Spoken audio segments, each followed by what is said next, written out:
birthday, dear Johnny.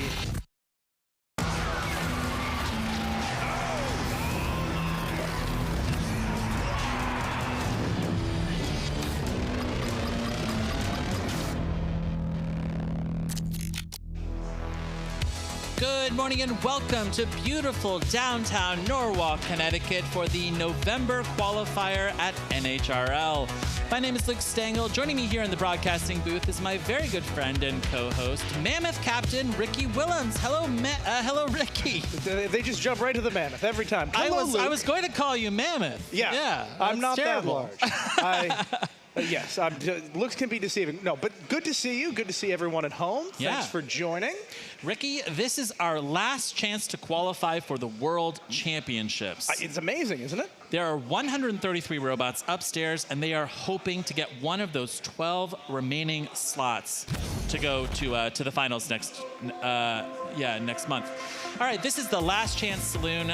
We have 133 total robots. This is our largest field of robots ever. We have 100 3-pound robots, 20 12-pound robots, and quite a few 30-pounders, and even a couple 30-pound sportsmen, Ricky. Yeah, it's going to be a really tight race today. Let's take a quick tour of the facility. If you've never been to Norwalk before, this is NHRL. This is one of our big cages. This is where we fight 12-pounders and 30-pounders. This is cage 2. This is a beetleweight cage where we fight 3-pounders. We have 4 beetleweight cages running simultaneously here today. And another good wide shot of our big cage 4, and that is the view from the VIP area, Ricky. They have the best seat in the house. They do. Tell me about that. And look at this. We've got a new stage. It's the titanium stage, and I think I saw Kyle and Lindsay over there. They're lurking, yes. Getting ready to fight. These are cages 5 and 6. So if you want to check out the titanium stage, go to the NHRL YouTube channel. We're going to be running both streams at the exact same time. Why do we do this? Because we have so many robots to get through. It's impossible in one stream to cover all of the robots that we have. We would be here until like Monday. Yeah, we're already here late. Let's talk about how this tournament works, though. We have 3-pound weight classes. We have 12-pound weight classes, and we have 30-pound weight classes for a total of 3 weight classes. Each of these classes will fight individually and work their way up a bracket to declare a champion. To do that, it's a double elimination format. This means that you have to be eliminated twice. You have to lose in a match twice to be eliminated from the tournament. There's an undefeated bracket and an elimination bracket for each of those weight classes. You remain in the undefeated bracket as long as you are aptly undefeated. If you lose a match, you move down to the elimination bracket where you will try and work your way back up by the end of the event. Each fight is 3 minutes long. You win either by a knockout, a forced tap out, or the event going to a 3-minute timer, at which point it will go to a judge's decision for anything that goes the full 3 minutes. There are house bots that you'll notice in each cage. These are there to unstick robots and have cameras mounted in them for an up-close point of view, just to get that much closer to the action. Now, Ricky, we're about to see a fight here, so this is going to be incredibly self-explanatory. It seems like a lot. Yes. We are about to go to cage 2 here. I see loaded in Saber versus, I don't know, WTF I did. All right? Or ID. ID, exactly, yeah. All right, like, I've never called a fight before for this. Or should we just call them IDK? Oh, I don't know. Okay. I don't know. Should call it I don't know. All right. We're going to call it I don't know versus Saber here. This is 8, 7. our very first 6, fight of the day. Can't wait to 5, kick this off. 4, And away 3, they go. 2, 1. Fight, robots, fight. All right. Saber here in the blue corner. Whoa, oh, popping. I immediate don't big know hit there. in the air. I don't know. Here is this big pink robot with the golden egg beater. Oh, and look its at this. egg beater has, stop for a moment there. I think I see some belts hanging out of that robot. Big hits here in the air from Saber, which is just staying totally planted to the floor. Out. And we have a tap out. Ooh, a fast Right tap away. out for The I winner don't know. is Well, Saber. Luke, you noticed it seemed that there was some drive issues almost immediately on I Don't Know. And this early in the night, you're going to want to save your robot's hide for later in the day and make sure that you can get it repaired and come back to fight better, faster, stronger. Saber here, a very good opening match for Nick Grumsky from Team WPI.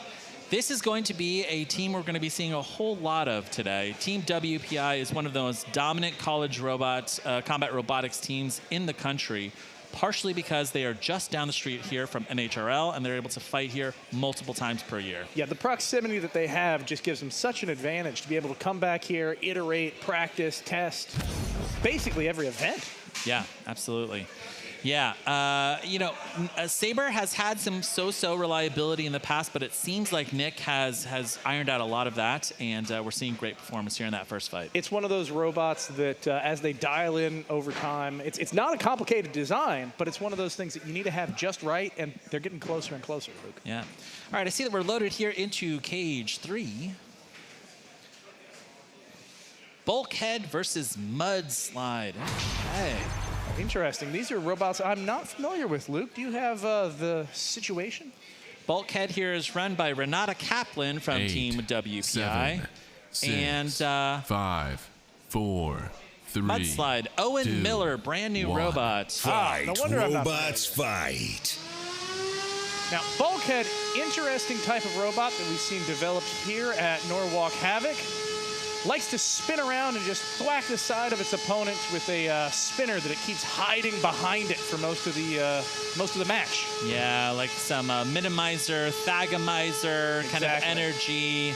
However, it is brilliant. Luke, I don't know that that's all that necessary in this fight. We see Mudslide immediately had its weapon belt detached. Yeah, Mudslide here is a brand new build, first builder, first fight. So this is a very educational experience indeed for this builder. Tap out. And that is a fast tap out for Mudslide. The winner is Bulkhead. Owen Miller going down into the elimination bracket very early in the day. Well, like you said, there's a lot of room left to experiment here, a lot of learning left to be done. Hopefully he comes back, fixes whatever was going funky there, and we can see him stronger next time. 2 fights down, 2 wins for Team WPI. Pretty incredible. What are we at, about 0.0001% of the fights done now? There's going to be thousands of fights here today, Ricky, all right? That's hundreds of thousands. All right, we are prepping Cage 2, and one of the most memeable bots that we've seen. That's saying a lot here, Luke. Yeah, there's a lot of memeable bots here. Yeah. We've got loading in Kokoto Mane and Serial Killer. Now, Kokoto is another Team WPI builder. Let's see if he can keep the WPI streak alive with this strange Frankenstein robot made out of cereal boxes. You know, and extra parts. I do try to remain neutral, but I think all of us, when we see Serial Killer go in the box, I want it to win everything. Everything. I want it to win. I want it to win Norwalk. Yeah. I want it to win the Olympics. Yeah. I want it to win the next presidential race. The Nobel Peace Prize. Absolutely everything. Yep, exactly. Yeah. Yeah, I think it should. I think, I would vote. Now, I don't think some of those things you vote for, but I would. Kokoto here, delightfully, has had enough weight that he can add giant googly eyes to the front of Serial Killer. Right. Yeah, those are critical, in fact. Now, here's the thing. He had to eat another, like, 4 boxes of cereal between, this competition and his last one because his last robot just went up in flames. His level of iron in his blood is frightfully high now. Yes, yes. 8, 7, 6, 5, 4, 3, 2, 1. Fight, Away robots, we go. fight. Look at that monstrous maul on Serial Killer. Huge opening shot here from Vacuum, run by Lucas Shoehill from Woburn, Massachusetts. This is a roboticist here running Vacuum.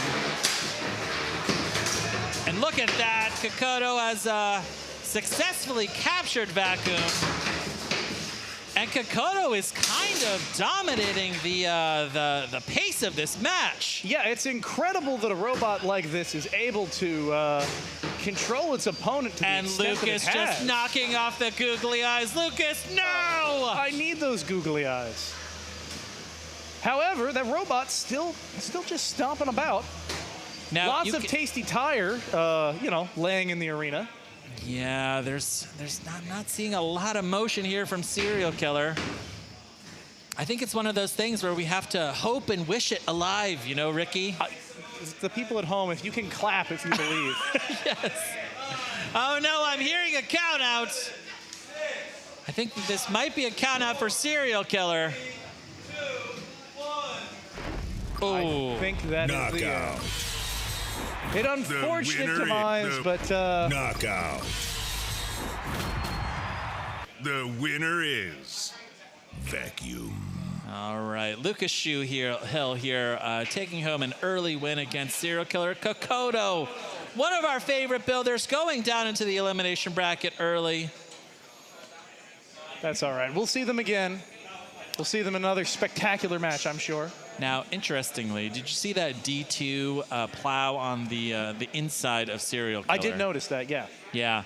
Kokoto was telling me as he was loading in this morning that that is an extra body from Fully Defined. Oh, really? And he added a D2 kit. It's totally different than the Serial Killer that we saw a month and a half ago here at NHRL.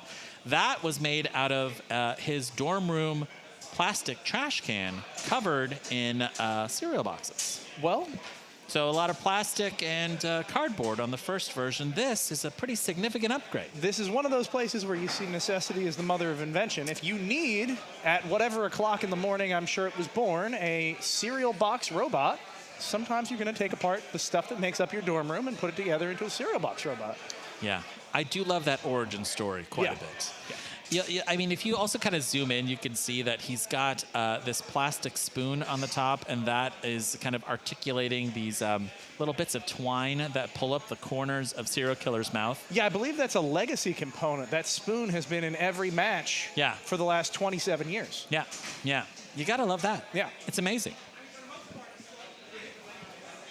I think that robot has existed for approximately 2 days. And here we are. We've got Zane, which is an incredibly interesting robot going up against Fallout. Zane run here by Alex Pick from Northeastern University's Combat Robotics team, facing off against one of my very favorite bots and builders, Fallout here. Luke, are we at a point where I can fairly say that Zane is Droopy-esque? Zane is quite Droopy-esque. We've got a factoid here. Fallout builder Matthew Lantry is a civil engineer from Hillsdale, New Jersey. Wow. They've got builders from New Jersey. I don't think that's true. That's incredible. He must have moved there from somewhere else. Right. Yeah.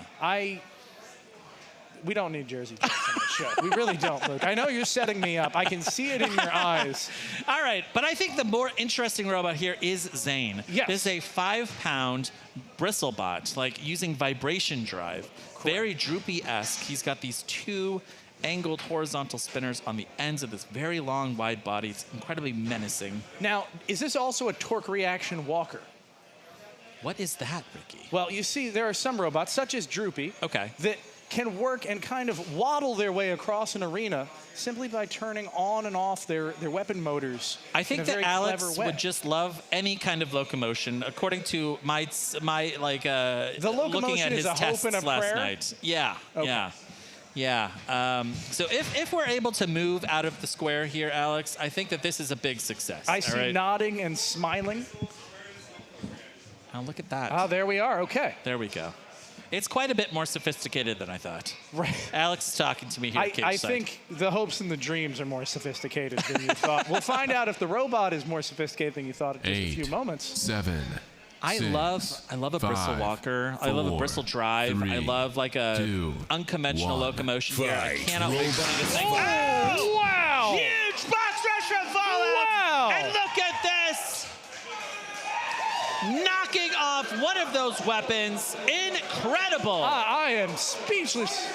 Luke, that was an incredible hit. Did both of the weapons come off? Wow, look at this. A good little handshake.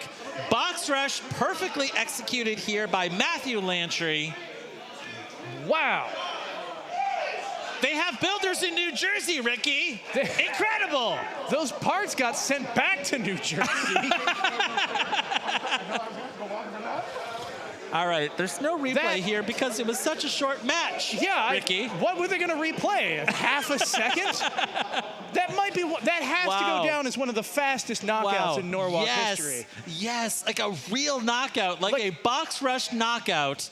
Incredible. Yeah, it took off both weapons in one hit almost instantaneously. Wow, we are flying through these early matches very fast. Yeah, when the robots fly that fast, we're going to fly too. Now, you'll float too. Now, Ricky, tell me, you know, every once in a while, you'll have somebody, and they have kind of like a little friendly agreement before the match to say like, oh, please let me spin up fully, you know? That did not happen in this match. No. Well, I think it would be fatal for Fallout if he had allowed that. Sometimes that's all the match is going to come down to, is whether or not you can effectively box rush your opponent. Right. And those are the kind of times when those gentlemen's or gentlewomen's agreements usually don't happen. When the crux of your robot depends on it, it's a little less likely. Yeah, yeah. Incredible. All right, awesome. Great first match from Fallout. I love that. All right, loading here into Cage 2, I see Polar Vortex facing off against Flip and Cut. Polar Vortex is a veteran robot. Flip and Cut, do you know the history on them, Luke? Flip and Cut is a brand new robot from the Casmers. You can see the Casmers standing over there. They're famous for Project Liftoff and other robots. They've built probably a dozen robots now at this point. They're constantly bringing new designs. I cannot wait to see Flip and Cut's performance. Little factoid here, Flip and Cut is similar to Project Liftoff, except it's made to throw its opponents into the air. Oh, Ricky, I love Project Liftoff. Oh my gosh, I love it. We have so many versions of it here today. I love it. All right, let's go. 8, 7, 6, 5, 4, 3, 2, 1. Fight, robots, fight. Away we go. Oh, the spin up is good here from Flip and Cut. Polar Vortex here, these two, I guess, polar bear-themed multi-bots. Now, because they're multi-bots, they're a little bit smaller than a traditional beetle weight. Flip and Cut doing his job very well so far. That angled edge of its spinner being able to get under its opponents, chuck them up in the air. This is very interesting because typically you see this really chaotic energy from melty brains like Project Liftoff. Flip and Cut is staying absolutely planted to the floor. I don't know if that's just due to the size difference between these robots, but it is effectively getting under Polar Vortex and really dominating this fight. I think this is the most controlled melty brain robot that we've seen in a long time. Yeah, it almost looks like a hockey puck or something, just staying absolutely planted to the ice, Ricky. Yeah, it's an incredible feat of engineering. For those of you at home that don't know, melty brains use the same wheels to drive as they do to spin their entire body. Yeah. And use complex computer controls to figure out how to orient themselves in the arena. Unlike a shell spinner like a Gigabyte or a Captain Shredderator, the entire robot is spinning. Its entire body is spinning. Every piece becomes a weapon, and that is working out excellently for Flip and Cut right now. Now, I will also say Polar Vortex hasn't had great performance, not very zippy drive. Those weapons continue to run, which is pretty good. They both seem to function fine, but it is definitely a situation where both of the smaller robots are at least hesitant to engage. Whether that's on purpose or a fault of some design, I don't know. Yeah, Flip and Cut is really just going to work here. I don't think that there has been a second in this match that Polar Vortex has been in control. Not at all. And, you know, what you're going to be seeing from other multi-bots here today is that you need coordinated driving. You really need to attack at the same time. You need to stay out of one another's way. This looks like two robots versus one. Like, there's really very little coordination. Yeah, they just happen to be in the arena at the same time. Yeah, exactly. Just about 30 seconds left in this match, and so far Flip and Cut continues to dominate. Look, I can tell you as someone who's fought with other co-drivers at the same time, the mind meld that you need to do it effectively is really something. Yeah, you need to practice together. That's really a difficult thing to do because there's not a lot of safe places where you can practice, especially in a box that's this size. So this is kind of where they're practicing. This is their practice, and in the final 2 seconds, we will go to the judges, but Luke, I don't think there's a lot of question here as to who won this match. No, this is a pretty easy judges call. I think this is very clearly a win for Andrew Kazmer and Flip and Cut. That said, Luke, we have a wonderful opportunity to introduce our judging panel. Now, Ricky, early in the day, we don't see the judges. They just send us their scores via Slack. Yes, all but right? you can discuss these judges. Who are these mysterious creatures? I have no idea. You don't even know. No, because we have so many judges because we have steel and titanium. Oh, that's right. Yes, we've got and we have schedules for the judges because we have multiple shifts for the judges. We found probably a dozen judges from legitimately across the world. Well, you can't find them all in one place. It's hard enough to find one qualified judge for Norwalk Havoc, let alone a judge. You know, because you've been a judge here before, Ricky. It is it's surprisingly taxing. Yeah. I really have a lot of solidarity with the judges who are working and trying to fit their way. We have exacting judging criteria. Yeah. Everything is put down to a rubric that is very specific. Now, Neil's just informed me. Neil. Unanimous judge's decision for Flip and Cut. All right. Thank you, Neil. Good job. Andrew Kazmer, really quite a good opening performance for what is going to be a really long day for him. He has 3 robots, potentially more. I don't know. Definitely 3. I think he's one of those people that with a trench coat that just pulls out robots. Yeah. Do you want to buy a multi-brain kid? You know? First one's free. It's not. They're very expensive machines. All right. Loading into cage 3. Oh, my gosh. It's Vicious Pup. Team Sus, all right, this is their very first fight ever. This is a true rookie, brand new robot, brand new builds, first time fight ever. Round of applause, audience. They were sitting right there just 2 months ago. Incredible. Facing off against Sacrificer, one of our most dominant drivers in this competition, Robert Walsh and Sacrificer. Yeah, what a introduction to your robot career to go up against Sacrificer. 8, first fight. 7, 6, 5, 4. Now, Robert Walsh is already qualified 2, for the World Championships next month with his other robots. He is just here for driving practice and fun. Incredible. Now, you see Sacrificer here. That's that white horizontal. And, big hit from, Vicious Pup. Right. Huge hit from Vicious Pup on Sacrificer. And look at that. One of the wheels from Sacrificer is gone. Now, that robot is going to be able to limp with one wheel, but it's going to make it incredibly hard to win this battle. Now, it looks like Vicious Pup has lost its horizontal, but Sacrificer looks dead. There's the other wheel. That's the end of the fight. A tap out. Incredible. The winner is Vicious Pup. Chris Weiss from Burnt Hills, New York. Vicious Pup. First fight, winning their first fight in convincing fashion. You've got to love that, Ricky. Yeah, that was a brutal disassembly of Sacrificer. Yeah. We've got wheels, we've got bits and pieces, chunks of floor. I think Vicious Pup is going to be pretty interesting to watch. It seems like that robot really has a lot of reaction when it hits something, bounces around the arena. Yeah. I love to see that. Yeah. You got to love that. All right, I see that we're loading into cage 2. Voltage X facing off against Triton. All right, Ricky, you're going to love Triton. Triton? Tell me. Have you seen Triton? I haven't seen Triton. Well, I've seen a Triton. I don't think I've seen this Triton. Triton, all right, well, this is the original Triton. All right, they've been running this since before, forever. Brad Hanstead and his BattleBot. All right, Triton here is dragging around just a regular kitchen fork behind it. Oh. Yeah. It's kind of like three-pronged kitchen fork? 3, potentially 4, who knows, all right? We're about to see this. We'll find out. In the blue square, you can see that tiny little tail at the very top of your screen. That is a kitchen fork, Ricky. Oh, how could I forget Triton? Of course I'm aware of Triton. Yes! The kitchen fork nuzzling machine. Yes, exactly.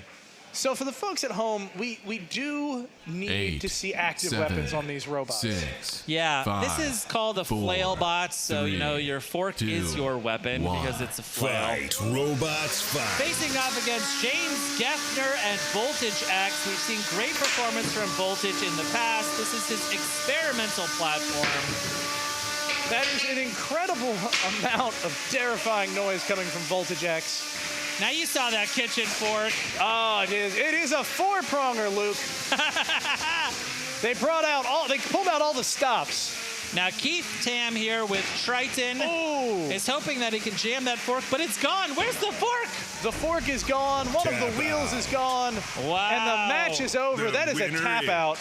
All right, Keith here. The fork did not work, Keith. All right, not against Voltage X. James Geffner remains alive in the elimination in the undefeated bracket. The undefeated bracket, yes. And yeah, great first fight there for Voltage X. So yes, these robots, while they must have an active weapon, that active weapon is only a loosely defined term. Oh my gosh, there's a little bit of fire coming out of Triton. Fire time. We saw a little puff of smoke. I saw a tiny bit of flames there. There we go. We are. Good shot here from the referee. Now we're gonna just wait for a minute just to see if it catches fire again. Sometimes all it takes is that little burst of freezing cold carbon dioxide, and that'll put out a fire for you right away. Yeah. Other times, there is nothing you can do to stop it. Yeah. Well, there's a lot of there's flammable things inside of a combat robot, Ricky. Yeah, I mean, and if you try hard enough, a lot of things are flammable. Yeah, that's true. Yeah. No, You know, that fork looked like it was pretty sturdy. I don't think the fork caught fire. You know, I think it was probably a battery, maybe an ESC. What do you think? Well, simply, the fork didn't catch fire simply because the match didn't go on long enough for it to ignite. Yeah. No, I think that was probably an ESC. If it was a battery, we'd be seeing a lot more fire right now. Yeah.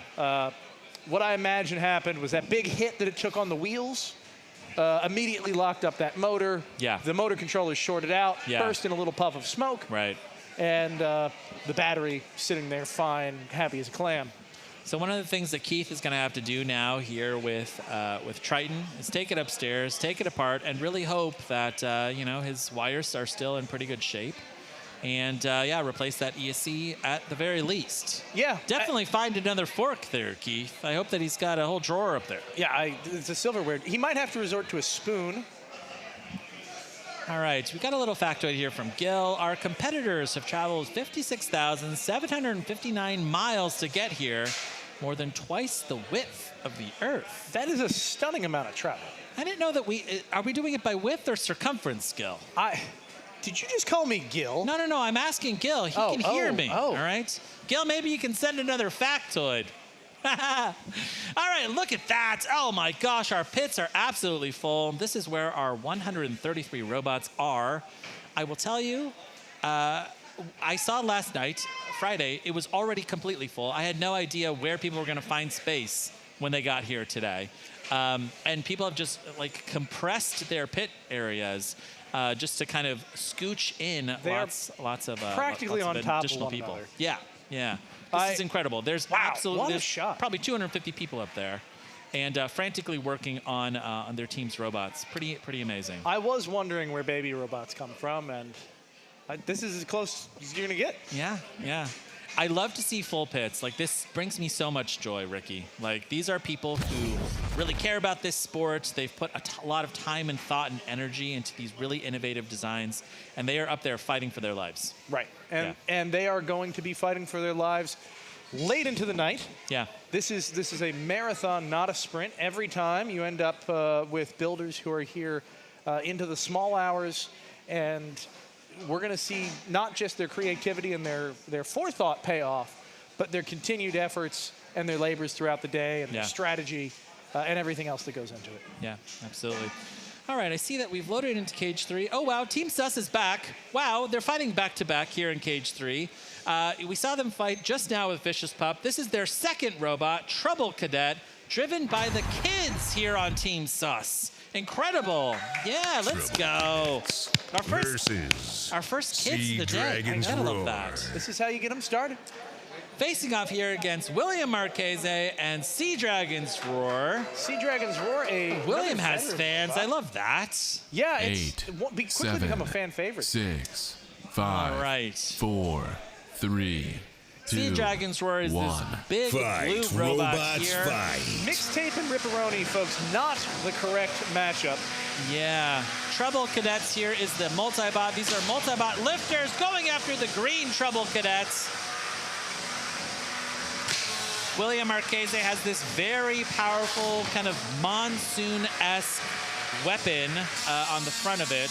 It's really interesting. You can invert William's robot, and that weapon module there on the front just sits on a hinge, very much like Monsoon. Right. Almost. And you can flip it right over, and he can just switch directions on his transmitter. Tap out. And we have a tap out. Wow, Trouble Cadets. The winner is Trouble Cadets in Sea trouble. Dragon's There we Roar. go. That's all right. It was a good fight. Incredible headwear. First fight ever for the kids. You've got to love that. There's a lot of energy, a lot of effort that goes into these things. It can be a big thing having your first loss, but at the same time, the amount that you learn, the amount that they're going to come back, they've got another chance in the elimination bracket. Yeah. Not the last we're going to see of them. That's huge. Yeah. Ricky, do you remember your first fight ever of your career? Ooh, that's a good. Yes, I do. Really? I do. Yeah, I had a 6-pound robot that I took and fought, and it got absolutely obliterated. Yeah. Back when 6-pound robots were still a thing, they had a brief stint of existence. Was it like a wooden body or? It was, yes, there was a lot of wood. Yeah. It was made mostly out of tractor parts from the 1940s. Nice. That sounds like a joke. It's not. No, These yeah. were things that we found in the shed, which became a theme for my robots for a while. It did go on to win some fights, but by the end of that event, it was a double elimination event like the ones we have here. Yeah. Actually, I think it may have been a round robin. I think everyone may have fought everyone else, but at the very least, it was not a single elimination event. By the end of the event, most of the robots there were using duct tape to just put the parts back on the robot somewhere. Yes. Yeah. They weren't functional, but Yeah. they were attached to the robot for Yeah. ballast. Yeah. And it did end up going on to win some fights, and that really helped me get bitten by the bug. That's good. All right. We're loading here into Cage 2. We've got Nubert here facing off against the Kingslayer Mirror Finish. Now, you will remember Mirror Finish defeated our top-ranked Beetleweight in the competition back in September, killing Eruption in their very first fight.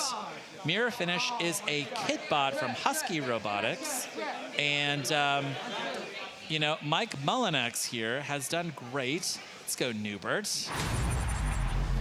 Here we are in Cage 2. Okay, we've got Nubert here in pink. This is an egg beater spinner facing off against Mirror Finish, which is just running this absolutely minuscule egg beater spinner.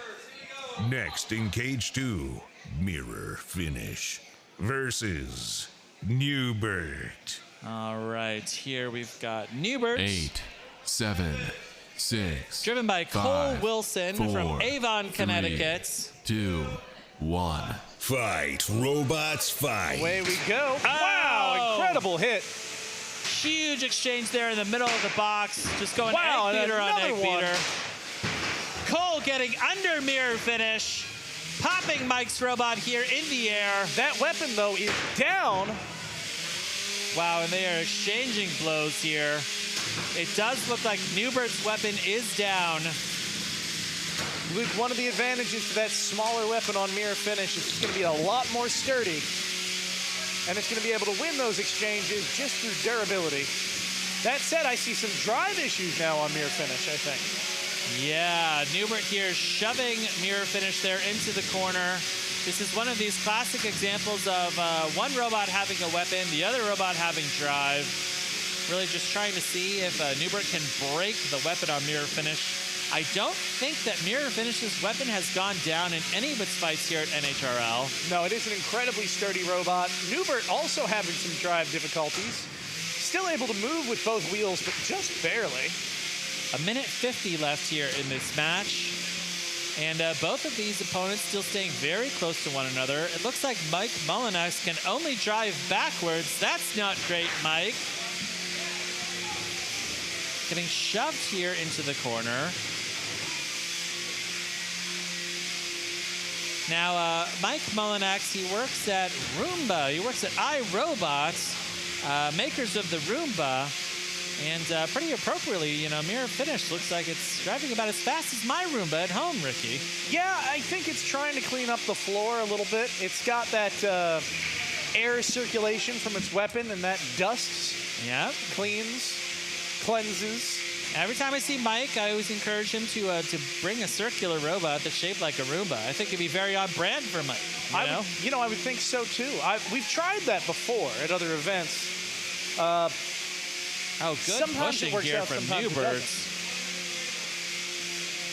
It's going to come down to, you know, are you showing, is control more important here than, you know, damage? Both robots have clearly done some damage. Mirror finish clearly is not dictating the pace of the fight. No, Ooh, but that's a good hit. You see exchanges like that, and you wonder if it's going to score him some points. All right, this one is going to be a close judge's decision as we enter the last 25 seconds of this fight. Yes, Luke, I don't think it's likely we're going to have a knockout here in the final moments, but we may have a few more blows to exchange. We've entered the last 10 seconds of the match, so we are going to, oh, look at Cole. He's so happy about this fight. I think he has some suspicions of how this is going to go. Look at that. Good job, Cole. Great job. Bravo. All right. As we take this to the judges, Cole is very confident. He's happy about that, his performance here. And a good fist bump. Yeah, that is one excited builder. Judges. Yeah, really good control there from Cole. Absolutely. Good driving and pushing Mike into these pins several times throughout. You have to do what you can with what you've got left of your robot functioning in the arena, and that was a great example of someone doing that. Now, losing your weapon, though, is a pretty big, you know, damage in the scoring rubric. It makes it an uphill battle. Yeah. Absolutely. But, like I said, you do exactly what he did and do the best you can with what you've got left. You fight your way back. You try and take the control and the aggression points back. For those at home that don't know, we've got a rubric that evaluates control, aggression, and damage. Damage being the most obvious of these a lot of times. But once damage kind of becomes set in stone because of a big hit or something, you start working on those control points. You start working on those aggression points best you can. Yeah, absolutely. All right, I am on the edge of my seat here about this judge's decision. I'm assuming Neil's going to send it to us as soon as the judges come. We're going to get an email here to our display. I see that we've already loaded into cage 3, so we're ready to fight. Ooh, this is going to be a good one. Time, tide, and cages wait for no one. Yes. All right. Ooh. All right, we've got a decision. Tell me, Luke. Our winner here is Cole Wilson and Nubert. Look at that. Oh, and the excitement I heard from, I couldn't tell if that was the builders themselves or a fan in the stands, but could be both. Could be both. Someone was very excited about that win, and it seemed well done. All right, we're going to load here into cage 3, and we're all locked and loaded, ready to go. Archangel. Archangel here, driven by Angel Vidal from Team Shreddit on BattleBots, facing off against Samuel Herman and Sustenance. Samuel is a Team Dicey Robotics team member from Brandeis University. Interesting. Yeah. We've got a couple of Brandeis University robots here today, and Samuel is going to kick us off here with Sustenance. That does tend to happen. Once you get a few people at a college that are really interested in this, they start inviting their friends, they start building groups, 7, and you end up with a whole herd of robots coming from individual universities. 3, 2, Let's see how it works out in this new match. Fight, robots, fight. All right. Ooh, a big hit right off the bat. And Angel Vidal absolutely dominating here, popping Sustenance in the air. Sustenance here is this big white robot with the gold egg beater. You can see a lot of gyro there, not working in the way that they want it to work. Our Archangel. This is our first time seeing Archangel for the year. This is a robot that Angel ran probably 5 or 6 competitions ago. It did not do well. However, in those ensuing months, Angel has come back a very strong builder, a very strong designer. He's worked out a lot of the challenges that he had initially with Archangel. We're seeing that here in the drive quality and build quality of Archangel. I'm seeing parts coming off. Yeah, chunks are in the arena, and so much of these robots is down to the details and execution. Egg beater spinners take so much driving practice. They take so much forethought in how you design them, and you can see that has gone into Archangel in spades. The ability to dominate this match, give hit after hit after hit. There's 90 seconds left here in this fight.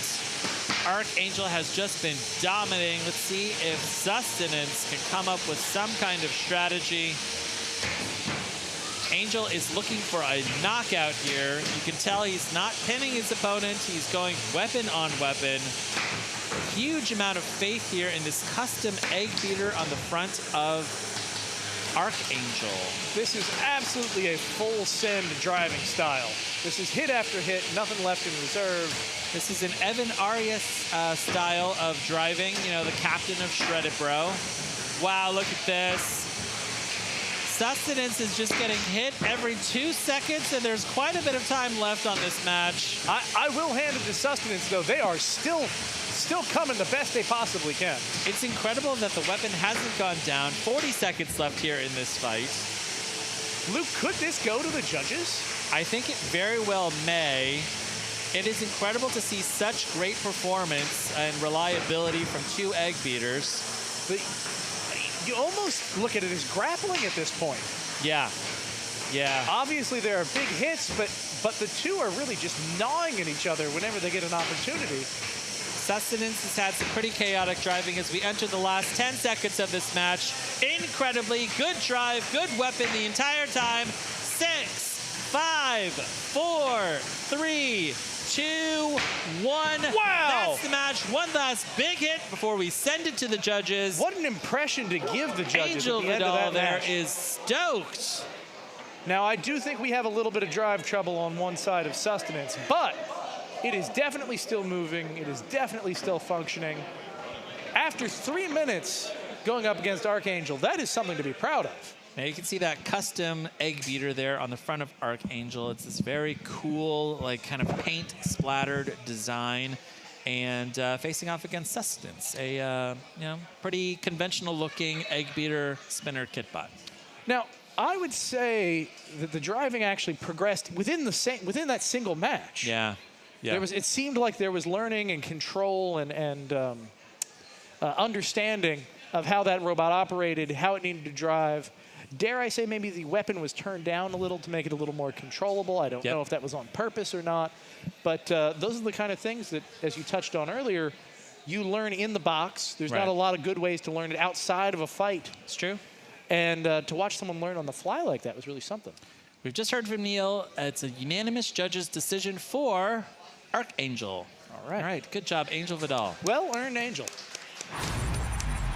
All right, we're going to head over to cage 2. I can see loaded in here in pink, BotCat facing off against T3. T3 here run by Toby. King Toby, Tobytopia. All right, our truck driver from Kentucky. Facing off against BotCat, driven by, built by Michael Fitzgerald here. Now, the winner of this fight is going to go on to fight Camino. Ooh, Camino's a robot that's already qualified. That is a tough draw. 6, 5, 4, 3, 2, 1. Fight, robots, fight. We've got the egg beater spinner of BotCat facing off against the horizontal of T3. Big hits right off the bat.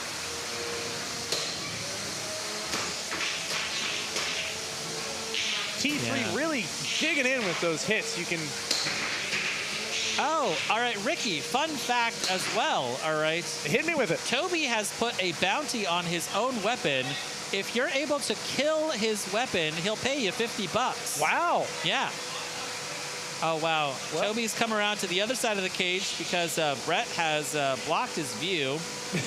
But it looks like BotCat is dead. Yep, that is the end of that match by tap out. Wow. The winner is the robot in the blue square. The robot in the blue square is T3 and King Toby. Or T cubed.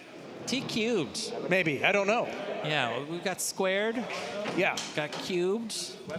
We've got... One of the weaker entries in the Terminator series, I think. Yes. I'm not sure. Yes. Got to go T4, T5. Yeah, You know, more better. T6. More numbers. Yeah, exactly. More Cyberdyne systems. No, that was an interesting fight. I am interested to see if that bounty comes to fruition. Yeah, Toby gets to keep his $50. All right. Tough For draw, now. though, I would say, for BotCat. I mean, Toby has been fighting up and down the East Coast and in the Midwest. He's a fixture on the Midwest Combat Robotics circuit. It's true. And, yeah, comes here several times a year to NHRL. And, you know, is here for the cash and the experience. You know, it's pretty great. It's a tough draw, too, because small robots like that, in any kind of multi-bot situation, even if it's just a mini-bot, Yeah. is really going to struggle against a big horizontal like that. Yeah. You've got a weapon diameter that's larger than one of the entire robots. Yeah. And it's just so hard to do anything offensive Yeah. against robots like that. You can be defensive, you can do a good job surviving, but in these fights, you need to take it to your opponent, and that's Yeah. so hard to do.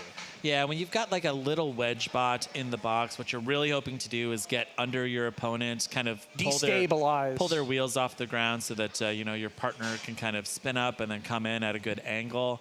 Hard to do that with the horizontal, especially when the blade is larger than your entire mini bot. Right. You know, a huge amount of you know, kind of spinning target to avoid. And remember, here at NHRL, if you lose your mini-bot, it counts as massive amounts of damage. Yeah, We've it's a seen big fights, yeah, get determined based on whether your mini-bot survived. Yeah, if you're going to bring a mini-bot, you better make sure that that mini-bot can also bring it. Yeah, that's true. That's true. Yeah, all right. I can see that we are loading in. Oh, our cages are empty. Ricky, my goodness. All right. I have been waiting. Now, what is this? 45 minutes in. For a lull. How has BattleBots been? You just got back from Vegas. BattleBots was incredible. It was probably the best fights I've ever seen from that TV show. Yeah. I think that the fans are going to go wild for it. Yeah. I think Mammoth fans are going to see some really fun things. Ricky, Yes. we're going to go to a quick commercial break from Xometry. Beautiful.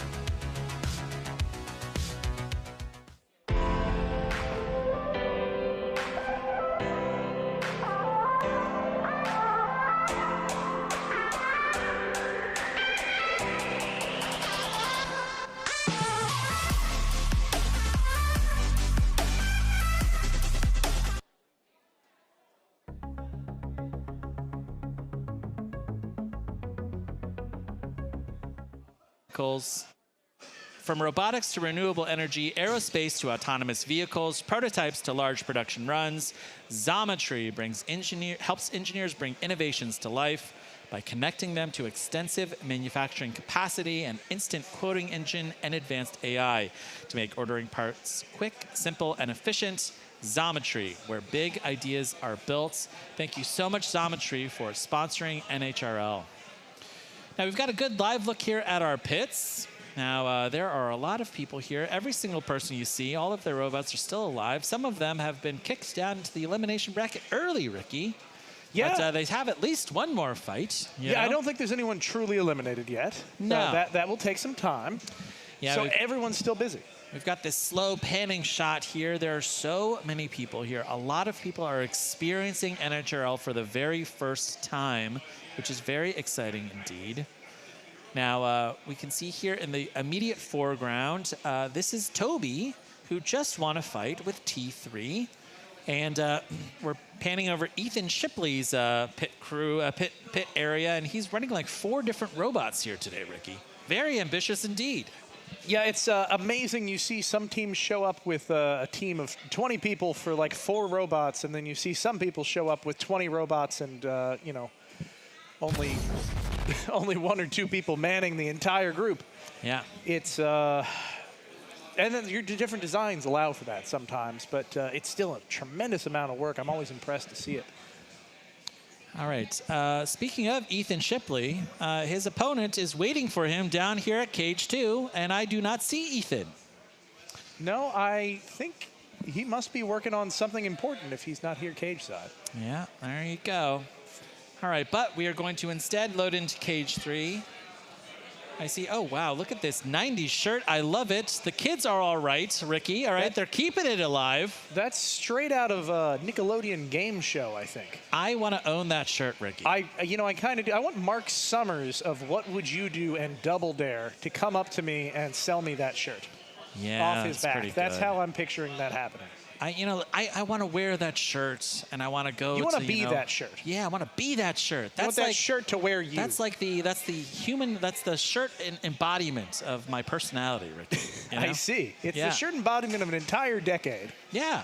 So is your personality an entire decade? Yeah. Okay. Speaking of which, I just had a birthday, Ricky. Oh, congratulations. Yeah. Was it yours? Kyle and I are 1 week apart in age. I see. We both turned 40 in the last 2 weeks. Oh, bravo. So yes, I very much am a 90s kid, Ricky. Yeah. All right. Yeah. I guess that counts. I consider myself a 90s kid, and I'm still lagging behind you a little bit there. I look at your face and I assume you're early 20s. There's a lot boyish of charm about you, Ricky. All right. It's the twinkle in the eye, Luke. That's good. The twinkle in the eye. That's good. Right off camera here, I've got Kyle's birthday gift. Oh, is that what that is? Yeah. I thought that was a robotic surprise of some sort. No. Well, I mean, I guess it could be Kyle's birthday. Robots. Yeah, it could be birthday robot. Yeah, there you go. So, I'm interested to see. If Kyle and I get any kind of time, I guess, on the stream together, maybe I'll give him the gift. It'd be pretty great. All right. We're prepping Cage 3, and in the meantime, I do wonder. Wow. All right. Here's what's happening. Okay. Cage 3. We're waiting for Ethan Shipley for Cage 3 and Cage 2. Cage 3 is Strawberry Swisher. That's his robot. It's a double header. And over here, Hot Poké is going to be running in Cage 2. Incredible. Somebody go find Ethan. Wow. Maybe he's stuck in the bagel line or something upstairs. Could be. I mean, it could be that he tuned into the titanium stream because nothing was on the steel stream. There you go. And it was so interesting that he couldn't tear himself away. That's possible. It's possible. Ethan, if you're doing that, that's the wrong thing to be doing right now. Yeah, I mean, production, if you want to bring us to a live shot of the pits, we could do like a Where's Waldo for Where's Ethan, you know? He's very distinctive. He's wearing a cow outfit. He's got... we can switch to all the cameras in the bathrooms. Well, he's not at his pit area, so that's good. He's wearing a cow outfit. He's got the cow onesie on. He has a Hawaiian shirt on over that, and he's wearing a giant cowboy hat. That has to be the most specific description of anyone's appearance I've ever heard.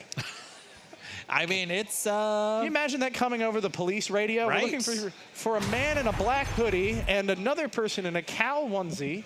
All right, we have loaded into Cage 3. Ablation Retro is the version of Ablation that fought in 2021 here from Peter Garnash from BattleBots. Peter just fought on BattleBots with Horizon, a brand new rookie bot. Ablation Retro here is in pink, facing off against Zinger in blue. Next in Cage 3, Zinger Horizon versus Ablation Retro. Oh, thank you, announcer man. 8, Horizon only a few 7, pit spaces 6, down. Really interesting 5, robot. 4, Yeah, we'll talk about that a little 3, later. 2, 1. Fight, robots, fight. All right. Away we go. Good opening exchange here from both of these robots. And look at this. Zinger has pushed Peter into the corner. That wedge on Zinger is no joke. That is a chonky wedge indeed, Ricky. Oh, although I'm hearing some... Do you hear the high-pitched... Oh, it's upside down. There's going to be mobility issues now. Yeah, Zinger is upside down. Peter Garnash driving around. You can see Zinger builder Matthew Mongold here taking a look at his robot, stuck in the air, unable to make connection with the ground. Ah, and there it is. It was the corner of that wedge. Oh, and what a Peter's sportsman. Very helpfully come over. Oh, And look at that. incredible hit. Zinger is, in fact, a lifter. Now look at, oh, wow. Oh, my goodness. That is a bad spot for Zinger to be. Matthew Mongold here, tapping out early. I will say, I love that scheme. That paint scheme was just delightful. This is Matthew Mongold from Mechanicsburg, Pennsylvania, from Team Chicken Strips. Look at that, smiles all around. Do you want to know his fun fact here in my notes? He works on a Purdue farm. That'd be good. Matthew owns a golden monkey. Like a live, real monkey? I hope so. I hope it's alive, Matthew. All right? I hope somebody's taking care of that monkey. Yeah, it's in the pits right now. Back in Pennsylvania. Right. Yeah, that's a literal crew grease member. monkey. Yeah, there you go. All right, I'm going to say, round of applause for the entire theming of this. I love the 90s everything. Yeah, there is a lot of cohesion in that appearance. It's great. It's great. It's amazing to me. The first, I don't know. Well, first, let's go to the replay. Let's look at these big hits that really just defined this match. Yeah, Peter Garnache and Ablation Retro. This is a robot that we've seen compete here many, many times, and you can see why. I mean, Ablation is a killer in the box. Yeah, it has an absolute impressive record. Yeah. I will say, it impresses me every time. The first dozen robots I built, I didn't have any time to think about how those were going to look. Yeah. About a paint scheme. Yeah. Let alone wearing an awesome 90s shirt that is apparently made of Luke Stangel's skin. Yeah, I know of my essence. My essence. No, I assume underneath the cow onesie is it's just 90s checker pattern. Yeah, well, I'm getting it checked out. It's yeah, not okay. great. Well, that makes sense. Yeah, my doctor's very concerned. Yeah, I would. Well, I thought you were getting checked out because you were just so 90s. No. Yeah, the blotchy like triangles. Not you great. should see a doctor. Yeah. We're gonna go to a cage 2 here in a moment. But there's Ethan. All right, the winner here fights Stoneforge. Wow, what an unlucky break. Stoneforge is a very good robot. Now look at this. We've got 3 cow onesies here in the cage and 1 cow onesie up at the announcer's desk. You've got to love that. Frankly, there's a level of bovine that I'm uncomfortable Strawberry Swisher versus Atom. 8, 7, no. 6, that's not happening. 5, 4, 3, 2, 1. Fight, robots, fight. Now, we can see here Ethan really frantically trying to put together his robot. Ethan is a quite prolific builder in the Midwest. He's built beetle weights, he's built ant weights. He's a very good builder, and he just doesn't know when to stop. He has 5 robots here in the competition today. It's wild. I think I'd be stressed if I had 1, Ricky. Yeah, he doesn't have a robot problem in that he hasn't been able to stop making robots. Yes, yeah. But this is very exciting. We get to see kind of what happens in the pits down here in the cage. No, I agree with you, Luke. I think having 2 robots in this competition would be intimidating. Just 1 in every weight class. Looks like they're pulling Strawberry Swisher out. Oh, unfortunate. Yeah, he's talking to the referee there. Oh, that looks like that may be a forfeit here.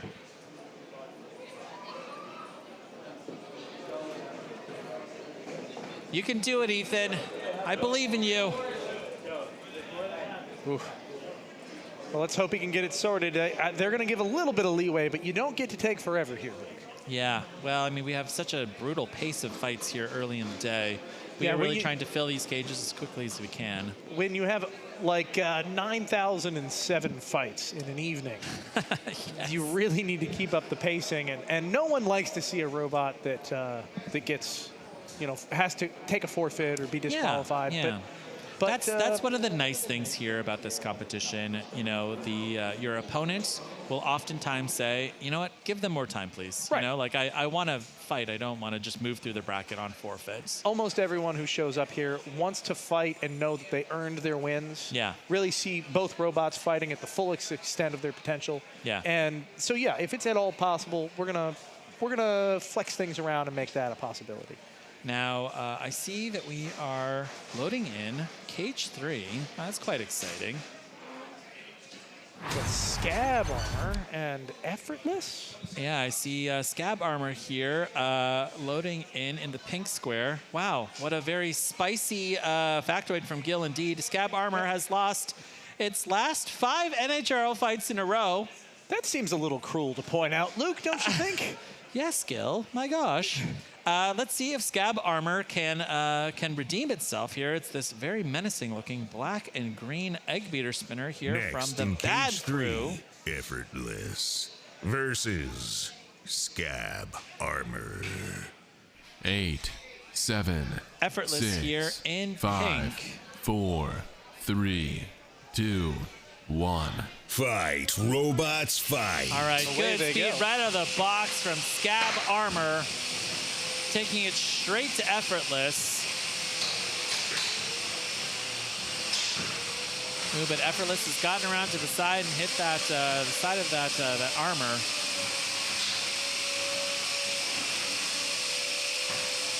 You can just hear and feel even the intensity of these 2 egg beaters. You can see Scab Armour is having trouble staying squared up with its opponent, and that could be a drive issue. It could also be a driving issue. Yeah, if I had to guess, it's a little bit of both, Luke. I can see both wheels are spinning of their own volition. It's just, Big good hit. there. Wow. Effortless almost did the thing there, stuck on its side. It's able to gyro itself back down. That's good. And although we're seeing much faster, zippier drive from Scab Armour, really not able to capitalize as much as I'm sure the driver would like.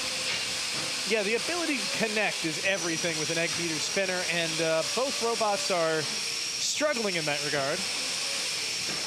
Yeah, one of the fun facts about the Bad Crew, and there are very many robots here today. Oh, did you hear that, Luke? It sounds like one of those weapons went down. It's the weapon of Scab Armour. That was a belt slipping, Luke. We have a weapon that is locked up. Oh, right, and that seems to have freed it. That weapon is spinning again. Is it? Incredible, Ricky. Yeah, it's amazing how that can happen. A big hit can just free your robot up to work again if it hits just right. Wow.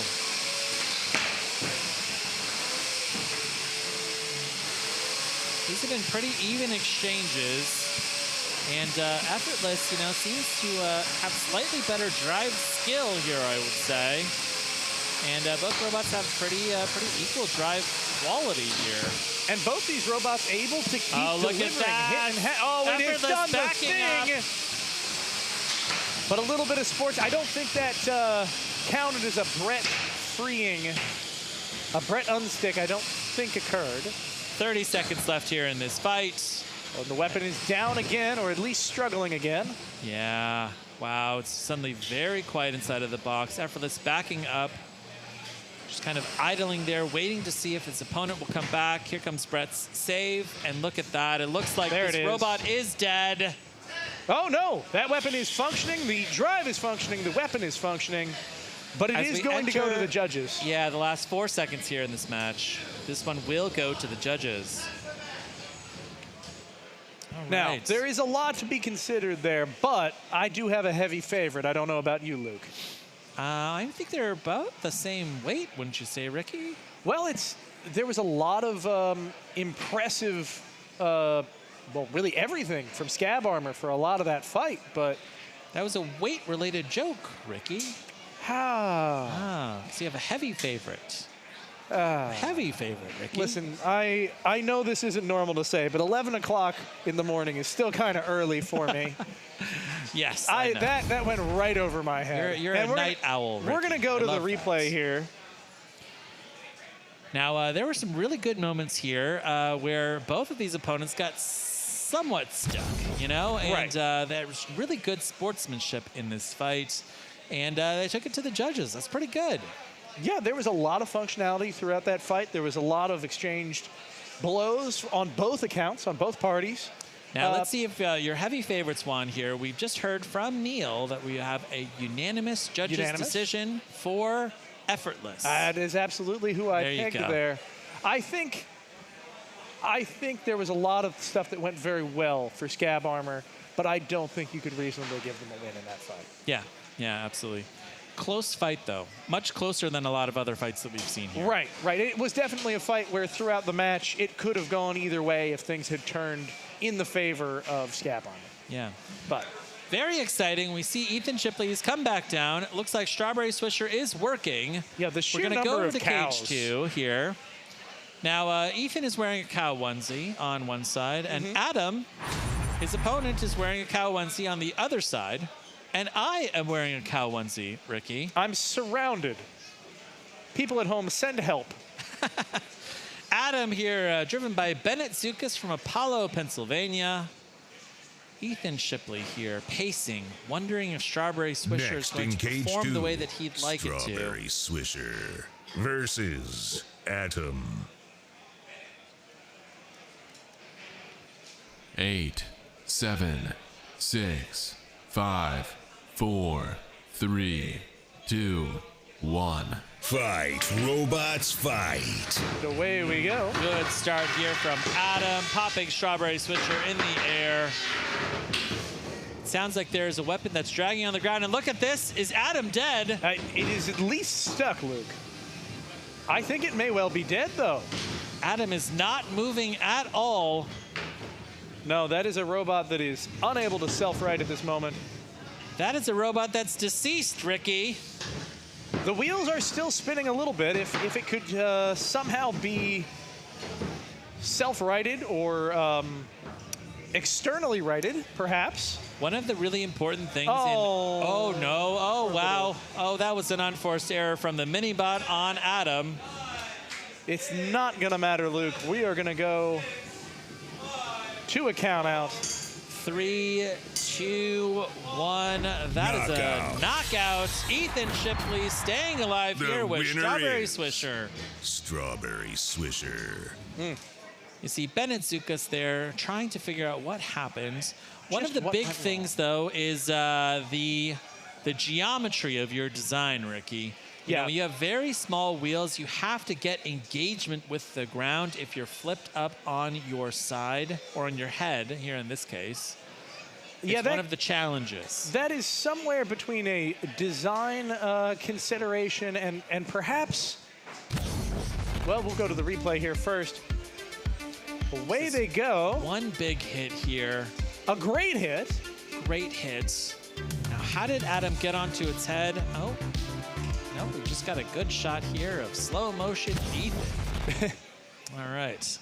But yes, I think I noticed as well those wheels were struggling to spin even when they did make contact. That's true. Which may be an indication that those motors aren't powerful enough. The robot is geared too fast. There's so many reasons why you are going to run with small wheels, right? Right. You want to save weight. You want to, put your weight somewhere else. It's less to defend. Less to defend, harder to hit.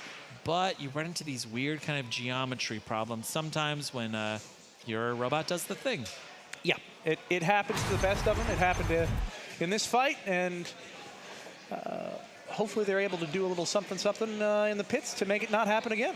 Now, very exciting. We see Wake and Bake builders Alex Pezza and Angel Vidal here fighting off, facing off against Bison. This is a Team Shreddit versus Team Shreddit fight here. Now, Wake and Bake, we saw them qualify for the World Championship back in May.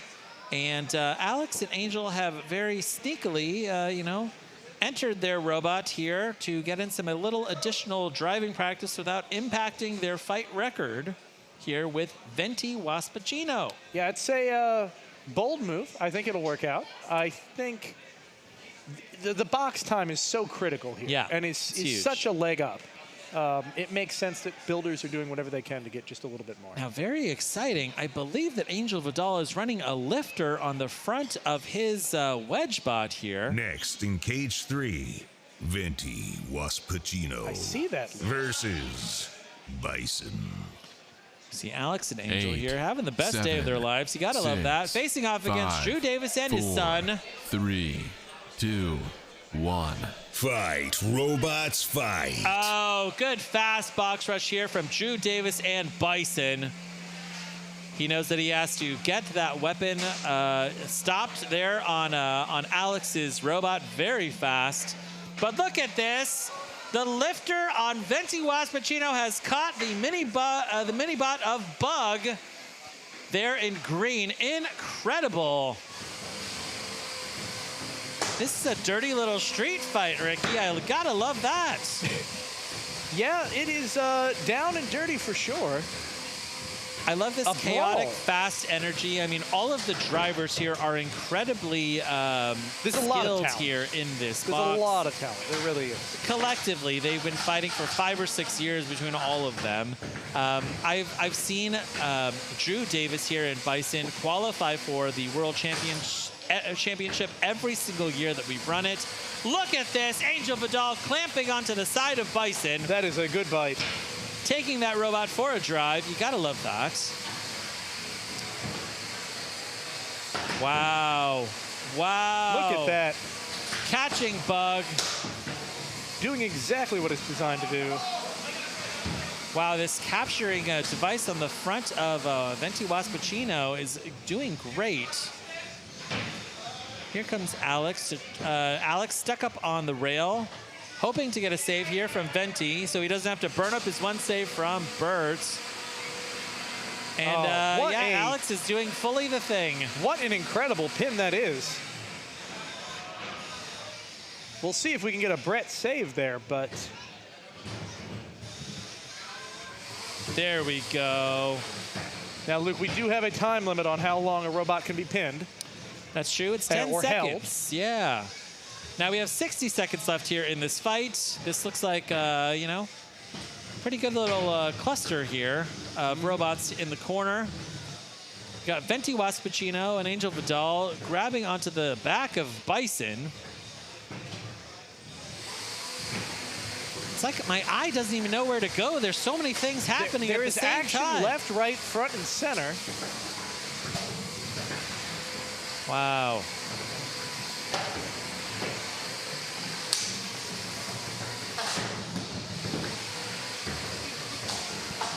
"25 seconds left here in this fight. Bison is now on its back. You got a Bison doing... I didn't know it was capable of doing that with a working set of antlers, Luke. And Bert is just gone. Where is Bert? Where's the save? As we enter the last 10 seconds of this fight, not the thing that you want to send to the judges, you know, not the last image. I gotta say, Luke, I think tough. I would have been flailing a little more furiously there. It looked a lot like that robot was going to be able to self-right. Yeah. I wonder if Bison is dead. I saw its ears a-waggling. Yeah. Interesting. So it certainly isn't completely dead. Drew Davis here, our 10th grade English teacher from Schenectady, facing off against Alex and Angel. Angel is an engineer in Boston, and Alex is a sous chef in New Jersey. I do love the sous chef origin story. Yeah. It's one thing to see folks coming from, you know, all walks of life after long enough time. And now, Ricky, do you see the little raccoon on the front of Venti Waspachino? No, I didn't notice that. Yeah. Do you know why? Do you know why there's a raccoon in the box? There's a great love of trash pandas. Great love of trash pandas. It's because raccoons love dumpsters, Ricky. Correct. Yeah. Yeah. And Angel is searching for his first golden dumpster here at NHRL. And why not have an expert here to help you sniff it out? Yeah, that makes perfect sense. There's a period of time where you know, raccoon was heavily associated with the name Ricky. Really? Well, yeah, Ricky Raccoon was a staple character from the 90s. Yeah, as a 90s You were kid. Just telling me, Luke. Yeah. Well, Neil was talking to me, Ricky. I see. Okay. All right. Neil says a unanimous judge's decision for Venti Waspachino. The raccoon stays alive, Ricky. Well, I'm looking forward to seeing more of the raccoon later. All right. I see that we're loading into cage 2. Yes, we are. I see William Marchese. Back again with Backlash Wave. This is second fight of the day. Going up against GRUG. Sorry, GRUG. Excuse me. GRUG.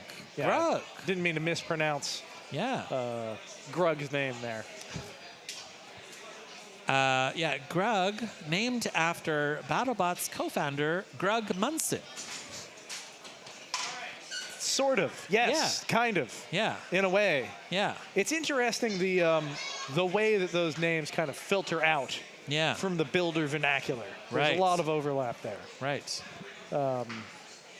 Like, you know, llama sheen, you know, like the llama, like an animal. Oh, yes. You know? Yes. No, it's... People love GRUG. People all right? love GRUG. People love to love GRUG. Yes. There's tries to be a lot of love there because at a certain point when you put that much time and effort into a robot, Yeah. if you don't have some love in your heart somewhere, Yeah. you're not gonna make it. Yeah, that's true. All right, I can see that we're loaded in. We're locked into cage 2. We're also locked into cage 3. Oh, we're going to go to cage 3 first.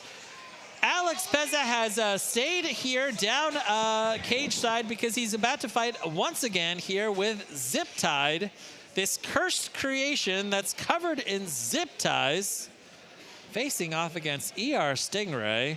ER Stingray is looking gorgeous. I saw it up in the pits earlier this morning. It just looks like a corporate product. You gotta love that. Yeah, it's an impressively built machine. You couldn't imagine two more different machines. No, but that's... Zip ties versus 3D printed perfection. It's actually the beauty, I think, of robot fighting in general, not just Norwalk, but seeing the variety of designs, not knowing what's going to happen. Do you have any idea what's going to happen? We're going to see some chaos here, I think. Oh, that's right. You know exactly Alex what's going to happen. Pezza, the chaos agent here at NHRL. Facing off here against ER Stingray. Let's see if Alex is able to do the impossible and send ER Stingray to the emergency room. There's a medical term for people that don't like certain textures. Okay. And I can't remember it, but I think that zip-tied robot is going to set some people off a little bit. That's good. All right, let's get this fight started here. Zip Tied versus ER Stingray.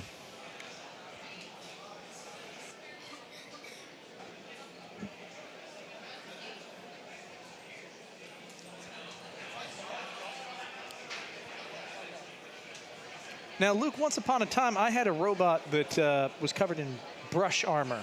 Oh. Like from toothbrushes? No, from like bathroom scrub brushes. Oh, like used or new? They were mostly new, but I didn't have a lot of spare money at the time. At least I was told they were new by the people that gave them to me. Wow. In their like garbage. toilet scrub brushes. Yes, like toilet scrub brushes. They worked beautifully well against some robot types, not so well against others. And we see a lot of the same thing with the zip ties here. All right, we are fighting here. I just heard Cage side that they counted down. Away they go. Wow, here we go. Oh, this monstrosity of zip tie I love. Wow. And you can already hear that there is one of the weapons here in the box is suffering.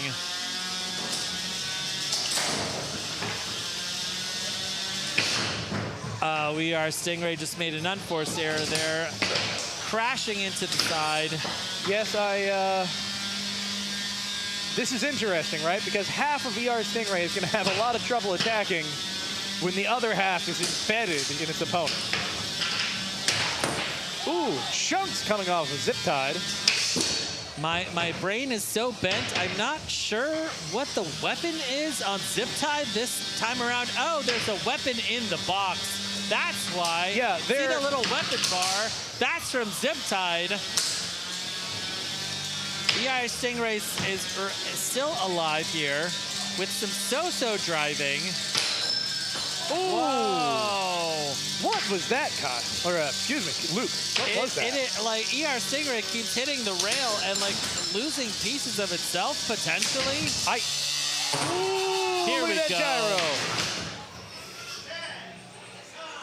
Oh, and the countdown begins. Yeah, there's the countdown there on Ziptide. Alex Pezza is so stoked about this fight. I love the excitement when you see things get destroyed. At a certain point, if the destruction is good enough, it doesn't matter if it's your robot, the opponent's robot, whoever it is, you're just filled with joy. ER Stingray here, built and driven by Paul St. Amand from Windsor, Connecticut. And Paul works as an IT solutions architect. Yeah, pretty cool.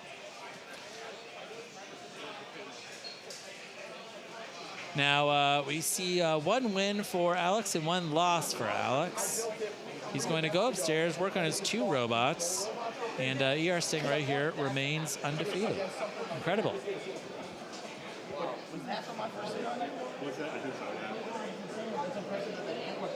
And what a crowd we have. It's a pretty good crowd today, I'd say, Luke. I've heard that we've sold more tickets here than any other event. We're looking at potentially up to 1,000 people coming in today to NHRL. Pretty cool. Yeah, that is an impressive crowd. Now, 1,000 people, is that 1,000 including the builders, or is that 1,000 spectators 1,000 alone? fans. Wow. We're going to go over to Cage 2. I can see loaded in William Marchese and Backlash Wave facing off against GRUG. I love GRUG, the name. I just love saying GRUG. It's a fun name. It's very caveman-esque to me. Yeah, yeah. Flintstone-ified. Now, Backlash Wave is actually inspired by an anime. Yeah. Inuyasha. Wow. Wait, say that again? I have no idea if I'm saying that correctly. Inuyasha? No, say it one more time. This sounds like a setup. Inuyasha. No? I mean, is that closer? Okay, all right. I got it close. I think I had to read it like 10 times. Yeah. I don't think I added quite the inflection I should have, but I think I got the syllables correct. Yeah, we're going to get kicked out of Japan here. I'm on a ban list. All right, we've got Backlash Wave here in red, facing off against GRUG, which has had a slow start out of the blue square. GRUG is a big horizontal undercutter. Oh, and an unfortunate pause in the weapon of Backlash Wave. Unforced error. Crashed into the... Oh, and the weapon belt on the ground. Backlash Wave is weaponless for the remainder of this fight. Look at the size of the undercutter here. Just the reach on DJ's robot here with GRUG, incredible. GRUG has been impressively min-maxed. Now you can tell a lot. Like if you've watched 1,000 fights, you know, like we have, Ricky, you can tell a lot about a weapon, just how it sounds. GRUG's weapon is running very efficiently. It's this very symmetrical sound.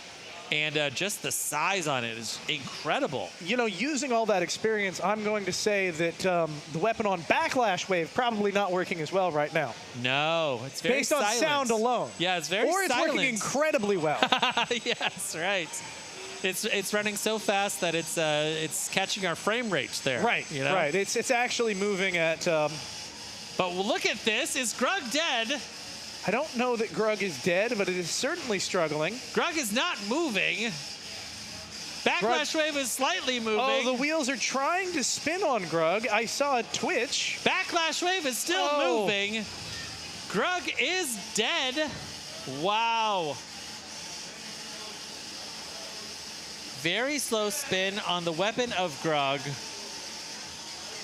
Backlash Wave is limping to victory, I think, here. Backlash Wave really struggling to get any movement, even though its tires are spinning. Here comes the weapon on GRUG. Interesting.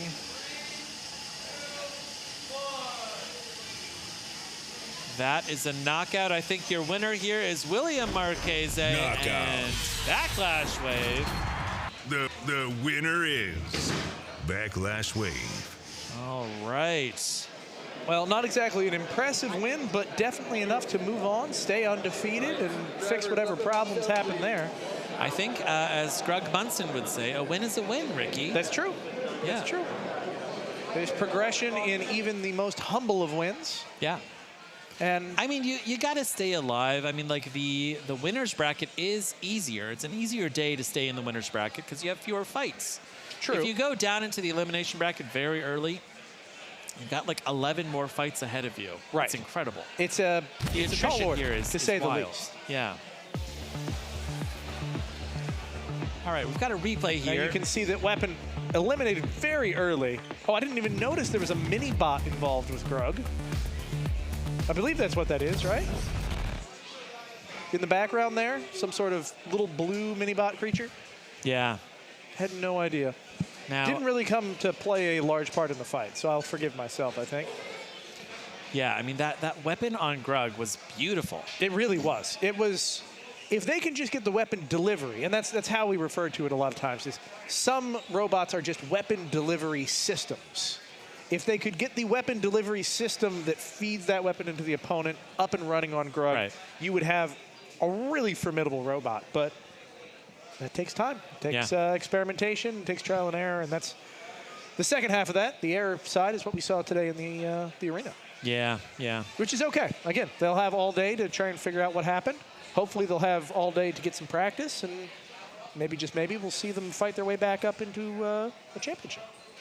Anything's possible. You're shaking your head like, no, that is not the way that works. No, I'm talking to Ethan. He wants me to drive Hot Poké, but I can't because it's almost 11:30 and I have to go on a VIP tour. Oh. Now, just very quickly, if you're going to come here to NHRL, buy the VIP ticket. The tour is incredible. You get to go up to the pits, get to meet a bunch of people, Just famous BattleBots builders. To It's incredible. forewarn you folks at home, if you buy a VIP ticket, you have to spend time with Luke. Yeah, no, that's the so drawback. you're aware. Page 3. Yeah. TONK versus Ablation. 8. Here we go, another fight coming up. 6, 5, Cage 4, 3. 3, 2, Ablation and TONK. 1. Now, Ablation Fight. Robots is a fight. robot we've seen before who can do a lot of damage quickly. TONK has been no slouch itself.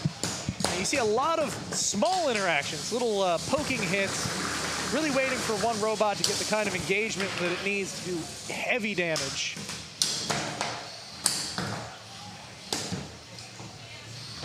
So far, these hits are a lot more reserved, a lot more metered than we often see.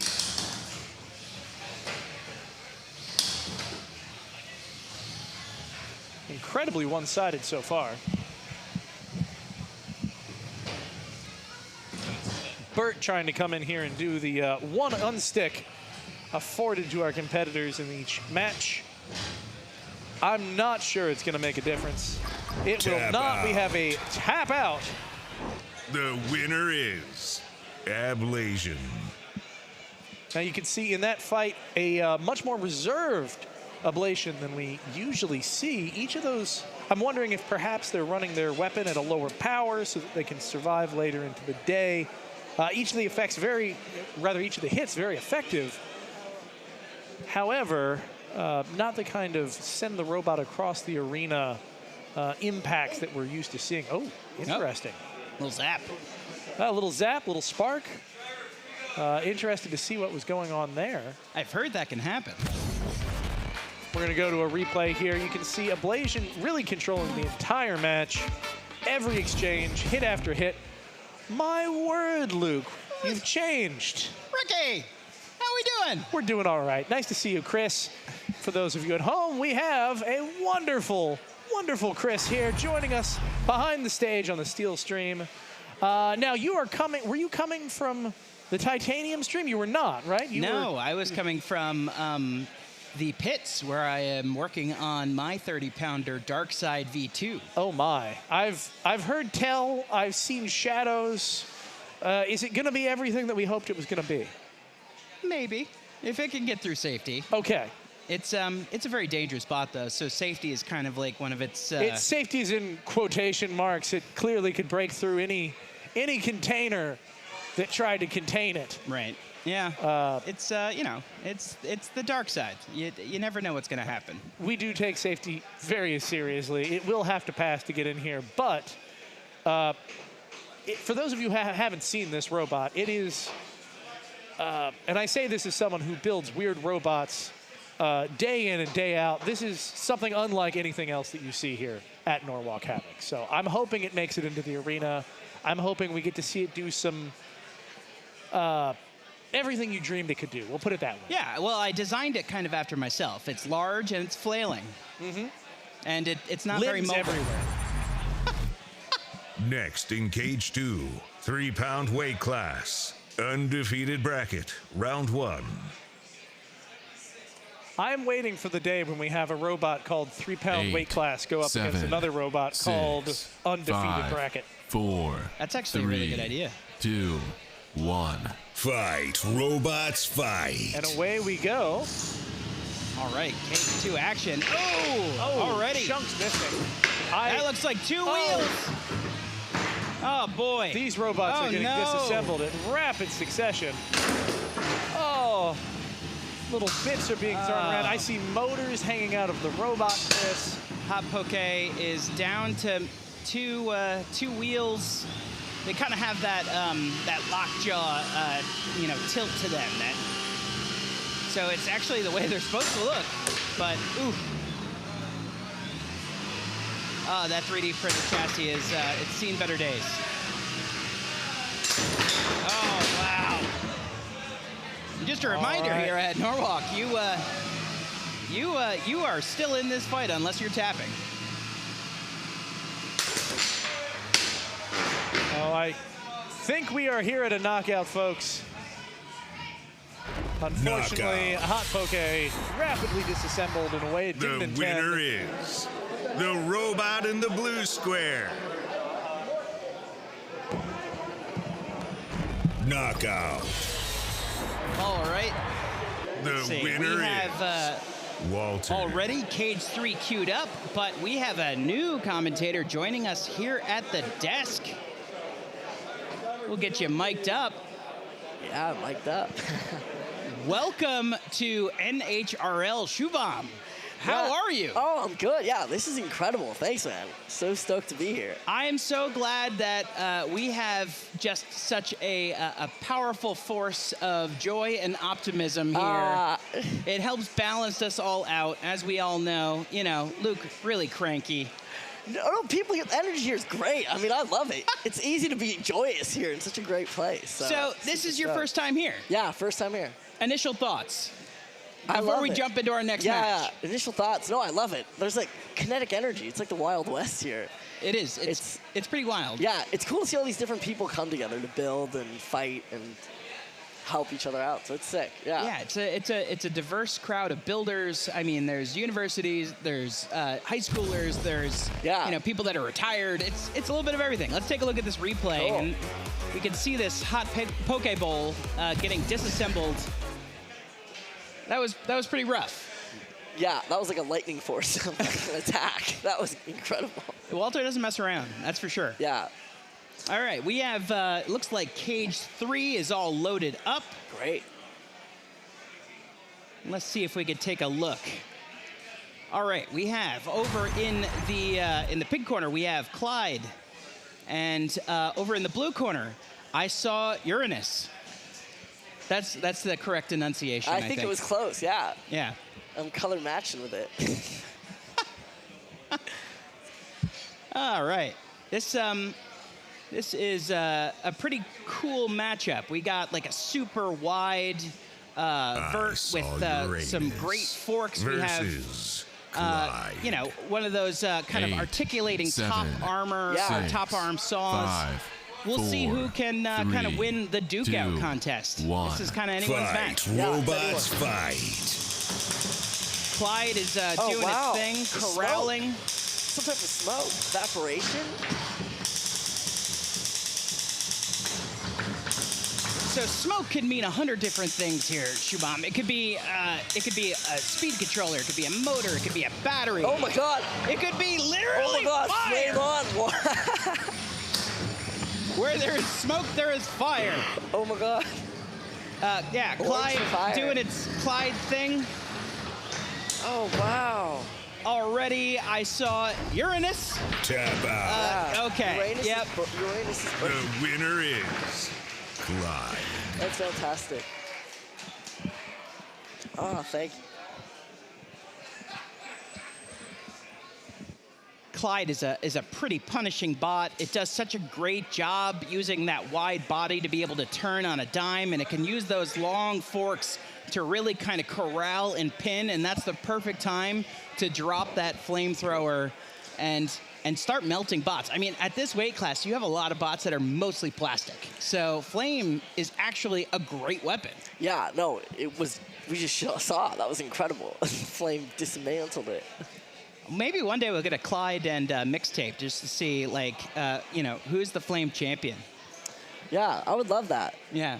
Mixtape is another bot made by Calviniba, probably one of the best 3-pound flame bots in the world. Cool. And he's actually just made, you know, a new flamethrower mechanism that you can buy directly from him, which is pretty cool. So, Wow. like, if you have a 3-pound bot and you want to put intense flames on it, you just call up Calviniba and he'll send you one right out to your house. Wow, listen, hey, after this, I might hit him on speed dial for that. That's great. Let's take a look at this replay. Wow, that flame, just a furnace. And so you can see, like, how Clyde, he just uses that wide body, those long forks, and he'll pin and melt. Pin and melt, yeah. It's kind of nice with those bots that help clean up. It almost feels like sometimes they want to get in the ring. They just fuse Start all fighting. those plastic particles right down to the plywood. And Yeah. there's a lot less to sweep. Yeah, that's true. All right, it looks like we have Cage 2 loaded up. Great. And I see an NHRL. I see. Okay, we got a factoid here. The winner of this fight is going to go on to fight Voltage X. Here in the pink corner we have Fifan, and in the blue corner we have. It looks like Spunky. Good. Whoa. Oh, boy. Wow, what a face. What a face. Oh, that's grim. Those eyes. They say the eyes are the windows of the soul, so His Next in soul's Cage staring. 2. And they're very googly. Spanky yeah. they are good. versus Fifan. 8, 7, 6, 5, 4, 3. I think I called 2, Spanky Spunky 1. before. Fight, robots, fight. But that's actually a bot by friend of NHRL and friend of the podcast, Chad. Oh, shout out, Chad. Also co-captain of Team Copperhead for BattleBots. No, the heck, he got decapitated. And this is, you know, a nearly brand new bot that was assembled up here in the pits today. Ooh. And it's already looking like it's doing its work. Yeah, I mean, these bots are taking a beat. It is zippy. Yeah, zipping through. I saw some footage of him testing it on his kitchen floor only about 1 or 2 nights ago. Oh, wow. That's usually how this works out. Oh, I like the Spanky's kind of circling him. Like a shark in the ocean, you know? Now, Chad also runs a 30-pounder Yahoo, which took a golden dumpster only a couple of months ago. Yeah. And you know, you can't keep a Chad away. He just comes. He's brought a new bot. Yeah. Ooh, it's a showdown. He's going aerial.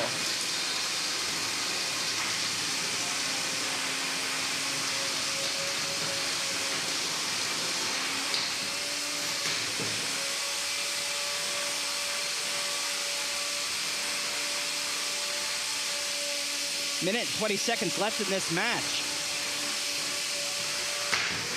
Ooh, it seems like anyone's game. It's a shame the face got decapitated, though. So this is the old tale of one bot with a working weapon, but one of its wheel drives it down, and another bot that is still zippy, but no longer has an active weapon. So Spanky's going to have to do what they're doing right now and get these pinpoints. That helps give them the control and aggression that they need. I think he's got him pinned. 45 seconds left in this match. We got our house bot stepping in. See if it can give. That's nice. The everybody house bot. gets one on stick. One. That's good. Good.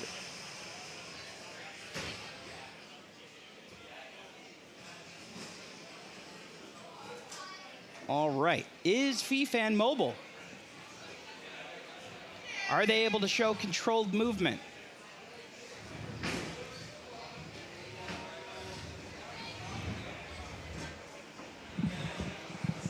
They got 10 seconds to make a decision. Otherwise, we're going to go to the judges.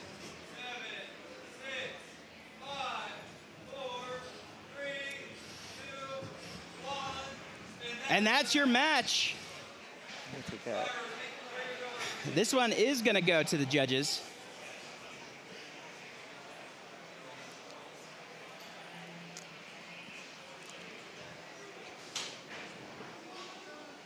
Shoebomb, you're gonna do a little selfie right here with the audience. I like it. I tried to. I got caught. You gotta do, you gotta appease that social media crowd. They're out we there. love selfies. We live for them. We do all this for them. Yeah. And this incredible crowd here today.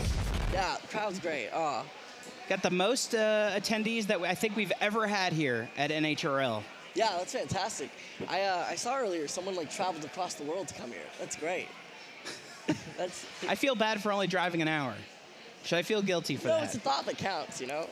And there might have been traffic, so it would Yeah? have been like 2 hours. There was like a little bit of a hurricane yesterday. That did make things a little bit more challenging. Yeah. All right. Let's see if we can see a replay of maybe some of those hits before we go to the judges. Yeah, it'll be interesting to see what the verdict is. Oh, okay. Shoebomb, you want to go over to the crowd and take a photo up close with the... Oh, yeah. Yeah. Let's do it, yeah. Should I just... Go ahead. The judges are currently deliberating that match.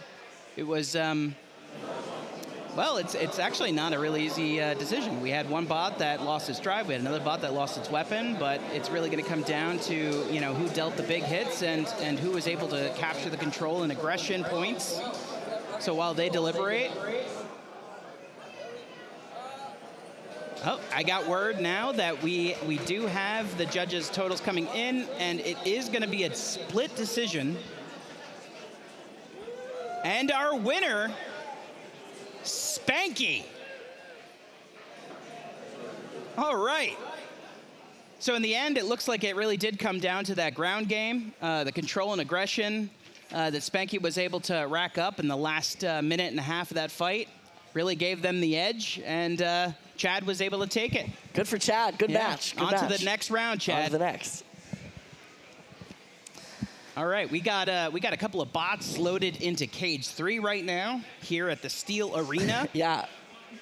Let's see who we got. Oh boy, I see a familiar. Yeah. I see a familiar face. You can tell by that cow print that things are about to get very interesting. Over in the pig corner, we have Milk Tankette. And then in the blue corner, we have Panzermensch.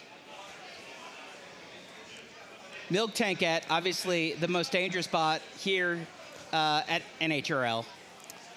The balloon is generally filled with some kind of highly toxic and explosive glitter. Wow. Which usually does seem to... The winner is Milk Tankette. Really help push them over the in the edge. And then Panzermensch, here in the blue corner. Looks like we got a vertical weapon on there. You gotta love the balloon, you know? It actually applies the correct up force necessary for them to deal killing blows. Yeah, it'd be cool if it's like a hot air balloon and starts flying. Right. They got sandbags that they can drop off the side if they, if they do need to get a little bit more elevation. Yeah. All right. We got 8, Cage 3 action starting 7, now. 6, 5, 4, 3, 2, 1. Fight, robots, fight.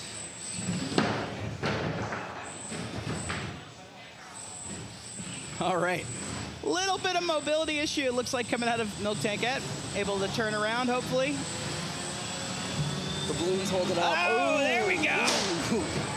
Oh, no. Oh, boy. The balloon's still holding up. That's great. Panzermensch is a 3-pounder brought here by Ryan Ferdinand, part of Lehigh University grad. Oh, my cousin goes to Lehigh also. Oh, cool. Yeah, shout out. That is a pretty nasty vertical spinner on that. Yeah. It's got good reach, and then, you know, it's got a good front scoop plow, a couple of forks. Yeah. It's ready to play the ground game, and it's ready to hit. Yeah.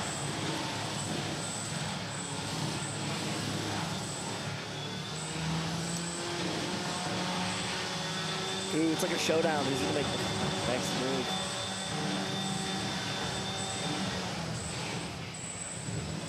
Oh, there we go. So many things can go wrong, you know, in this weight class. You know, it's all it takes is the slightest pinch on a rubber wheel, foam wheel, and you lose a little bit of that mobility. Yeah. But that weapon is still working just as it is intended to be.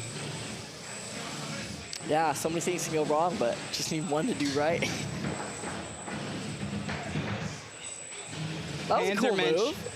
playing the role of the butcher here with this adorable cow. How dare you? Yeah. I don't know if that flamethrower is going to come back to life. I wish the balloon would. That's something that they should think about for other Backup tournaments. balloon, yeah. 50 seconds left in this match. I gotta say, it's super cool. The blue car can do all those like aerial spins. So when you get like a vertical weapon that spins Yeah. at that like level of RPMs, it creates a whole myriad of different gyroscopic forces that like now your bot turns differently. Yeah. It can flip easier. It's really awesome physics. Yeah. And we can see a can of butane now hanging out at the side of Milk Tankette. I wonder if Panzermensch is going to be able to dissect that Pull thing. out, yeah. We see lots of explosions here. It's tons of fun. Yeah, oh, it's great. Good explosion. It's fun seeing the house bot. Part of me just wants to see him get in the ring now, you know? Sometimes by the end of the night, they get a little aggressive. I bet. Unsticks become more like ram and crush. I bet, yeah. And that's your match. Great match.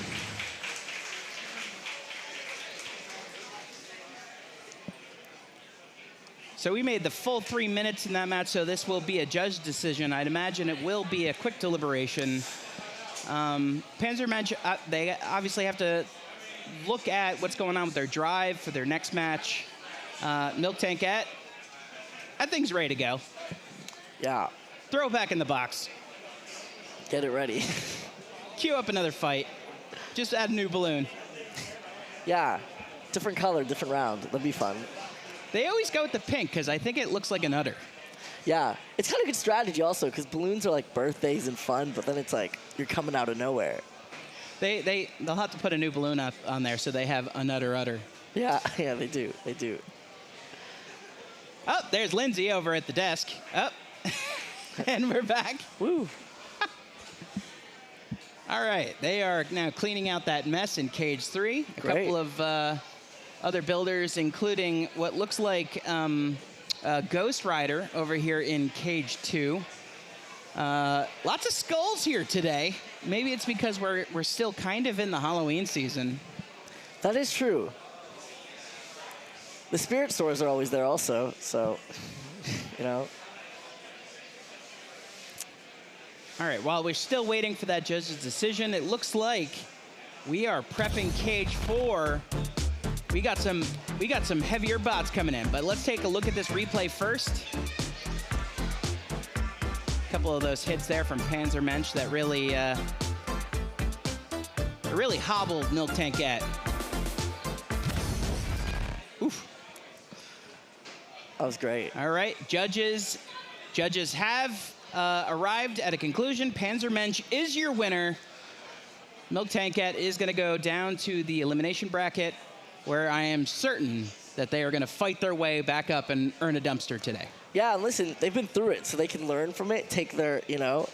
Everything's a learning experience. It's all a learning experience. It's only up from here. The first thing that you have to do here is learn how to lose gracefully. Yeah, that's true. And that is one graceful cow. Yeah, and cows are like, yeah, full of grace, full of milk, full of joy. So. Full of milk, full of joy. Cage Yeah. 4 action.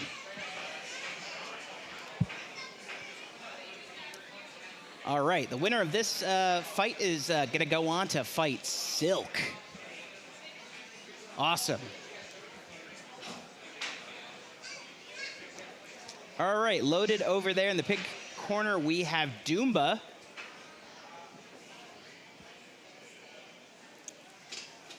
All right, actually, disregard that last factoid. The winner of this fight is not going to go on to fight Silk. That would have been a good match. Next in cage 4, Herbie 2 versus Doomba. All right, Doomba was created by Jake Hoffman, and it's you know, pretty clean looking bot. 8. And then you have 7, Herbie 2 6, from Michael Bush. 5, 4. And this is 3, actually a capstone 2, project, I believe, for 1. University, which is pretty neat. Robots, fight. All right, cage 4 action. Here we go. 12 pounders. Herbie 2, Doomba. Nice. Circling it.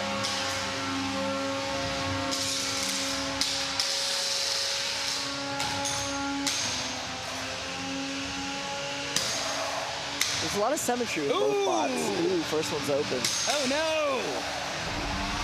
Tap out. Oh, wow. The winner is Doomba. Herbie 2 lost that front plate, that part of its you know, defensive shell. Yeah. Doomba, man, that thing hits hard. Yeah, just like the Zumba, you know. That was a good fight. Both of those bots were very similar from a design perspective, so that was... It's, you know, everything here is kind of rock, paper, scissors, but sometimes it's like rock, paper, scissors, and then bigger scissors. Yeah, Yeah. that's true. So it looks like Doomba just kind of won that reach game. Herbie 2 is pretty interesting, like a mid-cutter. Oh, poor guy. It was just that little edge. So not a ton of bots, you know, in the 12 pounds, so it makes sense. You know, move into the elimination bracket where you have a shot versus potentially losing your entire bot by hanging in there a little bit longer. Doomba hits really hard, so they probably were like, you know what, we're going to take our shot again rather than having to put this entire thing back together. Who knows if they have spares? Yeah. Hey, well, we wish them best, honestly, for the next one. I'm sure they'll come back. They can just super glue that front, and then they're good. Like, my bots are, you know, 5% batteries, 5% motors, 90% Gorilla Tape. So I love Gorilla Tape. Yeah, it does wonders up in the pits. It does. For sure. Yeah. All right, so we got cage 3 getting prepped to load in. We got 2 bots loading into cage 2. And again, this there's just this a skull-clad man standing outside of cage 2. We can get a camera on that.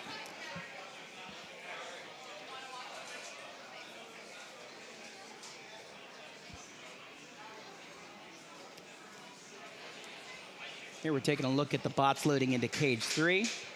Oh, it's cool. It seems like there's two twin bots.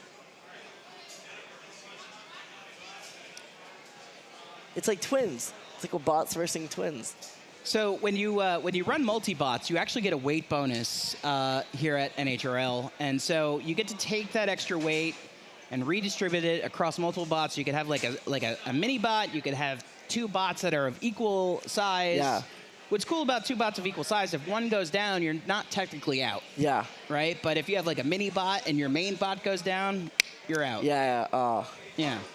So you know, it's like hedging your bets, splitting the difference. Yeah, it's fun. It's also fun to always have like a little side partner. Yeah. Yeah. Like WWE.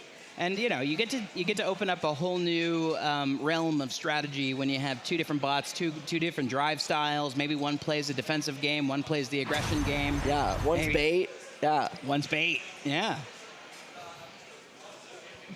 All right, Polar Vortex is run by the unofficial Yukon robotics team. No, the official Yukon robotics team. We don't talk about the unofficial Yukon robotics team.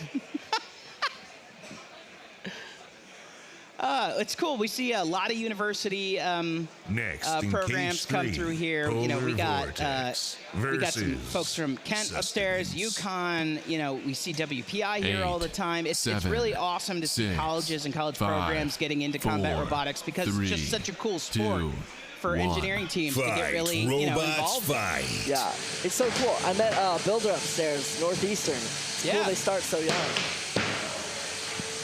All right, so those headers are not accurate, but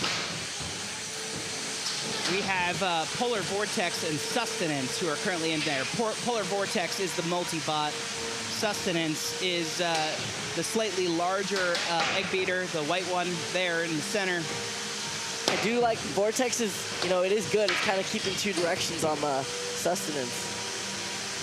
They're relatively similar bot styles. It's just Polar Vortex, they're both smaller, and Yeah. there's two of them. But we're gonna see, like, what wins? You know, two small dogs in the fight versus one very angry Rottweiler. Yeah, yeah, that's true. Sustenance, I feel like, is looking for some. 2 minutes left in the match here in Cage 3, the Steel Stream.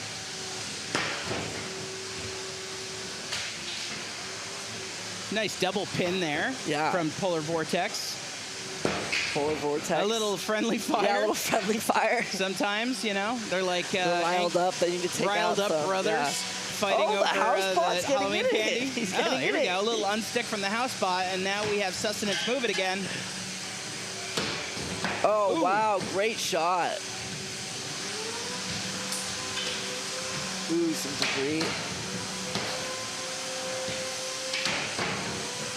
Seems like we're getting a little bit of a corner action. Sometimes it almost looks like with these egg beaters, like it's not even moving. It's just spinning so fast that it looks like kind of a stationary egg beater. Yeah. They're terrifying.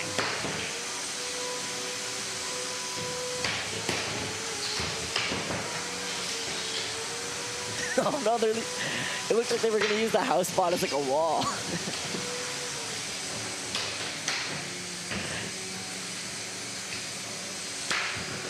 45 seconds left of the match. All these bots still appear to be mobile and functioning. I think they're looking for their kill strike now. Oh, he's circling him.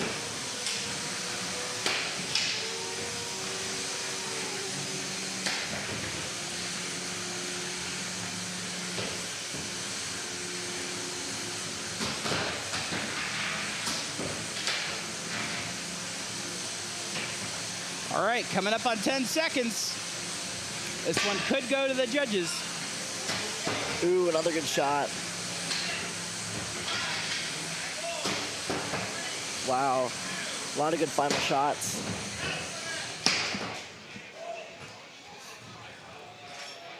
Awesome. Great match. Slugfest.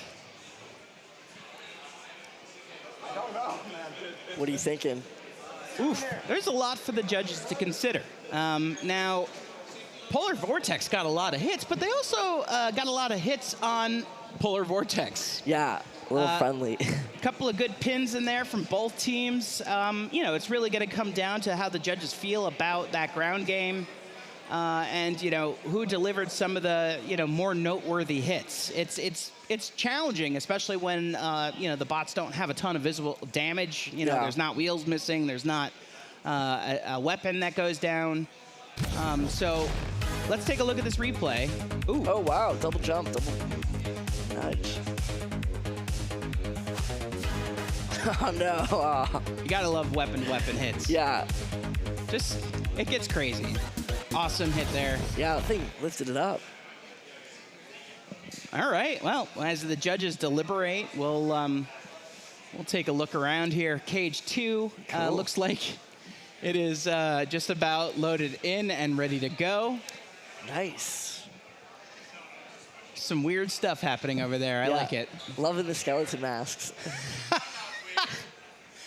The gentleman in a cow costume just said, "Weird." We're not weird. These robots are about to move. All right, and we have a unanimous judges' decision Sustenance has taken that match. Wow, great match, but yeah, Sustenance got, I think you were right, Sustenance got some of those big noteworthy hits where Yeah. it really got the vertical axis on the other ones. I mean, damage, is, and, aggression, they kind of get roped together, and, that's really the first thing that judges bite into. And, obviously they were, they put up the biggest hits, and that's, but Polar Vortex looks like pretty much they just need to go upstairs and recharge their batteries, and they'll Yeah. be ready for the elimination bracket. Yeah, So, I think Polar Vortex is ready to fight anything in its way right now. all right, over here in cage 2.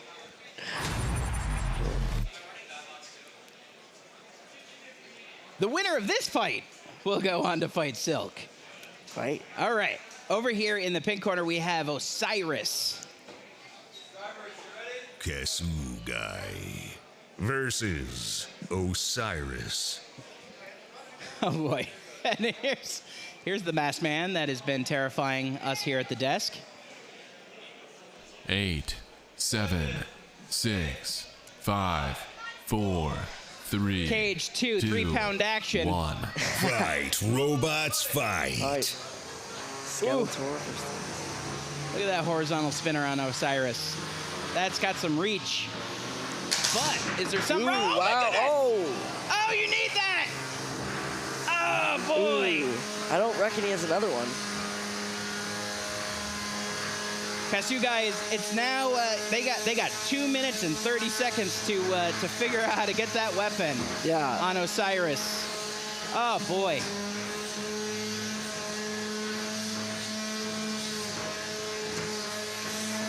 You hear the hum of that vert. Yeah. That's a scary noise. It looks like it has a, yeah. That thing's hunting. Looks like they might have a slight pinch on the left side of their wheel drive.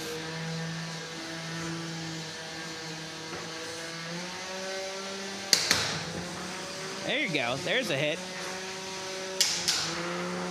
Are they going to be able to capitalize on Osiris's weapon being down?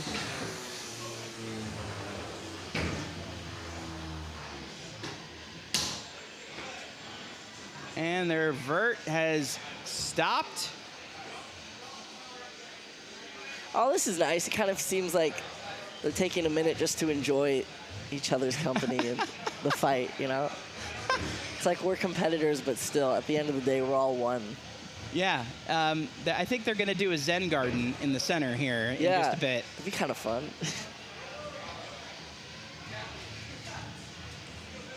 Going to see maybe the house spot is going to step in to give Kasugai a little nudge if Osiris doesn't do it himself. Yeah, the house spot is it's always a... I'd like to see Always the house looming. spot versus Vortex. That would be a good fight. 1 minute left in this match here. And unless we see some weapon action coming out of Kasugai, I think that this is going to be a very long 45 seconds. Oh, we got it. We got a countdown. 5, 4, 3, 2, 1. Knockout. Wow. And that The winner is how things can just flip, Osiris. on a dime here, Shubham. It's the first thing that we saw in that match is Osiris's weapon just got sheared clean off. Yeah. And you know what? You still have to hang in there for the rest of that 2 minutes and 45 seconds. And what we saw was the drive went down on Kasugai, and that was it. Yeah, it was unfortunate what happened to the weapon, but I will say, despite that, it was a peaceful, you could feel that they were having a nice, it was unfortunate though what happened. There we see that weapon. Oh, see the...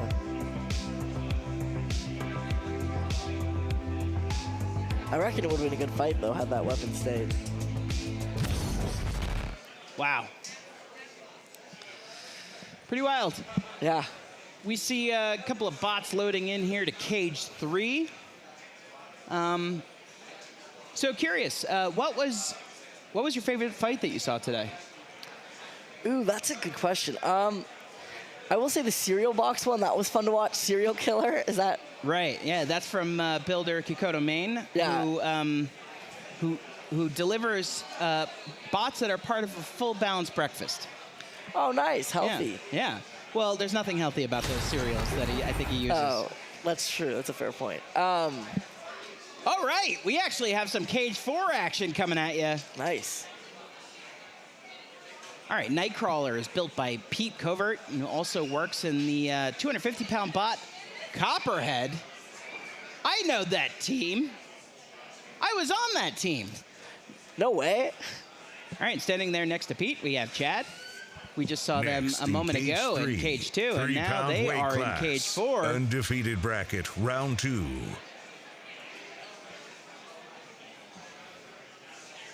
Eight, 7, 6, 5, 4, 3. All right, it looks like they're going to be up against Kaleidoscope Fight, over in the pink corner. robots, fight. You hear that egg beater drum spin up, and then that vert on Kaleidoscope. It's like the sound of Saturday morning. The lawnmowers outside.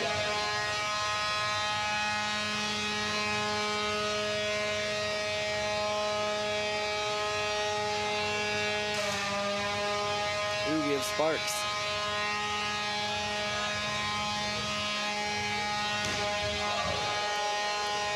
Wow. Despite the size, that small one definitely put the big one on its head a little bit. Kaleidoscope has come all the way out here from Dayton, Ohio. Owen, he's the head coach for the University of Cincinnati BattleBots Club. Pretty cool. It's fantastic. Again, those, university programs, love it. Whoa! Saw some dust kicking up there. Wow. It's like renovations in the BattleBot.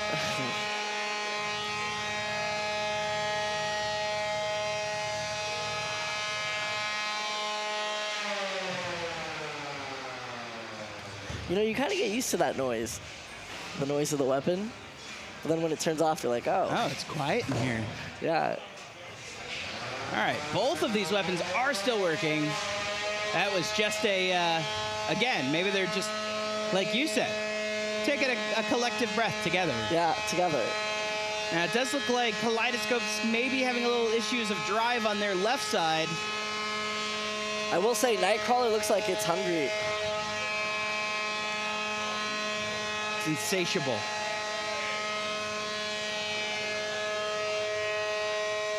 Ooh, it's coming.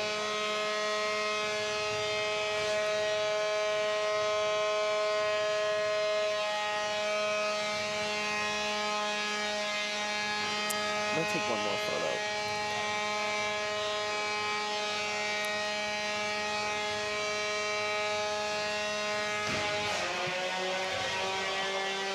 Coming up on 30 seconds left in this match, and Kaleidoscope is currently doing a lean on the side rail. Oh, wow.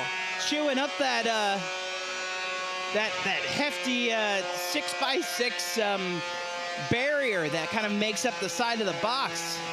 Wow, that bot went full 180. Are they gonna be able to get off that? I don't know.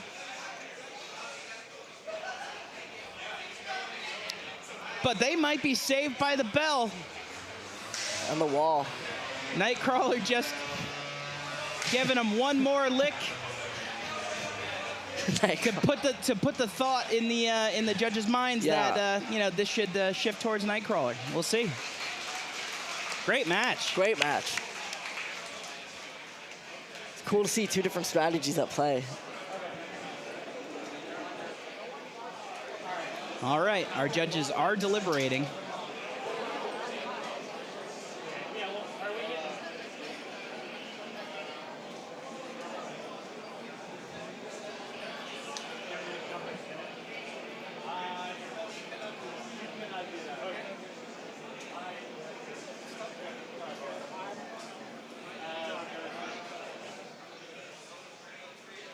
All right, we're actually gonna jump over and see and meet our judges here. All right,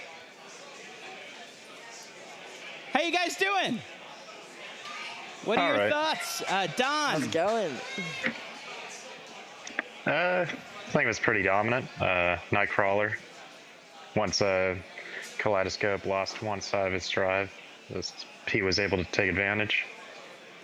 All right, and Coleman? Yeah, I think Nightcrawler was dominating control and aggression, control and damage. Nightcrawler was not being particularly aggressive, but yeah, in the end, Nightcrawler wins. All right, and Andrew, is it unanimous? Yep, it's pretty clear cut. Nightcrawler was able to get around to the size of Kaleidoscope and do some damage, take out a drive pod, and yeah, it did really well. Love your background. Wonderful. Oh, that's good. That's great. Those Zoom backgrounds. Great. All right, and we're going to take a very short break to hear from our sponsor, Xometry. Love it. All right, we'll be back here in a minute. See you then.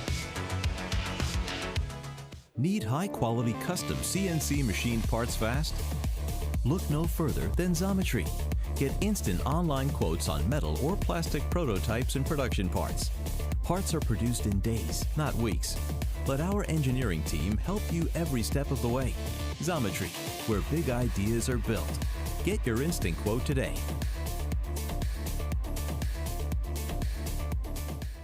Do you need laser cutting for your next project? Get instant quotes on DXF or 3D CAD files from Xometry's AI-driven online quoting engine. Your high-quality, low-cost prototypes and production parts will be delivered to your door in days, not weeks. Xometry, where big ideas are built. Get your instant quote today.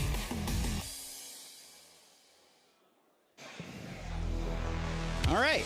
Whether you're building a fighting robot or a big project for work, Xometry can help you innovate faster and better with online instant quoting for CNC machining, laser cutting, 3D printing, and more. Xometry can help you bring your projects to life.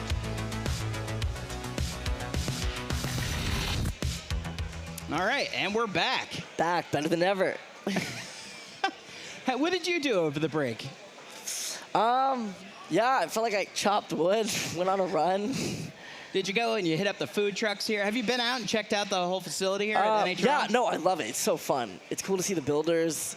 Yeah. It's just great to see everyone from all these different walks of life coming together. It's if great. you are here in the Northeast, you got to come down to NHRL and check this out. We're here in Norwalk, Connecticut. Food trucks, just awesome. There's a bot museum, really cool stuff. Yeah. All right, we are here in Cage 3. Deep Melt is a fully autonomous version of Project Liftoff. This bot does not have an operator. Wow. It is sentient. Wow, that'll be interesting to see how this bot does. We are in the future. There's a chance that it is going to escape the box and just be on the loose. It's coming for you and me. Yeah, just keep your eyes up. That's all I'm gonna say. Yeah, it's a good. Yeah. And now this is called a melty brain, right? Yeah. It's so that there's a whole slew of different type of horizontal spinners. There's spinning weapons. There's some bots that have a spinning shell, but this one uses its drive to spin in a circle. Wow. And these wheels got you see how it can literally bore down into the wood? Yeah. That's incredible. This is pretty wild. Oh my goodness. Wow, the saucer is on a rampage. Yeah, it is a pretty terrifying. It is a terrifying Roomba. This is a Roomba that just makes a huge mess there instead of cleaning one up. Yeah, absolutely.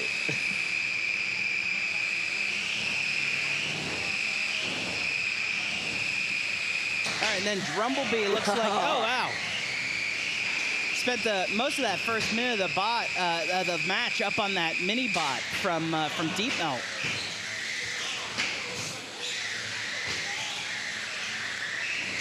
Wow, you can kind of see that it's starting to learn from its past.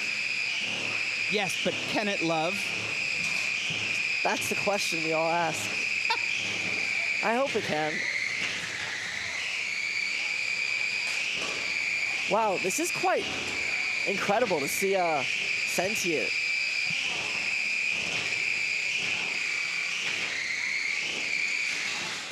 Wow. Deep Melt is the brainchild of Jim Kasmer, who came down from Andover, Massachusetts.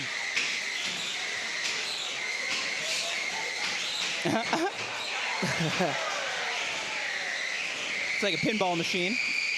Yeah. It's a feature, not a bug.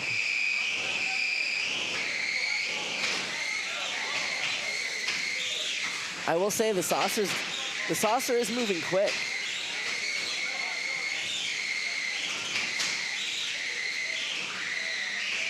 It's not uncommon, you know, that we've seen from the Project Liftoff teams where this thing does happen to ricochet around the box a lot, but let me tell you something. The bots that they build hold together. They can handle getting hockey pucked around like that, Yeah. and they'll always bounce back.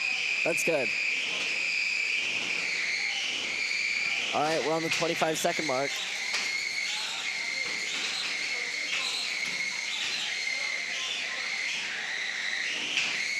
Oh, what a hit.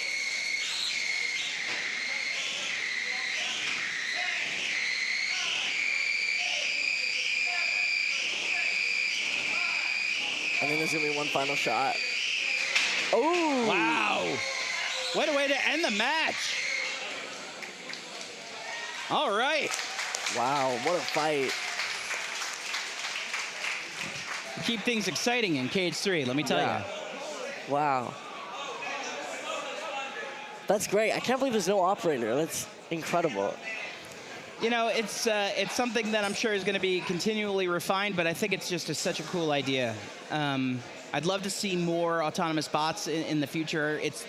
They exist, but they're very rare in combat robotics at this point. Yeah. Oh my God, the technology's changing, so yeah. I reckon in the future we'll see a lot more. All right, they're securing their bots, and they're going to be hauling them out of here while their judges deliberate. Currently have some bots loading into Cage 2.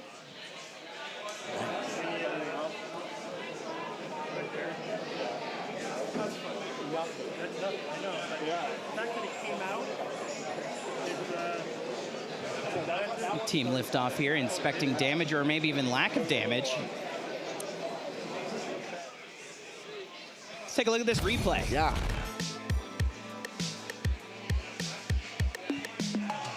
Oof.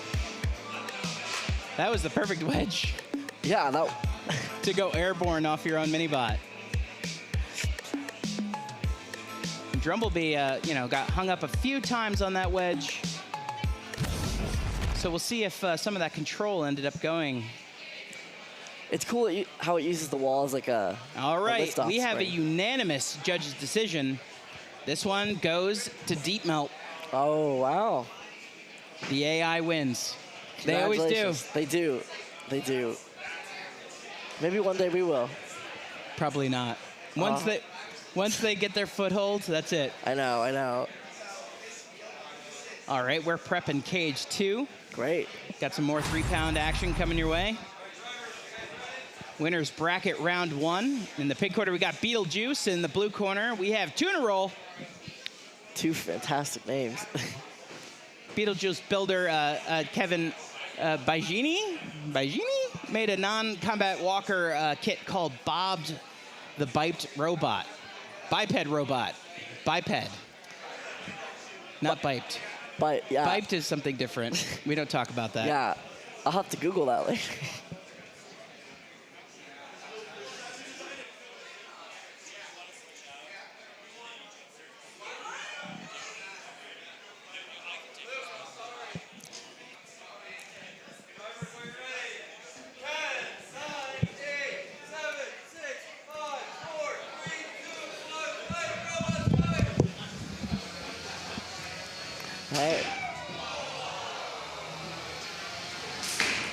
All right, we've got Beetlejuice here in white and green facing off against Tuna Roll here with the googly eyes. Shubham? Yeah, We do. What a great match, and it's good to see you, man.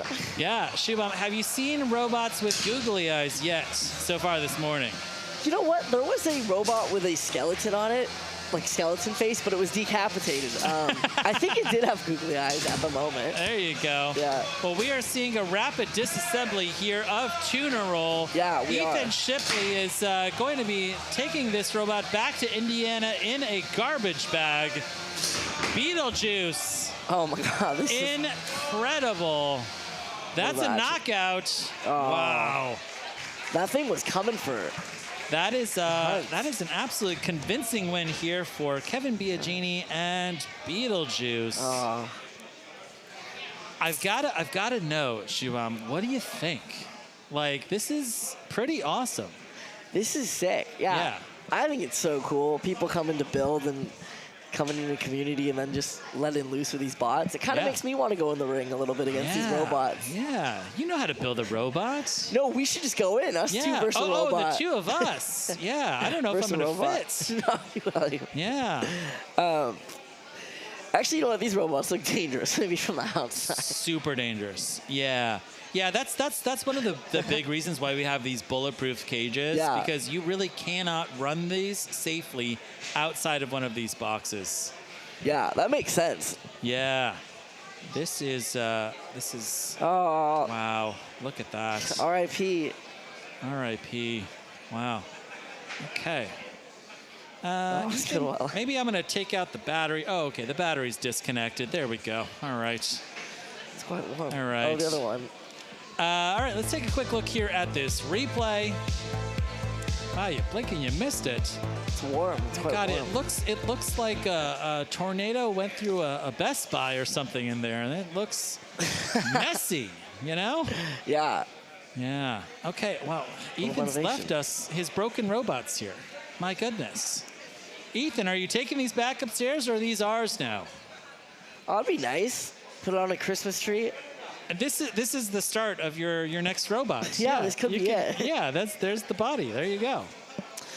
Wow, this is truly sketchy. It's cool watching these robots because you're like, oh, I wonder what would make a good robot.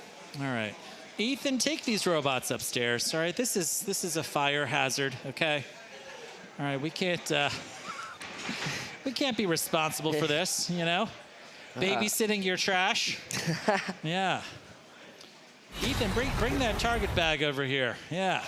Bring that target bag over here. We gotta get these robots out. Oh my gosh, it's a cage 4 fight here. We've got something here in the big box. I can see Milk Tank over in the pink square. Get hyped. Wow. Wow, they are calling for Milk Tank. Milk Tank has fought at more NHRL events, 9, than any other 12-pound robot. Incredible.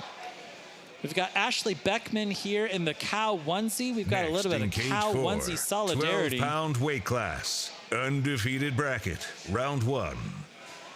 And we see their driver 8, lunch buddy 7, there. 6, 5, 4, 3, 2, 1. Fight, robots, fight. Facing off here against Buzz-Kill. Wow, fast box rush from Milk Tank. Yeah, quick pace. Incredibly aggressive opening here from Milk Tank. But it looks like Milk Tank has popped that glitter balloon. It is stuck in the blue corner. Ooh, I think Milk Tank's gonna make a recovery. Yeah, it looks like the weapon is still running on Milk Tank. That's good. But the drive is a little iffy here. Ooh, Buzz-Kill comes out of nowhere. Yeah, they've been waiting. Good shot. Oh, and I'm seeing parts of Milk Tank. Wow. This is horizontal on horizontal action. We've got an undercutter versus a mid-cutter. And look at that, the weapon on Milk Tank has gone down. That is a tap out. The winner is the robot in the blue square. The robot in the blue square was Buzz-Kill from Team Honeycracked from Maryland, facing off against the cow onesies of Milk Tank. Gotta say, I love your onesie also. It's so hot in this onesie. Like, there's a lot of lights up here. There's a lot of people here in the audience. There's just every hour, it just gets hotter and hotter in this building. Yeah. I'm like sweating. It's like awful. You Yeah. know? Well, hopefully it's colder tonight. Yeah, well, I'm gonna change out of this onesie at one point. Yeah. So I guess we're gonna see. But it's good to see the the loyalty to the tank. Yeah. Yeah. I mean, listen. Ashley started it, but I jumped on pretty early onto the bandwagon. All right. Yeah. So yeah, You're a day audience, one, yeah. you can also wear cow onesies too. You know, like these are like $25 on Amazon. Yeah. I want to see like a sea of milk tank onesies. That'd be great. That'd be incredible. Yeah. Yeah. They'd be moving. That's good. Hey, That's when pretty you good. when you know the pun, Yeah. well, it's a bad pun, but Yeah, like gotta throw it out there. sometimes milk tank catches fire. You know, like oh, it's a well done burger. Ooh, I you like know? that. Yeah. Yeah, exactly. There's a lot we can do there. Yeah. We're gonna check out this replay here. Wow, Oh, these balloons do have glitter in them. yeah, the balloons have glitter in them.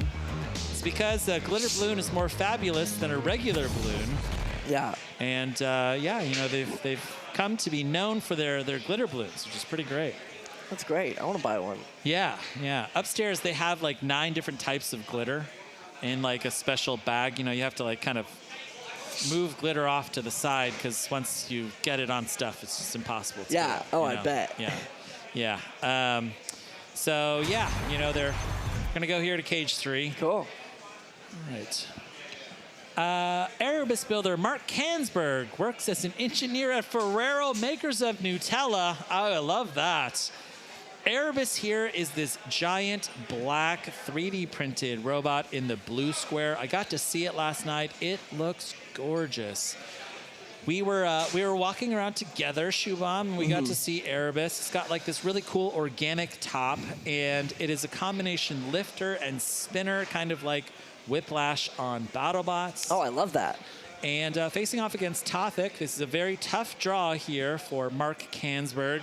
Tothic, run by Christian Cooper, Ribot team member Christian Cooper, Ribot weapons designer Christian Cooper, and Tothic is a very good robot. I love that. All right.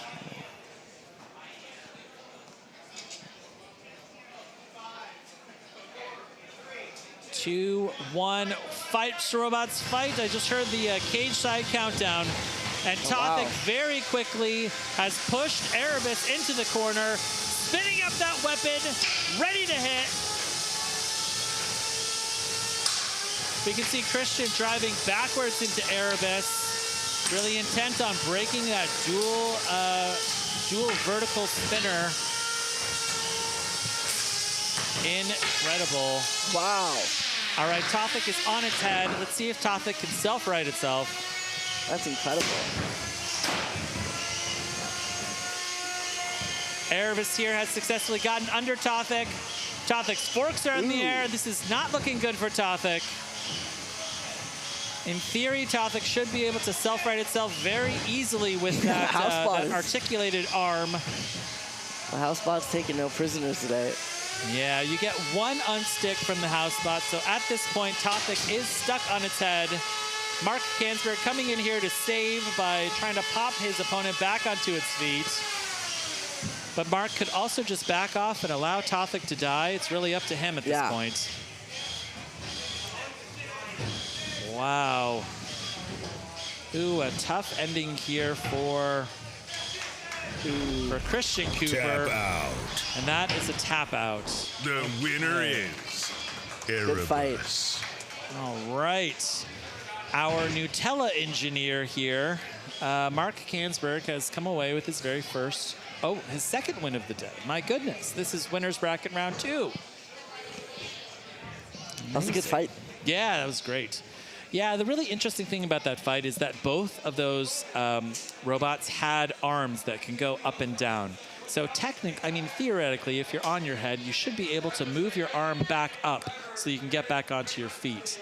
That didn't happen there, though, with Tothic's, which indicates that probably that arm was damaged in that fight. Just put a cast on it and it'll come back stronger than ever, you know? There you go. Yeah, exactly. Because it's a journey, you know? They got a whole journey here. It's not just one, you know? Right. On to the next. They recover, they get stronger, and they come back. Tothic's a good robot, so we're probably going to see it again. I hope so. It'll be great. All right. Going over to cage 2, we've got Caldera facing off against BULKHEAD.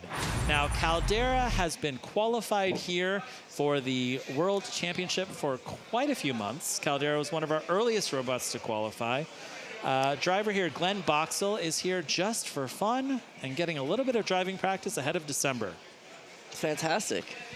Facing off against BULKHEAD. BULKHEAD driven by Renata Kaplan from Team WPI. This is a Team WPI robot here. And Caldera is driven by Glenn, and he's a Team WPI dad. His son, Brian, is the co-president of Team WPI. Aw, that's sweet to see. Yeah. Next in Cage 2, BULKHEAD versus Caldera. I love the look of 8, BULKHEAD. 7. This is a really cool 5, design. 4, 3. I like how the X's are eyes also. 1. Yeah. Fight, robots, fight. Oh, and BULKHEAD's got BULKHEAD one immediately wheel off. lost a wheel just by itself. Oh, no. Glenn is coming in here to kill. It looks like Renata is stuck. Brian Boxall coming in with the mini bots, trying to push Renata into the rail.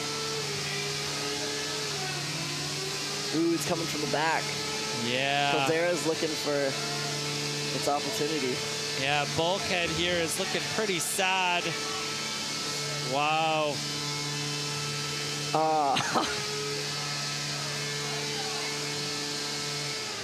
So in theory, BULKHEAD is designed to attack its opponents with that big black plow on the front of it with the, the crossed out eyes, and then whip its tail around and try and catch the back of its opponent. Yeah. So like grabbing a wheel, ideally. But you can see here, Caldera. Ooh, wow! Ooh, we got smoke. Oh, wow, we got fire. Wow. That is potentially a battery fire from BULKHEAD. It's not over yet. Yeah, that weapon is dead. It could be an ESC fire.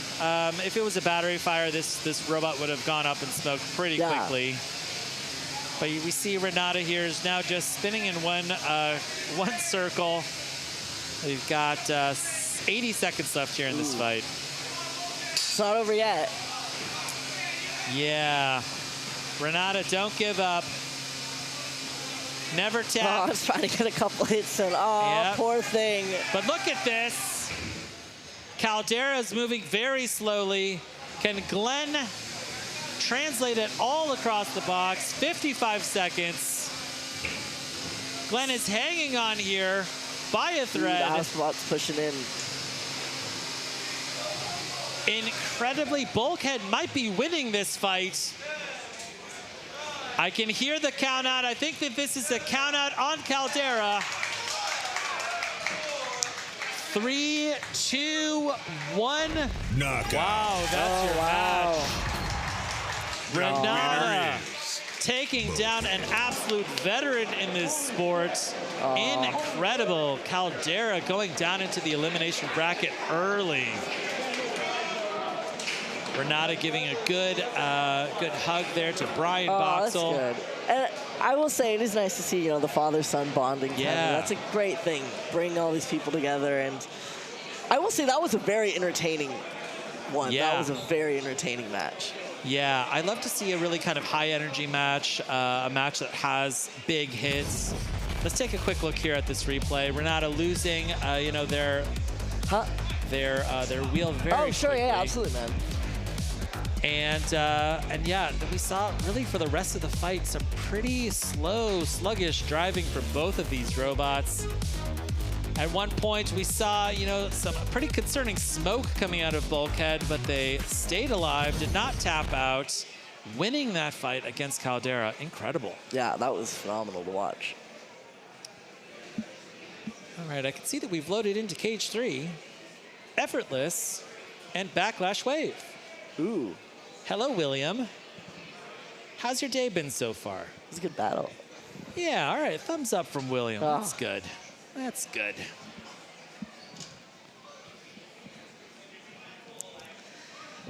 So did you end up going to the city last night? Yeah, I Was it raining? To a little bit. Yeah, it was a little bit raining. Yeah. But it was nice. It was nice. I looked at the weather. I was like, there's no way I'm going anywhere. Yeah. If I successfully make it back to my hotel, I'm just going to lock the door. You know, Yeah. just like, No, that's a fair play. Yeah. It was fun, though. It was fun. The city's always great. That's good. Here's great, though. This is incredible. Yeah, this is really fun. This is the place to be right now. Yeah.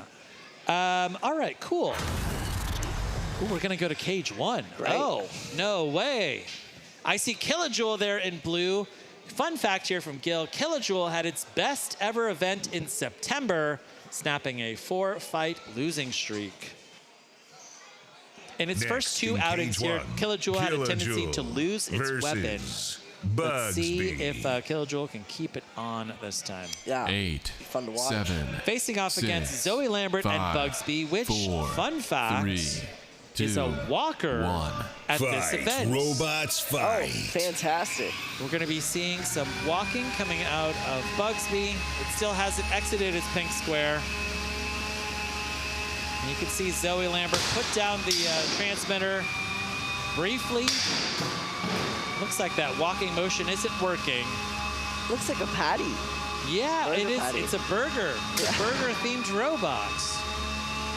Killajoule here, driven by David Dreyer from Kent State University Combat Robotics. Perfect. Yeah, And he is. Okay. look at this. Bugsby is dying. Bugsby is very slowly dying here. It looks like Zoe Lambert's being counted out.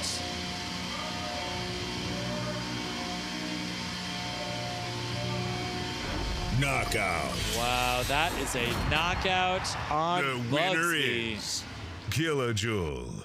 Because I don't know what's going on with the drive side. Holy shit. David Dreyer has no idea that he's live on YouTube, and he's about to get us demonetized. David, this is a family-friendly event. My goodness.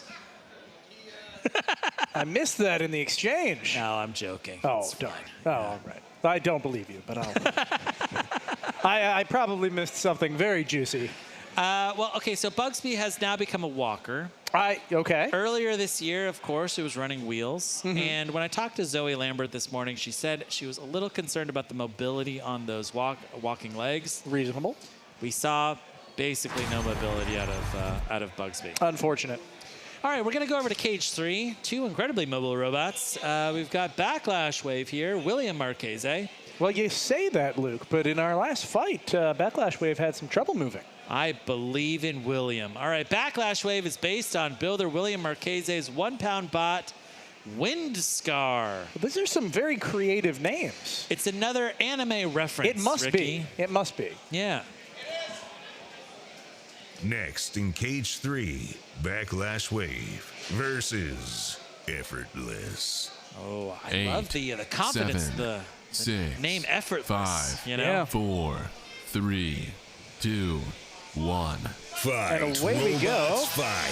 Slow start, surprisingly. Both robots. Whoa! Ooh, Nice. Big hit there. Nice big hit. And again, Backlash Wave's weapon immediately goes down, although this time it springs back to life. I think that, oh yeah, you're right. Yep. Oh, chunks, and I see some belt laying on the floor. Effortless getting under Backlash Wave. You can see William Marchese, it's written on his face. You can see that the tide is turning. Unfortunate, that is a tap out. Ooh, washed out, The Backlash winner Wave, is my gosh. Effortless. Sometimes when your robot does the thing, You gotta tap out. yeah, sometimes it's just the way it is. You gotta save yourself, you know, for future rounds. William Marchese and Backlash Wave going down into the elimination bracket to fight his way out. Now we've seen that from Backlash Wave in the past. A good performance in the elimination bracket. Backlash Wave typically goes fairly deep in the competition. And, you know, we love the robot and we love the builder even more. I'm waiting for the day when you're like, we love the robot, Hate the and builder. that's it. No, the builders are great, Ricky. That's true. We don't have a lot of heel builders here. No. We're going to go to the replay. Look, big immediate hit. Yeah. And Backlash Wave survived that. Oh, and then there was a wheel gone in that exchange, along with the belt. And you can see that facial expression sums up how that fight went. Just really how that one exchange went. Yeah, big amount of energy right there at the top. Yep, yeah, and well delivered. I mean, that was a tactical delivery of that energy. Yeah, absolutely. All right, we're loading into boxes. Oh, wow. Oh, looks like cage 4. I can see green lights, It's Ricky. definitely glowing. Green lights, that's a good sign. Oh, no. Ricky, it's Yes? Son of Cram facing off against Blue Cheese. Oh, geez. I should... This is perverse. Oh, okay. Well, you have my attention. But I get so much perverse joy out of seeing Blue Cheese explode. Having a 40-year-old man tell me how perverse they are wearing a cow suit is not making me any more I comfortable. mean, listen, here. I want Blue Cheese to survive, but I'm happy when it explodes. Okay. It's terrible. That's not the way you should look at these fights. I think that's a fair way for any like that. If the driver was telling me that they're just waiting for their robot to explode, I think that's perverse. But us as pseudo spectators, I think we're allowed to hope for such a thing. Yeah, I certainly hope so. I mean, listen, I wouldn't have editorial freedom if I if I couldn't tell you exactly what I was hoping for here. Son of Cram here, run by David Small. Banshee Captain David Small on BattleBots. 8, New rookie bot 7, for Season 7 of 6, BattleBots. 5. Notably 4, unkilted here. 3. Yep. 2. Yep, he's wearing 1. pants today, Ricky. Robots fight. Ooh, good speed right out of the box. Yeah. Son of Cram, and look at that. Blue Cheese, its weapon has remained unexploded. Blue Cheese, an incredible amount of destructive energy in that weapon. This is very quickly becoming Blue Cheese's longest fight ever at NHRL. They've been alive for at least 10 seconds, Ricky. My God! And delivering hits, no less. Wow! Oh, what a hit! Blue Cheese! And a little bit of fire. Yeah, just a little, fire. but it's still driving. So much fire, Ricky! Oh, so and much fire, Ricky! Wow! Tap out. A little poof, a little spoof. The winner is Scab Armour. No, the winner is not Scab Armour. The winner there is Son of Cram. The winner is all of us, because that was awesome. Wow. All right, I'm going to say what you're always looking for is improvement. Right. So death by fire is better than death by spontaneous explosion. So I'm going to give it to Matt. The robot is improving. There is an upward curve here. Yeah, it's good. It's good. It's not a steep curve. It's a slow takeoff. It's a slow. There's a lot of runway. This is Matt's third or fourth event, and I'm waiting. I'm waiting for that golden dumpster moment. Let's look at these beautiful moments, though, that it did manage to get. That is an incredible hit. It's a great hit. Did you see how much airtime David had? Yeah, was that a roof impact? If not, it's pretty darn close. I saw the lights flicker, and to me but then you see immediately that belt comes off, the smoke begins. Yeah. There's something there about its ability to take its own, every force has an equal and opposite reaction force. Right. There's a little improvement needed there. But, again, didn't explode on the first impact, managed to land a few hits. That's a major improvement. Maybe we'll see even more improvement before its next fight. Now, Ricky, delightfully, our 90s kid is back with Zinger, our lifter, facing off against IDKWTFID, a.k.a. I don't know. All right. Now, Luke, do you think that this 90s kid was alive in the 90s? If he is, I need to get that skincare regime. Yeah, that's incredible. All right. I was alive in the 90s and I look half dead. Okay. 8. Which half? 7, 6, 5, 4, 3, 2, 1. Away we go. Robots fight. All right. We've got IDK here in pink. Ooh. IDK having some mobility issues right off the bat. Having some trouble. Looking like it can only go backwards. That weapon... This isn't a joke this time. That weapon actually is moving so fast, it doesn't look like it's moving. Yeah. Now let's see if we can get a good lift here from Zinger. Oh. We can. Look at that lifter. Look at him go. It's the little lifter that can, Ricky. Hey, little buddy. It's adorable, Ricky. Look at it. Wow. And just those little lifts have already killed IDK. It's delightfully impressive. Wow. Okay. Getting a very slow spin here from IDK. Now, what Zinger is going to want to do is let that weapon on its opponent spin up and then lift its opponent into a wall, into the ground. Wow. That sort of thing. We're giving live driving tips right now, Ricky. That's great. Yeah, well, it's a match that seems to be going very Slowly. quickly into no place fast. Oh boy. out. Interesting. Got a tap out. I don't know who tapped out. That both Versus robots relatively immobile at the end there. Who was the winner here? The 90s. The 90s one. Yeah. I'm going to buy that shirt. You have to. Look at it. I think that's directly pulled from the wallpaper of a Nickelodeon television show. Yeah. Yeah. Like a really great live set, you know, Yeah. TV set. Fantastic. I'll tell you, that kid doesn't look like somewhere between 35 and 45, so. No. He's just got great taste, Ricky. That's great. All right. He knows a good thing when he sees it. Yeah. And he puts it on his body. All right. We are heading over to Cage 3. Cage 3. Yeah, we've got Red Hawk here. Stag Beetlebot versus Red Hawk. Stag Beetlebot here. This is their second competition. Stag Beetlebot was a fan sitting in the audience, just like 8, you earlier this 7, year. 6, and has 5, built an incredibly 4, tough 3, robot here. 2, 1. Fight. Yeah, Stag Beetlebot Robots impressed us fight. last time. And will probably impress us again.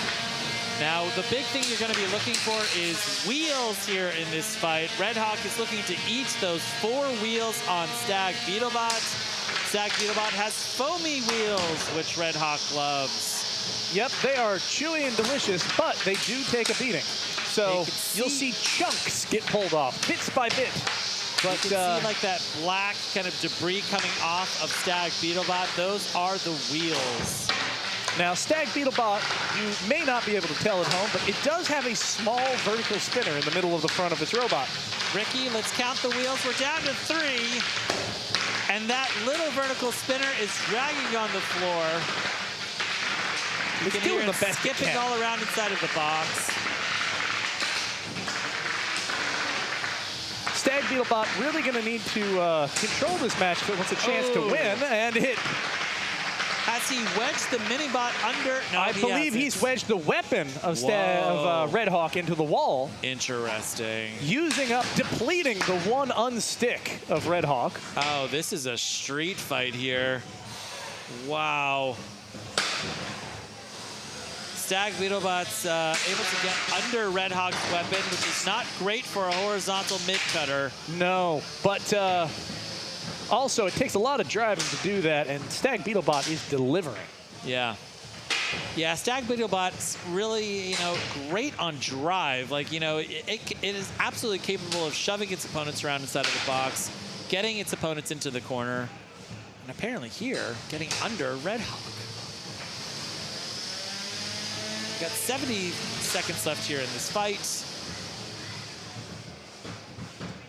Just over a minute, and some nice little lifting. Is the weapon down, do we think, on Red Hawk? No, it's not. It's just struggling to find time to spin up. Yes, yeah. Josh Belanger here with Red Hawk. He is a veteran of the sport, even though he's just a teenager. He's been fighting here for years. Look at this, successfully, the Minibot has successfully gotten under Stag Beetlebot. That's a pretty good pin. And really, if you were a judge here, you've got to kind of take a look at damage. Stag Beetlebot's down a weapon, down a wheel, but showing great control and great aggression. Yeah, Stag Beetlebot doing what it intends to do. It just needs to finish the job to secure that win. With 10 seconds left, it's not going to get a chance to do that. This one will go to the judges, and they're going to have their work cut out for them. Wow. A good match. while we look at those faces, these are some these are some happy competitors. Stag Beetlebot builder Michael Cross here from Shelburne, Massachusetts. And yeah, Michael works in factories for three decades, and now currently works as a food delivery driver and is semi-retired. And if he drives his delivery car like he drives his robots, he's probably going to get the food there pretty fast. I'll tell you that. Yeah, I don't know if you'll be alive to eat it when it gets there, but yeah, there you go. Yeah. All right, we're going to go over to cage 4 for a big fight. How big? It's going to be big-ish. Big-ish. Oh, and very helpfully, Kimberly over in production has told me that our winner here is Red Hawk. Judge's decision. All right. Now, a reasonable one, but there was some question. Over here in cage 4, I can see Chad New, Copperhead team member Chad New. Next in cage 4, blue. 12-pound weight class, undefeated bracket quarterfinals. Whoa, Chad has got a little bit of intimidation there. I believe that Chad is running Yeehaw here, which is a miniature 12-pound version of his very successful drum bot, 6, Yahoo. 5, 4, 3, 2, 1. Fight, robots, fight. And away we go. Biggish here, run by Kent State University. This is a huge inspired big-wheeled vert. But it looks like the belt is already loose on Biggish. That weapon has gone down. Yep. This is Chad's fight. And this is an unfortunate spot to be. Oh, look, it can wibble-wobble itself back to freedom. But this is going to be an incredibly uphill battle for Biggish. 2.5 minutes here, and 2.5 minutes here in this fight. And yeah, this is really Yeehaw's, a little bit of Yeehaw driving practice, you know? Get along, little doggy, you know? Although Yeehaw seems like it might be having a little drive trouble itself right now. The right side does not seem to be functioning properly.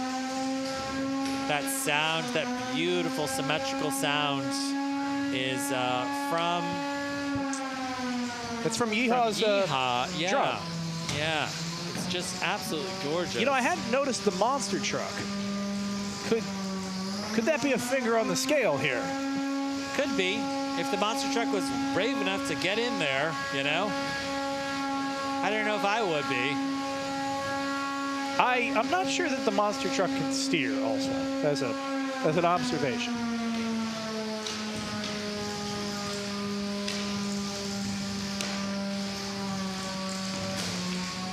Now with 90 seconds left, is this a foregone conclusion, Ricky?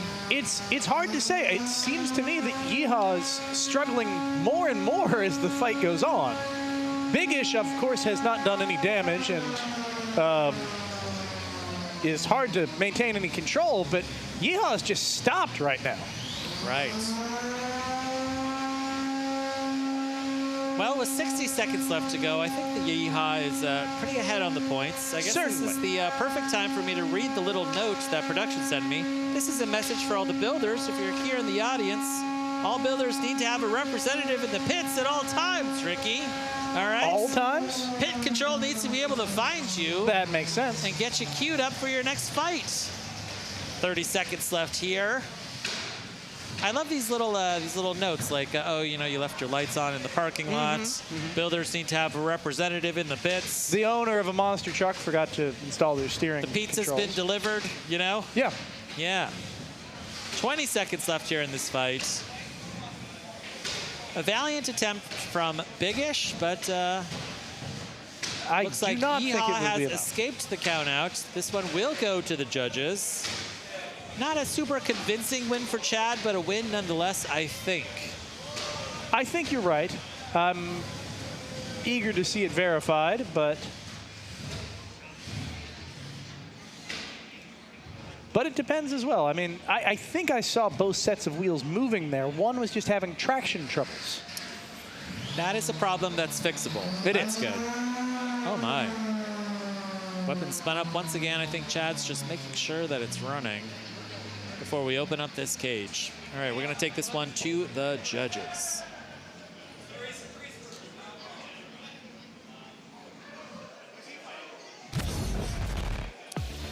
All right, here we go again. At this replay. You can see the weapon struggling right from the beginning, and then immediately that belt being on the side. This is probably the highlight of the fight here, with Biggish sitting on its side and freeing itself from its own barrel. Sitting on its side, that's one of those kind of like fantasies that people have about Huge, you know, like, oh, I just got to tip it on its side. It's a lot harder to do. Yeah, well, Huge, you know, does have outriggers that stick out from either side. Biggish needs that. Yeah. That unsurprisingly, was a unanimous decision for Yeehaw. And thank you, judges. Thank you. Yeah, it could have. We saw some struggles there. Something could have happened, but as it turned out, the fact is that losing a weapon that early in the fight, just especially with a robot like Biggish, means you really don't have a great way to claw your way back. All right, facing off here in cage 3, it looks like we've got Strawberry Swisher from Ethan Shipley, facing off against Stoneforge, driven by James Wynn, the captain of Team WPI, the president of Team WPI. Oh. He appeared on Switchback this year at BattleBots and was instrumental in the redesign of Switchback. If you haven't seen the latest photos, Switchback's posted them online. Switchback looks gorgeous. James is responsible for a lot of that glow up. Yeah, it's an incredible just redesign, incredible design that they came out with. You're going to have a lot of fun watching it on BattleBots this season. Now, we've got James here in black, facing off against Ethan, wearing the cow onesie, Hawaiian shirt, and cowboy hat. Now, is that a cowboy hat or just a straw hat? Fight, robots, fight. Maybe it's a straw cowboy. I think it's a straw cowboy. Oh, what a hit! Stoneforge, huge concussive hit, and the power is off. I see a little puff of smoke from Strawberry Swisher, appropriately. But look at this. The weapon on Stoneforge is dead. Mm-hmm. Is this a rare double knockout? What? Well, I think there at least be an unstick attempt, right? It looks like perhaps part of that 3D printed body on Strawberry Swisher seems to have entangled itself in its opponent. Wow, okay. We are going to make these weapons safe. Okay, great. Here comes James to make his weapon safe. Yep. And then, you know, a little snippy, bitey, choppy. Let's keep our fingers away from that egg beater. Okay. Yeah, you can see that. It might be TPU, perhaps. Yeah, it's very squishy material by the appearance. Now, one of the most controversial things is when you have a weapon that becomes entangled in your opponent. Are you obligated, as the, you know, cage safety person, to cut out all of that plastic? Because that wasn't the intention of Strawberry Swisher here, you know? Yeah, in this case, I would argue no. Let's put in that weapon lock. Good job, James. We can see James here trying to pull it out. Let's see if we can pull out that plastic.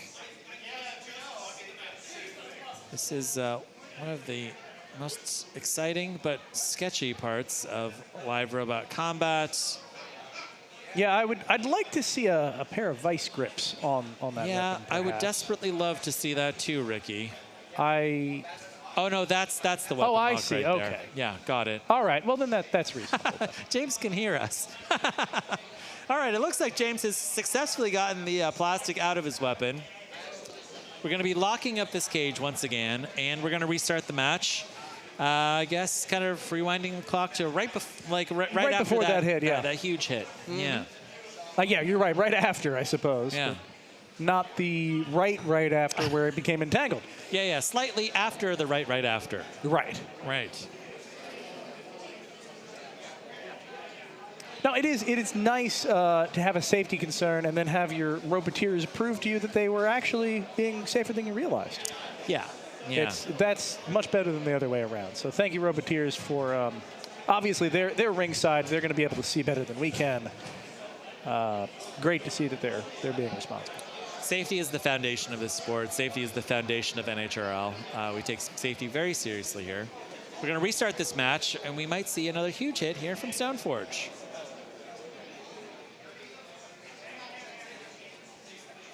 Four, three, two, one. Fight, robots, fight!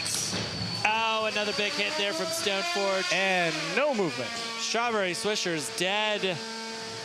It could have been that little bit of smoke that we saw right before that first big hit. It's hard to say, Luke. I think you're right, though. And look at this. James Wynn getting a tiny bit of driving practice in those 10 seconds before the end of the match. All important sometimes. As I said before, Stoneforge has already qualified. Stoneforge went all the way in its bracket. The winner is faced off against Jameson Go at the very Swisher. end, taking home second place in their qualifier.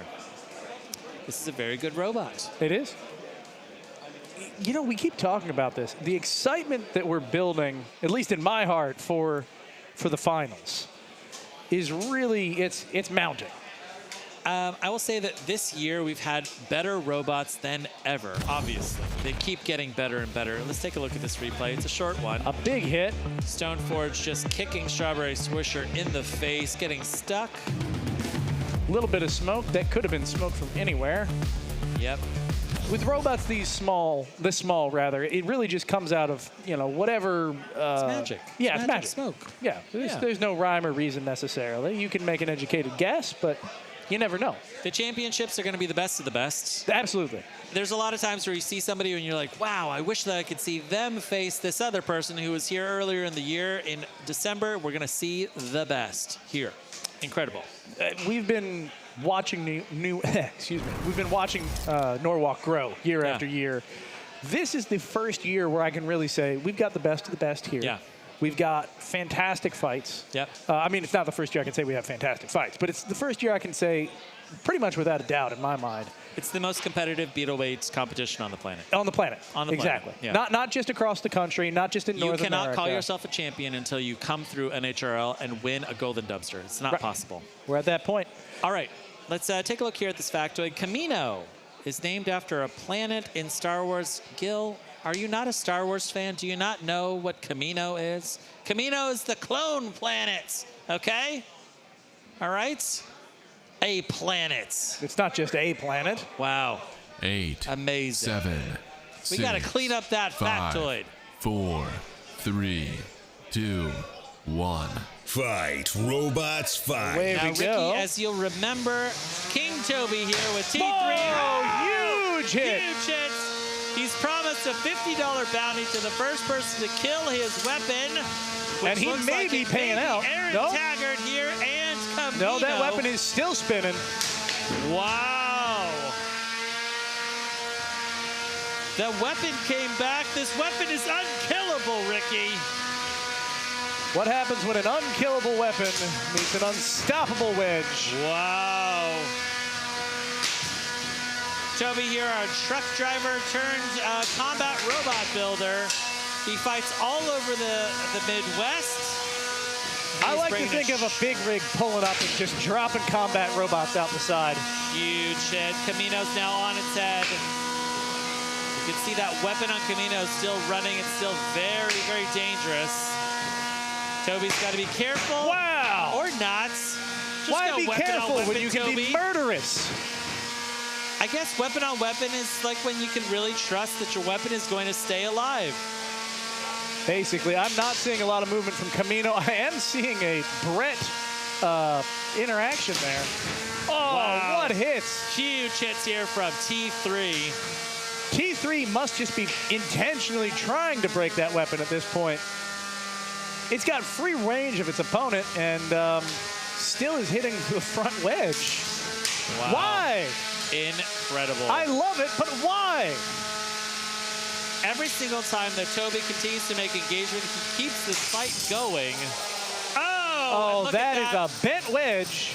Bending up the wedge and putting it straight into that egg beater. You hear that jingle jangle, Luke? Yeah. Oh, and every time the jingle happens, you see sparks flying. That's that egg beater just slowly more and more hitting into that wedge. That's the sound that my car makes on the freeway. Is that concerning, Ricky? I'm very concerned for you. I'm amazed you got here.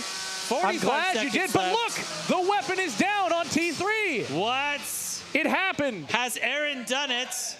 The weapon is halfway through the top plate of that robot. Oh, I see. Look at the deflection. Toby's killed his own weapon, Ricky. He's going to have to pay himself $50. You know that there's some tax implications there.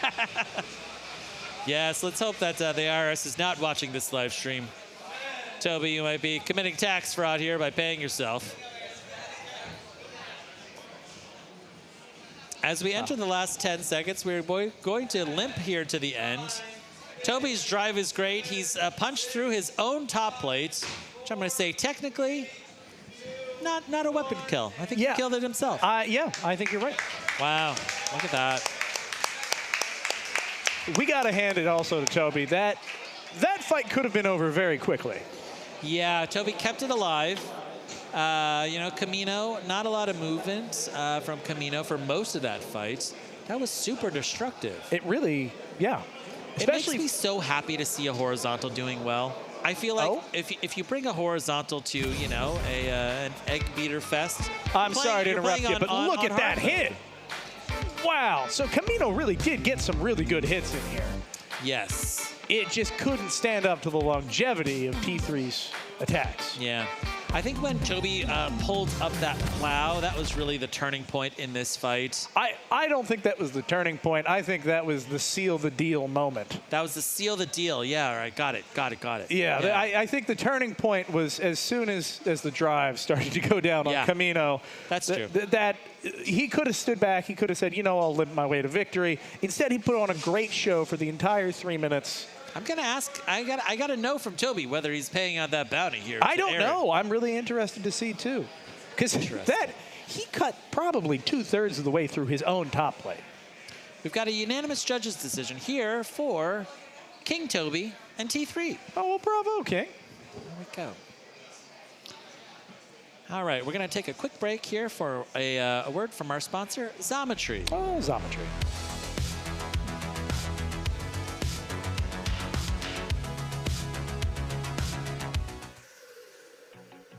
What if you could access the world's manufacturing capacity with a few clicks? What would you build? Xometry puts manufacturing at your fingertips. Get instant online quotes on 3D printing and CNC machining. And access thousands of manufacturers worldwide. With Xometry Manufacturing on Demand, it's your time to build. Visit Xometry.com today. From robotics to renewable energy, aerospace to autonomous vehicles, prototypes to large production runs, Xometry helps engineers bring innovations to life by connecting them to extensive manufacturing capacity, an instant quoting engine, and advanced AI to make ordering parts quick, simple, and efficient. Welcome to Xometry, where big ideas are built.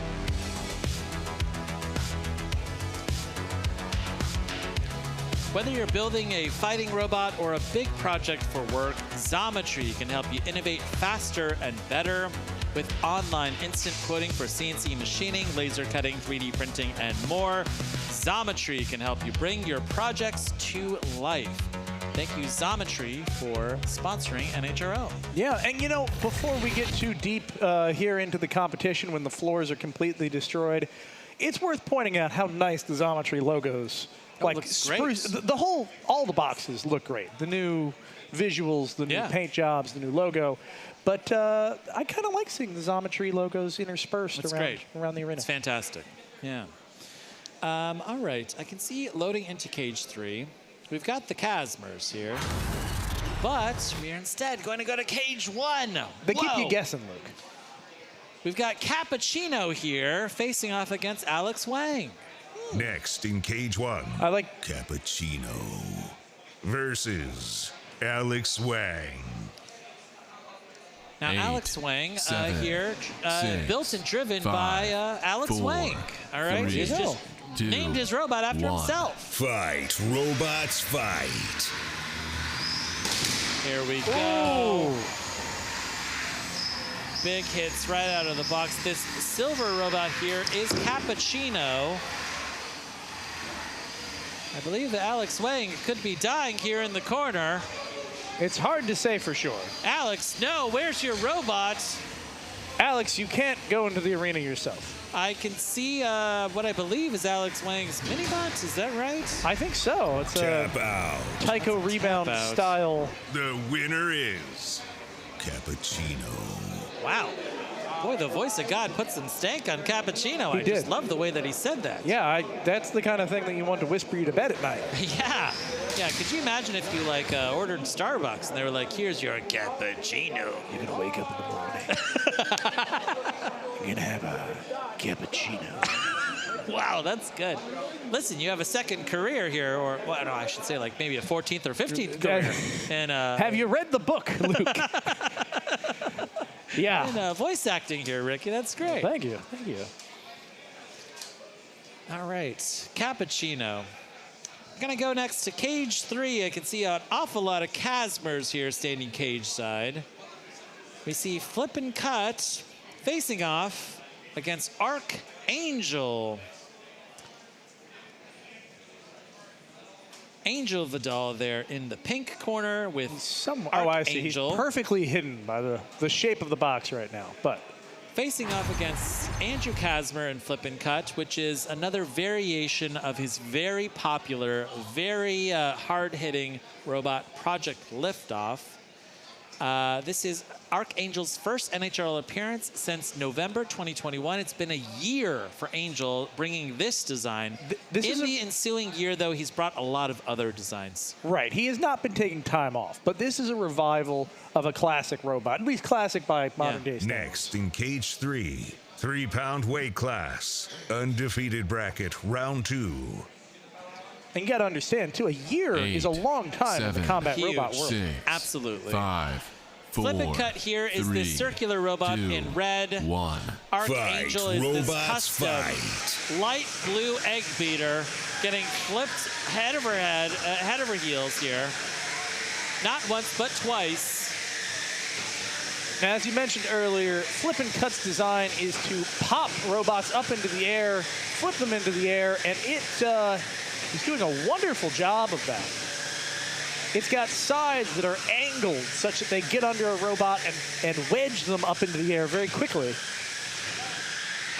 And so far, that has also let Flip and Cut stay much more stable than a lot of the melty brains that we see.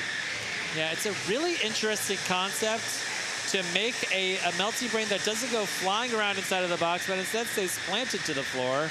And it looks like it has worked here with Archangel. Archangel is just stuck, really struggling to move. You can see that the chassis on Archangel is bent slightly. Yeah. Oh, ooh, big hit there. Flip and Cut. Let's see if it can come back. It's trying. It can. And away it moves. Now, Archangel, not completely dead, but he's just barely, by the skin of its teeth, avoiding a count out right now. Ricky, do you think that Archangel can move out of this little octagon here in the middle? I give it enough time, but I don't think Flip and Cut's going to give it the opportunity. Wow. Amazing. Very slow driving. It's still driving. So just as long as Angel can move at a snail's pace, he's staying alive in this fight.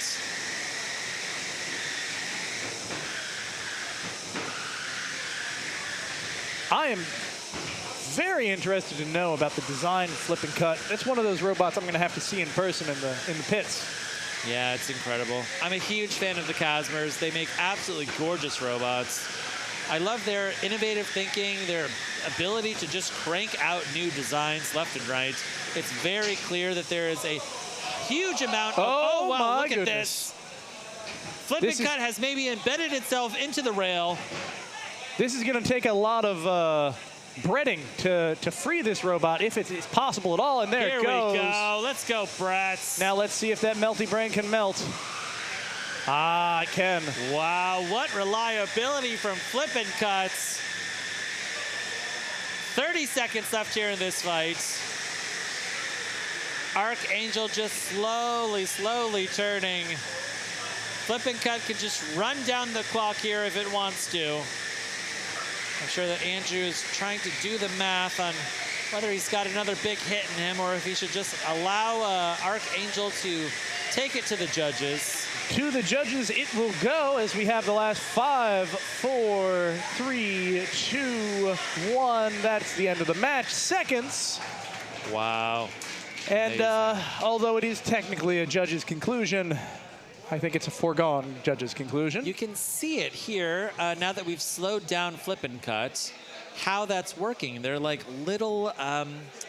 they're wedges. Little wedges on the outside of that body. That's really smart. And you'll notice, Luke, perhaps one of the reasons that they did not go for additional hits after that is they were upside down.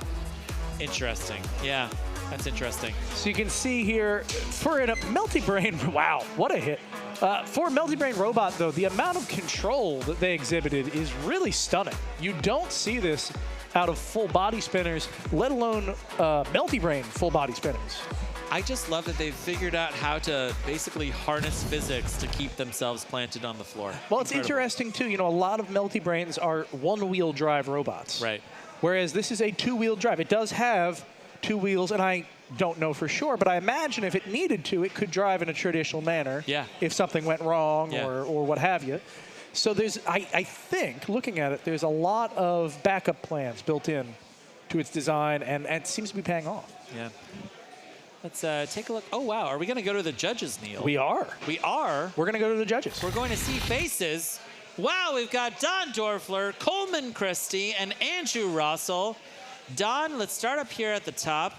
Everyone knows you, but introduce yourself nonetheless. Tell us where we've seen you before and what BattleBots team you're a part of. You've seen me at NHRL before with Disco and other Disco. It's like small Disco, but bigger. Yeah. Big robot, huge. There we go. Huge team member Don Dorfler. What you just watched was a bloodbath. Good. All right, Coleman Christie, I know that you've competed here quite a bit, and you're from Southern California. You are an NHRL competitor. What robots have you run here at NHRL, Coleman? I've run Strider and Full Court. Amazing. And cool. You may see me on TV in the future with Mad Catter. Oh, really? Oh, very cool. Very cool. And Andrew Russell, where have we seen you? Yeah, you've seen me with the Deep 6 for 2 years. I wasn't able to be there with Triton this year, but yeah, Team Overboard. Okay, Team Overboard. You were there in spirit. Let's start with you, Andrew. Your thoughts on this fight? Yeah, it was a good fight. Flip and Cut was able to do some flipping and cutting. Their mini bot was hiding in the corner, so I probably could have docked some points off for them since it didn't engage in the fight. But yeah, it was a pretty unanimous fight for Flip and Cut. All right, we've got 1 vote for Flip and Cut. Don, cast your vote. Yeah, Flip and Cut. It was a bloodbath, as Don said. And Coleman, is this going to be a unanimous judge's decision? Flip and Cut. All right, we've got a unanimous judge's decision for Flip and Cut. The Casmers stay alive. Incredible. Yep, very satisfying. That's got to feel good coming out of a fight like that with such an experimental robot and having not just a win, not just a unanimous decision, but a bloodbath under your belt. Bloodbath, yeah. I love that. That's great. That's one of those things you struggle to put on your resume, though. Just delivers bloodbaths. We're going to go over to Cage 2. We've got Luma's Weed Whacker.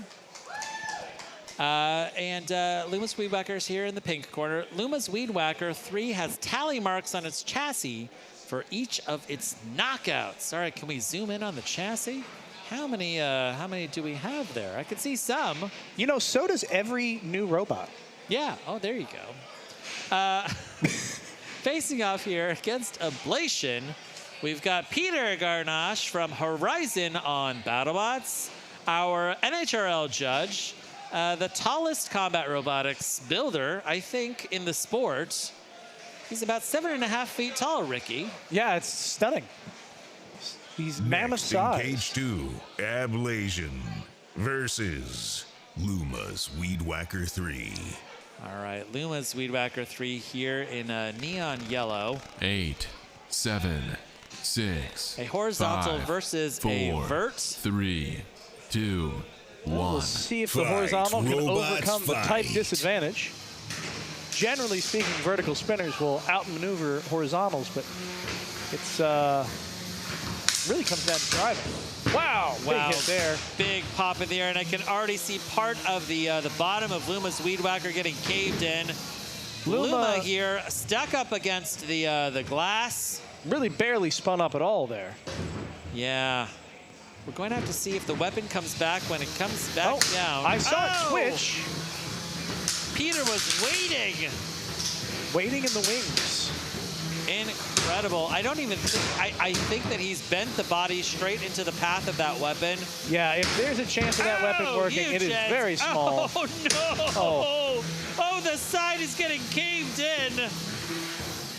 When Luma loses, do they erase one of those hash marks? That's what I want to know.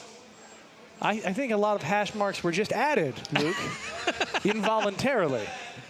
Wow. All right, we're getting a count out here from Luma's Weed Whacker.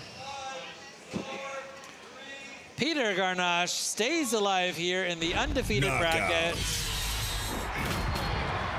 The winner is when he stands up, he's like taller than the box, Ricky. It's frightening. Frankly, it's intimidating. Yeah, yeah. I buy green beans from this man. There you go.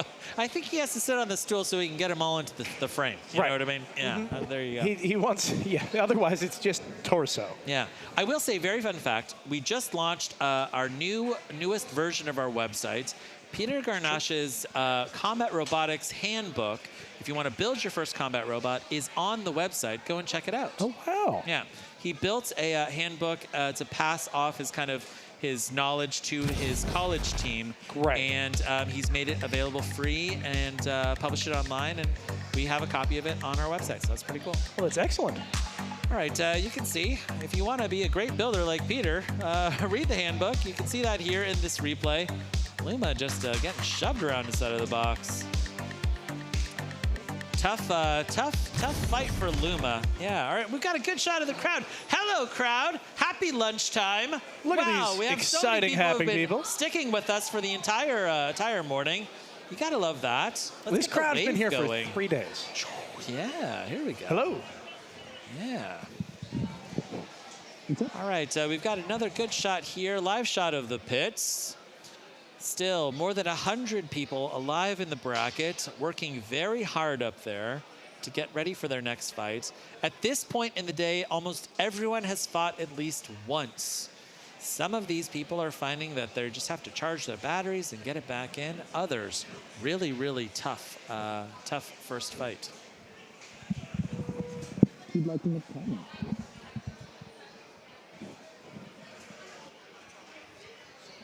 Okay. All right, Ricky, as we are loading these cages. Oh, yeah. All right, yeah. Bring Luma. Yeah. All right, let's check in here with Lindsay. Hello, Lindsay. Hi. It's been a while. Hi. How have you been? Where have you been? I've actually been over on the Titanium stream. So if you don't know, there are actually 2 streams going on today. There's the Steel stream, which you are on right now.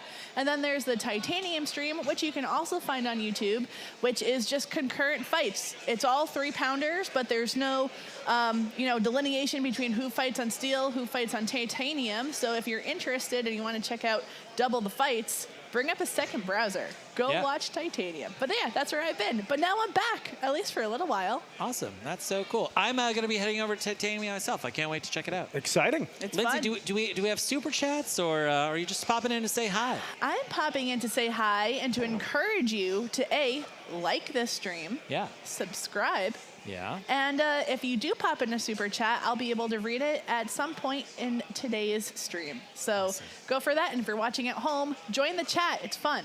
Yes, absolutely. Now, here we've got Luma's Weed Whacker. They've brought back over their robot. Look at this thing. Ricky, come and check this out. It's do you see how caved in this side panel is here? Yeah, it is absolutely devastated by that hit. Goodness. And it's not just... you can see here, it's not just this frame member here. It's the entire way through. That is perpetuated and propagated. Like a wave. Yeah, you can. It's amazing. Yeah. Wow, here we are. Incredible. It sounds like there might be a statement to be made. Oh, yeah. On the topic. Tell us what's going on here? Mic check, mic check. We've got Luma Kid here. Wow, what happened here? Quite simple. Every single time I lose here, with the exception of Blackbird, it's by a curb stomp knockout. Dread Hades, Starchild, Yep. Shredded Bro, and Yep. now Ablation. Amazing. Well, I mean, you also get some pretty tough draws. Those are really good robots. It's true. But yeah, this is great. I am 90% sure that my win against Boring in May was a fluke. That being said, the one positive thing about this fight is that my belt didn't snap like my other curb stomp losses. No, it's definitely still intact. It's definitely still taut. It's got tension, and that's pretty good. Yeah. So what's the plan now? Like, are you going to hammer this out and put it back in? Or are you done for the day? Honestly, it's quite a sigh there. Honestly, this is the time where I think where I pat myself on the back for bringing spares, but yeah, there's no way this is getting hammered back out. Oh, you just bring it over to Ed. Ed can do it. Yeah. Yeah. Let's go see if Ed can like work his magic. I'm sure he can get you back into the box in like 20 minutes. Well, right now, let's just, not going to spoil anything, but let's just say that January is a higher priority for me right now. Good. Good. All right, the new bot event in January. Very good. Well, good luck up in the pits. I hope to see you again. Go and talk to Ed. I think Ed might be able to sort you out. It's been good talking to you guys, and thank you for having me on the show. Yeah, sure. Amazing. Cool. All right. We're going to go over to cage 1 now. After that interlude, we're going to go for some... Is it 30-pound action, Luke, or is it 12-pound? This is 30-pound sports. Oh, no, it's not. No, this is 30-pound action. Wow. Doomba builder Jake Hoffman. Okay. Oh, okay. Yeah, I was going to say, I don't see a Doomba builder over there right now, but I also could just be, can't see from here. Yeah, we've got a lot of people standing cage side, so I can barely see through them to the... Oh, here. Oh, we've got YOB GNOL in the box. So we got YOB GNOL is based on builder Chris Rummel's bot Long Boy from the 15-pound educational class. I'm assuming that's NRL. It was once upon a time. Yeah. Next in cage 1, Side Apple versus YOB GNOL. Side Apple here is a University of Maryland 5, Leatherbacks 4, team 3, facing off 2, against YOB GNOL. Fight, robots, fight. YOB GNOL has already qualified for December. Side Apple would love to qualify. Oh boy. There are some bits and bobs already kind of dangling on that robot. Oh, Side Apple, wow. That is a robot that's not looking super happy. Side Apple kind of seems like if you took a lot of robot parts from a bin and put them together, and sometimes that makes for an incredible robot. Now, what I believe has happened here is one of the forks from Side Apple has gotten itself wedged inside of YOB GNOL. These two robots are now stuck together here, Ricky. Not any longer. They've escaped. Oh, here we go. It's going to be a big hit here, Ricky. Get ready for it. I'm frightened on behalf of Side Apple. Oh, boy. Big hits. More and more belts. The top plate is gone. I see motors and electronics dangling. Oh, Chris go in for one more hit. Here comes the save from Fluffy. This would feel very tap-outy to me, but he's a braver man than I.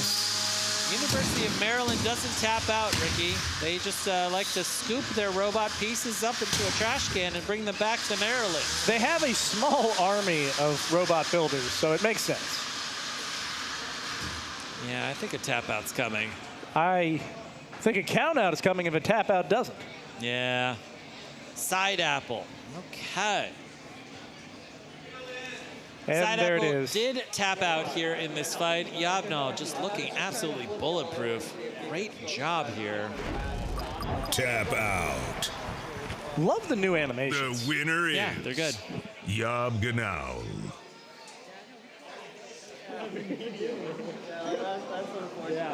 Now, interesting side note here with the voice of God. I've noticed that he will explicitly pronounce the G. Yeah, likes to do that. Hits the G real hard. Yeah, it's whereas I'm more of a YOB GNOL, it's a silent G. Yeah. In my mind. Yeah, it's kind of like an Eastern European last name or something. Yeah, like, exactly. Oh, Mr. and Mrs. Null. You No, know? yeah, they'd be very offended The G if is silent, you know? I You would got think it. so. Yeah. Who, like, if you had, if Null was your last name, you would be good I would Null. think so. The flip side of that is you could do it giraffe style. YOB GNOL. We're gonna All right, see heading over to cage 3, we've got Sea Dragon's Roar builder William Marchese collects Famicom games. Oh, William. Every new factoid just makes me appreciate you more. Next in cage 3, Sea Dragon's Roar versus Uch Funt. Okay, Uch Funt. 8, 7. Looks like that's Robert 6, Walsh once again. 5. Driving, 4, you know, the 3, bad cruise, 2, you 1. know, classic Fight, egg beater robots, spinner here. fight. Here in black, facing off against the blue and white of Sea Dragon's Roar. But look at this, Sea Dragon's Roar getting under Uch Funt. Yeah, that articulated weapon system is just fantastic at being able to get under opponents. Incredible. Yeah, those forks are doing great here with William. One of the challenges is that Robert Walsh is one of the best young drivers in the sport here at NHRL. And he's got a pretty bulletproof robots. Meanwhile, Sea Dragon's Roar having some trouble. It has a stuck fork, 2 stuck forks. Now it's in a very precarious position. Sea Dragon's Roar, it looks like it's got its forks under the robot, which is not great. It's something every fork owner dreads in their quiet moments as they fall asleep at night, is their forks getting caught up and causing them to get stuck on the arena floor. I'm just imagining like waking up in a sweat, you know, at 2 a.m. Cold, dead sweat. Just thinking, oh, what if my forks get under me, Ricky? Yeah. Well, this is not great here. Looks like Robert Walsh is going to come in and see if he can save. Very charitably, violently helping out William. That is, oh, it looks like maybe the forks, no, the forks are just caved in more. Yeah. They've moved even farther in the wrong direction, I think. I can hear a count out here on William Marchese. Look at that victory dance, that victory gyro. Robert knows that he's won. Here we go. Knockout. Good job, Robert. The winner is Uch Funt. Uch Funt. All right. And that's German, yeah? Yeah, German. Yeah? Yeah, German for egg beater. Oh, of course it is. Yeah. Makes perfect sense. I'm going to have like a nice plate of Ucht. Scrambled Ucht, all right? Using your Funt. Using my Uch Funt. Yeah, exactly. Or someone else is using your Uch Funt. There you go. This is, no one speaks German at all on the live chat, or else they'd correct me, all right? I hope that we're correct and that's what that means. They could have told, you could have told me it means anything. Yeah. And yeah, there's German YouTube is gonna German monetize children us. are running crying to their mothers. I have no idea what Uch Funt means. Yeah, that was just a guess. All right, I can see the Casbers here again with Project Liftoff, one of my favorite robots of all time, facing off against Hivelighter. Oh. Hivelighter here is a very interesting dual spinner. Got a factoid here. Hivelighter builder Cameron Ray is a college student studying computer engineering. Now, right. Ricky, this is not a good factoid because I could throw a robot and hit a computer engineering college student. In almost any direction. This is not a unique thing at all. Yeah, someone alerted me the other day that I'm a computer engineering student and I had no idea. Yes, exactly. It just, you show up and you catch it. All right, Project Liftoff here. This is their classic design. It continues to get better and better. I think we are going to see a bloodbath massacre here. Next in cage 2, Hivelighter versus Project Liftoff. Now, we've seen some really interesting 7, fights from Hive Lighter, 6, but never 5, decisive ones. 4. Yeah, 3, not like a Project 2, Liftoff site, 1. like kind of just robots fight. street fight here. Oh, incredible. Although I'm going to give to Hive Lighter pretty good, like first movement out of the box. Yes, and then immediately slows down a bit. Yeah. It looks like both of Hive Lighter's weapons are down at this point. Hard to say. Certainly both dry sides are beyond struggling. Andrew Casper here now going after the mini-bot of Hive Lighter. That mini-bot, though, holding up remarkably well. It looks like Hive Lighter, though, is dead. The main bot is dead. Yep. I think both weapons on Hive Lighter are, in fact, spinning. Yeah, but the drive is down. Yeah, if the drive is down, it's not going to help them much. Interesting. Well, that's improvement. I mean, I've seen their weapons go down earlier in the fight. That's pretty good. It's possible that with a little bit of additional percussive maintenance, Hive Lighter could rejoin the fight. Project Liftoff is just visually stunning.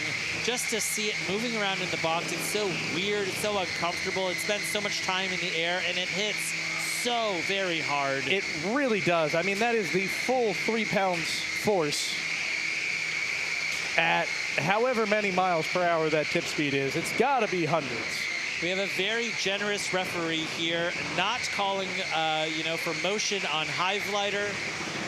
Just happy to see, Project Liftoff go after that mini-bot.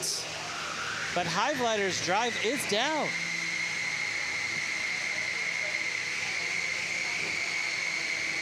Seeing that bulletproof reliability from Project Liftoff as we enter the final 60 seconds of this fight. Tap out. And there it is, a tap out. Your winner, of course. Project Liftoff. Thank you, Voice of God. Wow, a computer engineering college student. What do you know? Yeah. Here. I can't believe that we attract computer engineers here, Ricky. Amazing. They look like human engineers to me. There are times when I'm so mean to Gil. All right, that was a fine fact, Gil. Yeah, I think it's great that he's a college student. We have a lot of those there. That's true. Half of the builders upstairs are college students studying some kind of engineering. I wouldn't be surprised if there's some builders who are like, well, what can I realistically say about myself? I'm an introvert. I want to stay home. I want to work on the computer. Yes, yeah. Let's see. Now we're back to Doomba builder, Jake Hoffman, who builds combat robots. Wow, Gil is speaking to us through these factoids. Doomba builder Jake Hoffman builds combat robots. How's that one, Luke? That's much better. All right, Jake, great. I'm waiting for the next factoid to just be like... water is wet. Luke, yeah. Water is wet. That's exactly. All right, good. I am so stoked about seeing Doomba. It is from a college student.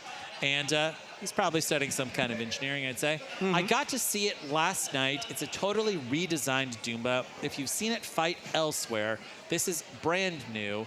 And it has some really interesting armor packages. Oh. And it modular. Just looks beautiful. It looks beautiful. So this is from the same team. They're teammates with Kaleidoscope. Yes. We saw Kaleidoscope earlier. Just a huge amount of just knowledge on that team. Kaleidoscope ran great. And I have a lot of high expectations for Doomba. Have you understood the connection with the Kaleidoscope name as to why it's called Kaleidoscope? I do. Interesting. Because I happen to live near, for those that don't know, it's a Leidos-sponsored robot, sponsored by the company Leidos. Yeah. And Kaleidoscope contains that word. And I pass that building day in and day out at home.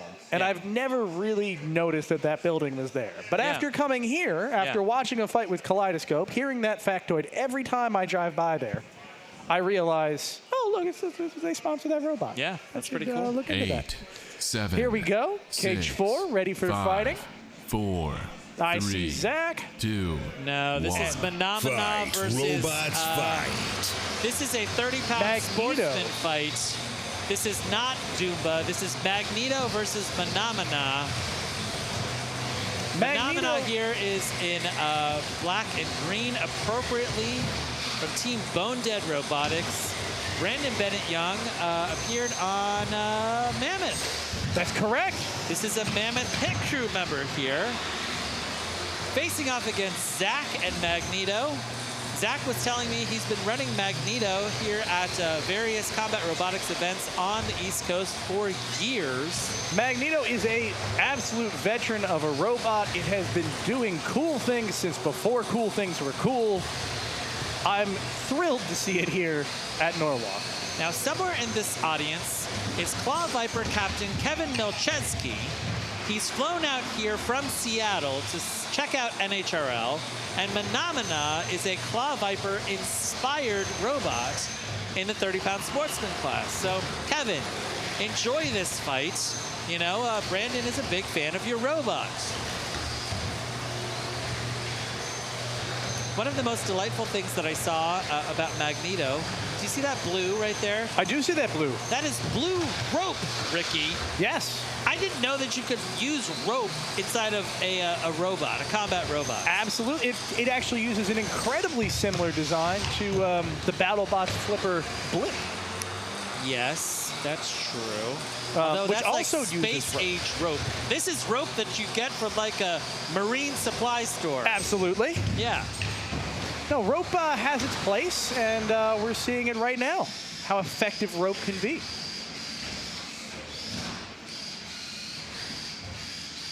With 65 seconds left. Now we seem to have some Phenomena drive issues. Yeah, we see that this is a 30-pound sportsman fight. So this sportsman means that there's not super high kinetic energy weapons.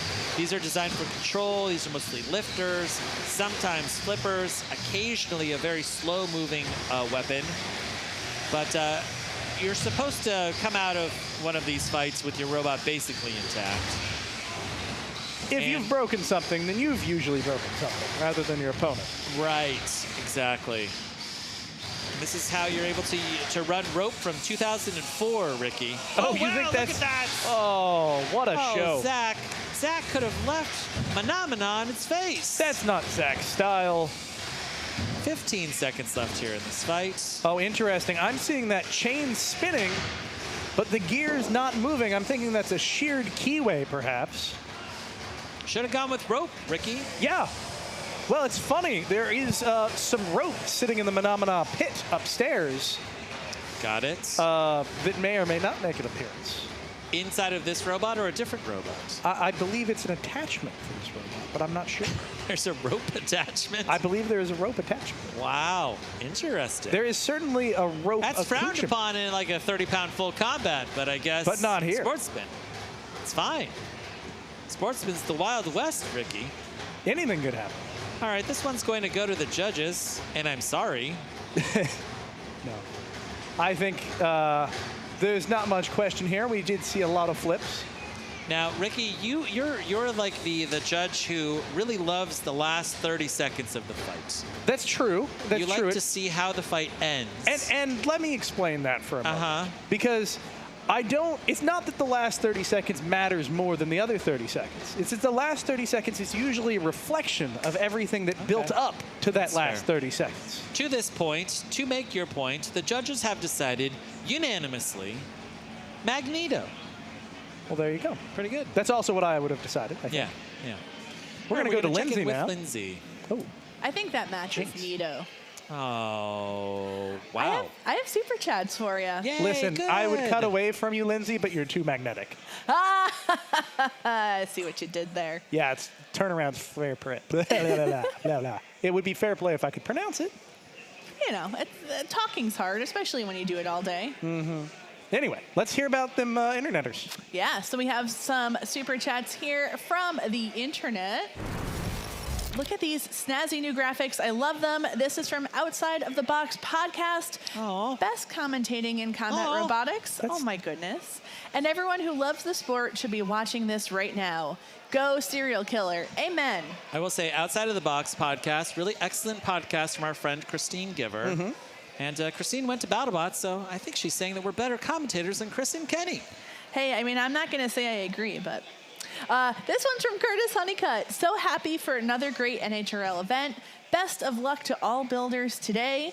And then I think that's a little Bloodsport emoji right there because he is famously on Team Bloodsport. It's true. I think that's Blood Robot. I think it's Blood Robot. Blood Robot. But there's only really one Blood Robot I know of, and that's Bloodsport. Yeah, there you go. Yeah. Thanks, Curtis. So some nice love from the fans. I love to see it. Love it. Thanks, Lindsay. Is there anything? Oh well, we're gone from Lindsay now. She's gone forever, unfortunately. She's still listening. Oh well, I'm just curious. We can patch her back in. If there's anything else that has been bubbling up from the fan base. Has anyone said that they love Ricky, you know, as their favorite commentator? I don't think that that's likely, but I would be a little worried if that was just the chat. I think we've got more robot things to focus on. Yeah.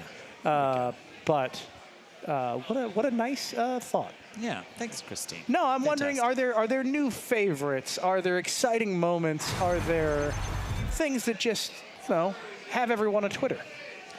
Now, controversially, we've got Vicious Pup versus Trouble Cadets. This is a little team-on-team action. It's kids versus their dad. Trouble Cadets here, the two kids here with the multi-bot facing off against their father. Have you seen Vicious Pup's t-shirts? They're incredible. Yeah, I'm going to guess. I don't know for sure, but it seems like this might be like a family dog, perhaps. I'm guessing so. Yeah. I don't think it's like the neighbor's dog that they all hate. No. I think that this is probably a very good dog. You know? Either good boy, good girl. There's definitely there's a lot of affection for this particular Vicious Pup. You can tell. All right, we've got parents versus kids here. Trouble Cadets. I'm rooting for the kids, Ricky. I'm rooting for the kids. I think anyone who isn't rooting for the kids is a monster, including 8, the parents. 7, 6, 5, 4, 3, 2, 1. Fight, robots, fight. All right. We've got incredible restraint from the father. Oh no, he's just spun up his weapon. Oh boy. Going to work against the Trouble Cadets. Now, I was talking to the family earlier today. They were saying that they've built a test box at home. This is their very first robot competition ever, and they've already built a test box. They're way ahead on the game, and the kids have been practicing driving. And not just a test box, but a test box capable of driving practice. That's next level, Luke. Yeah, absolutely. Now, that said, I think the Trouble Cadets have effectively disabled not only the weapon on Vicious Pup, but one of the drive sides. Yes, yeah, it looks like Vicious Pup is just kind of twisting here. Your rooting for the children may have paid off. Listen, I'm always going to root for the kids, Ricky, all right? I want the kids to succeed. If the parents don't survive, who feeds the children? They can't eat the robots. This is one of those things where, you know, the kids will remember this for a long time after this. They'll remember in fond memories their parents as they once were. Yeah, exactly. Don't you remember that time I beat you in that robot match? I'm not going to bed. There's almost a John Mulaney cadence to it. I'm the champion, Father. I'm the champion. Father, have you seen me? All right, 90 seconds left here in this fight. Got some family dynamics here at play. That was the best fight I'd ever had. That's quite good. Ricky, amazing. I feel like I'm learning more and more about your talents every day. Well, thank you. Thank you. We got some aggressive tapping here from the Trouble Cadets. Yeah, the tapping is intimidating. I don't know if it's effective, but it is deeply troubling. Now, it does look like the right side drive on Vicious Pup is gone. That weapon is gone. Ricky, I don't know about your parents, but I'll tell you, my parents would never let me win anything, all right? Like if we were playing a card game, if we were playing basketball, if we were playing touch football, I'm getting flattened, Ricky. That's okay. Sounds dangerous. Now look at this, Vicious Pup down to just 1/2 of its drive, and the Trouble Cadet still very mobile. Although only one Trouble Cadet is very mobile, it seems that the other seems to be struggling. 15 seconds left here. Incredible, great fight. Both of these robots have escaped the countout. I think the kids are winning here. I think so, I think too. Treble Cadet is winning. This is the kind of wholesome stuff that I'm here for, Ricky. You gotta love that. This is prime childhood moments. Core memories being unlocked right now. Oh, look how happy those kids are. Yeah. Amazing. Oh, good high fives. Kids and parents. Oh, I love it. Oh, Ricky. Ricky, it just makes my heart just grow larger. I love it. You should see a doctor about that. Yes. That and all of the spots. Yeah, that and the 90s themed rash that has broken out. Exactly. Exactly. I will tell you, there's a lot of emotion cage side. Like when you're standing there, even as just a spectator, I brought like my VIP pit tour, like cage side, and you can feel it just watching. Like you feel fear, you feel excitement. Like there's a huge amount of emotion. So we're going to go here to the judges. I think that this may be just a show of hands. So hands here for the parents. Any hands for the parents? You're monsters if you have any hands for the parents. I mean, the parents need a hand. And hands for the kids. We got hands for the kids. I just need to say the weapon stopped. Of course. All right, the dad came over too to clarify his weapon was disabled by the kids. He did not give them a win. This is a win for the kids. Treble Cadets. Round of applause. Let's go. And the crowd loves them. Yeah. Awesome. Amazing. We're going to jump over for a second to the Titanium stream. Apparently something interesting happened there with a immense hit and the lights being dislodged from the top of the arena. That's what we call a roof shot. You can see that light immediately in front of the camera. Wow. Robot destruction everywhere you look. This is just another reminder, folks, if you get tired of listening to me and Luke, as I know I do, you can jump over to the Titanium stream. You can watch just nonstop robot action. Not quite nonstop, but certainly more robot action than is available on just this stream. So I've just heard from Neil that here in Cage 6, they stopped the fight for safety reasons so they could make these robots safe, go in there and fix this damaged light. That's incredible. I've never seen that here before. That's the first time. It is also the first time for me. I'm picturing a Back to the Future moment where that light makes contact and a giant lightning bolt comes down. Yeah. Transports these robots, you know, back to 1955. That's pretty good. You want to hear a horrifying fact? Of course, always. We're farther from 1985 when Back to the Future is set. Richard, I do not like this. Than 1985 was from here. From 1955. Right. They went back to. Yeah, that's disturbing. It is disturbing. All right, we're going to go over to Cage 1. This is Doomba. You can see them here in black. Doomba builder and driver Jake Hoffman, he is stoked. Yesterday he drove 13 hours to get to NHRL. And when I ran into him at like 9:30, 10 o'clock at night, he was ready to go. I mean, he looked like he was ready to fight 10 fights in a row right there. So, yeah, facing off against Zach Knight. Zach Knight, who builds Promheta. Is he driving Promheta? Let's find out here. Next in Cage 1, Doomba versus Promheta. Oh, Doomba, wow, this is a very tough draw. Promheta is one of our best robots in the 12s. This is a rough way to start. Doomba can survive this first hit. Fight, robots, fight. Oh, listen to that sound. Oh, what a hit. And a combo, and I see some parts, and I see some smoke. Whoa. Wow, was that a tap out? I think so. Doomba showed a lot of promise for about 30 milliseconds. Yeah. Oh, wow. And look at Zach. He's already driven over to the door, waiting for Fluffy to extricate Doomba and push it to the door. Yikes. tap out. You don't say, The Sparky. winner is from head up. Wow. Now, do you see how the top plate got peeled up?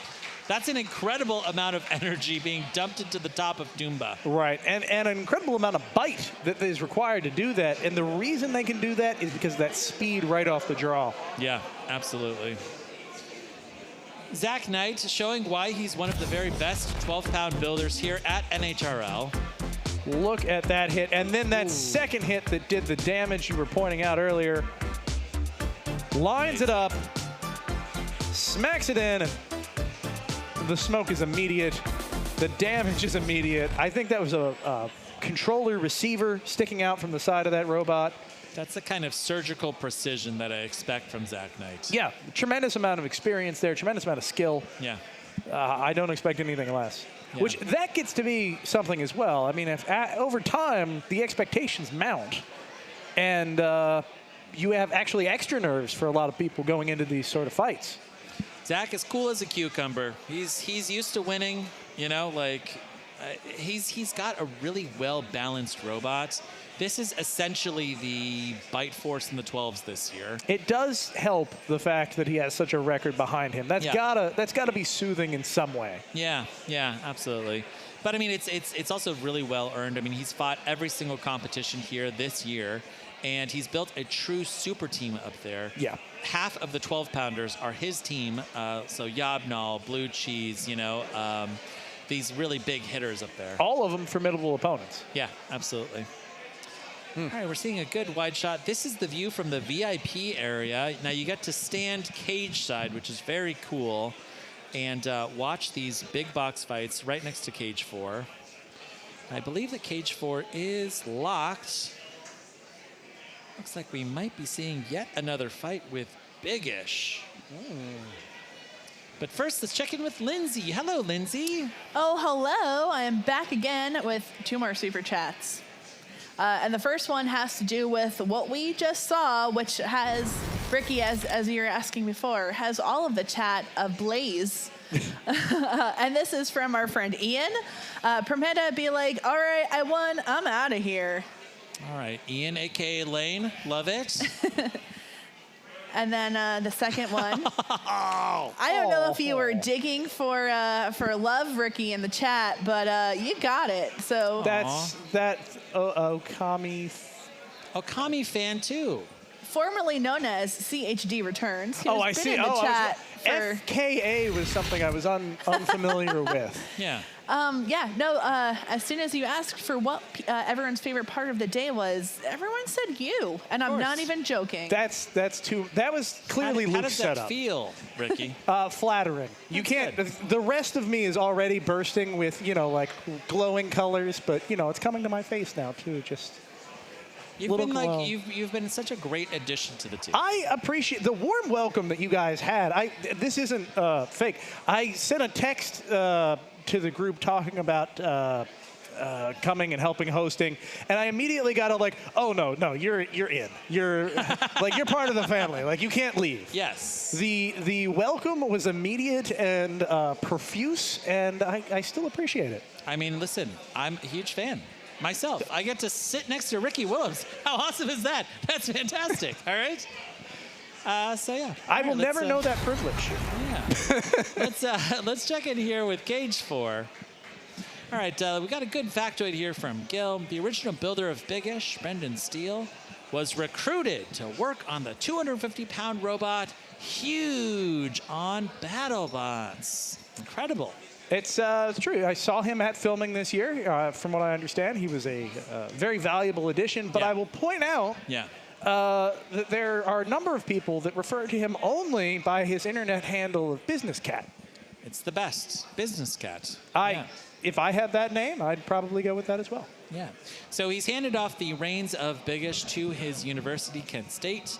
And the students all traveled here from Kent, Ohio. And they are here checking out NHRL, which is pretty awesome. I didn't realize that Kent State was named after the town it was in. That makes sense. Yeah. University of Maryland with the Maryland team, they have the opposite thing. We're going We're going. Oh no! To Little This is Fancy. Herbie 2 versus Bigish. Wow. Herbie 2 driven here by Michael Bush from SUNY Poly Hex Bros Herbie's in adorable. Utica, New York. This is Michael's capstone project. Oh, and the weapon down on Bigish as well. Now, Herbie 2 to me looks like a and back weaponized, up. mechanized VHS tape player. I kind of like that about it. Yeah. You know, it's got a Mechavore look to it, if you remember that robot from the 90s. Now, here that I'm going to you say, I'm going to claim give a that little you're bit from. of capstone project feedback, okay? You need to put a couple of eyes, googly eyes, right on the top so it looks like, you know, it's a big tongue sticking out of the middle of Herbie 2. What do you think? You know, especially the tooth on the end of the tongue kind of looks like a little Either that or you go the other direction and you get like a little VHS logo that you kind of paste on the front of it and really make it look like a VHS tape player. I want the weapon lock to be a VHS tape that inserts into that slot. Good. That's really good. That's big brain time. Yeah, well, it's comes with the territory. I don't really know what that means in this context, but it sounds like a thing to say. Bigish looks like it could be dead. Wow. Business Cat, what do you think about the performance of your former robot? I am feeling some double knockout vibes. The weapon is still running on Bigish. Those look like stripped gearboxes to me, Luke. I see a little wibble, I see a little wobble, but there is no movement. Movement from Herbie is what you're saying, No or movement. Bigish? Oh, now there's movement for Herbie. Herbie making a late foray into the not dead category. Yeah, I guess, whoa. I think that was Fluffy. Yeah, Fluffy was just a little angry that it couldn't better revive these competitors. 35 seconds left. Let's see if the referee's going to count anybody out here. Maybe a double knockout situation. That's going to be hard going to say. to double knockout. That would be exciting. That almost never happens here. I definitely saw Herbie move under its own power later than Bigish. Interesting. Okay. I think that this might be a double knockout as we enter the last 5 seconds of this fight. Did they just let the clock run out? What is going on with the referee over at Cage 4? I think what we are seeing here is a little bit of movement of each weapon, or of the Bigish weapon, proving what needs to be working and not working so that the judges in a double knockout decision can make an appraisal of the situation. Rare double knockout in Cage 4. We're going to send this to the judges. This is one of those really tough calls here. Interesting. So you're saying because Herbie 2 had a little bit more motion later in the fight, but its weapon went down basically instantly, Ricky. I think it worked more for a larger percentage of the match than Bigish's weapon did. Interesting. Because Bigish's weapon went down almost immediately and then came back and then went again. Right. And judges tend to favor slightly drive systems over weapon systems. Okay, yep, that's fair. So we're going to see, I think this is one of those times it's close enough that it's going to come down to judgment and opinion of the judges more than just the rubric. Because the rubric, frankly, is pretty clear. Usually you can make a pretty cut and dry decision. And you can see that in the number of unanimous decisions we get. Now, interestingly, Neil has told me that the judges are requesting a replay of the first 10 seconds in real time. Oh. We're going to give them the first 10 seconds again. We're going to give them another look. Let's take a look here. Now, I need to watch this myself. All right, here comes Herbie, our little weaponized like CD player. It truly is adorable.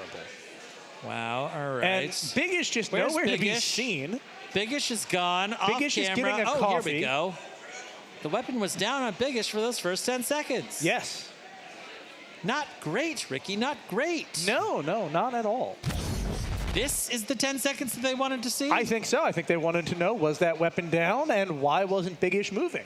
Wow. We'll never know why Bigish wasn't moving because it wasn't on camera. Right. But we can say without a doubt that weapon was not spinning.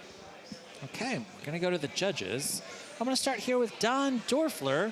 Now, Don, just because you're a huge team member, you know, doesn't necessarily mean that Biggish is the best robot here in Cage 4. Your thoughts? Yeah. Conspiracy! Don is going to go for Biggish! Oh. Okay. No, I didn't say that. It was a... It's in your eyes. Maybe. Just a lot of nothing going on, but there was only one real hit that happened, and that resulted in causing Herbie's top to come up and disabling the weapon. Okay. Interesting. But Biggish did have its, Biggish had its mini bot not really, it was engaged.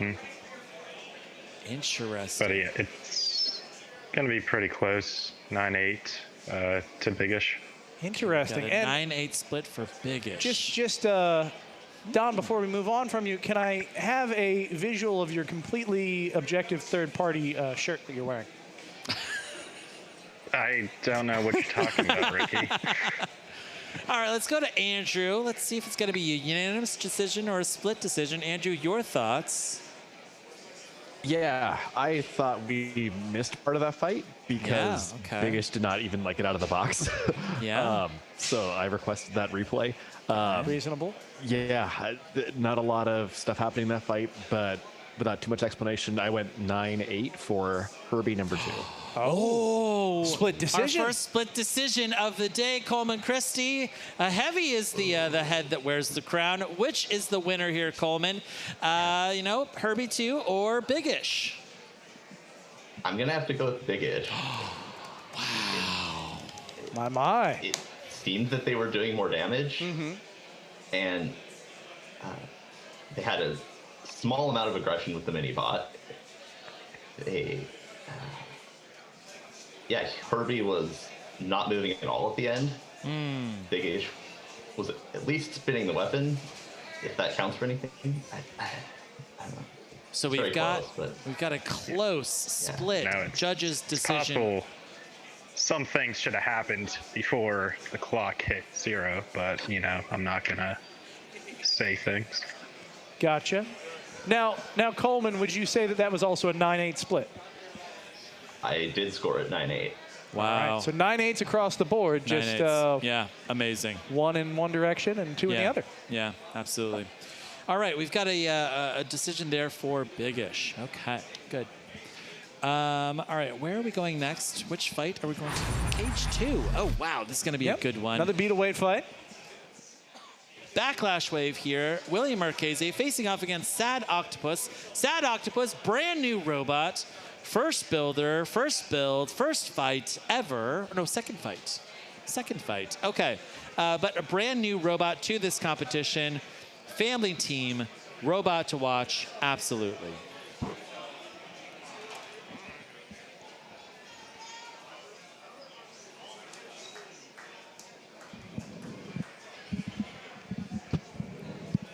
I feel like we've seen an awful lot of Backlash Wave, and I'm not here complaining about it. Yeah, I love Backlash Wave. Yeah, it feels to me like they have had a fairly grueling set of fights. Of course, everyone has a grueling set of fights here at Norwalk, as long as you're still in the game. Yep. This is a do-or-die moment for both of these builders, Backlash Wave and Sad Octopus. One of these robots will be going home in 3 minutes or less. 3, 2, 1, fight, robots, fight! Away they go. Oh, fast start here for Backlash Wave. Now, Sad Octopus, that design is going to be interesting. And yeah, there you can see it right away. That wedge is not a good match for Backlash Wave's weapon. That weapon on Sad Octopus is going to have a real hard time making engagement before, well, you've seen it already. The belt has flipped off of Sad Octopus's weapon. Drive seems to be suffering a little bit. Both competitors doing a fantastic job here, but there's definitely some type disadvantage for Sad Octopus at the moment. Yeah, with the weapon down on Sad Octopus, Backlash Wave is just looking great here. Sad Octopus, driven here by Cameron Guerin from Milford, New Hampshire. Now this is another one of these team robots. Wow, big hit. Family teams. Tap And look at this. And then a quick tap out. The winner is Final fight Backlash of the Wave. day for Sad Octopus. When Backlash Wave has its weapon really kicking, like it hurts. Yeah, absolutely. I was talking to Cameron and his folks last. Oh, Wow, wow, and look here's at the that. smoke. Oh, that's a fire. That is a fire from Sad Octopus. Oh, and that's a battery fire. Here we go. Oh, yep, close that door up. We're going to let the special evacuation system do its job. So one of the really cool things here about our cages at NHRL is that we have a negative air pressure system that sucks all of the air out of these cages. We also have these special masks that we use, especially with lipo fires, because lipo smoke is pretty toxic. You don't want to you don't want to breathe it in. Not for huffing. Here comes the Gonk droid, and we've got referee Jim Haney here, and he is ready to grab this robot, and he's going to be running it outside. You know, Jim thought he had escaped. He came back from retirement. He can't stay away, for this Ricky. event. People love Jim Haney too much. There's too much Haney love in the building for him to stay away for any length of time. All right, Jim is looking for his helmet. He wants to get his helmet, I'm sure. Spaceman Jim here. Possibly? No? Going in just raw. Here we go. There we go. Give it another spritz. Jim throwing it there into the Gonk droid, and we'll be wheeling it out. Let's go, Jim. And away it goes. Now that Gonk droid is filled with sand. Correct. So if that robot goes up again in smoke and flames, it will not be able to burn through that sand. Yeah, absolutely. Oh my God, Jim, this is like an SNL skit. Wow. Here we go. Pulling it outside, and they're just gonna let it chill there for just a little bit. Jim. There's so much energy in Jim's demeanor today. He showed up to viciously wheel robots outside and chew bubble gum. And he's all out of bubble gum. Yep. Look at that hit right there, the one that undid the belt, really set the tone for the rest of the match. You can see the smoke billowing out. That is indeed a lipo fire. You can see how that fire kind of settles on the ground a little bit. Yeah, I'm not sure on the physics about that, but you'll see this kind of heavy smoke that settles on the ground. Yeah. All right, we're going to check in here with Cage 3. We've got ER Stingray facing off against Brandon Bennett Young and Professor Hex. Next in Cage 3, Professor Hex versus ER Stingray. Brandon is, of course, a Mammoth team member. 5, You've recruited a very 4, good builder. 3, yeah, it's true. He's an incredibly encyclopedic volume of knowledge on all things robot. Yeah. Yeah, Brandon is one of the most knowledgeable combat robotics builders I've ever talked to. He can recall the outcomes of fights that happened years ago. Decades, and I'm not even just saying that. Yeah, literal absolutely. decades ago. It's incredible. ER Stingray here is in brown. Professor Hex here is this very interesting kind of honeycombed silver shape here. They're both horizontal spinners. Looks like the weapon on Professor Hex is still running. Is the weapon on ER Stingray running? It is not, Ricky.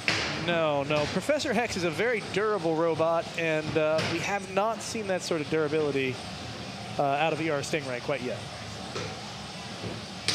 Professor Hex has run here many, many times, as has ER Stingray. ER Stingray has definitely fought before. Yes. But I don't know about many, many times. Yeah, let me see. That's a good question. ER Stingray here. Paul St. Amand from Windsor, Connecticut. He's fought here twice before. All right. So what is that? That's at least 4 fights. And he's had a couple fights here today, and this is a fight. He's got at least 6 or 7 NHRL fights under his belt, Ricky. And speaking of belts, there's that little green belt from ER Stingray. That doesn't look good. That belt is gone. It's taking on a Weed Whacker-esque appearance. Yeah, good eye there, Ricky.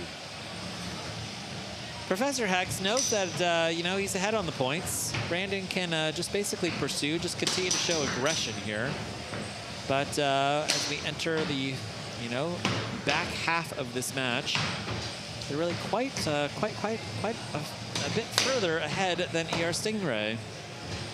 Now, I've seen a lot of driving differences here. Okay. And this is a moment when you'll start to see a fundamental difference in drivers. Okay. Does Professor Hex decide to destroy its opponent at all costs, turn up the weapon speed? Right. Or does it decide to hang back a little bit and try to do the best it can and just make sure that it wins on points? Yeah. Brandon is a conservative driver. It's true. He is careful. He is measured. Yeah. Tactical. He's focused on the wins here, at least when he's in the undefeated bracket. Like, he is a very cautious driver, and he is focused here on surviving to the end. Well, remember, too, Brandon's career here has been forged in college competitions. Right. And when you're a college student, you might not want to have your robot completely shredded at the end of every fight. And now he's like an aeronautics engineer. He's making great money now, Ricky. I can tell you from experience, it takes a while for that to settle in. Good point. All right, we've run down the clock here. We're going to send this one to the judges. Got ER Stingray versus Professor Hex. I think that this one may just be a show of hands. This was a very dominant showing indeed from Brandon.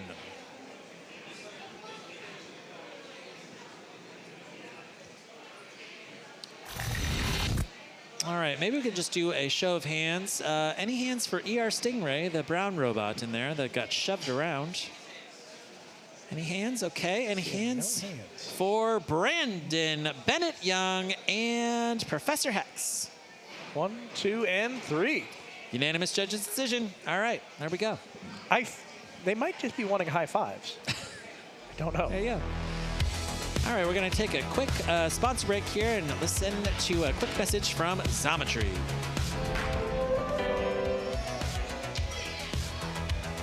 What an audience.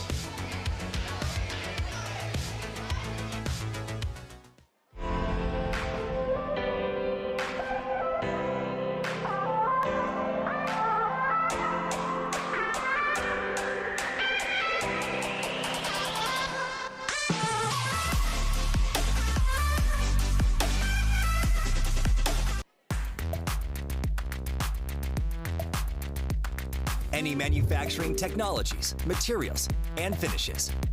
Order prototypes and serial parts at Xometry.com.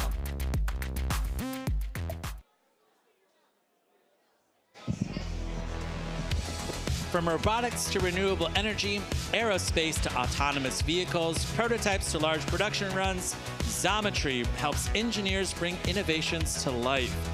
By connecting them to extensive manufacturing capacity, an instant quoting engine, and advanced AI to make ordering parts quick, simple, and efficient. Xometry, where big ideas are built. Thank you so much, Xometry, for sponsoring NHRL. And you know, Luke, we talk about how many... Oh. Got a good drone shot here. I think we're going to go right past the hotel that I stayed at last night here, Ricky. It's there on the left. Fantastic. Yeah. Good little breakfast this morning. Good continental breakfast, Ricky. Did you get that? I did not get the continental breakfast. Got to get it tomorrow. It's quite good. Yeah, it's, you know, come here, get my bacon, egg, and cheese sandwich. We got a good shot here of the audience. Hello, audience. Look at that. Yeah, you're live and on YouTube. You got to love that. Smiling faces.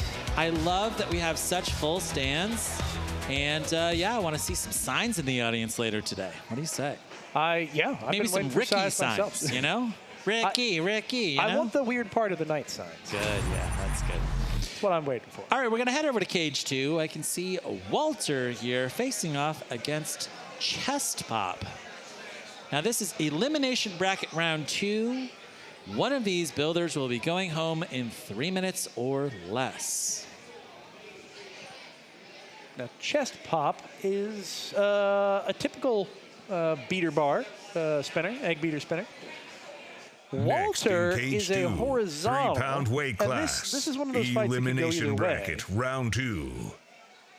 8, 7, 6, 5, 4, 3, 2, 1. Fight, robots, fight. All right, first out of the box is Walter. Jaden Shuba here with the horizontal. Coming over to Chest Pop. Chest Pop has not moved out of the blue square yet. Oh, and there it goes. Oh, and Chest Pop is now dragging along the floor. You can hear that egg beater does not sound good. Wow. Huge reaction force on Walter there. It looks like the weapon on Chest Pop could perhaps canted a little bit. I don't know. Well, definitely that backplate's getting peeled up. You can see that slow bumping motion. That typically means that that egg beater is making some contact with the floor. Just enough to cause it to hop. Yeah. However, Walter has lost his weapon. Walter's lost its weapon. The drive seems to work, but not at full capacity. Continuing to engage, Walter. Oh no! It is more literally lost its weapon. The weapon is gone on Walter. Now, if Jaden wants to continue in this fight, he's just going to have to put his actual robot at risk. Incredible chest pop here from Keith Tam. Now, I think that this is Kyle Tam. This is Keith's son. Now, Keith works as a hedge fund application consultant, and he lives in Brooklyn, New York. Now, this is a fun fact, Ricky. You're going to love this. Hit me. Keith runs a podcast about fantasy basketball called the Basketball Daddy Podcast. That, Look it up, I guess, wherever you download podcasts. I'm going to go check this out, later today. All right. Now, it looks like those two robots briefly stuck together. We're going to see if Chest Pop can remove itself from the wall, but that's really hard when you've got one drive side suffering quite that much. Oh, no, it seems to have done it. Now, we saw Keith briefly take over for his son, but it does look like the drive. Oh, no. Yep. No, the drive one is still drive working. side and the weapon are still functional on that Here we robot. go. 35 seconds left here. It's a little kid-on-kid action here. Walter is driven by middle schooler, potentially a high schooler. Kyle Tam over there on the other side. Also a young kid. Gotta love that. 15 seconds left. It looks like these two kids have survived until the end. This one will go to the judges. And they're trying to show the judges something in the last 10 seconds of this fight.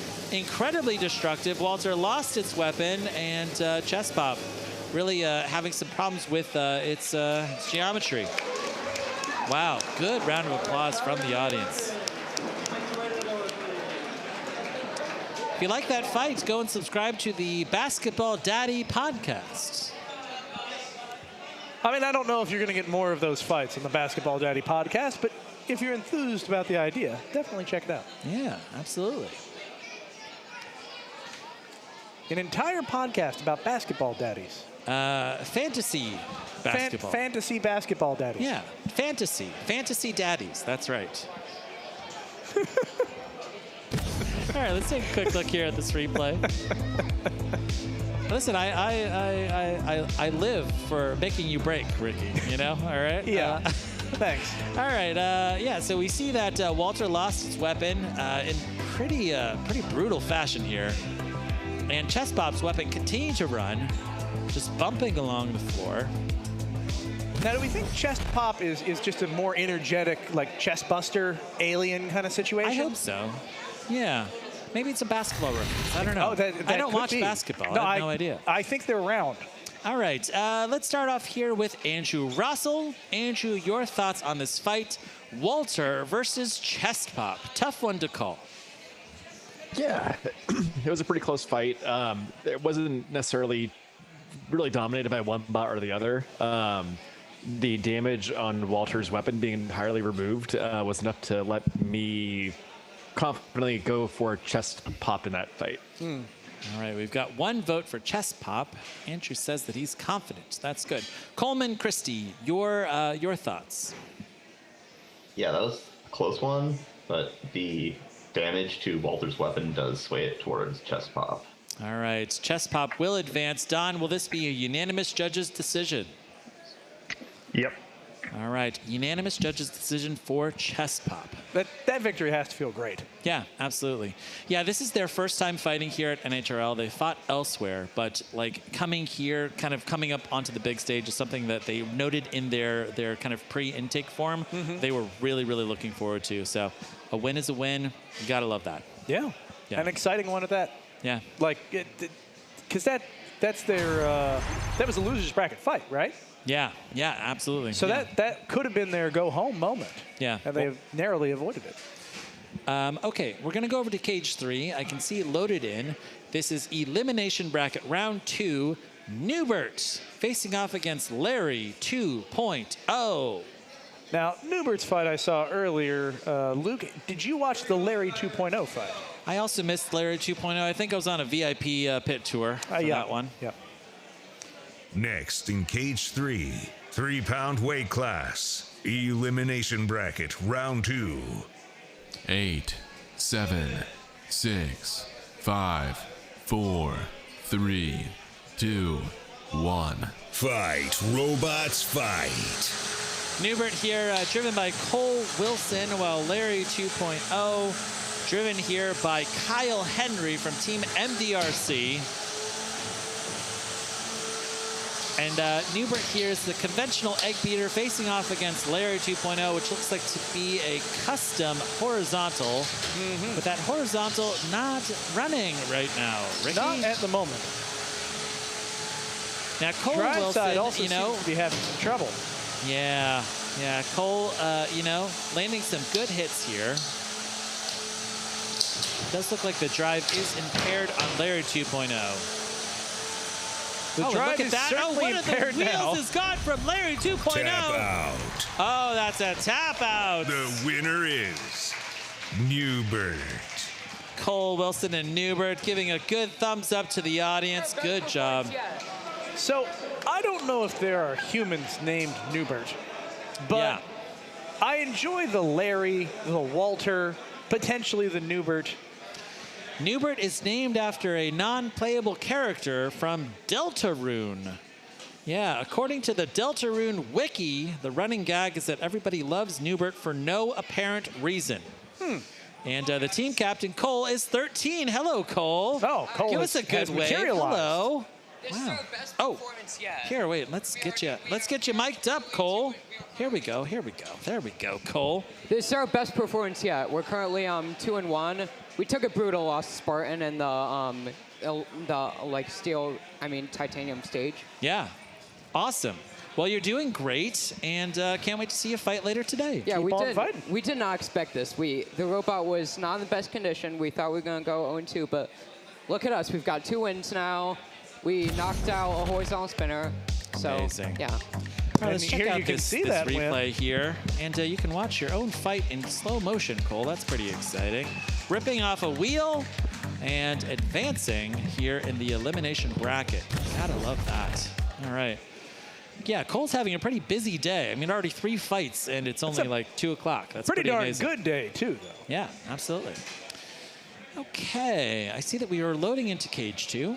See Angel Vidal and Archangel facing off against Counterattack. Next in cage 2, Counterattack versus Match Archangel. Now, Counterattack here is run by Kikoto Mane, the builder of Serial Killer. Angel Vidal is a Team Shreddit team member, competing on BattleBots this year with the new robot Shreddit Bro. 8, 7, 6, 5, 4, 3, 2, 1. Fight, robots, fight. Elimination bracket round 2. This is a do or die moment for these 2 builders here. Archangel just going in really intent on trying to rip off the arm of counterattack.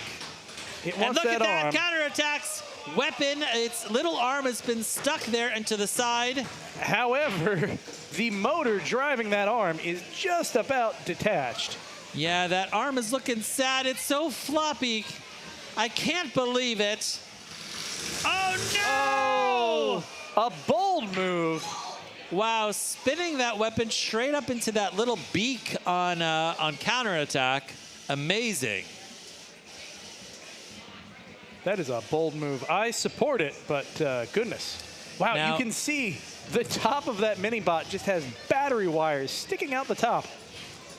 it is an unconventional choice. Let's see if it pays off, I guess. Here, Ricky. It's a very unique take on a blade of armor. It does look like Brett is trying to come in here and separate these two robots, but I think we are going to go into a pause here. They do appear to be affixed to one another. Yeah, that servo motor there on the top of counterattack looks pretty wrecked. So we're going to pause here and go into an unstick. Mm-hmm.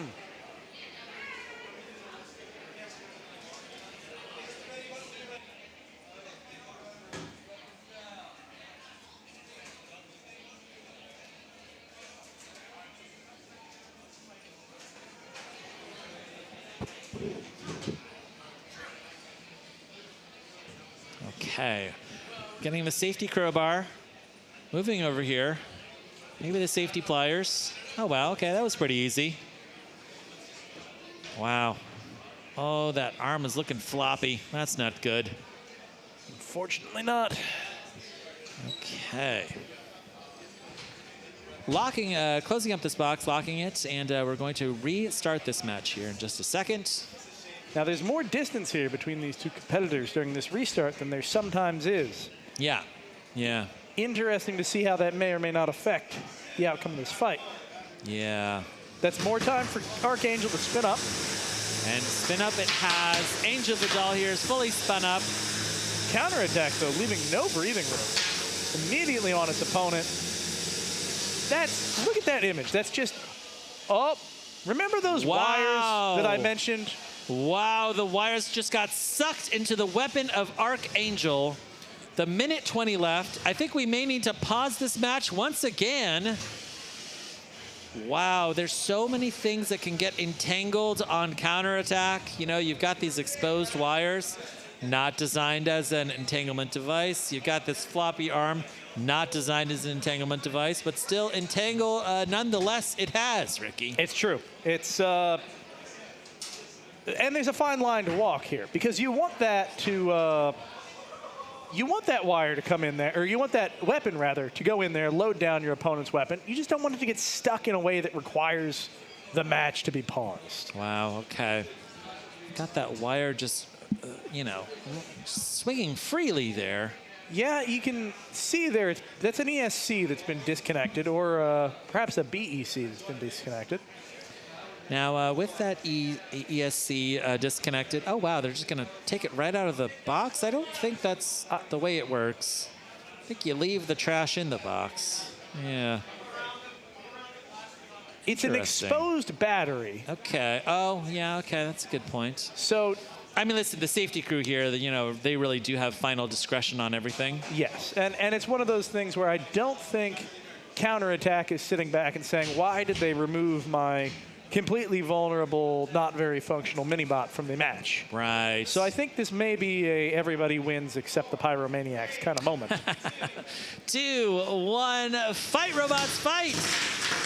How many more times can we pause this match, Ricky? Oh, just 3 or 4 see. more times, I think. We're coming down on the last minute. Oh, yeah, there's lots of time to pause. Look at this thing. I want to see a huge hit here, Angel. There was some sick satisfaction when you said that, Luke. I want to see some huge hit here, Angel. Oh.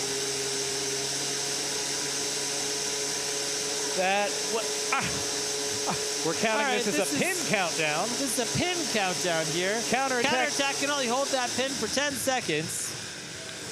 And now, you can see Kokoto just trying to show like I am trying to back up. All right, Angel, with 25 seconds left, Angel has to score a knockout here. Oh, perhaps not a knockout, but there is drive damage to counterattack. That is going to make the end of this. Oh.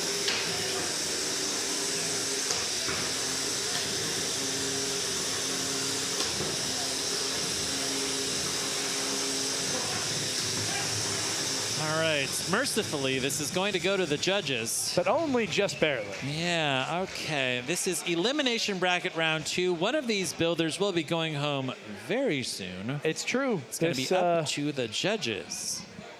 Now, We'll see Ricky, here. as the judges deliberate, I want to note that if you haven't heard, either here in the audience or online, we're going to be doing a big announcement in 30 minutes here at 3 o'clock Eastern. You're saying it's almost 3 o'clock? It's almost 3. It's The time 2:34. Okay? So, yeah, in about 30 minutes, we're going to have a big announcement. So definitely stay on the stream and wait for it. I'm excited. As soon as it happens, just like run straight to Reddit, all right? It's going to be pretty big news, I think. Yeah, I think this is the kind of thing that might really change. I would say in the live chat, I would love to hear people's speculation about what they think the big announcement's going to be. Yeah. And I'm going to bet it's probably bigger than they think. Yeah, this is bigger than huge. Yeah. This is more mammoth than mammoth. We're going to go over to cage 3. Bison versus Osiris. Oh, Osiris. Whoa, we've got our skeleton man back in the cage. Here he is. What a Look at frightening that. creature. Yeah, Osiris. The skeleton man has given the thumbs up. Let's see him turn to face the camera. 8, 7, 6, 5, I love the 4, skeleton. 3, Facing off 2, against Team Shredded 1. team member Fight, Drew robots, Davis and his fight. son, running Bug. Bison here, good fast box rush. But the weapon on Osiris has stayed alive. This is Elimination Bracket Round 2. Bison now effectively pinning Osiris up against the rail. 2.5 minutes left here in this fight. Where is the weapon on Osiris? It's gone into the Shadow Realm. Wow. Is the weapon gone? Is it stuck under the robot? Where is it? I think the weapon may have been attached at one point to this little weapon, this little motor, you know, it's sticking out of the top here. Uh-huh. Yeah, the weapon's gone. I think the weapon's gone, Ricky. I think the weapon is gone too. I'm not sure where it went. Weapon's gone and the drive is going. Okay, we've got a good pin here from Bug. 2 minutes left here in this fight. Okay, weapon gone. Osiris kind of dead. Appropriate that the skeleton here is driving a dead robot. Now, Osiris, that's an Egyptian god, yeah? I believe so, yeah. It's been a while since I've taken Egyptian history, but yeah, that sounds right. Now, oh, here we go.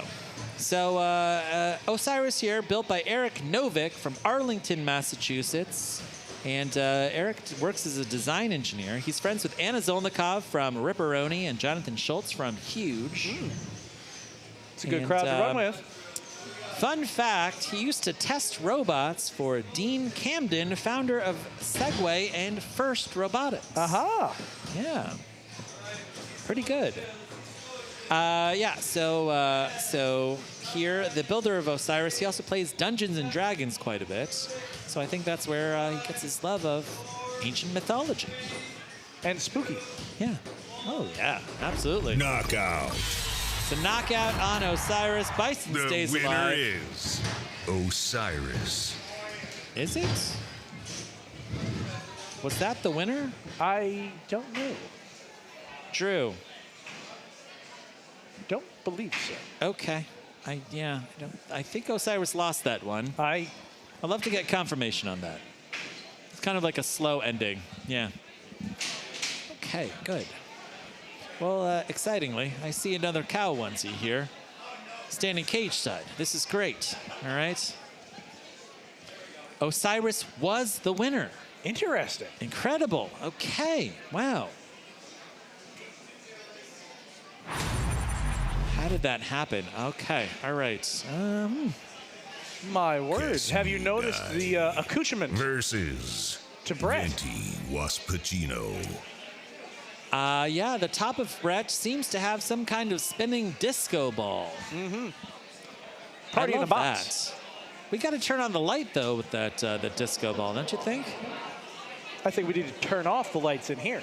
Oh, yeah. Just do a blackout 8, fight. Love 7, that.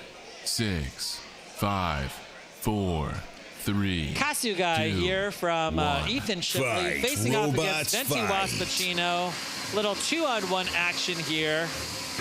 Kasugai here in purple. Venti Waspachino here in green and pink. There we go. Now, Kasugai is the best performing robot from Ethan's stable of very many robots upstairs. And right now, it's on its head. That's not great. Elimination bracket round 2. You gotta stay on your feet. Here we go. Another good pin here from Angel Vidal and Venti Waspachino. Luke, I'm just staring, looking for the pink. I guess it's a purpley pink, maybe. Purple, yeah. Kasugai, it's the purple robot here. Kasugai is Japanese for egg beater, Ricky. I don't even know if that's serious this time. I don't know. I have no idea. Somebody Google Kasugai and yeah, let us know. All right, great. Kasugai again on its head. Big hit there from Venti Waspachino. Kasugai is going to end up being some incredibly simple word that I should know that my Japanese-speaking friends are going to shake their fists at me. Ricky, have you studied Japanese much? Not in the least. All right. We got Venti Waspachino here getting under Kasugai.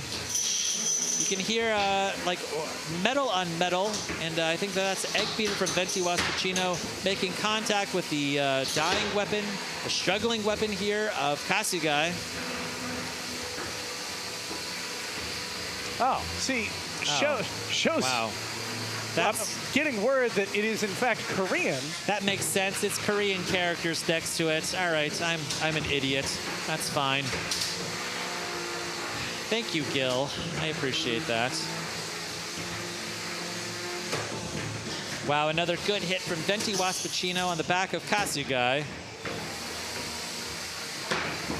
Who knows if Kasugai is even the correct pronunciation? Oh, no. The back of Kasugai has come undone. And Alex Pezza here has caught part of that 3D printed back. We're going to pause this match, and we're going to separate these two robots. This is going to give me a good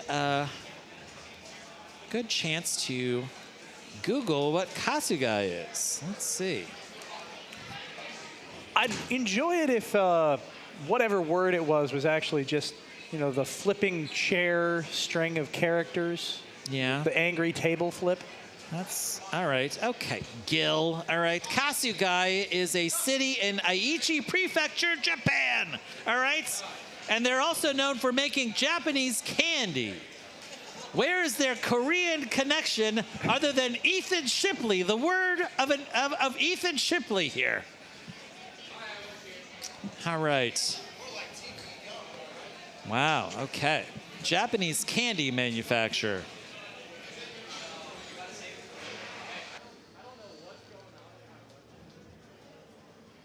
All right, great. We have now separated these two. Wow, these three robots. Here we go. We're going to restart this match.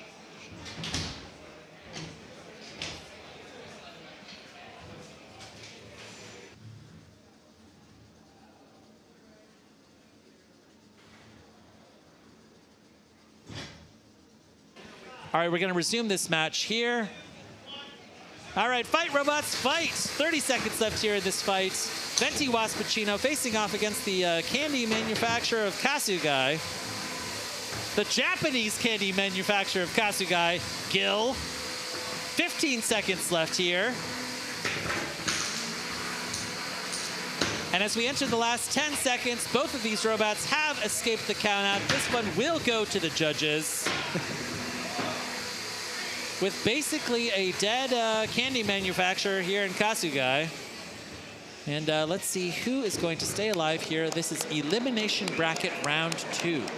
You know, while we wait a moment, it wouldn't surprise me if someone would put a Japanese word up there represented in Korean letters. Yeah. To throw you off. I don't think that's what happened. I mean, listen, it didn't throw me off, okay?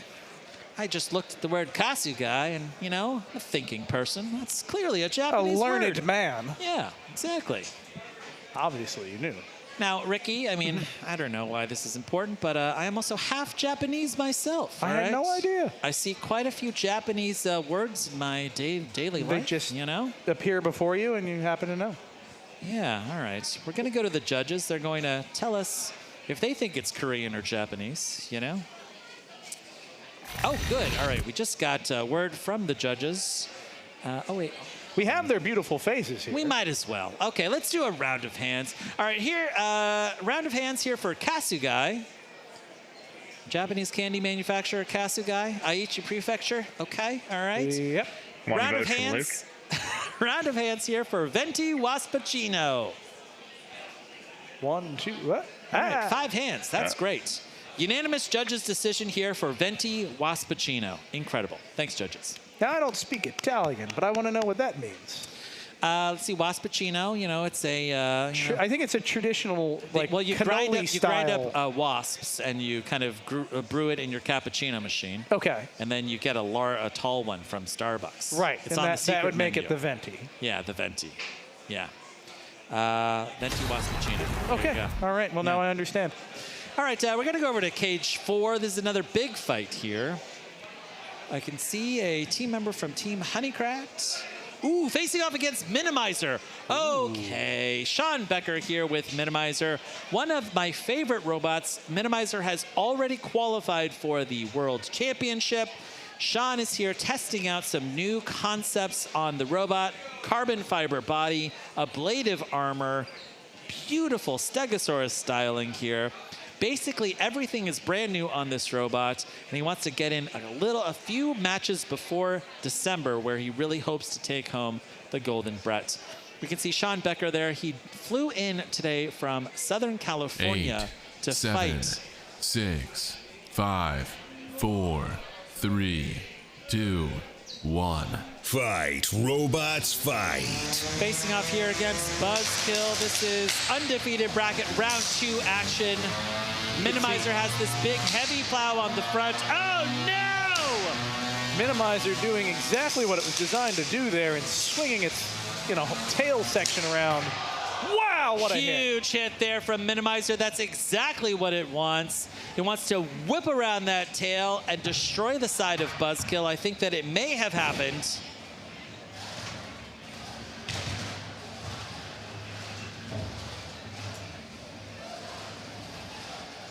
Buzz-Kill here, driven by Liam King from Team Honeycracked. This is a brand new 12-pounder. Looks like the weapon on all of these robots has gone down. It's very quiet in the box now here. 2 minutes left here in this fight.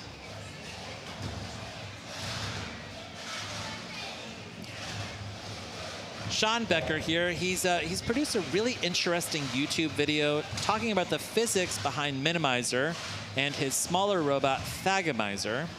Now, I would be very surprised if we did not see a Minimizer scaled up to 120 or 250 pounds at some point in the near future.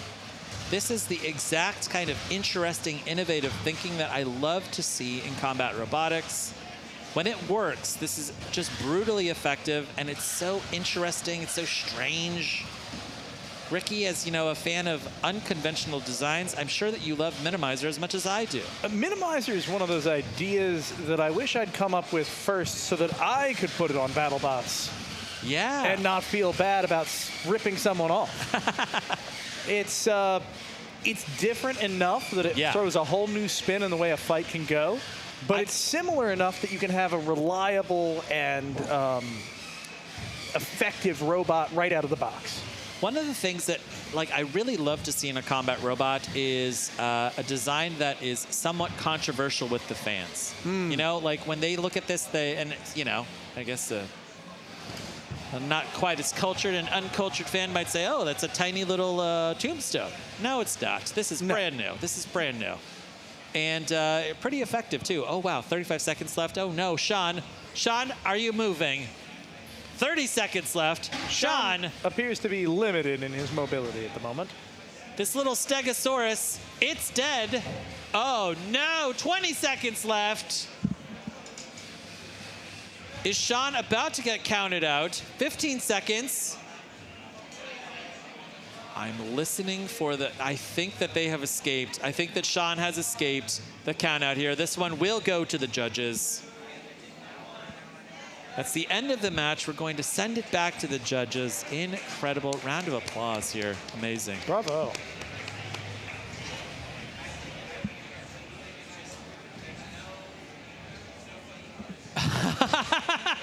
It's a blow-up Stegosaurus, Ricky. How wonderful is that? Oh, I love it. That is it Sean himself in there? You know, you mentioned having a heavyweight Stegosaurus-shaped competitor. You gotta have it. Oh, wow. Oh, this is amazing. This is the best. Wow. Okay, now I see Sean. He's sitting there. He's standing there. He's making his robot safe. Who did he talk into dressing up as a Stegosaurus? Let's go here to these replays. Wow, Ooh, one big hit right there. Here's another one. Perfect application of that whip around tail. We saw Liam there really struggled with his weapon and his drive after this big hit. Minimizer also had a lot of problems right there at the end. Wow.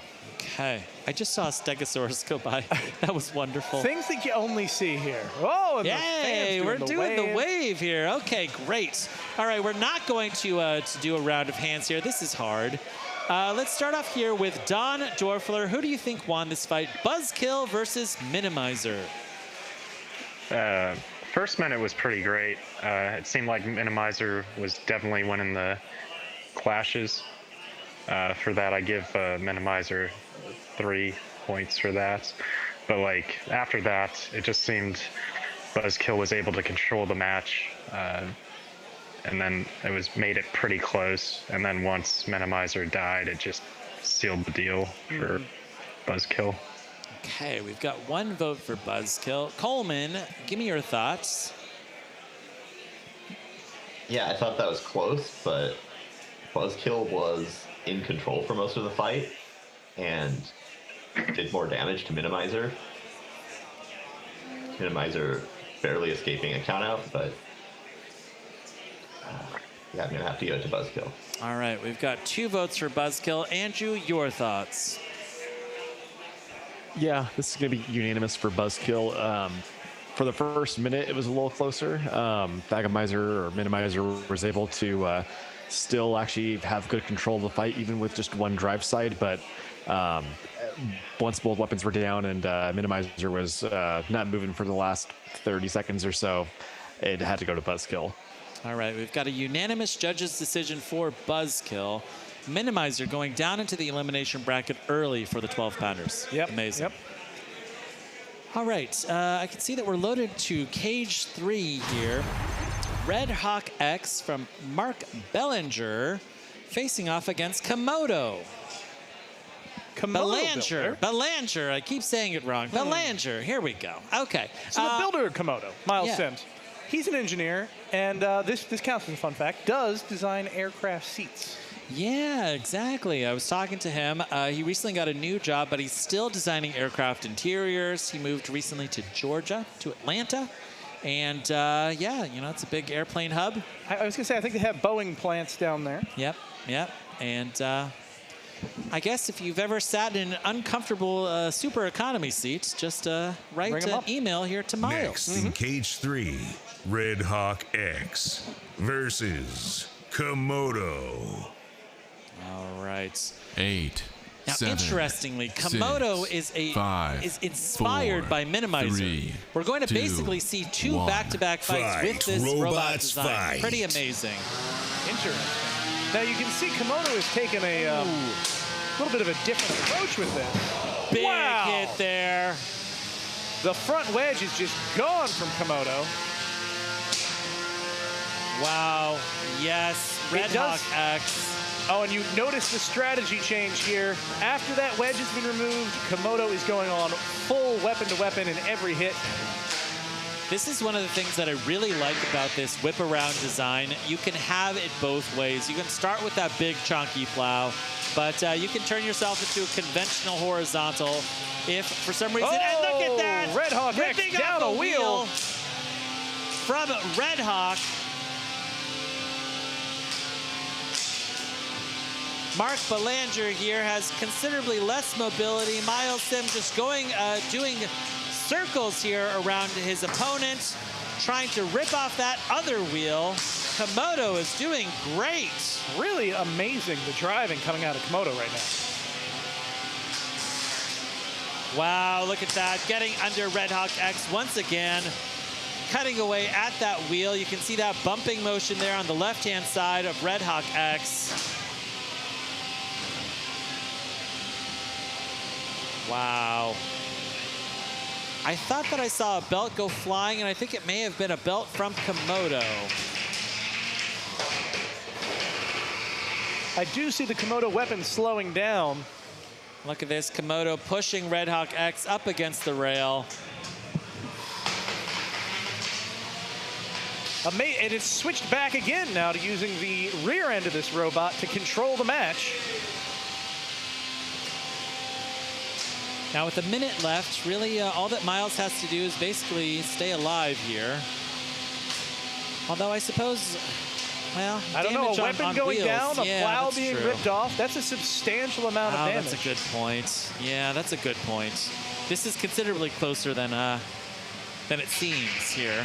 That said, the ability to control using just the decapitated face of your robot. Right. That's on display here. Miles is certainly dictating the pace of this fight. Absolutely. 30 seconds left here in this this fight.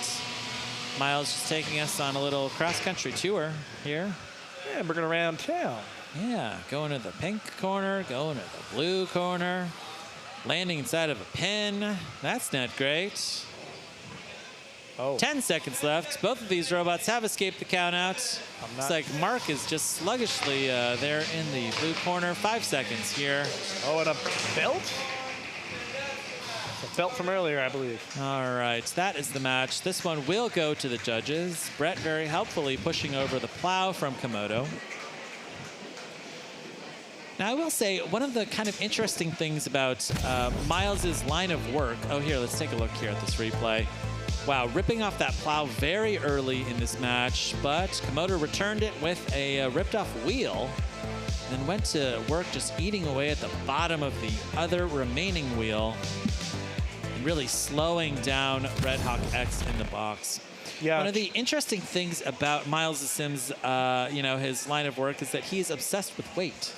That's a good point. He can find 3 ounces in a design, no problem. He can find it in ways that the average college student, computer engineering student, cannot find, because he's obsessed with just shaving 3 or 4 ounces off of an airplane seat. That is massive. Well, we saw several ounces shaved off of Komodo in that fight. Yeah. Yeah. And a few off Red Hawk as well. For a judge's decision, we have received word. It's a unanimous decision for Komodo. All right, for Komodo. Very good. Good job, Bravo. Miles.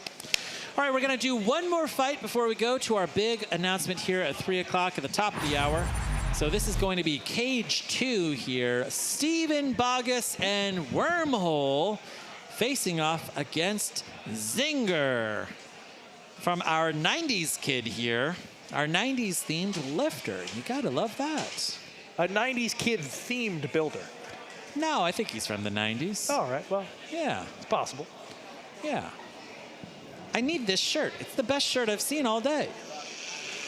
Next in Cage 2, Zinger versus Wormhole. 8, 7, 6, 5, 4, 3, 2, 1. Fight, robots, fight. Wormhole here in pink, coming very slowly out of the square. We're about to see a big hit. Now, Wormhole has to be careful because Zinger has a giant plow there on the front, and those plows have a tendency to kill horizontals. Wow, Steven Bogus getting around to the side of Zinger, eating away at those wheels. Looks like Zinger has not moved much out of the blue square. Steven is celebrating in the center of the cage. Yes, this is unfortunate mobility issues here. Looks like we're getting a count out here on Zinger. That is a knockout. Incredible. Knockout. The winner is Wormhole.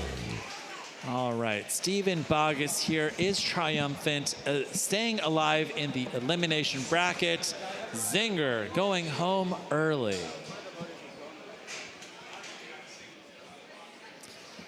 Okay, all right, it is 3 o'clock. That means that it's now time for the big announcement. But first, we need to go out and find the two people who are going to be giving us this announcement. Now, I haven't checked the live chat. I wonder if there's been some good speculation about what this 3 o'clock announcement could be. I'm going to say, when I found out about it last night, because they can't trust me with anything, yeah, I was floored. We got a good shot here of the crowd. Hello, crowd. Give us a good wave. Wow, ooh, it's an actual wave. I love that. Amazing. Wow. Oh, good.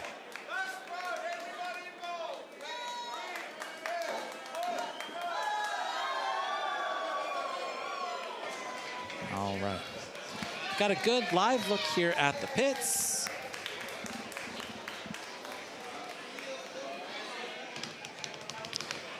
And we still have at least 100 builders up there frantically working on their robots. Some of them fighting for the third or fourth time, entering their third or fourth fight of the day. Now, very exciting. I have joined with me up here at the big desk. Big desk. Yeah, we've got NHRL founder Austin McCord and NHRL CEO Kelly Biederman, and they have a big announcement. Take it away. All right. Well, first off, we'll try to get it over with quick because the last thing we want to do is stop the robot fighting. But we are so happy and so proud of all the builders and all the fans that have showed up. And it's been incredible how much this league has grown. And we're really excited to be taking the first step and sort of bringing that to the next level and bringing more people into league, really growing the league. And the way that we're doing that is by giving back. And so we're going to announce two things that total up to us giving away $2 million. So, yeah, which is pretty cool. The first of those things is the finals that are happening next month. We want to make sure that competitors are really motivated to crush it. And so our plan is that for each competitor that wins their weight class, they will have $250,000 to give to the STEM charity of their choice. And because this is Norwalk, and we don't want anybody to go home empty-handed, every competitor that arrives, that's ready, that's there to fight, that team will get at least $5,000 to give away to the STEM charity of their choice. Amazing, amazing.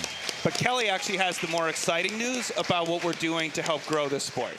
Yeah, so as Austin mentioned, we're just so happy to be a part of the growth of robot combat, but of robotics and STEM more generally. We're so thrilled to also announce today that we're going to be committing $1 million to collegiate robotics teams, clubs, and programs. That includes 100 collegiate level robotics teams will be eligible for a $10,000 grant. And they can apply now. It's live and up for applying, so please send and share around. But we're really, really thrilled. We are so excited to have more collegiate programs as a part of the robot community and the future of the sport. Yeah, it's awesome. and just excited. And this is just the first in many steps in building out something pretty incredible. So thank you so much for taking the time to come out today, and let's get back to fighting robots. Thank you so much, Austin and Kelly. Huge, huge. All right, to recap the news that we just gave here, this year we are going to be giving out $2 million in STEM charity money. That is $5,000 donations per participating finalist in the World Championship. $250,000 donations per weight class. So another $750,000 worth of charity money going to STEM programs here. And the winners of each one of these weight classes will be deciding their own STEM charity that they want to support. Additionally, $1 million going to programs for college students. If you are running a college combat robotics team, reach out to us, apply for one of these $10,000 grants. We're giving out 100 of them. Incredible. This is absolutely phenomenal. This really speaks to the spirit of Norwalk, of NHRL. I just love the fact that we are donating and investing so much into the future of this sport, the future of technology in America in general, and it's just absolutely incredible. Absolutely. All right, Kyle, we're going to keep it rolling with another fight here with Cage 1. Oh, I'm excited.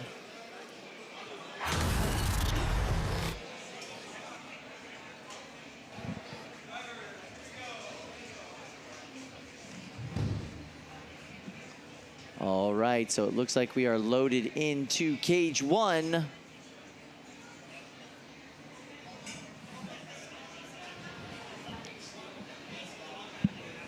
The winner of this fights Son of Cram in the next round. That is not going to be an easy fight for anybody. Next in Cage 1. Hey, Kyle. Cappuccino. Well, hey, Chris. Versus Demogorgon. Oh, my goodness. It is Brandon Bennett Young 8, and Demogorgon. 7, 6, 5, 4, 3, 2, 1. Fight, robots, fight. You know, you might need a little afternoon pick-me-up, and that's okay. We've got some cappuccino for you. Facing off against Demogorgon, everyone's favorite undercutter horizontal spinner in this weight class. Oh. Wow, the mini-bot just got wrecked. I am actually situated one pit table away from Cappuccino, and I gotta tell you, it's pretty awesome to see up close. It looks like a Bugatti. It's like... It's so beautiful. Yeah, the curvature on the design, the angles of it are just gorgeous. Demogorgon is no longer Demi-Gorgoning. That is a tap out. The winner is... We are all done. You have gone back to the upside down. Oh, I think that was a double shot. That is nasty. A double shot took out the Demogorgon. You're exactly right about that, Chris. Oh, wow. What a beautiful robot. Yeah, I was taking a close look at the weapon on Cappuccino. It's like two plates of 3/8 inch AR-500 steel welded together. It's pretty nasty. You gotta love a good old-fashioned welded weapon. Obviously, that thing hits hard. Demogorgon, we've seen take massive hits in this tournament in the past. They were not able to keep up in that situation at all. Really impressive work from them. This is our first time seeing Cappuccino at this tournament, am I right? I believe so. Beautiful work by that team. Really excited to see how they do up against Son of Cram. Ooh, that's going to be a tough one for them to go up against. Big, powerful drum in there. Did I miss any major announcements? Like, what's going on? Oh, yeah, you missed so apparently there is a pizza truck out there now. Oh, wow. Yeah. I'd also like to take this opportunity to announce that I am beginning a new university called the Chris DeSico University. And well, you have a robotics team. So you can see right here, Demogorgon tried to get around and get an angle on Cappuccino. Cappuccino really doing a great job keeping that front armor package and weapon facing towards them. Not able to get that weapon where they want it. Demogorgon then gets knocked back 3 times right there. Boom, boom, boom. Oh, beautiful driving job by Cappuccino. Really powerful weapon. That wedge did a lot of work for them in that one. Yeah, absolutely. And they were able to keep squared up, just like you said. And then rock, paper, scissors, the vert. Yeah, the vert's going to do it to you almost every single time. Really impressive work from them. Do you think that they have a good chance against Son of Cram? Son of Cram, one of the more, shall we say, seasoned competitors in that weight class. Well, whenever you have a new bot kind of entering the dynamic there, you never know. You never know. Yeah, absolutely. Yeah. So yeah, good luck to them going into the next round. That's going to be intense. We'll see how that goes. Meanwhile, we are prepping in cage 4, so we're going to go there next. Some 3-pound action for you. It does. Oh no, some 12-pound action for you. I see a nutter. I see a nutter. Yes, indeed. Next in cage 4, Milk Tank versus Bugsby. Wow. These bots have had some, 8, shall we say, 7, bangers in the past. 6, 5, Some 4, viral moments in the 3, past, and this looks like 2, it's going to be a pretty 1. serious fight. Fight, robots, fight. So Milk Tank has the beautiful glitter balloon. Glitter is actually an effective weapon in combat robotics. You don't want glitter getting inside of your machinery, inside of your speed controllers. It can cause all kinds of problems. Bugsby is a burger bot.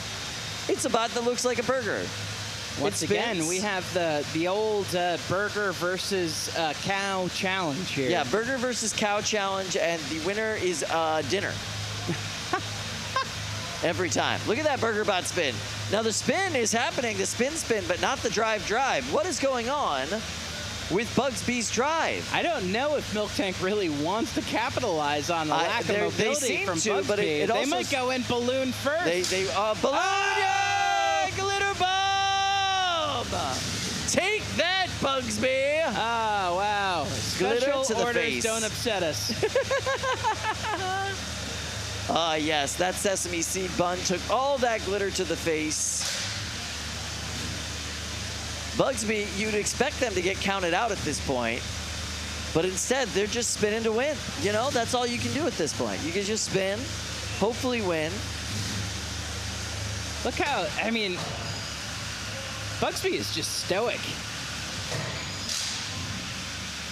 Sounds like that's your count out. Yeah, there it goes. That's what happens when you don't move for too long. Eventually. Oh, I love the cow sound effect. That was glorious. No. Oh, I am so sorry. There you see the captain of Bugsby, very disappointed that she did not get her bot moving in that particular fight. The Milk Tank and Bugsby have had some really great matches in the past. I'm sure they were both looking forward to this, so... That is the way that the burger bun crumbles sometimes. Check out those beautiful pride stickers as sesame seed buns. Sesame seeds on the bun, I should say, sorry. And you can see Fluffy, our house bot, pushing them right over into the corner. Let's take a look at this replay. This is the highlight of the match right there. Glitter explosion. The drive on Milk Tank was a little bit sluggish too, it seemed like. Everybody was having a suboptimal time. Suboptimal. All right, so that match happened. It was burger-tastic. It was. Even with bots not at 100%, sometimes when it's just a cow on burger, good times are had. You know, even though the bots weren't moving, I was moved. Believe it or not, Kyle, both bots, vegan. What? Yeah. Shocking. Absolutely shocking. All right, so we are now in cage 3, checking out some 3-pound robot fighting action. Let's wait for the voice of God. I think that we have Voltage X over in the pink corner. The winner is Voltage X. By the way, the winner is not Voltage X. You see, Voltage X hasn't fought yet, so they cannot, in fact, win until they fight. We'll find out if the voice of God is actually omnipotent, though. Next in cage 3, Vacuum versus Voltage X. All right, Vacuum, very 8, interesting design 7, with some very 6, strange armor. 5, 4, little horizontal 3, spinner. 2, 1. Fight, robots, fight. Voltage X is an incredibly fast-moving egg beater drum-style spinner. Look at that hit from Voltage X. Really nice, nice engagement. Ooh, wow. Voltage X has that little front plow design. You'll see, you know, it's normal on a vert like this, but it's really able to kind of execute that push and flip.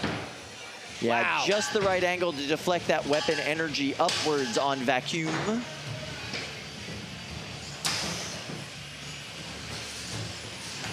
You can see Voltage X now trying to pick their shots. I'm not sure if their weapon is still functioning on Voltage X. Yes, it is. All right, we still got some spin on the weapon. You're not quite hearing that same vavoom. No, coming it's from definitely got a K3 little anymore. bit less voltage behind that. Now it's like voltage W, or maybe, no, not quite W. So nice little pin here. You're allowed to hold these pins for 10 seconds before you have to release them. Pins are a great way to show the judges that you're functioning, that you're working, And that you're in muscling. control. Yeah.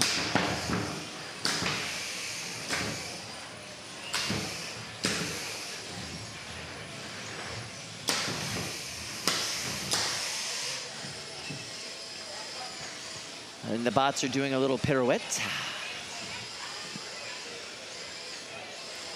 This is the Black Swan rendition of NHRL. Wait, which one's Natalie Portman? I think it would probably be Voltage X if you had to guess.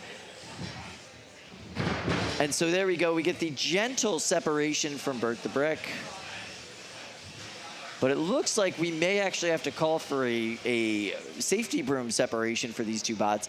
The weapon of Vacuum is jammed right underneath the wedge of Voltage X. It's pretty hard to get them apart. So yes, we are calling for them to turn off the bots, turn off the weapons, so that the safety broom or safety mechanism can reach in and separate these two bots. There you can see separating them there with the two pry bars. The way the rules work here is that the ref is going to do the best job they can to separate these bots without damaging them. But if your bot gets damaged in separation, that's not the ref's fault. That's on you. You still have to fight as the bot lands after a separation. So there is always a risk when you call for that separation that you could end up with a very broken machine afterwards. Looks like, oh, what is that kind of chewed into? It looks like part of Voltage X's frame. Yeah, it does. And look, it looks like that weapon on Vacuum is bent up just a little bit. So they're going ahead and putting the weapon lock in. That way they could, put their hands on the entire bot and separate it there. There you go. Oh, no. Oh boy. That wedge is supposed to be attached. Yeah, it's very floppy on that right-hand side of the bot, no longer attached to the mechanism that it's supposed to be attached to. That's going to make them, the deflection power of that wedge somewhat less effective.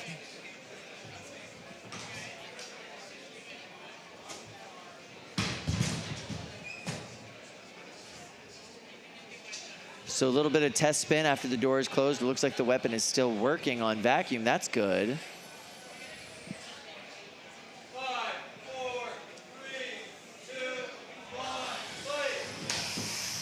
All right, here we go. So the weapon on Vacuum is still functional. Weapon's still down on Voltage X. Voltage X, able to get some really good control with that drive. They got the better of that exchange.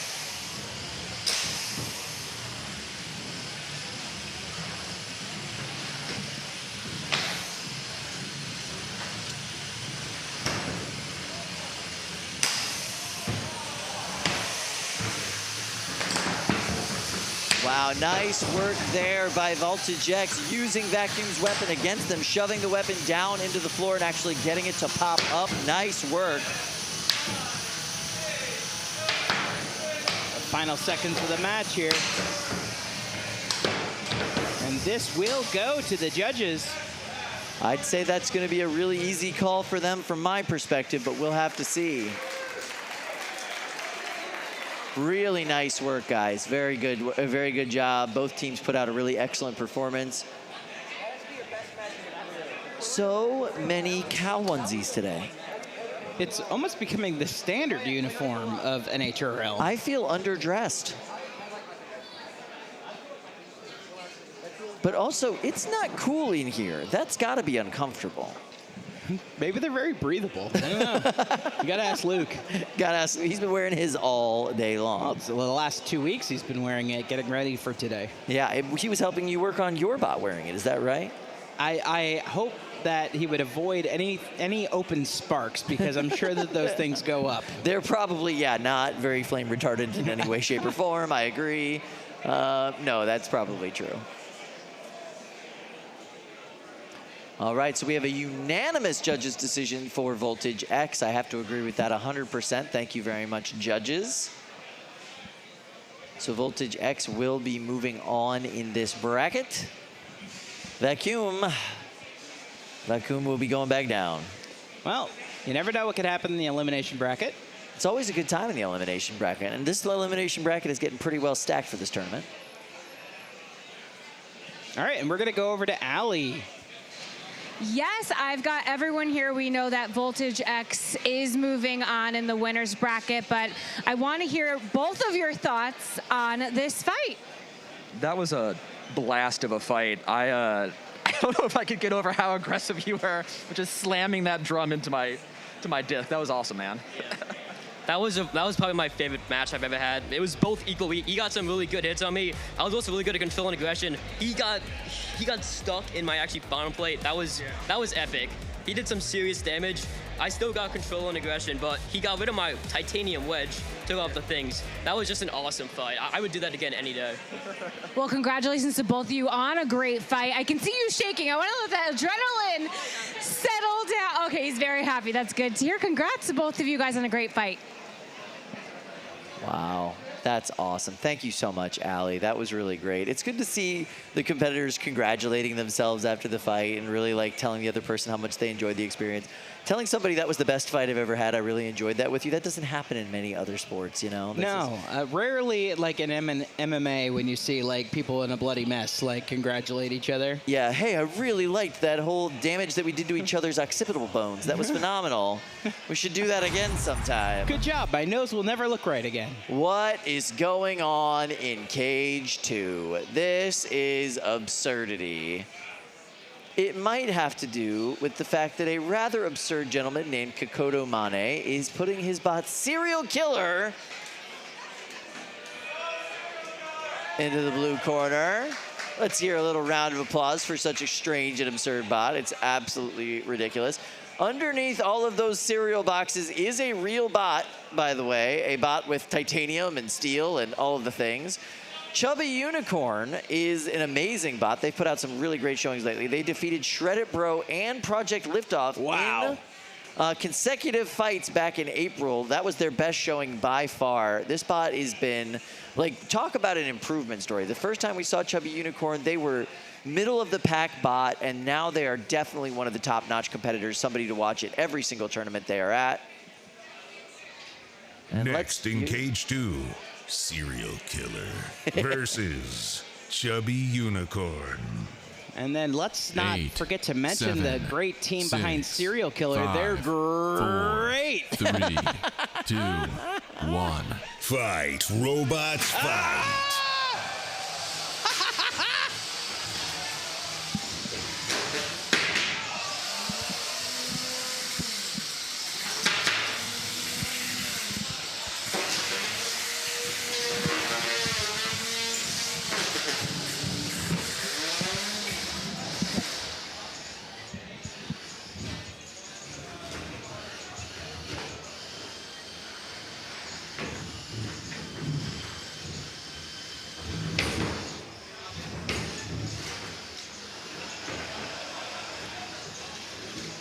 I love the giant googly eyes on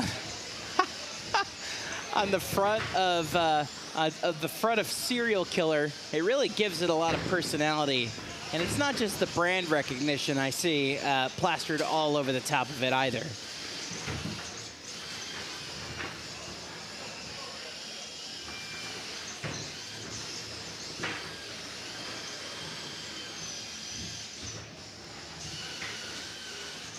Ooh, there's Chubby Unicorn trying to get one of the UPC codes off of Serial Killer so that they can send it in for their school.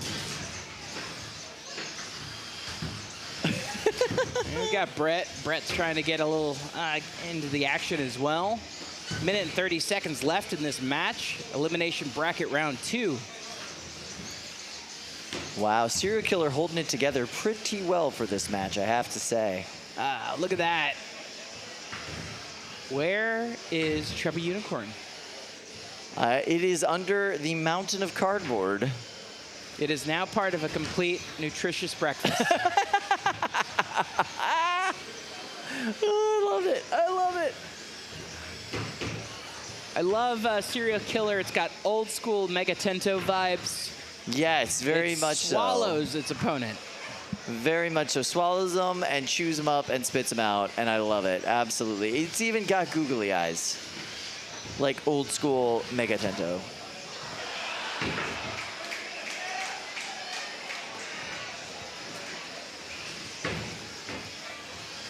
Chubby Unicorn, I mean, it is a bit of a muscly bot. We've seen it beat Shreddit in the past, but it's just something about it getting swallowed up by Serial Killer. You can't even really see when it, you know, when it's enveloped. But right now, it's doing a great job of pushing around the back of Serial Killer. Well, yeah, and these type of bots, these big, you know, clomping control bots, they really do make things hard for the judges because so much of the match actually happens underneath that device. You know, Chubby Unicorn could be getting massive damage underneath Serial Killer's hood, if you will, but no one would know. No one would know. No one would have any idea. Out of sight, out of mind. Kokoto extremely happy with his performance, and Ever the Showman. Thank you so much, Kokoto Mane, for building such a ridiculous robot. We love you.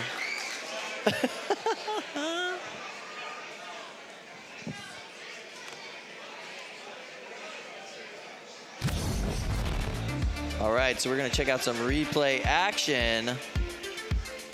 Now, how far was it into this fight when Chubby Unicorn actually lost its vert?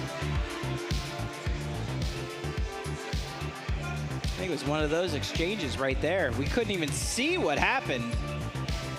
It was under the blanket of carbohydrates. Wow. Yes, Empty the blanket carbohydrates. of sugar and carbohydrates that is Serial Killer. That's really how he kills you. You know, Yeah. it's the long it's the long game. All right, let's go to the judges and find out what they have to say about that match. I really appreciate you guys being with us here today.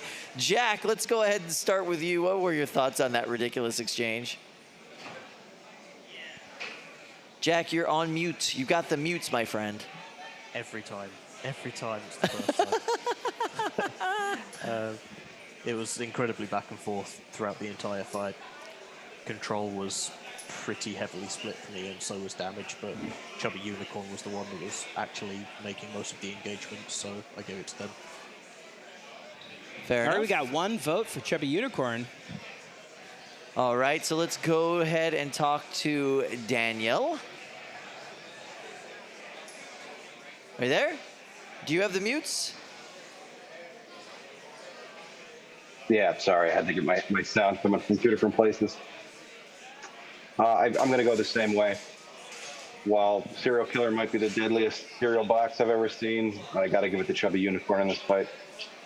All right, well, thank you so much. I really appreciate that. Tamaki, what are your thoughts? Bring us home. Oh no, another case of the mutes. Basically, on control, for me, Serial Killer was a little bit more in control in the early match.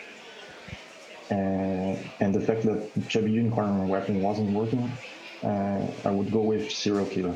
Wow, split decision. That's Wow. amazing. All right, so the winner of that match by split decision is going to be Chubby Unicorn. I would agree that it was a very close match. Extremely close match. Yeah, not surprised that it was a split decision. Let's go ahead and talk to our friend Allie. Allie, who you got for us? I mean, it's always been a goal of mine. I used to be a hard news reporter. I've interviewed one murderer, but never a serial killer. And today is my day. You are clearly a crowd favorite. I know that you did not take this win. Also, these were on your robot at one point, but you were a crowd favorite. And how does that feel to hear them cheering for you? That feels so good. Like, this has been my most successful bot, not in terms of wins. It has never won a fight, but I feel as though I've won. Just everyone has been so supportive. They've loved this bot so much. The community is amazing, and I just never expected the robot to be this popular. It's just a cool idea I had. I've always liked to make creative and different robots, and it has paid off. I may not take a win today, but I feel as though I've already won with the crowd and everything. This community means everything to me, and so to have them love me back so much, it means a lot. All right, now I'm interested in the boxes, but back there they're telling me to ask you about the weapon. Very important part. Let's talk about your weapon. Is it the spoons? The weapon is a cereal box attached to this spoon, and it lifts it up using string. It kind of got a little stuck at the end, which is why I probably lost, because I couldn't use my weapon as much. The spoon got stuck, so it couldn't lift the cereal box as well. But in general, it's meant to just be a giant cereal box and just envelop the entire opponent. And I did that for a good majority of the fight, but it didn't work out. But, I've always liked control bots. I've always liked weird bots that grab the opponent and make so they can't do anything. And I really do think Serial Killer has the potential to go far into the future. And Serial Killer will be back. I love this bot. I'm not going to give up on it. I mean, maybe you just need to use higher nutrient-dense cereals. Do you think that might?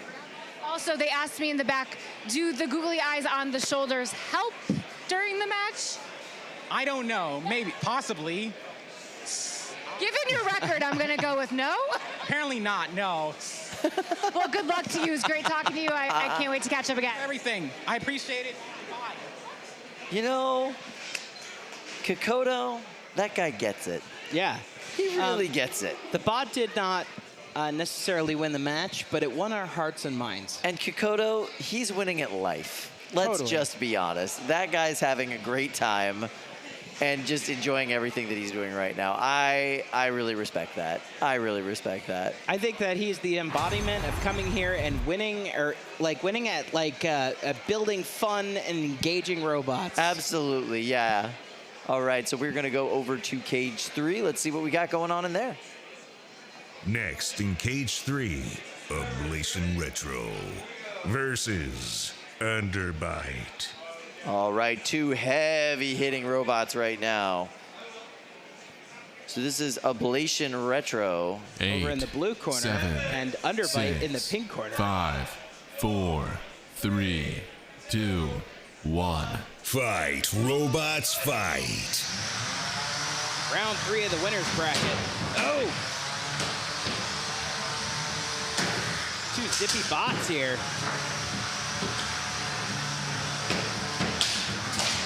Peter SD card flying.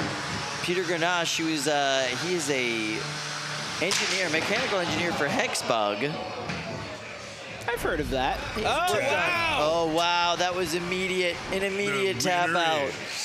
Underbite. Wow, Underbite is just hitting so hard today. I absolutely love the disc on that guy.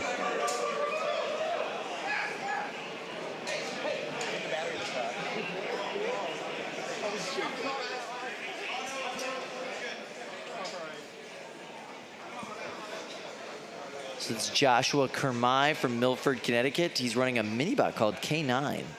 Yeah, I love that. Josh runs a junk removal business in Milford. He's interested in RC cars, RC planes, and FPV drones and BMX. He used to race motocross. Fun fact, he got into the sport by watching one of Seth Schaefer's videos on YouTube. Just Cuz Robotics. Just Cuz Robotics, YouTube star Seth Schaefer. He's not at this competition today, but his presence is always felt here in NHRL. Seth has great videos, whether you're just getting into combat robotics for the first time, or if you are a professional who wants to dial in things just a little bit more. And speaking of dialed in, look at this beautiful hit right off the bat. Look at that mini-bot flying away, but then Underbite takes the fight over. That disc is just deadly. So many points of contact on it, every single one of them spinning at close to 250 miles per hour, ripping its opponent clear into the air. That tap out was well needed and well deserved. We're gonna head over to cage 2, it sounds like, and see what's going on in there. Next in cage 2, Nubert versus BotCat. 8, 7, 6, 5. So we got a battle of the bars here. 3, 2, 1. Fight, robots, fight. Oh, wow. BotCat coming out of the box hot, hot, hot. Absolutely. BotCat run by Michael Fitzgerald. Vicious bot.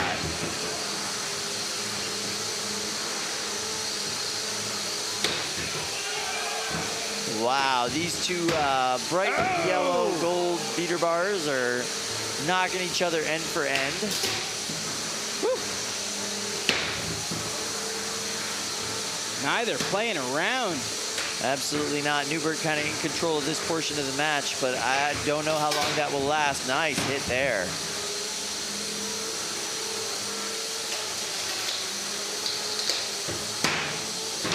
Wow, beautiful engagement there from BotCat, knocking Nubert end over end all the way across the arena.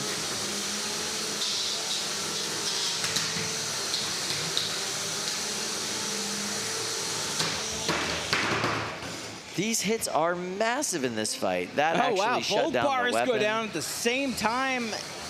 Are either of them able to spin back up? Looks like it. Yeah. I think that's BotCat that still has a little bit of oomph left in theirs. Yeah, Nubert is taking a break or completely and totally non-functional. We will find out.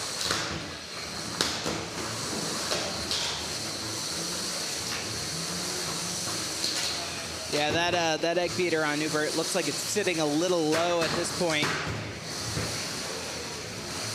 I feel like the real winner of this fight is FingerTech Robotics, who has sold 2 egg beaters. FingerTech Robotics, excellent place to get your combat robotics parts. Doing the little robot pirouette that ends with BotCat launching Nubert clear up into the air. Look at that nice side impact again from BotCat. The driving on BotCat in this part of the match is really well done.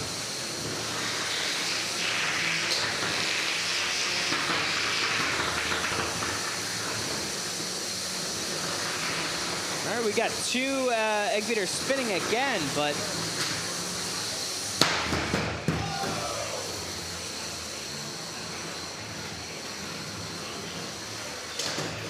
all right, we're down to the last 25 seconds of this match. Seems like both of these weapons are spinning down, losing some of their oomph, losing some of their power.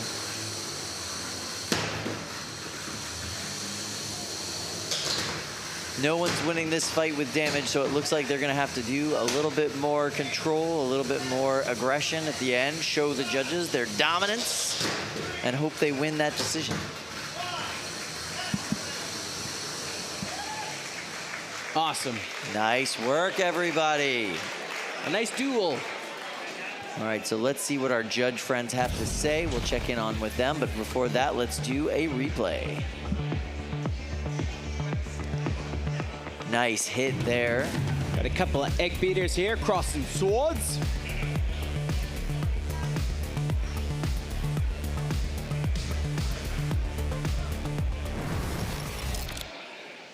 All right, so we're gonna head over and watch everybody make their bots safe. That's important, I've heard. Get them out. And it looks like the judges have come back and told us that Nubert wins by unanimous judges' decision. Have to agree with that one there. Nice job, Nubert. Round of applause for them. Really appreciate you guys giving us an excellent back and forth fight. All right, here, and we're gonna take a very quick break and hear from our sponsor, Xometry. We'll be back here with you in just a moment. Stay tuned.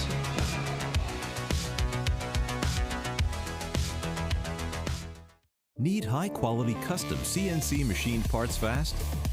Look no further than Xometry. Get instant online quotes on metal or plastic prototypes and production parts. Parts are produced in days, not weeks. Let our engineering team help you every step of the way. Xometry, where big ideas are built. Get your instant quote today.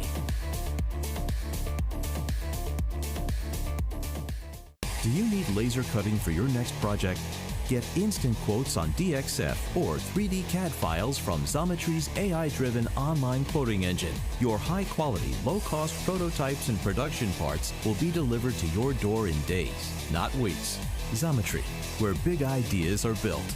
Get your instant quote today.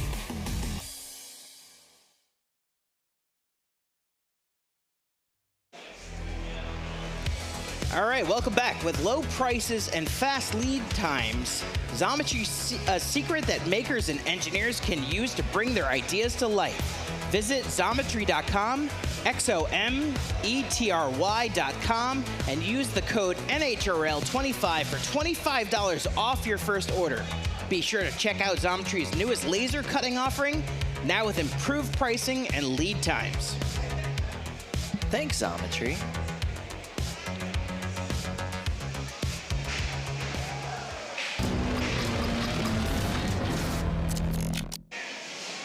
Hey, welcome back. So we're going to have some more robot fighting action here for you shortly at NHRL. Chris, do you like Xometry? I love Xometry. Me too. I was really bad at it in school, though. All right, Good one. I'll give you that. I'll give you that. All right, we're going to go to cage 3.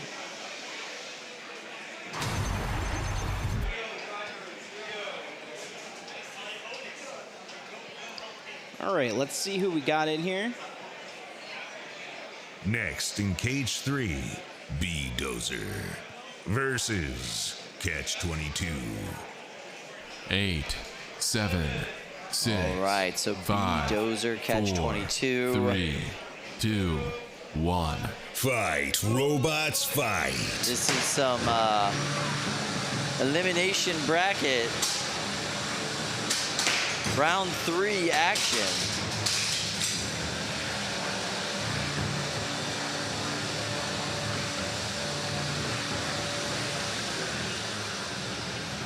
Neither of these bots super mobile right now. Looks like the weapon is down on Catch-22. Catch-22. Yeah. But the drive. Catch-22 is that B-Dozer looks like it's got a little issue with its drive on its left side. Yeah, it's not really doing the thing so well.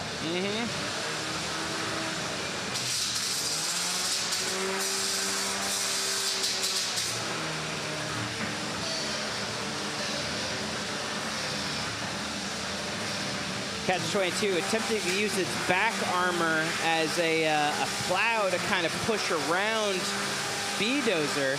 To their credit, B-Dozer doing a pretty good job making sure that they don't get to the side of him, keeping that weapon facing towards them as best they can with only one wheel.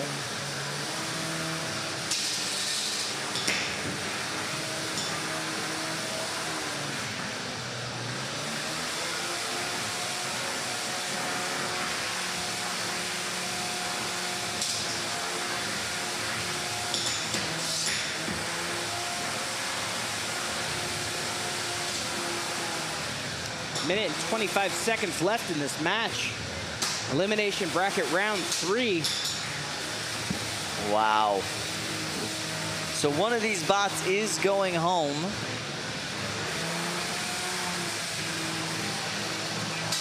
They basically started the fight not fully functional. Excellent work there from Catch-22 using that back armor plate to corral and push B-Dozer into the corner.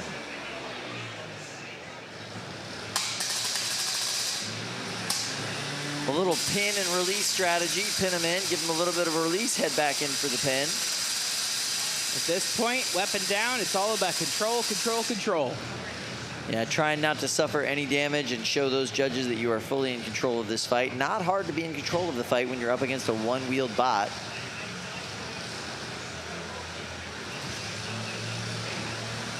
Another little short pin from Catch-22. So we're looking at 20 seconds remaining in this fight.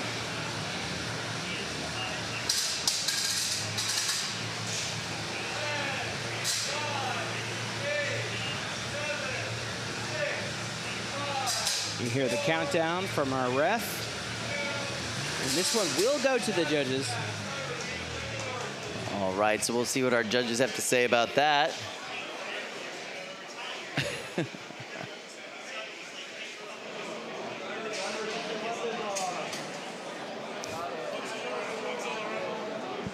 What's up, buddy? All right, so we just had a visit.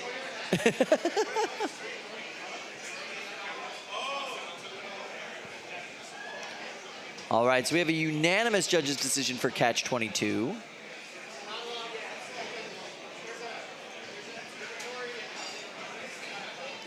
Yeah, the last 2 minutes of that match, I mean, they did a really good job of corralling and pinning. And when you have that much time on the clock, in control, you're going to win some judges, that's for sure. Absolutely. All right, we're going to go over to cage 2. It looks like we got some bots loaded in.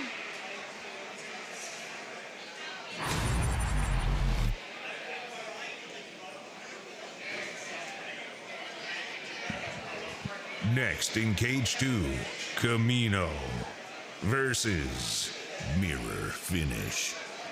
Mirror Finish and Mike Mullinex having a pretty darn good day today. Yeah, I tell you, that bot's really looking polished. Mirror Finish is a kit bot. You can actually buy this thing off of eBay. Obviously, Mike's done some pretty heavy modifications to it. 4, 3, 2, 1. Fight, robots, This is fight. elimination bracket round 3 action. The winner of this fight will move on. The loser of this fight will go home. Oh! Camino is driven by Tom Foolery, who looks a lot like Aaron Taggart.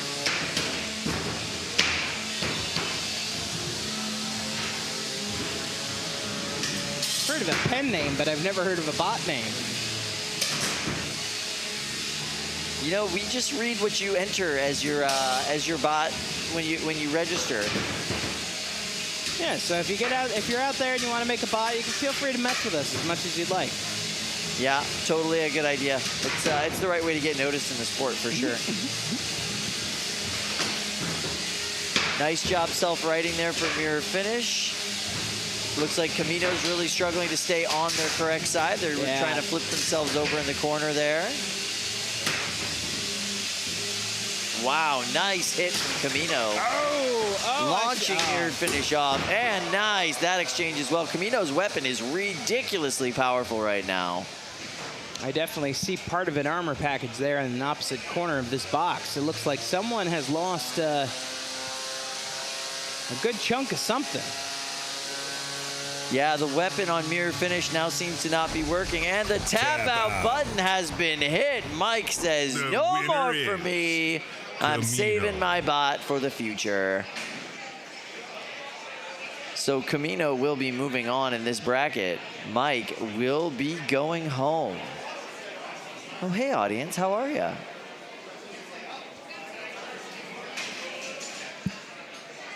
Huge crowd here today. Yeah. The biggest crowd we've ever had at NHRL. The biggest crowd we've ever had, biggest roster of competitors we've ever had. This event, it just keeps getting big. We're going to say this every event now. Yeah, I feel like that's called growth at a certain point, right? That is what's happening. This league is growing. This sport is growing. It is really good to see. The pace of it is visible every single event now. Like, it's ridiculous, and I love it.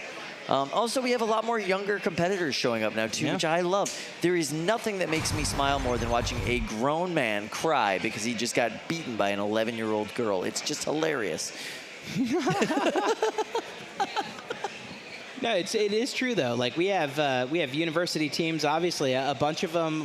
But I've actually met a couple of high school teams that are upstairs. You know, and then of course you got the kids that aren't even in high school yet. I absolutely love it. If you want to get involved in the sport, check out NHRL.io. There's information there on how you can get involved, all the rules of what it takes to build a bot. Yes. Check it out. You may not put a gun on it. No. You cannot put a electromagnetic pulse on it. How about just one that shoots water out on another bot? Can I do that? Also not allowed. No liquid it. spewing. No Darn liquid it. spewing. Yeah. It's against the rules. Entanglement, also not allowed, but intentional entanglement is not allowed. Next in cage 3, Trouble Cadets versus Archangel. So speaking of small children fighting grown men, we've got Angel Vidal and Archangel facing off against Trouble Cadets. 1. Fight, robots, fight. Angel Vidal is one of the head designers on Team Shred It. He's put together a lot of their bots, come up with a lot of the concepts that they all use throughout the team. We met Troubled Cadets last night, a family that just watched bots together and are now building together in less than the span of a year. I love it. And that's a tap out. The winner is Archangel. Nice job, guys. Absolutely wonderful job. So Archangel is your winner. They'll be moving on into the next bracket. And guess who gets to be fans for the rest of the day? Thank you guys so much for competing. You guys did a great job. Can you wave at the camera? Nice job. We can't wait to see you guys come back to Norwalk. You crushed it. That was awesome. They'll be back. Bigger, stronger, slightly older. Yes, absolutely. Right now, Peter Weiss is in 1st grade. So, yeah, he's got a few more years of doing this combat robotics thing. I think he's got a little bit of time to, you know, improve. But so far today, round 3, then he goes home. Not a bad day. No, not at all. All right, we got a live cam there over at Cage 4. What is happening? It's getting a little weebly and wobbly, but don't worry, it won't fall down. There we see what's going on in Cage 4. Looks like we're loading in right now. And who we got? All right, so of YOB GNOL's 18 career NHRL fights, 16 have ended in knockout. Interesting. YOB GNOL, the long boy himself. Bugsby builder Zoe Lambert is a computer scientist for the Navy. Next in Cage 4, Nightcrawler versus YOB They got GNOL. boatloads of experience. So much. 7, 6, 5, 4, 3, 2, 1. Fight, robots, fight.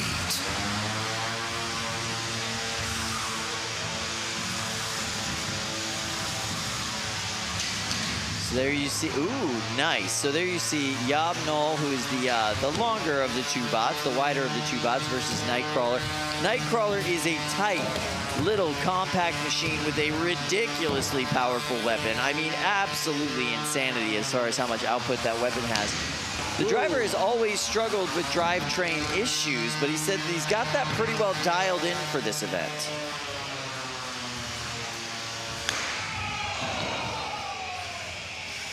That's Pete Covert. He's also on Copperhead for BattleBots. He's from Boulder, Colorado.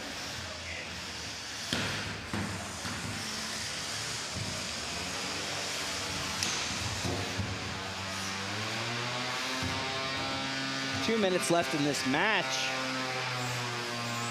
Nightcrawler having a little issue on that left drive side.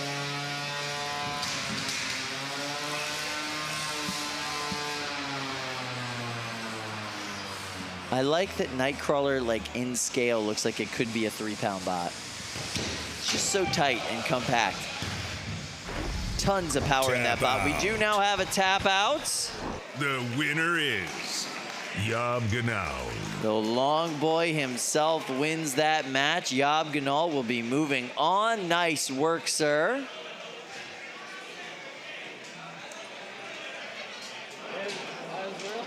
Chad and Pete. Chad sporting his new Team Copperhead for Season 7 of BattleBots, his jersey. It's gorgeous. I dig it. So YOB GNOL is run by Chris Rummel. He's from Nantiglow, Pennsylvania. He works with Team Defective. It is a semi-palindrome for the phrase long boy. Chris is a student. Fun fact, his high school VOTEC, Admiral Piri, and it had a team that competed at the SWPA Bots IQ.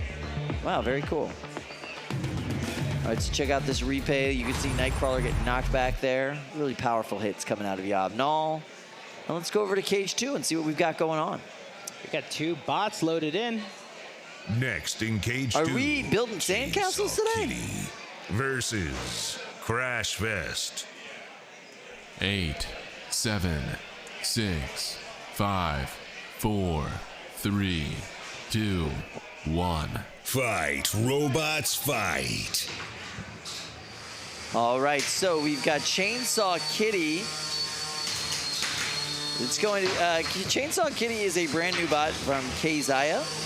Keziah is from Syracuse, New York. The name of their team is Sleepy Anime Girl Club. That's what I want to do. I just want to go take a nap. They're a rookie team. They work for PCB Production.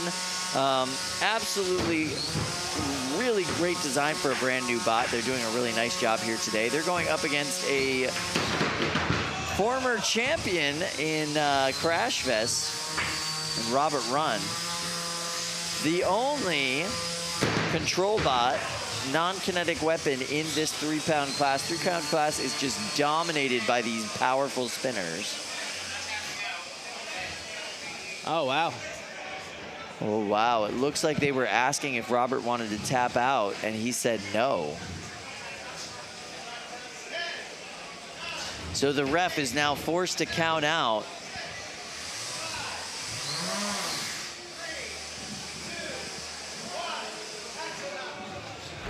Knockout. So that would be a full-on knockout instead of a tap-out. Chainsaw Kitty. Really great job for Keziah. Never give up, never surrender? Never give up, never surrender, always get counted out instead of giving up. I don't understand personally, but it was nice that Keziah didn't go in and wreck the rest of his bot with her apparently pretty deadly weapon in Chainsaw Kitty. First bot ever to knock out Crash Fest. Wow. That is a feather to put in that Sleepy Anime Girl Club's hat right there. That is impressive. Well done, guys. That's phenomenal. Crash Fest is a tank of a bot, and they got a knockout. Awesome. We have seen Crash Fest go up against some of the best kinetic energy weapons in this sport. So seeing Keziah get a knockout with Chainsaw Kitty, really impressive work. Nice job, especially for a first-time build. Absurd. I love it. Looks like we're going to go over to Cage 3. All right, so we are rocking out in Cage 3. And look, Andrew's there. Hey, bud. How's it going? So that must mean 8, 7, 6. Yeah, that is 5, what that means. 4. So that's Andrew 3, Kasmer. 2, and that 1. is Fight, Tomas. robots, fight. And that means this is Sombra versus Flippin' Cut. Flippin' Cut is a melty brain spinner. That means the robot is the weapon. The 2 wheels on that robot spin it at such high speeds that it can actually get translational movement. That means you can adjust the torque on each wheel and change the direction of the bot. You actually can fully control the directions of that bot. Unlike most weapons from this team, these blades actually spin in a upward fashion, which will launch and throw opponents as well as cut into them. Sombra is a twisted egg beater drum spinner. The twist on the egg beater drum is to give more points of contact for the weapon. Sombra is a Brazilian bot. They design their bots just a little bit different down there. They are small, they are tight, they are compact, they are incredibly durable. These 2 bots are made perfectly to fight each other, and we are in for some big hits. Boom, you can see some of Tomas's amazing driving on display there. No! Flippin' Cut is stuck up on the corner. Will they be able to get down? Their mini-bot is working to get them out of the way. Tomas is trying to block the mini-bot from getting them down. Really excellent strategy. And now they're free. It looks like they're down. Flippin' Cut can work upside down, right side up, in pretty much any direction, but it prefers to be yes in this allocation. Oh, Tomas says, you may not get up to speed, sir. Absolutely not. Launching him up into the ceiling. Wow, the weapon is up to full speed now on Flippin' Cut. Tomas also has his weapon up to full speed on Sombra. Nice hit there, knocking him straight up into the corner.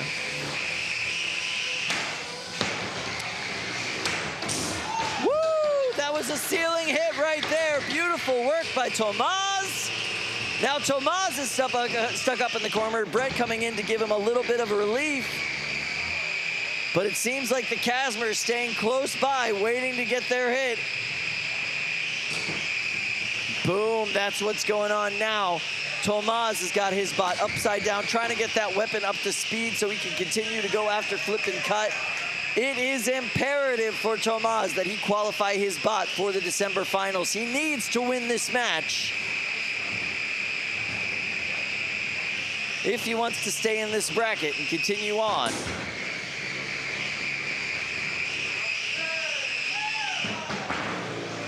The count out is happening. Can Tomas get out of the corner? Yes! With a little bit of help from Flip and Cut and Andrew Kazmer. Yes! And that will go the full 3 minutes. This one will go to the judges. Those are some happy Kazmers over there. I love it. Oh man, a bunch of happy competitors. I'm excited to see what the judges have to say about this. What a great match. So glad that I got to be here for it and call it. Look at this replay here, just massive impacts the entire time. Flip and cut. The Kazmers told me this is their best version of a Melty Brain spinner they have ever made in these bots that they're bringing today. And you can see it on full display going up against an apex predator in Sombra and doing phenomenally. Both bots got into tight situations throughout this entire fight. Both bots got close to being counted out in this fight. And the fact that they went the full 3 minutes is a downright miracle. I love it. So let's go talk to our judge friends. This is not going to be easy for them. Let's go ahead and start down at the bottom. Tamaki, what do you think happened in that fight? Oh, Tamaki's got a case of the mutes. Oh, I think that's good. There you go, we can hear you now. First, I believe that in control, both of the bots were really fair. But in the end, the damage on the Sombra's weapon, unfortunately, I had to give it to Flip and Cut. Unfortunately, he has to give it to Flip and Cut. Yep. All right, fair enough. Daniel, what are your thoughts? I have to say I'm a huge fan of Sombra. I always have been. But there has never been another Melty Brain like Flip and Cut. And, you know, from the Liftoff team, what they've managed to achieve, thing was absolutely dominant, and I have to give it the Flip and Cut. Yeah. All right. So we have a winner, but Jack, go ahead and bring us home. Yeah, I also have to give it to Flip and Cut. They were incredibly dominant throughout the fight. There was a little bit of life shown from Sombra, but realistically, there's no way it could go any other way. Thank you guys so much. So your winner is Flip and Cut, the new meta, the Melty Brain spinner. I'm calling it right here, right now. That's just what it is. That's what we're dealing with. We just saw it happen. We saw the Apex Predator in the Egg Beater drum get utterly destroyed by Flip and Cut. Great match all the way around. Two amazing drivers, two amazing teams. So that means Flip and Cut will continue on in that bracket, and Sombra will have to destroy the entirety of the elimination bracket to get to the top. I think that Tomas has a good chance of doing it, honestly. Yeah. We have 175 registered Melty Brains for January. Yeah, absolutely. Every new bot at the new bot event is going to be a Melty Brain. We're calling it Melty January. It's going to be fantastic. Bring your flamethrowers and your Melty Brains. We're going to have a great time. All right, cage 1 is loaded up. What are we looking at, Kyle? It appears to be a four-wheel drive vertical spinner of some sort. Oh, there we go. Now we can see a little bit of who's here. There you go. So we're looking at, yes, Zach Knight and Pramida. 8, 7, 6, 5, 4, 3, 2, 1. Fight, robots, fight. Kilojoule Pramida. This should be explosive. Yeah, I think it's going to be a little bit ridiculous. Ooh, I can feel that in my teeth. Those weapons spun up. You gotta love it. Kilojoule, one of the bots from Ohio, the Kent State team. We have seen so much improvement on this bot since its first showing here, when it really did struggle to drive. And now this thing's dishing out massive hits. It looks super reliable. But it is going up against a dominant performer and multiple-time champion in Pramida, and now it's missing a wheel! Oh, it's very unpredictable now, but that weapon is still working. Working beautifully. The armor's still working. Oh! Pramita full send with the weapon, knocking Killajool back into the corner. That armor package is completely bent on the left-hand side of Killajool. Pramita is upside down, but everything seems to still be working. They're doing a little, yeah, they just did a self-right, bouncing off of that that large side rail. Whoa! Wow, where did it go? Picking his shot and launching Killajool up into the corner. They will get their save from Fluffy, the house bot. Fluffy is not a gentle helper, but he's still a helper nonetheless.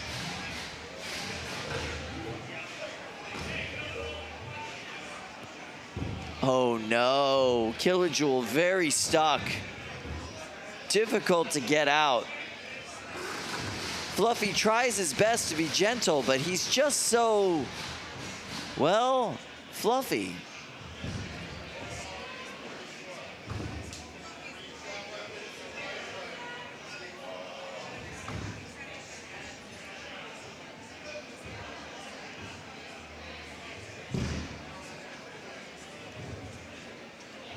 This match is still going, but what do we have? We have a tap out. So David Dreyer taps out finally.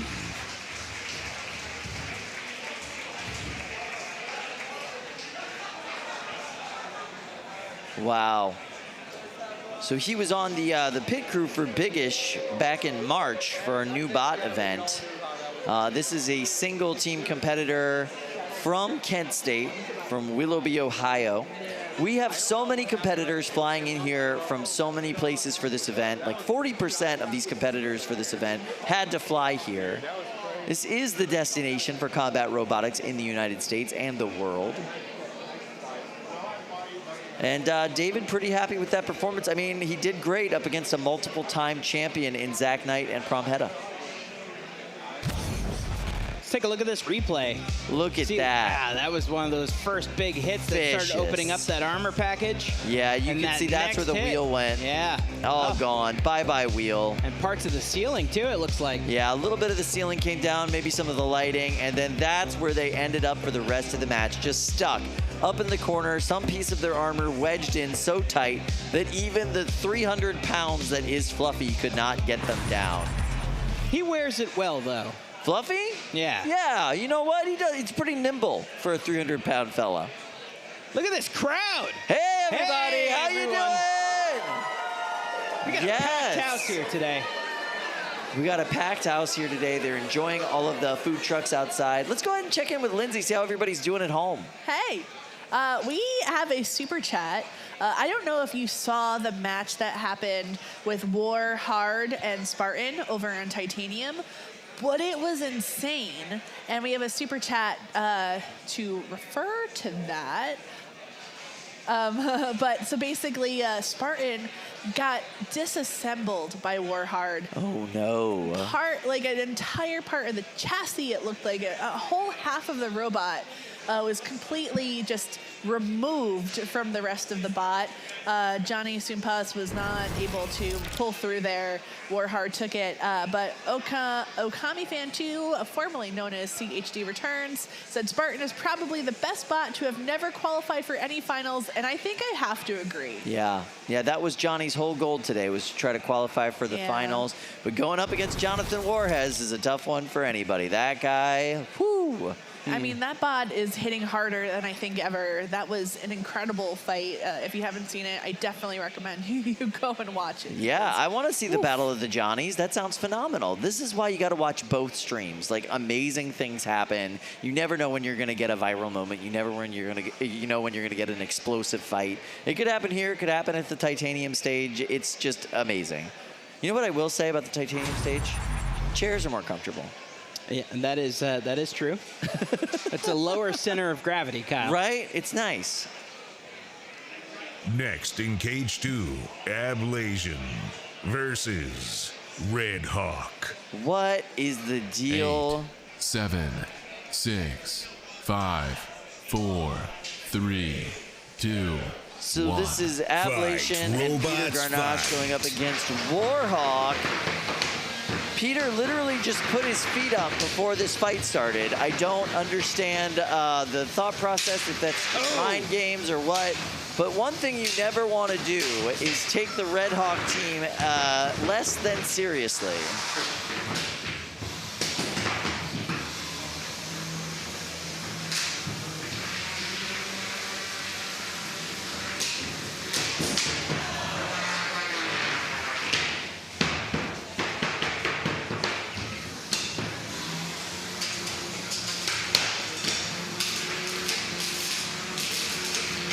We got some sparks flying here in cage 2.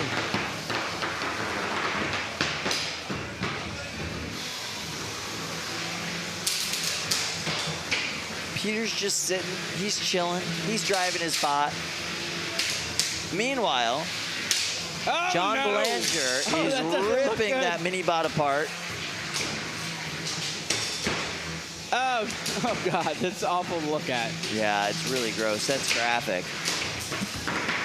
Beautiful hit there from Red Hawk, knocking Ablation clear across the arena.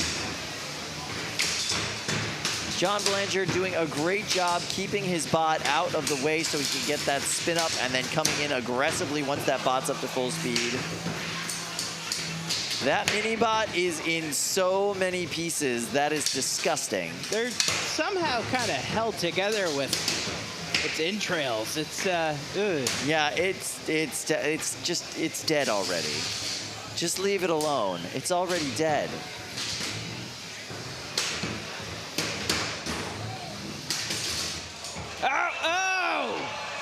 Oh, it has been sucked into the weapon. On Ablation, Ablation is now eating part of the mini bot. That means that the weapon does not seem to be working on Ablation anymore, and now Red Hawk is fully able to dominate this fight. Working drivetrain, working weapon. Oh, I did not see this coming. Well, Red Hawk's been holding their own and doing really, really well against a heavily armored opponent in Ablation. I think Peter might need to get up out of that chair and pay a little bit more attention.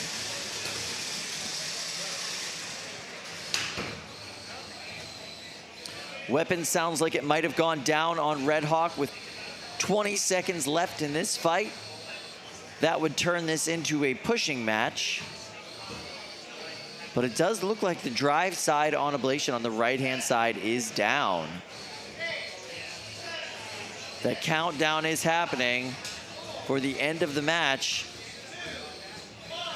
And this one goes to the judges. All right, nice work, you two. You can see the guts of the mini-bot still inside the weapon housing of Ablation. Some interesting things for them to deliberate about. I mean, you have one bot that has actually consumed part of another mini-bot. Yeah, but then you have another bot that really dealt a lot of pops. A lot of pops, a lot of big damage. And, you know, Peter's going to have a lot of removal work to do on the Ablation weapon system before he can get that thing out fighting again. Look at that hit. Just gorgeous. Both bots end over end launched across the arena. Nuts and bolts all over the floor. What's happening? The mini-bot graphically destroyed. If there are children watching the stream, you might want to cover their eyes. Wow. Whoo! All right, so the judges are going to be deliberating on that fight. But in your mind, Chris, who won that thing? Well, I would say Red Hawk, but I'm curious what the judges would say. Yeah. It is a unanimous judges' decision for Red Hawk. So the Belanger clan can claim one more victory for Red Hawk. Belanger clan. They are a team that has been grinding away at this tournament for years now. Yeah. And they've been getting better and better and better every single time. They've now started an experimental platform where they can try new things out for their bot called Red Hawk X. Absolutely love to see it. All right, guys, so our very first ever 30-pound fight of the day is coming up. Oh, my goodness. I have to make this quote. Something, something, something dark side is in the arena. That's right, ladies and gentlemen. All right, so builder David Small named Son of Cram after his father's... That is a different factoid. It's fine, but it's still an interesting one. I'll give you a factoid. Darkside's team captain is Jackson Catrone, 15 years old from Kingston High School. And then we're fighting Lightside. Lightside? A brand new bot that decided to create something to fight the dark side. Yeah, I'm pretty excited about this. So we were given a note. That's for a different fight. Ah, got it. So we'll read that later. So this is Lightside. Lightside is designed specifically to defeat Darkside. It's Grogu, ladies and gentlemen. All the stops with baby Yoda. It's Grogu, the baby of the Yodas. It's so cute. I just love it. And then you've got the little dome mini bot there. Oh, this is great. Next in Cage 4, Lightside versus Darkside. Wow. Yes. So Darkside is 7, 6. Yeah. 5. It is a large framework of explosive weaponry. Fight, robots, fight. And Lightside is basically a sunflower of doom. But come on, Jackson. That weapon getting up to speed on Lightside. Where's Jackson driving into the corner with Darkside. Jackson looks a little bit stuck. There's a wheel missing on one leg there. Well, that's just our team. That's our team motto there. That you're missing a wheel on one side. Yeah, it's ablative. Ablative wheels, yes, I see that. And Fluffy trying to get Darkside moving. Tap out. And tap out. The winner is Lightside. So they got high centered on the mini bot, and now the fight is over. And Lightside's not up to speed, and Darkside missing a wheel. I feel like this is a Christmas song in the making. This will surely make the highlight reel. Look at the two of them together. They just needed a little bit more time. Right. Maybe 1 or 2 more months. 1 or 2 more months. Maybe they just didn't have the force to move on, you know? I'll tell you this, we did put a lot of work into making Darkside less Gorilla Tape and more functional bot. But, yes. You know, it was challenging. We ended up destroying our entire hub motor and everything less than 48 hours ago. Before the event. Yeah. Yeah. That's the way the cookie crumbles. In this particular case, yes. When you play with lightsabers, sometimes things go horribly wrong. All right, so we're going to go over to Cage 3.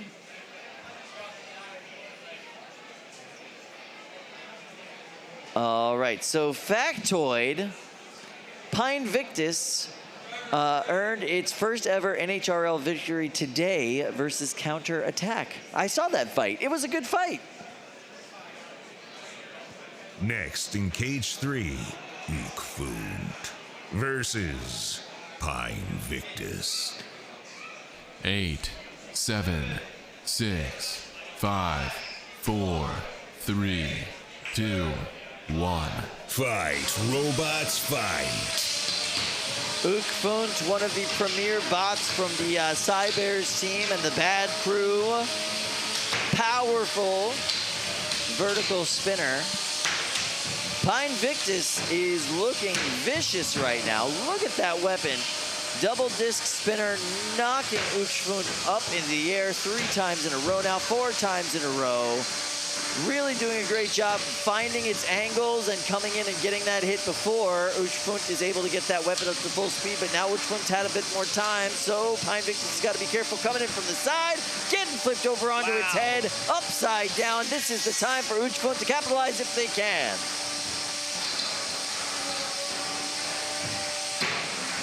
Nice hit there from Uch Funt. They did knock Pine Victus back onto their wheels. Let's see if Pine Victus is able to capitalize. Right now, they're just trying to get their bearings, but they found it with a pin in the corner. Nice move there by Pine Victus.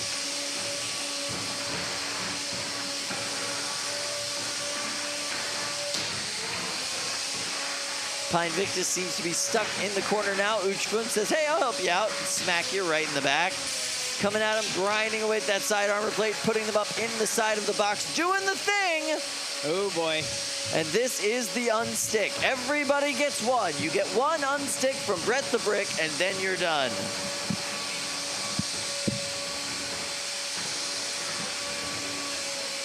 So it does look like Pine Victus might be out over there in the corner. They are not moving. Meanwhile, Uch Funt showing off, doing a little gyro dancing.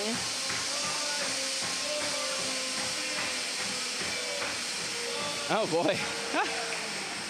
Wow, all right. So your winner is going to be Uch Funt. Pine Victus loses by knockout. And Uch Funt's going to be entering the gyro dance competition after Knockout. This. I actually would like to see a gyro dance-off. Oh, it's a great idea. Wouldn't it be fun? Maybe instead of like a strange grudge match by Weird O'Clock, we could just have a straight-up gyro techno, jam. Yeah, I would love that. Just a little dance competition by audience participation. All right, let's go see our friend Lindsay. Lindsay, what's going on? Lindsay, you've got the mutes. Are you there? Oh, boy. Can Wait, you hear me? Now we can hear you. Woohoo. All right, so I have a little bit of a special announcement to make here. Evan Arias. Yeah. Captain of Shredded Bro. We all know him. We all love him. We all love the Evan Arias, yeah. Yeah, a Havoc staple, I would say, a mainstay, a pillar of the community. For sure. He is, not competing today in the tournament. However, he is here to declare a grudge match against none other than our friend and fellow co-host, Luke Stengel. So he is going to be fighting a bot, not Shredded Bro, but a bot. And he is challenging Luke, who will be driving another unnamed robot. We're still confirming. We're still making sure all the pieces are there. But I want you to know that shortly there is going to be a grudge match to end all grudge matches. Who will win? Evan Arias, one of the most talented, aggressive drivers known in history. Yeah. Or Luke, who says he's not competitive, but we've seen him do a thumb war or two, and those claws come out. Yeah, he gets bloodthirsty. Yeah, no, blood is in his eye when competition comes around. Luke is scary, but also, when was the last time Luke drove a bot? Has Luke driven a bot? Yeah, yes. I guess he has. Robot Ruckus in 2019 was the last time Luke drove a bot. So, that's right. That is right. He's gonna maybe have to figure that out. I think he's maybe also operated a mini bot here at NHRL. That's right. He did drive a mini bot here at NHRL. Mm-hmm. All right, so that's hours of experience for Luke. He's gonna be great.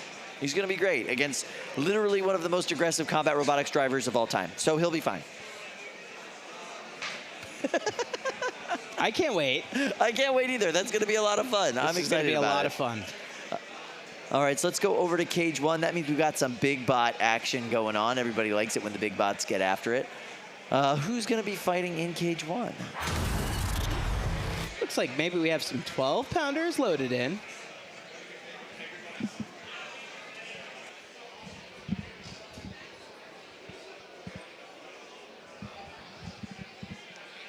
Doomba builder Jake Hoffman is a grad student at the University of Cincinnati.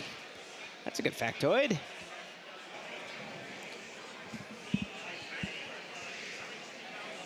All right, so Doomba builder Jake Hoffman is a grad student at the University of Cincinnati. He was showing me some of his design elements on Doomba. It's a very interesting bot. Yeah. Some of the curvature on his armor package, really well done. He said that his armor is based off of the skull of a woodpecker. Well, that's where naturally most builders get their inspiration and kind of reverse engineer from there.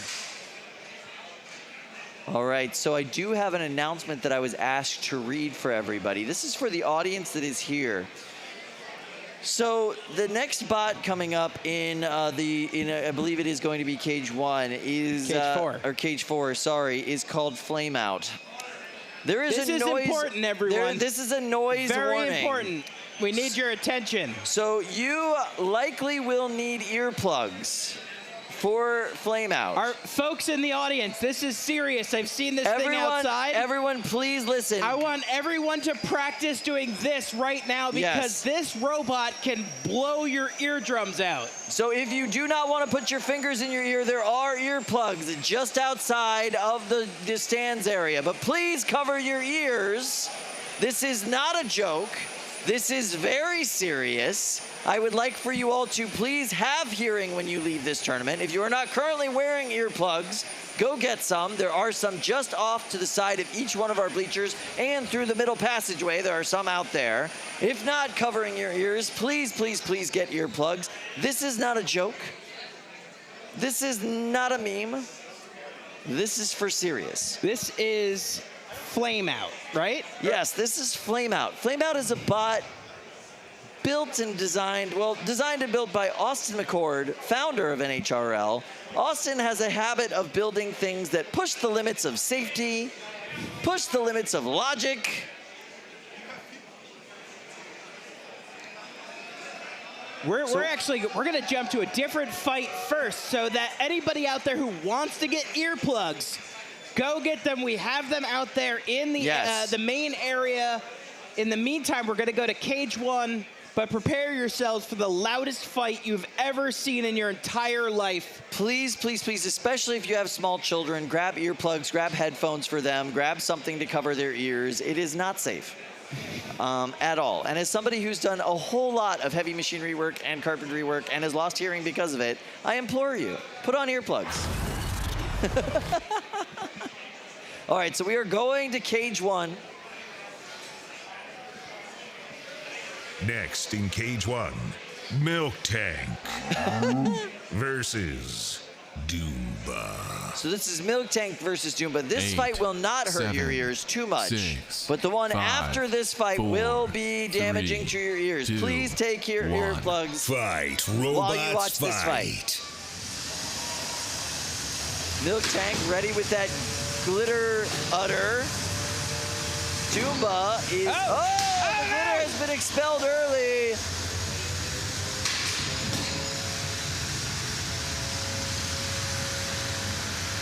Doomba looks vicious, but also, I believe, upside down right now.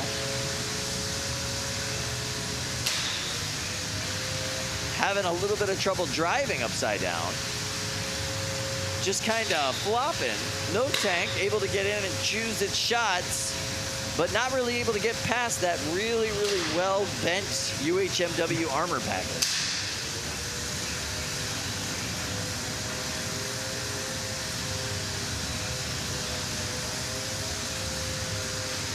Doomba trying to do what it can to get back on its wheels, per se. It can drive upside down, just obviously not as well as it would like to.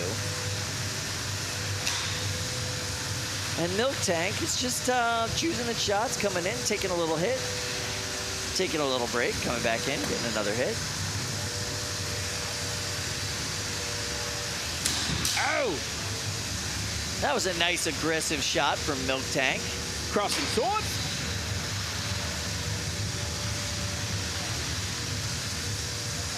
I really appreciate the simplicity of the two skateboard wheel design with Milk Tank. Yeah, really powerful drivetrain on that bot, honestly. Like, it's pretty ridiculous for what size bot that it is. It gives them what they need. They can do what they want with it. Oh! And now Milk Tank just getting a little bit more aggressive, coming in for hit after hit. With a less maneuverable Doomba inverted. It's actually an ab mood. Milk Tank gets to choose its hits. It is not often that Milk Tank is the more mobile bot in a match. But in this particular case, they most certainly are. And they're doing a great job picking their shots, not going straight at the weapon, but going after the back and side of Doomba. Doomba, it won't clean your house, but you won't have any furniture to worry about after it comes over.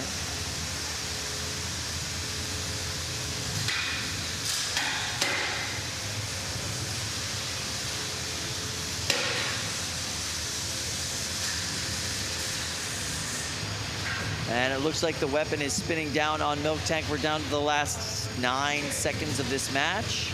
Dupa's weapon's still working. It looks like the drive on the left-hand side of the bot is not functioning, and it is not really driving well upside down. And this will go to the judges. So we'll see what our judges have to say about this 12-pound bout. Meanwhile, our friend Fluffy pushing everybody to the door. There's the Dupa team. They seem interested in their performance. They have questions about it, but they're not overly excited. All smiles. I like it. Yeah, all smiles. They're having a good time today. Really enthusiastic team. The judges are deliberating. Jake Hoffman, he came all the way here from Louisville, Kentucky today. He's a graduate student at the University of Cincinnati.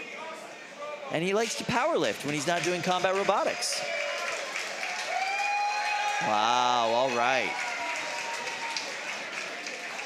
So let's see what our judge friends have to say about that. I am so impressed. It is a unanimous judge's decision for Milk Tank, ladies and gentlemen. Your winner and crowd favorite, Milk Tank, getting yet another judge's decision for them today. This is by far the best tournament they have ever had. I am really impressed with them, so congratulations. And now, if you haven't gotten your ear protection, please, for Pete's sake, go get ear protection. We've got free earplugs for everyone here. You're gonna want them, you're gonna need them, and if not, you're gonna wanna stick those fingers so far into your ears that it's gonna be uncomfortable. Is everybody ready? All right, over here at Cage 4, we have Flame Out, the new 30-pound bot brought to you by Austin McCord. It is a internal combustion diesel thruster that can go 110,000 RPMs. So look at the crowd. Check it out. Watch your Phones ears, out. please, please, please. This is definitely going to be absurd. There you see Austin McCord, NHRL founder and builder of absurd robots. The last.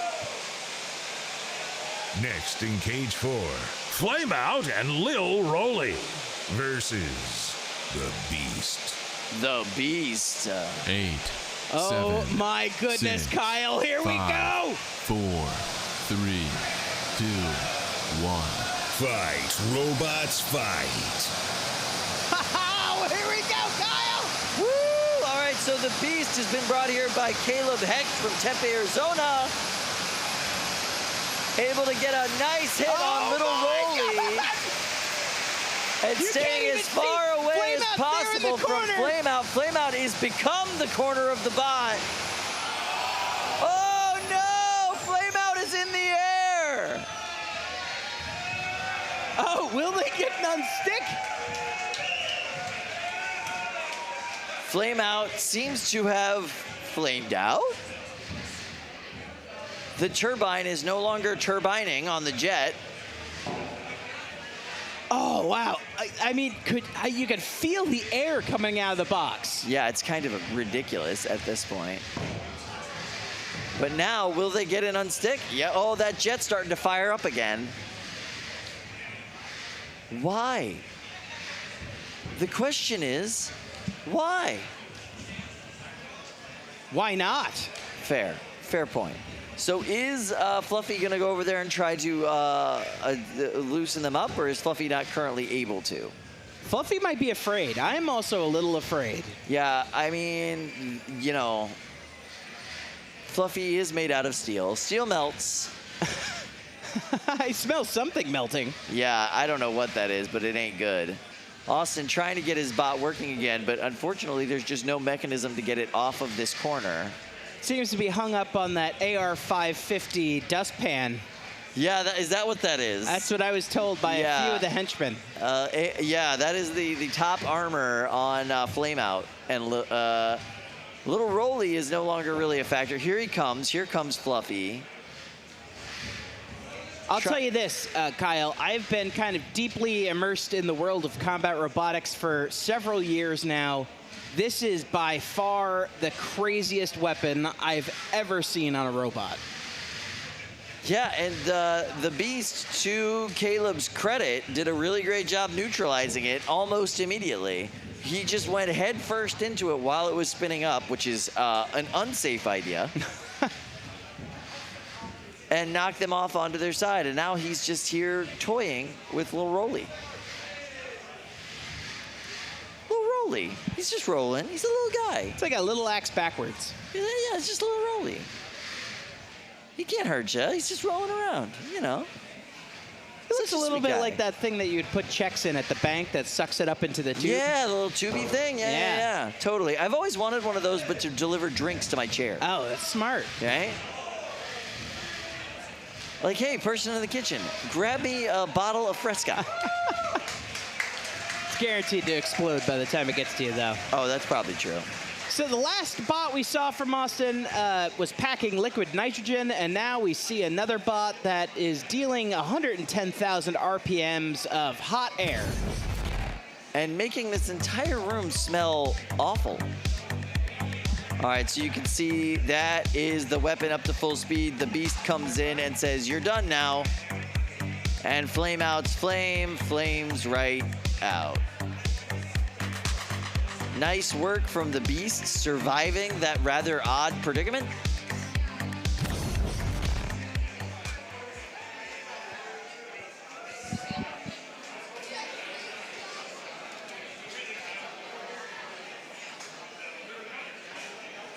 So we were waiting on a judge's decision on that fight, but I'll go ahead and ask you, Ricky, who do you think won that? Well, I cannot say that I think Austin brought that win home. No. Let's go ahead and talk to the judges right now and see what they have to say. Judges, what are your thoughts? Let's go ahead and start with you, Jack. Jack, what did you think about that fight? It was certainly one of the fights of all time. Yep. There fair. wasn't really much of a fight. It was more of an arena hazard, along with a mini bot. Yeah. Yeah, I gave it to the Beast since they're the only bot that really did anything.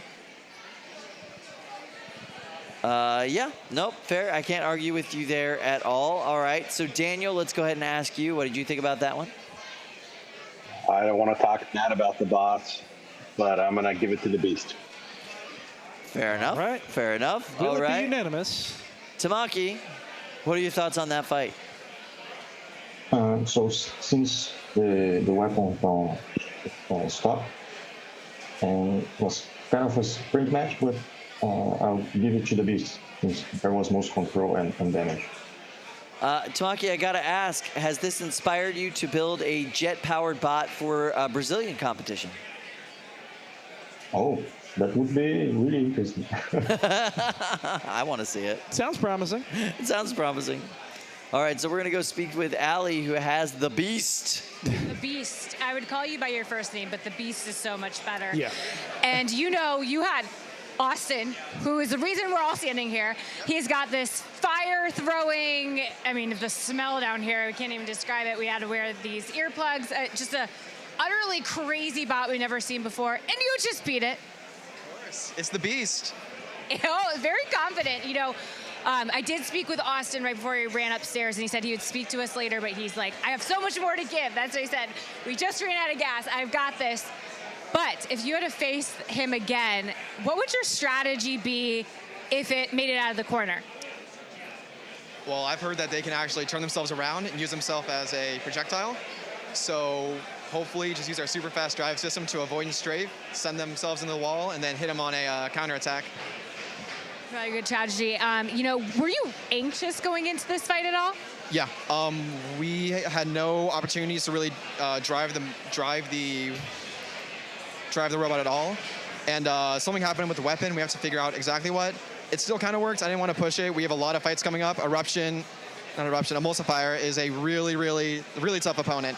So I'm just glad we don't have too much damage. It was a really fun fight. All right, well, you survived. You advanced. Congratulations. We'll talk to you later. Thank you. So that was Caleb Hecht of Tempe, Arizona. You know, the commitment to the costume and the theming of his bot is admirable. I don't even know why you mentioned his real name. I just go with the Beast from now on. From now on, we will just call the man the Beast. He did come here all the way from Tempe, Arizona with a... How did he get that skull thing through? I assume he killed it himself when he got here. Oh, okay. So, yeah, went on a quick hunting trip and murdered an animal to wear as a costume before coming to Norwalk. Yes, that makes perfect sense. That's what you do here at NHRL. Well, you know, Kyle, I think there is a lot left in terms of potential for Austin's robot there, don't you think? So Flameout, from what we just heard from Control, that was only about 20% of its full output. Austin said he has a lot more to give. He just ran out of gas. There was kind of a false start situation where he started the bot before the match started, so he did lose a lot of the fuel. So next time we see Flameout in the elimination bracket, we should be getting full power Flameout. I'm excited for that. I heard just in the chitter chatter between Austin and some other folks, and hopefully this isn't privileged information. I don't think it is, but if I heard correctly, the average big hitter robot here in terms of power has about a kilowatt hour of power on reserve. Yeah. And he said he had about 30. He had about 30 times the amount of raw energy just in his fuel alone. Well, that seems absolutely absurd. It seems a little horrifying. I'm really eager to see if he can, you know, put it to the ground, so to speak. Yeah, all I have to say is that he owns the box, he owns the Lexan, and that's on him, man. Yeah. All right, so we are going to go to Cage 2. We're going to see a bot that is desperately trying to qualify today. So, interesting. We've got Silk fighting here. Silk was third out of 78 bots in the March event back, earlier this year. That, on and of itself, I mean, kind of undersells Silk. Yeah, Silk is definitely one of the top-notch competitors at this event. Christian Cooper, the team captain and driver of Silk, is absolutely amazing as a competitor here, and he's one of the most helpful guys in the pits. If you have questions, if you have things that you're trying to figure out, he is one of the best people to give you advice on it.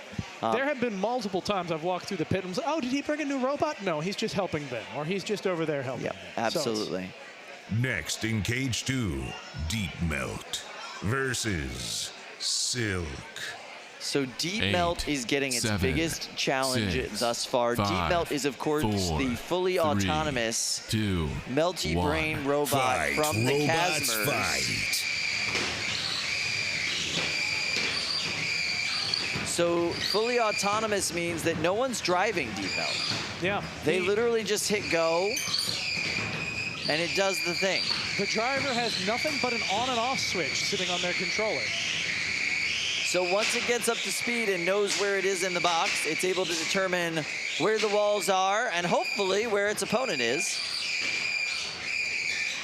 But right now, Christian and Silk doing a wonderful job not letting them get up to speed, and currently doing so by being a hat. Yeah, you have to wonder what the artificial intelligence Skynet thinks when another robot becomes its hat. Yeah, they're probably, I'm going to go ahead and say they have not developed an algorithm for the hat technique yet. Well, the hat trick. Yeah, we'll see how this goes. I worry that robot might, you know, overheat a little bit, trying to power its way out of a corner. Yeah, that's a really good chance that it would overheat, trying to power its way out of the corner. I'd also like to point out both of these robots running spiky wheels, which has really become the new norm in many ways. We're going to pause it a moment. Those spiky wheels have spiked their way into the floor, along with one of the spikes on the side of Deep Melt. Deep Melt, yes. Similar to the Microsoft computer Deep Blue, which was a chess champion. One of the first computer chess champions. You can see this highly technical tool being used, the robot extraction. Safety broom, robot extraction, safety broom. Now this is interesting. Are they going to free Deep Melt from the wall? It seems like no. They have no requirement to do so. No, they don't. It's simply a free the two robots from one another.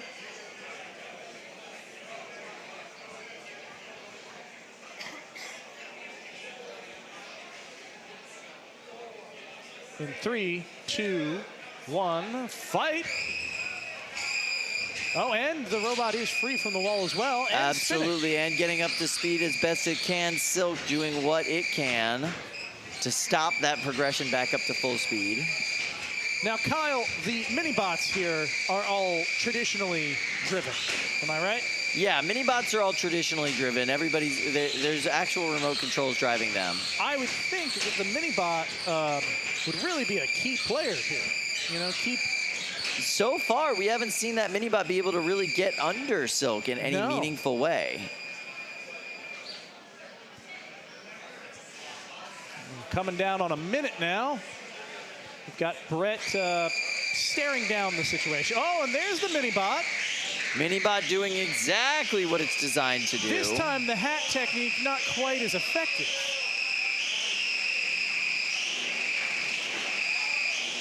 Oh, and that Melty Brain is spinning. Still, Silk not able to deliver the pounding that I expect from a robot with the kind of power that Silk has.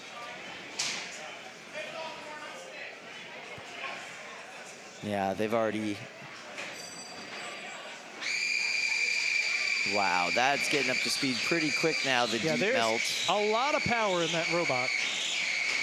But it just doesn't seem like it can make the connection with Silk to do the damage it needs to do. No, and in some of these interactions, it almost feels like it's running away from Silk.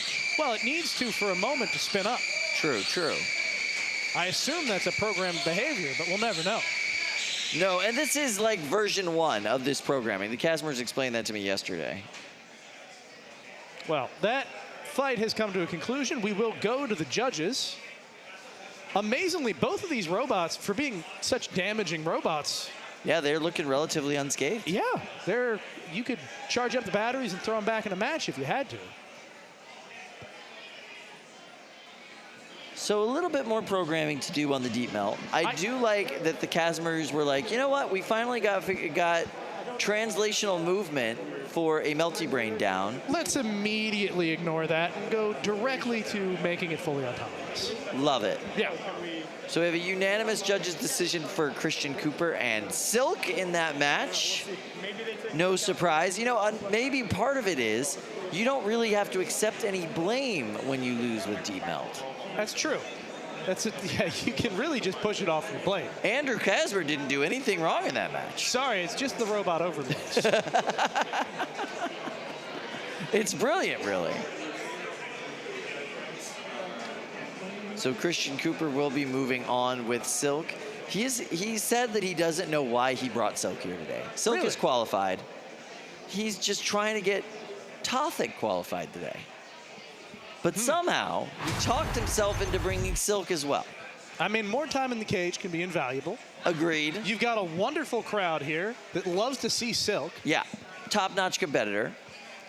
All right, so Stoneforge qualified for the December Championships in May, going 6-2 with 1 KO. Stoneforge, really phenomenal robot. Won Robotica earlier this year. A bunch of really great NHRL competitors went and dominated that competition. So let's see how they do today. Next in Cage 3, First Law versus Stoneforge. 8, 7, 6, 5, 4, 3, 2, 1. Fight, robots, fight. First Law is captained by Nathan Kai from Boston, Massachusetts. He's with Team Desi, Brandeis University. He's a first robotics kid. A firstie, as we call him. A firstie. First teaches you some amazing things. It's, from what I understand, a great experience, but it is always interesting to see how those students transfer to the world of combat robots.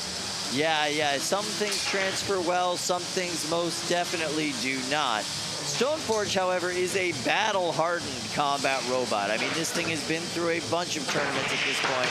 It's won some awards. It is ready to go. It is already qualified. It's just here for another dumpster if it can get it. Yeah, and why not? I mean, it's not a insubstantial prize. No, it's definitely helpful. You know, it'll throw us a little bit more in there. Maybe you could make some more UHMW armor. Maybe you could buy a few more wheels with it.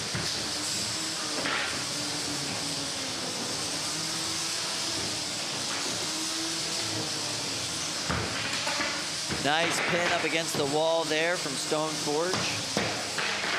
Stoneforge doing an excellent job picking its shots on first law, not hitting that big scary vertical spinner, but instead hitting all of the surface area to the left or right of it really well.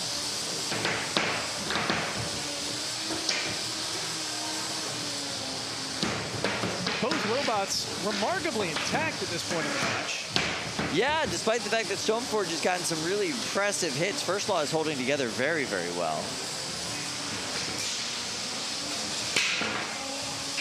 Nice job there, just jamming Stoneforge's or First Law's weapon into the wall.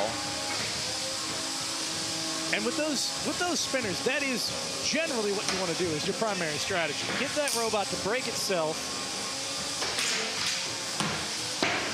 Whew. Not a whole lot of places to bite on First Law at first glance, but the driving we're seeing here on behalf of Stoneforge. Yeah, it's pretty impressive. Pretty solid.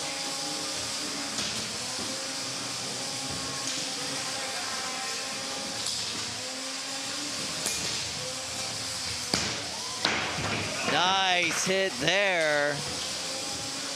Stoneforge is captained by James Wynn. He's one of the WPI folks. He's the Team WPI president currently.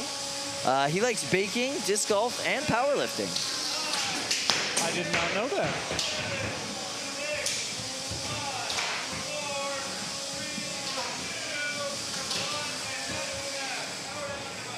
Wow, excellent showing from both of these bots. Nice work, gentlemen. Oh, you missed the high five, though. You missed, there you go. Do that one right over. Nice work, guys. I'm seeing happy faces all, well, there's a little bit of less than happy there. But yeah. I think both robots did perform admirably. I think both drivers are going to come out of this saying that they did the best they could. We'll see what the judges had to say. If I had to pick, I would say Stoneforge did a little bit more in the control category, but it's not up to me. No, I'd agree with you. And since the damage is limited, there's a little more room for interpretation. Yeah, agreed. There's a little replay action there. You can see that nice end-over-end hit from Stoneforge on both the main and mini bots.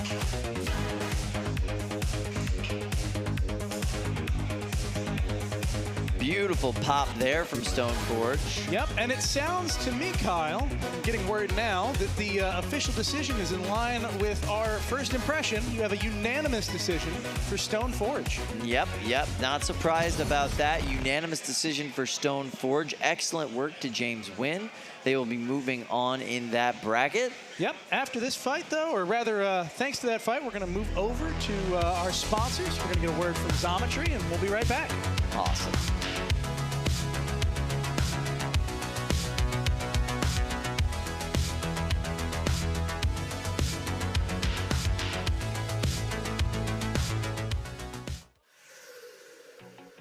What if you could access the world's manufacturing capacity with a few clicks? What would you build? Xometry puts manufacturing at your fingertips.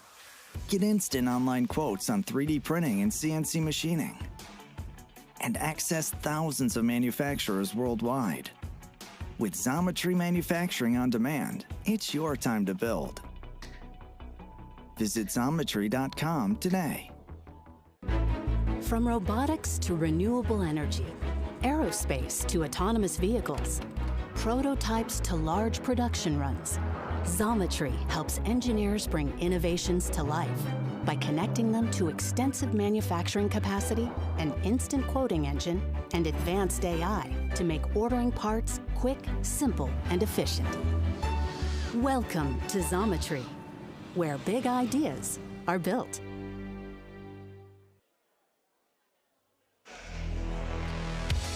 Whether you're building a fighting robot or a big project for work, Xometry can help you innovate faster and better.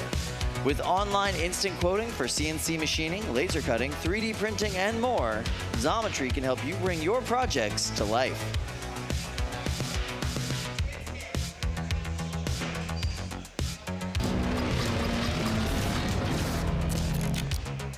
Welcome back from the break. We have seen some ridiculously good fights today. Ricky, nice to have you at the desk, man. How you been? Thank you. No, I've been doing well. Yeah? Got a little break from earlier in the day. Got a little fuel in me, a little caffeine.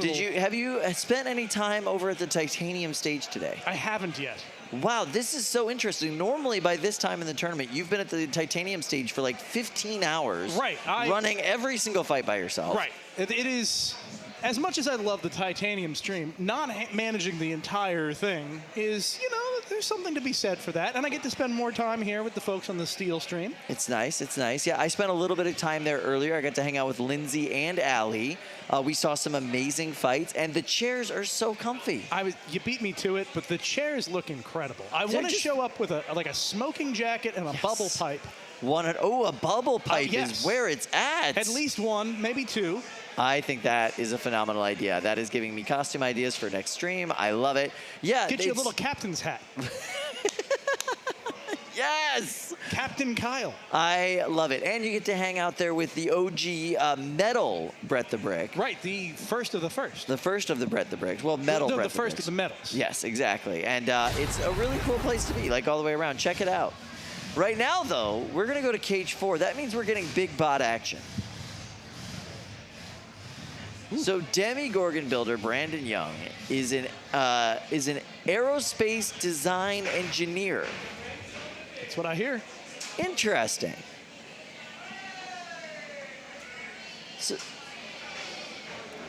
So as you can see, Brandon ready to go with, assuming it's a rebuilt Demigorgon after last time we saw it get utterly destroyed.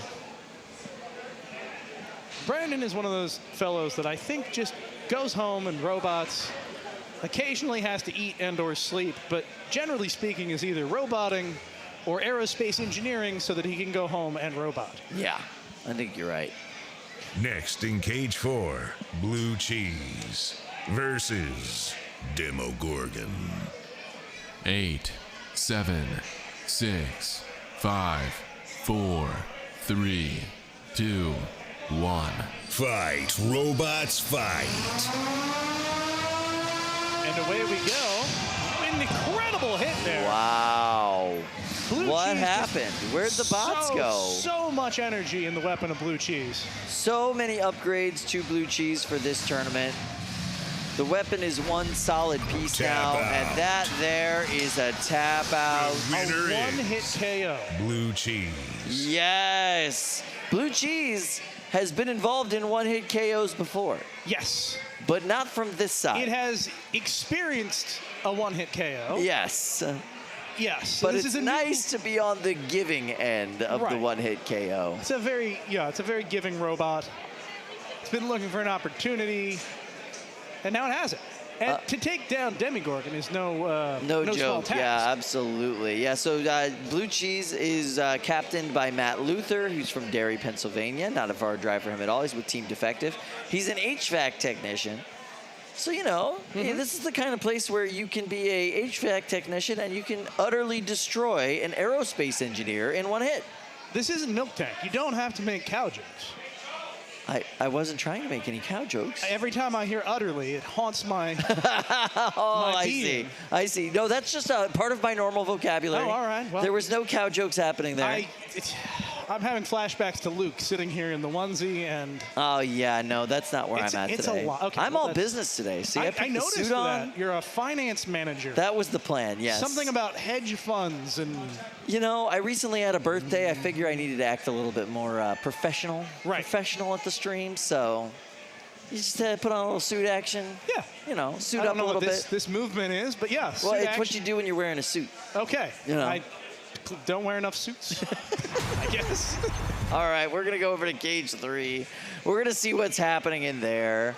Hopefully it's robot fighting. So Stag Beetlebot upset Wakey Wakey at its first ever NHRL fight in September. You know, someone tuned in at the exact moment you started that sentence. They'd think you were just spewing gibberish. I was. I was. It was just, you know, gibberish that...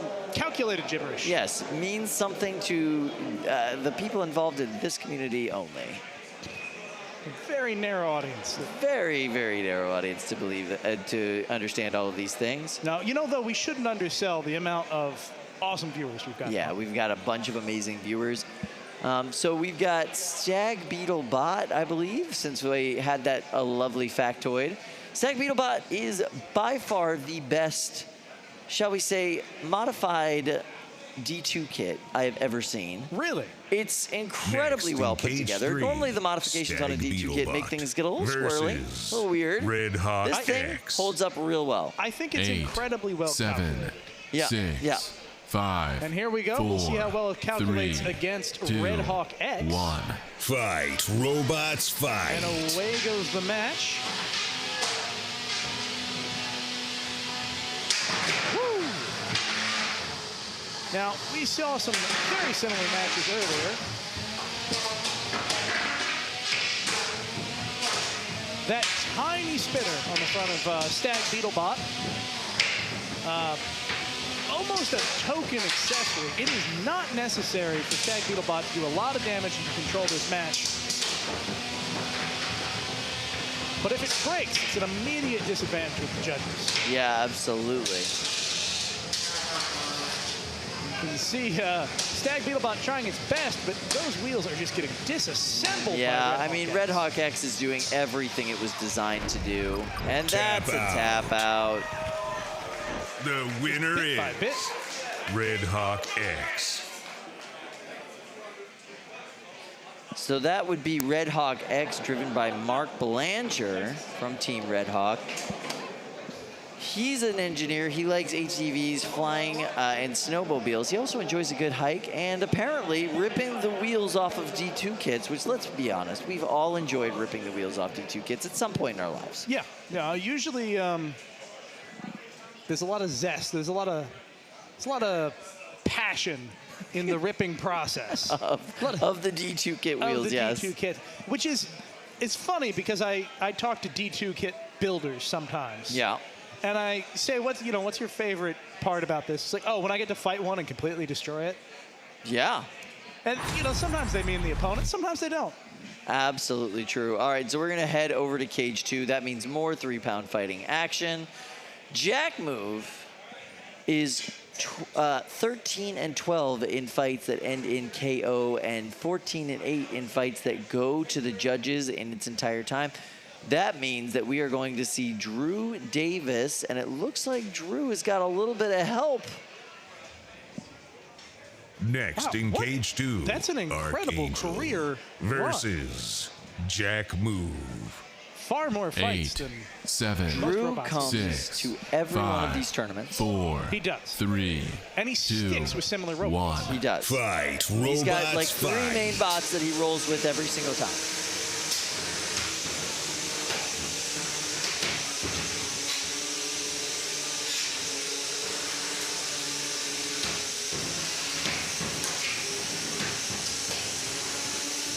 And one of his most successful bots is Jack Move, but he is going up against Archangel.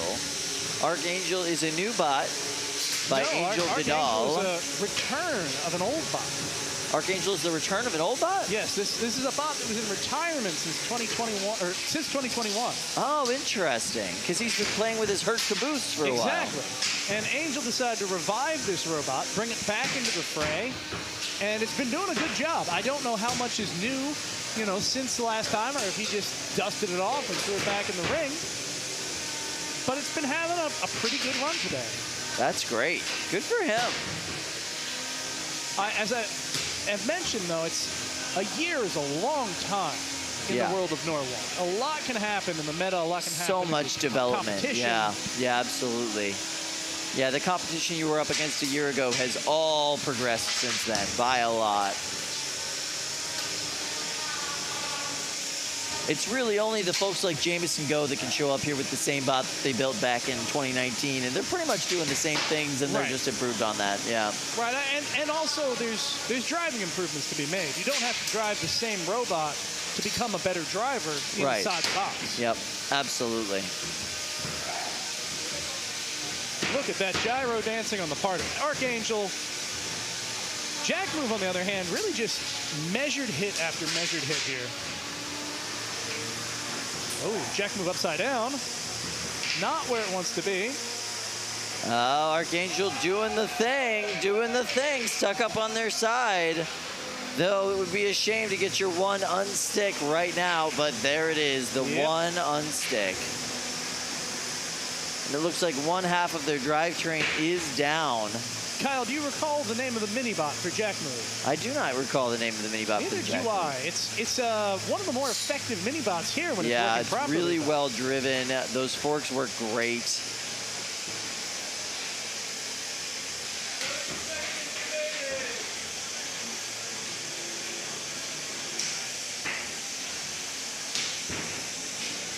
Jack move really able to dominate the pace of this match. Very planted, very stable, and that's giving him the ability to get under and push around Archangel.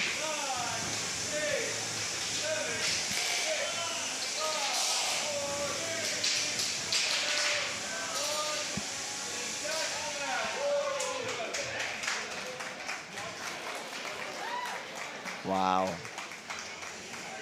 Angel looks less than pleased with that performance. I do not think that is how he planned for that to go. No, definitely not. Although, to his credit, I didn't see a lot there that he didn't do to the best of the ability of any driver. Absolutely, yep.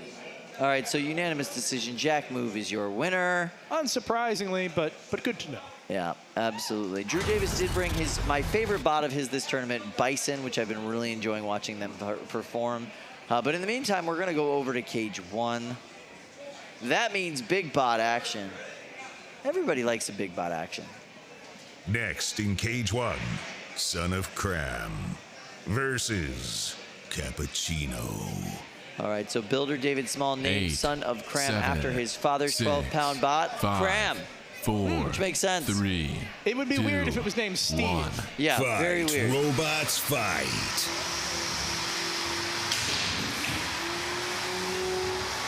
David Small, he's been involved in this sport for a long, long time.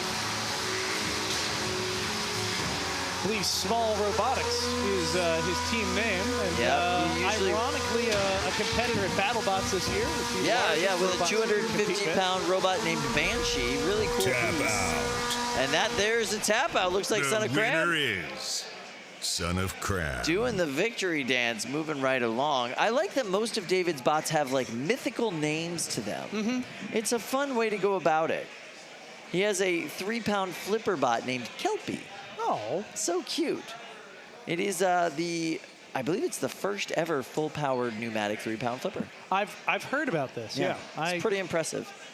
Would like to see it in action. He's brought it here before, so it's interesting. Today he's just running the Cram though. Right. So I've heard.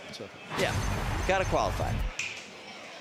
Keep your focus. There's a lot on the line if you want to make it to the championships. Yeah.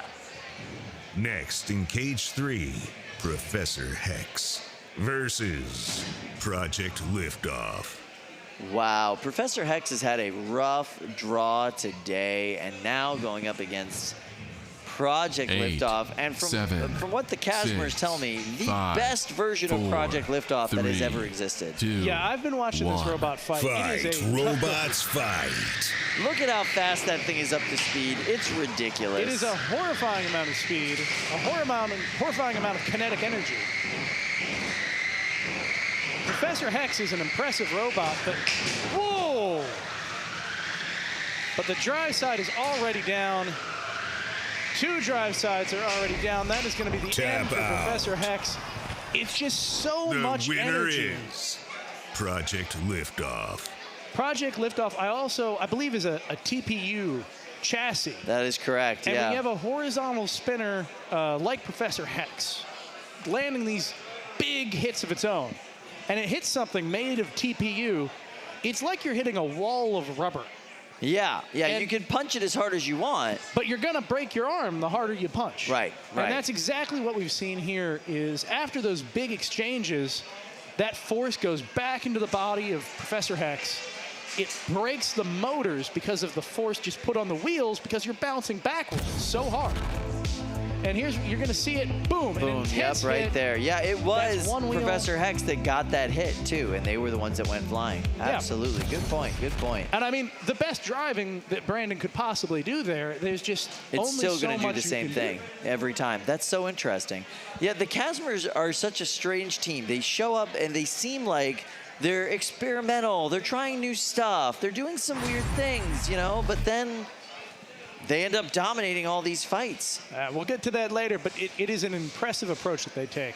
In the meantime, we're going to go to Cage 2, take a look at this fight. We've got Chainsaw Kitty and Beetlejuice. Is it Beetlejuice in that corner? Yeah, these are two teams of just, I'd say, similar energy and passion for the sport, similar styles.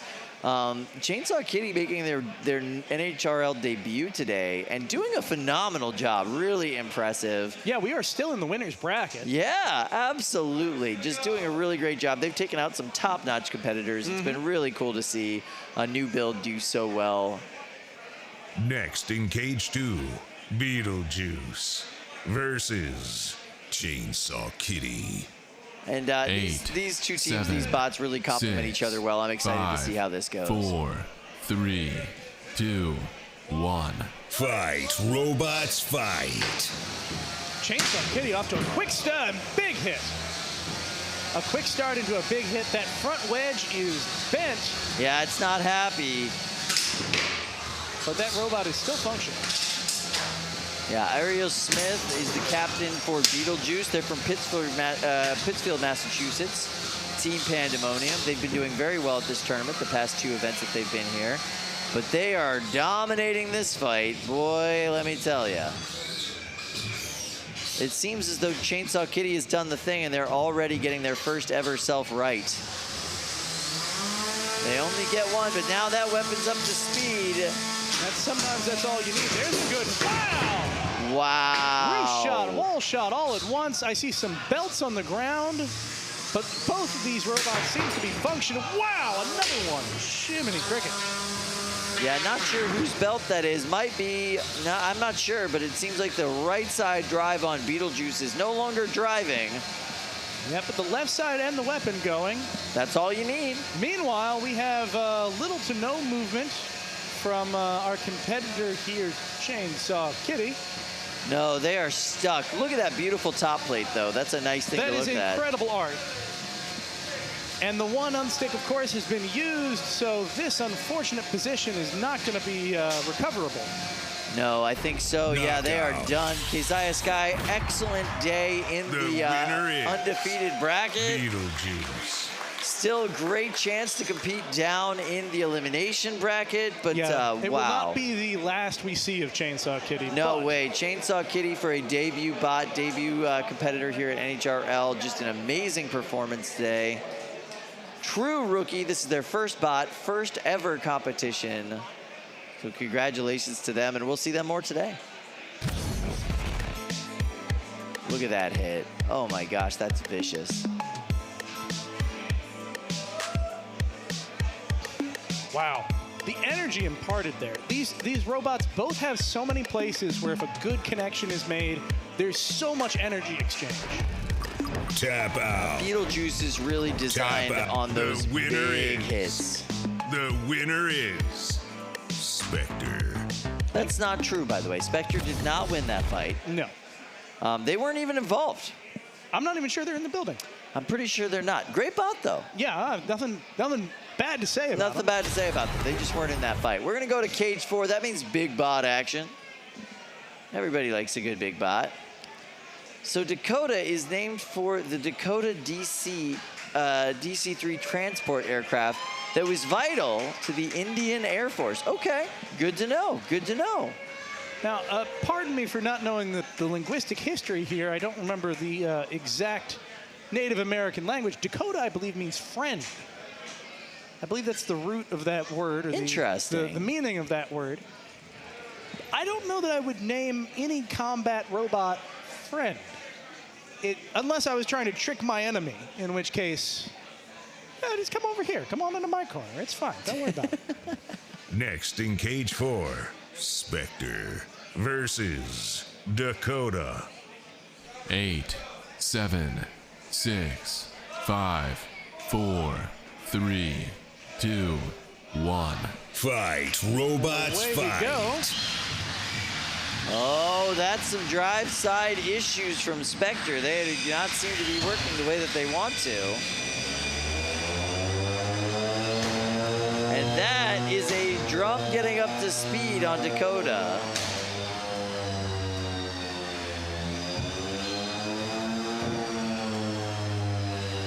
Spectre has a very interesting drive system, but it does seem like they might be having some issues on that right-hand side. Hard to tell from here. Yeah, there is definitely. Ooh.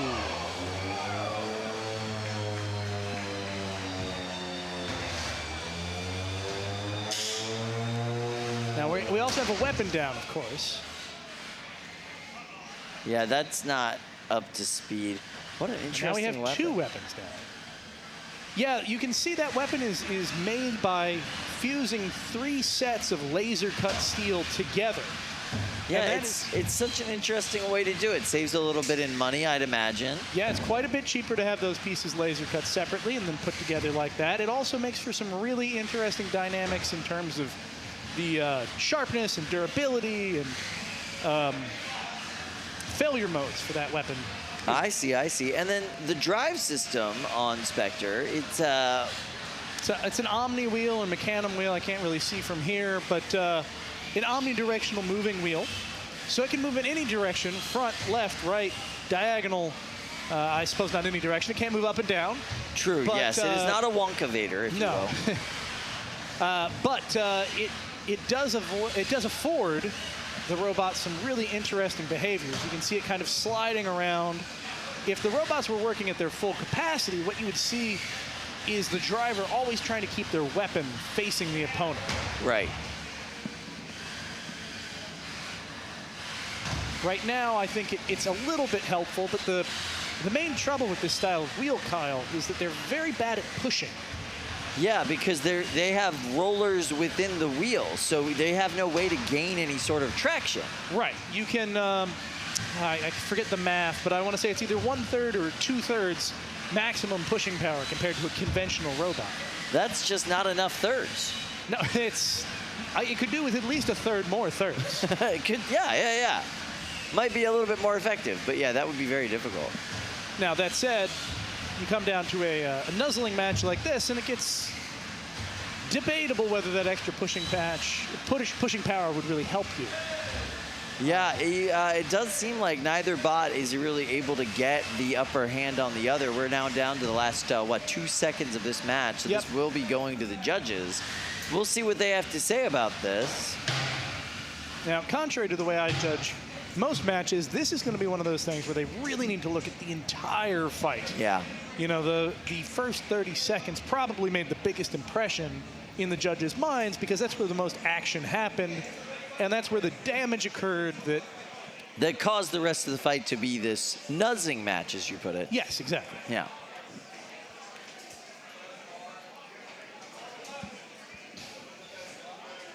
We're going to go to a replay here, maybe see a few of those big exchanges in the beginning of the fight. Wow, big hit there, really launching the opponent. And that's all. That's the replay. That's the whole thing. That was the thing that happened. So now we're waiting for the judges to deliberate on that moment as well as the rest of the nuzzing, if you will.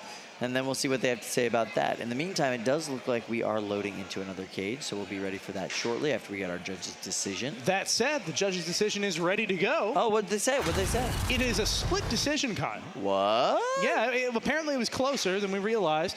Dakota declared the winner. Nice work, Dakota. Very well done. Yeah, I mean, I can see why you could potentially go either way on that, but Yeah. I think I would have made the same call. Interesting. All right, very good. So let's go to cage 1. More big bot action. The winner of this fight, fighting YOB GNOL, or YOB GNOL if you're the voice of God. Yes, YOB GNOL. Because silent G's aren't silent when you're a guy. No, I don't know if you were here for this, but I like doing it in giraffe style. YOB GNOL.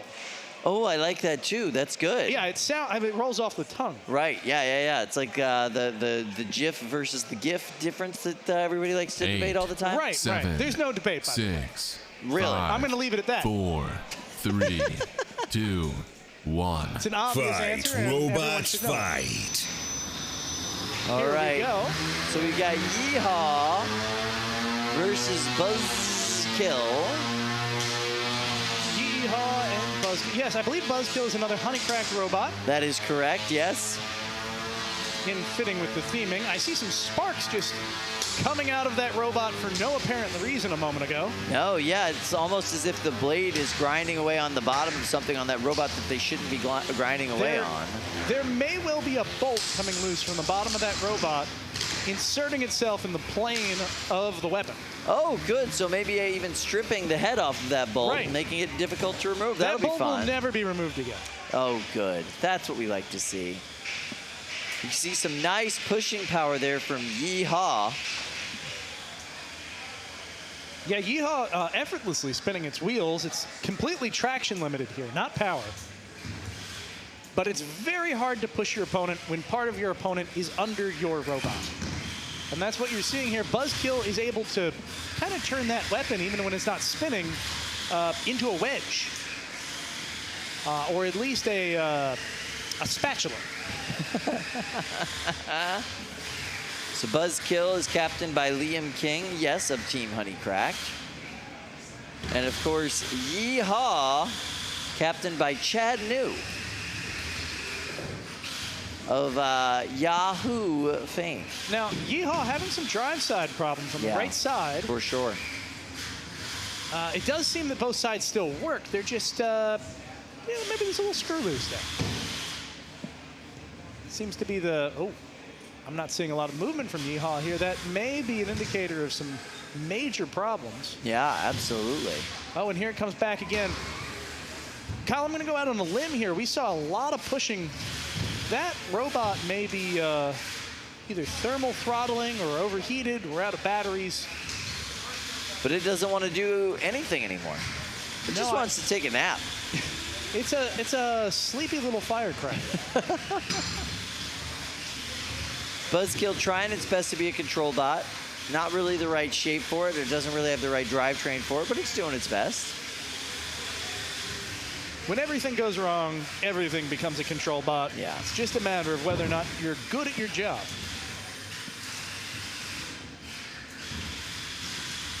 Everybody should design with a little control dot in mind. Interesting approach here. You can see the pilots there, the operators, both using one controller. Yeah, I don't understand exactly why Chad would want that to happen, but it seems to be working for them. Yeah, I don't know if that's by design or if something is going wrong. It's forcing that to happen, but... Oh, interesting. Was that... I saw the weapon spin, but I think the weapon was spinning simply because the robot spun and then stopped. Yeah, it had a little bit of emotion behind it. But yeah, no, there's nothing going on there. Clever trickery. Yep. All right, so that would be pushed to the door now. That fight is over. This one will go to the judges.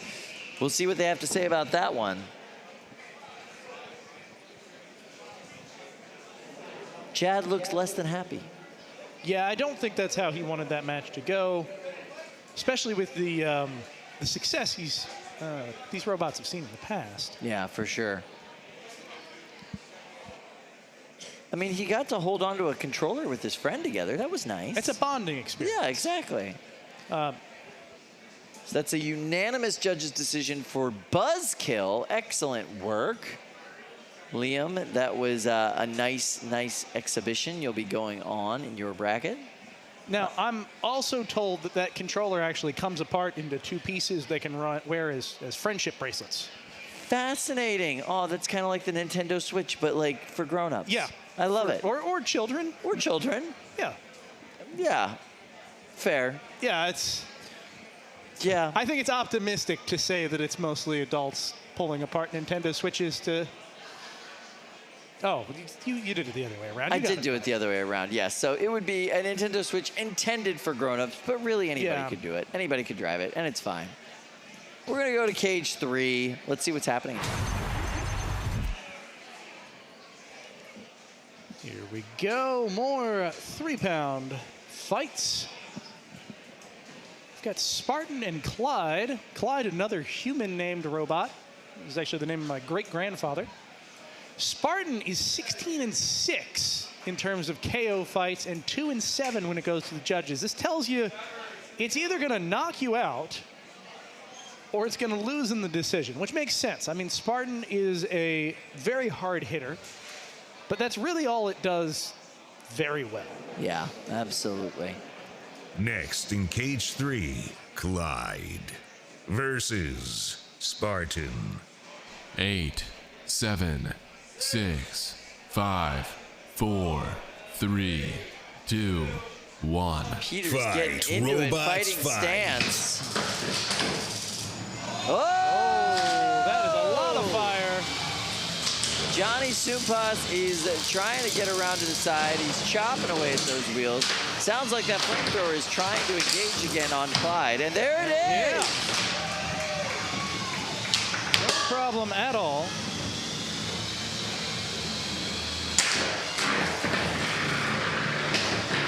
Clyde being fairly reserved with that flamethrower. Yeah. As a 3D printed robot, that might not be a decision. That might not be optional. Yeah, that might just be a requirement. Gabriel Brown, captain of Clyde, WPI, used to live in Texas. Now he's running around in Boston. He likes Dungeons & Dragons and board games. He runs the team with his twin brother, Alex.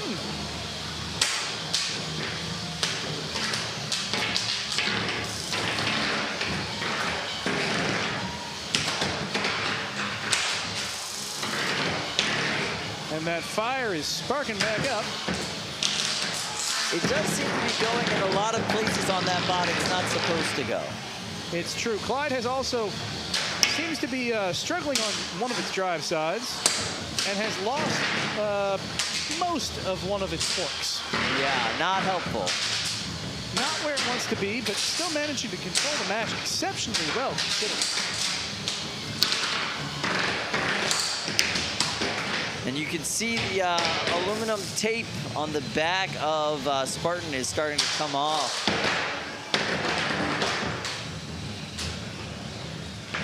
You know, a lot of times we see that aluminum tape, it's for a measure of fire prevention. But in this case, I think it was just sheer decoration. Oh, interesting. Wow, that is some well-placed fire. Yeah, it's exactly where you want that to go. There's all kinds of belts and gears right in that area. It's smoking. And, it managed to ignite what I think is a belt. And here we go again. Wow, perfectly injected fire from Clyde.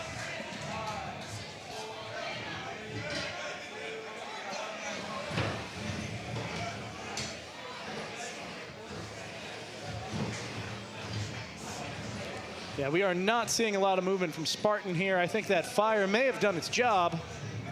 Surely, yes, but look at those forks on Clyde. Unhappy forks. You couldn't eat any chicken with that. Couldn't pick up a piece of broccoli. No, I think macaroni and cheese would be a challenge. Yeah, it's pretty ineffective at this point. The count out is happening. Brett the Brick is attempting to help, but there doesn't seem to be anything to help at this point. Spartan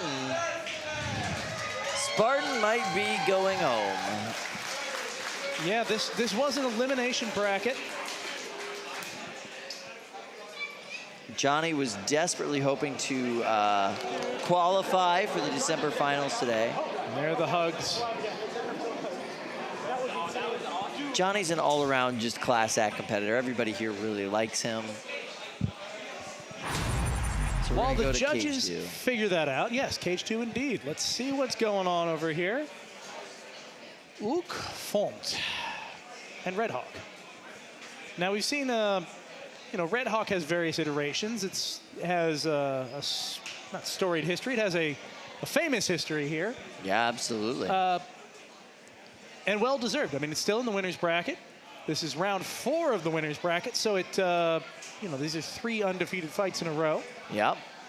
Red Hawk versus Uch Funt. Whew. Uch Funt from Mr. K of the Bad Crew, the Sabers. Well, let's go ahead and get this fight going. 8, 7, 6, 5, 4, 3, 2, 1. Fight, robots, fight.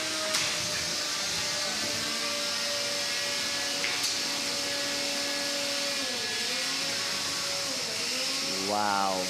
We just got word last fight we have a unanimous decision for Clyde. So yes, Johnny Supas will be going home. And already Uch Funt gets their one unstick from Bert the Brick. Everybody gets one per fight. That's all done now.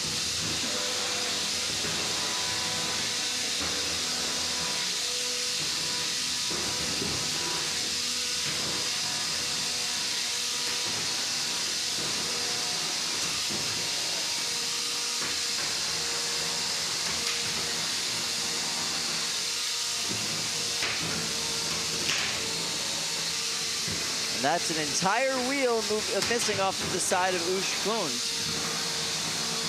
They're still able to move around because they have the weapon and the wheel on the other side. Yeah, that gyro ability really, it's a curse sometimes, but it comes in very handy others. For those of you that may have not seen a robot move like this before, the gyroscopic force of the weapon spinning so fast means that the robot does not want to turn. So even one wheel is able to lift the robot up as the robot resists the movement of that wheel trying to push it. This makes it harder to... Oh, and the poor robot has lost both its wheels now. It is nothing but a box with a weapon on it. Yeah. And unfortunately, that's going to lead us to a tap out today. Red Hawk.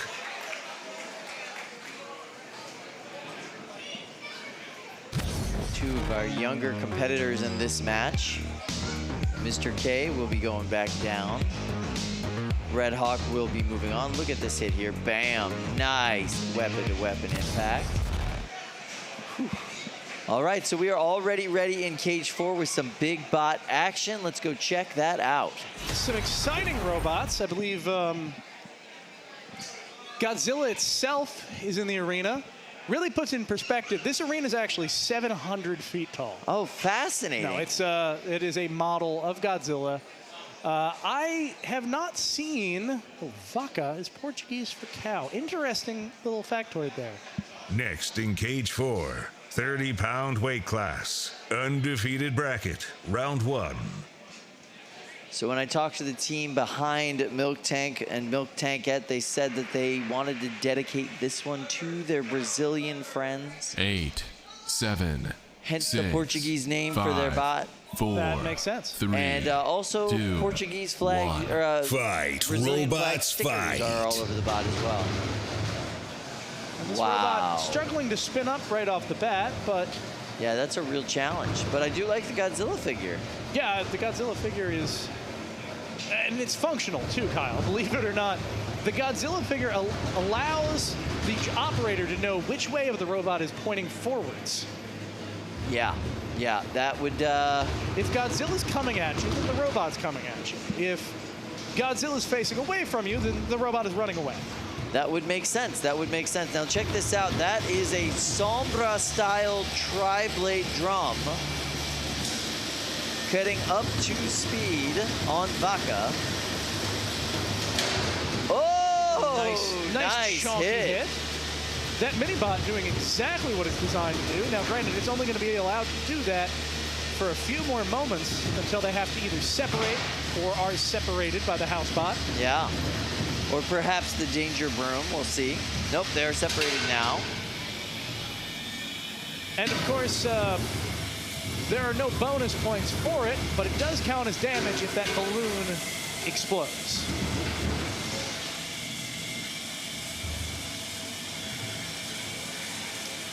I hear something trying to spin. Yeah, there's a bit of a grinding sound. That sounds to me like a gearbox missing some teeth. Ah, so that's kind of the rattling of the old teeth and what's left of the teeth inside of the bot. Exactly, and I think that gearbox, well, it's hard to say for sure.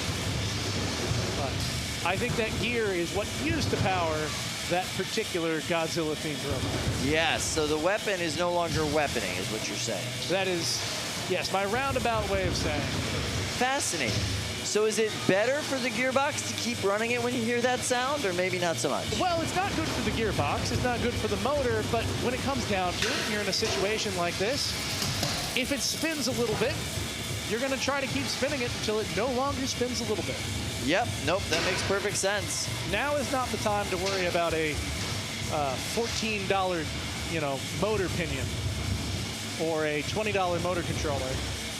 Now is the time to pull out all the stops, do what you can, and try and pop that darn balloon.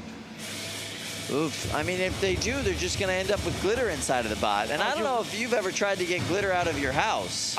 Worse, I'm trying to get glitter out of my car right now. Oh, no. Yeah, I made the mistake of glitter painting some robot parts for Mammoth this year. Ah, yes, that's a popular methodology, I hear. It Yes, looks good on camera. I put those parts in the robot, and to get them in the robot, they had to go in my car. And to go in my car, I had to experience the suffering of glitter in literally any place that you coexist. That's a much better story than why I have glitter in my car. And why I have glitter in my car is because I have a 6-year-old. Ah, I thought you were going to go the opposite direction, and, you had a bunch of show dancers or some, No, where do you go to pick up glitter? We actually, the craft store, you can buy really big things. We get the giant bags of it. The biodegradable stuff is really good. It's true. Some of the glitter is just like the worst thing for the planet. Yes, horrible for the planet. So, and also bad for the internals of robots, which I do feel like. Probably bad for the internals of us, too. Yeah, you shouldn't be breathing that stuff in. No surprise there. That was unanimous for Vakatank. Komodo. We're going to go to cage 3 now. Poliwag. Wow. All right. So this is going to be a big test for Miles and Komodo. They're going up against former champion Poliwag. 8, 7, and David Jin. 6, 5, 4, 3, 2, 1. Fight, robots, fight. This is the second version of Komodo. Miles competed with Komodo earlier this year at our experimental robots event. He did very, very well. This is his first time at a normal tournament going up against our normal array of very competitive bots. He was worried about how well he would do, and here he is holding his own with David Jin and Poliwag. Poliwag, a hard robot to hold your own against, so that is saying something. Woo, big sparks there. Yeah, that was a strategy perfectly implemented by Komodo right there. Love that side spin into the front face of Poliwag. Yeah, he couldn't have planned that better if he tried.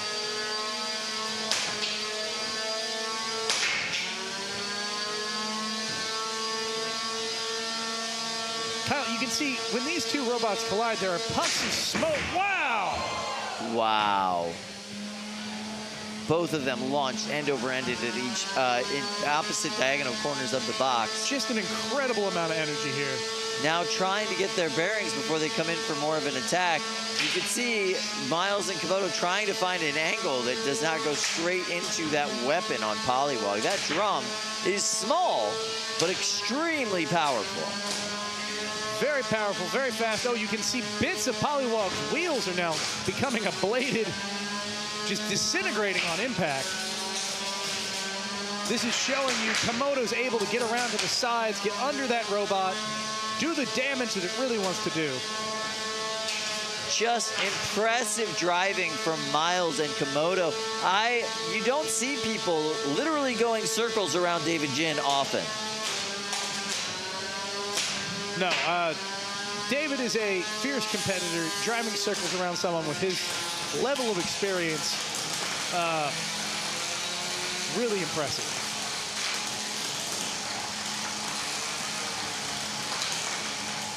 You see the bots locked in a deadly embrace. Komodo grinding away at the back plate of Poliwag. Wow, nice big hit there. Oh, and I see Poliwag now not only missing tires, but struggling to move those tires at all. They are jammed up. So it is gyroing. It is one wheel walking its way to its opponent. Komodo now just barely driving. Only one wheel functioning. Weapon down entirely. Those big hits are not free, Kyle. No, not at all. You're doing so much damage to your own internals every single time.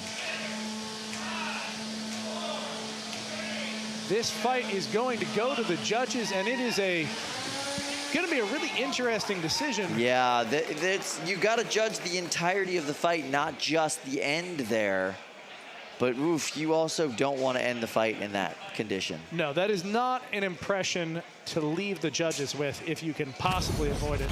Yeah, absolutely. Let's go ahead and look at a little bit of this replay here. Massive hits from both these bots. Excellent driving from both these bots. In a way, I think some of this just came down to experience. David knows how to put his bot together to survive just a few more things than perhaps Miles does. In the meantime, we're going to head over to Cage 2. Cage 2 has Fallout going up against Flip and Cut. Have you gotten a chance to see Flip and Cut fight before, I Kyle? have. Flip and Cut is amazing. I got to watch Fallout perform over at the Titanium stage earlier. All right, so Komodo wins by split decision. That means Miles will continue on in the undefeated bracket. 8, 7, we are in Cage 2. 6, 5, 4, 3, 2, 1. Fight, robots, fight. Flip and Cut up to speed very quickly. Doing his job of flipping his opponent very quickly as well. Fallout, one of the few 4-bar lifters we see here at competition. Yeah. One of the first robots I tried to build actually was a 4-bar lifter. Also, just as Fallout is, inspired by the classic robot Biohazard. Although I think our tidbit was wrong. The little factoid came up and said 250 pounds. I believe Biohazard was a 220-pound robot. That is correct, yes. Biohazard was a regular heavyweight back in the old days. The old days of heavyweights. That's right. Nowadays, heavyweights are 250 pounds.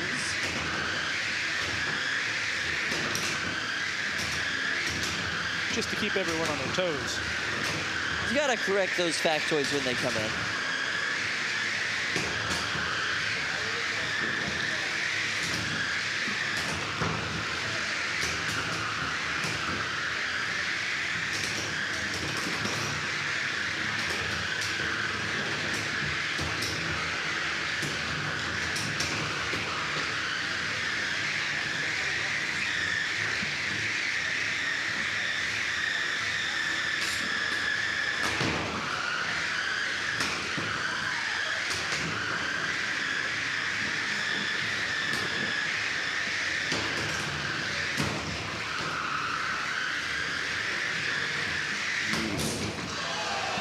Nice. All right, Flip and Cut doing a really good job getting these massive hits in there. It is just such a difficult proposition for Fallout to try to get these pins, try to stop that devastating weapon on Flip and Cut from getting up And to yet speed. here it is. That's about as effective as a pin as it can hope for right now. Absolutely. It does look like that lifter on Fallout is up and not coming down anytime soon, though. True, but I would rather have that lifter stuck up if I was Fallout at this point in the match than stuck down. And there it is. Yeah, now it's down. Now it's down. No longer stuck. Flip and Cut does amazing things. It knocks your weapon out. It puts it right back into place. It's a self-repairing robot kit. And there it is, back flipped again. Just such a devastating weapon on Flip and Cut.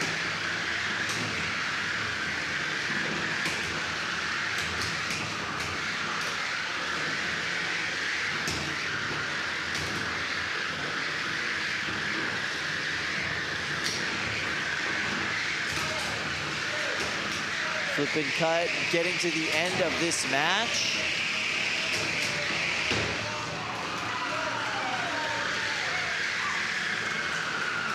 Spinning that weapon down, driving to the door.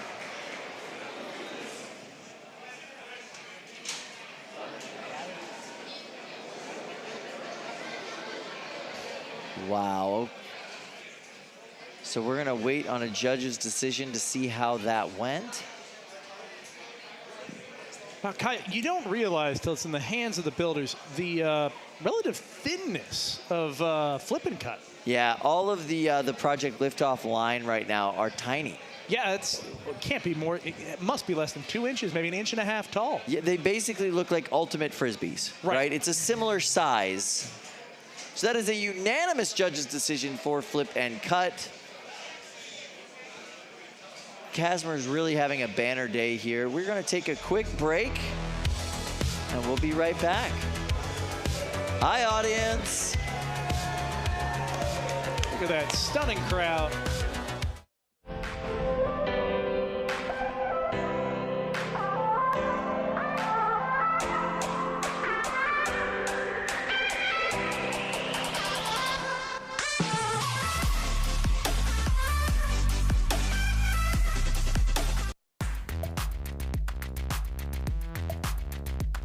Any manufacturing technologies, materials, and finishes. Order prototypes and serial parts at Xometry.com.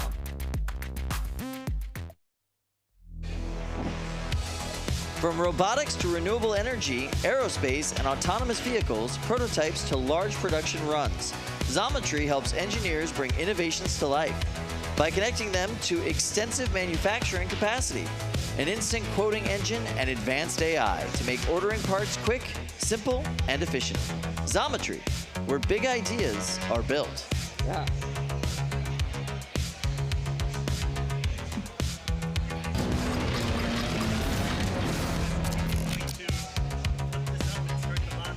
And it's another beautiful night in Norwalk. You can see the skyline there in the distance.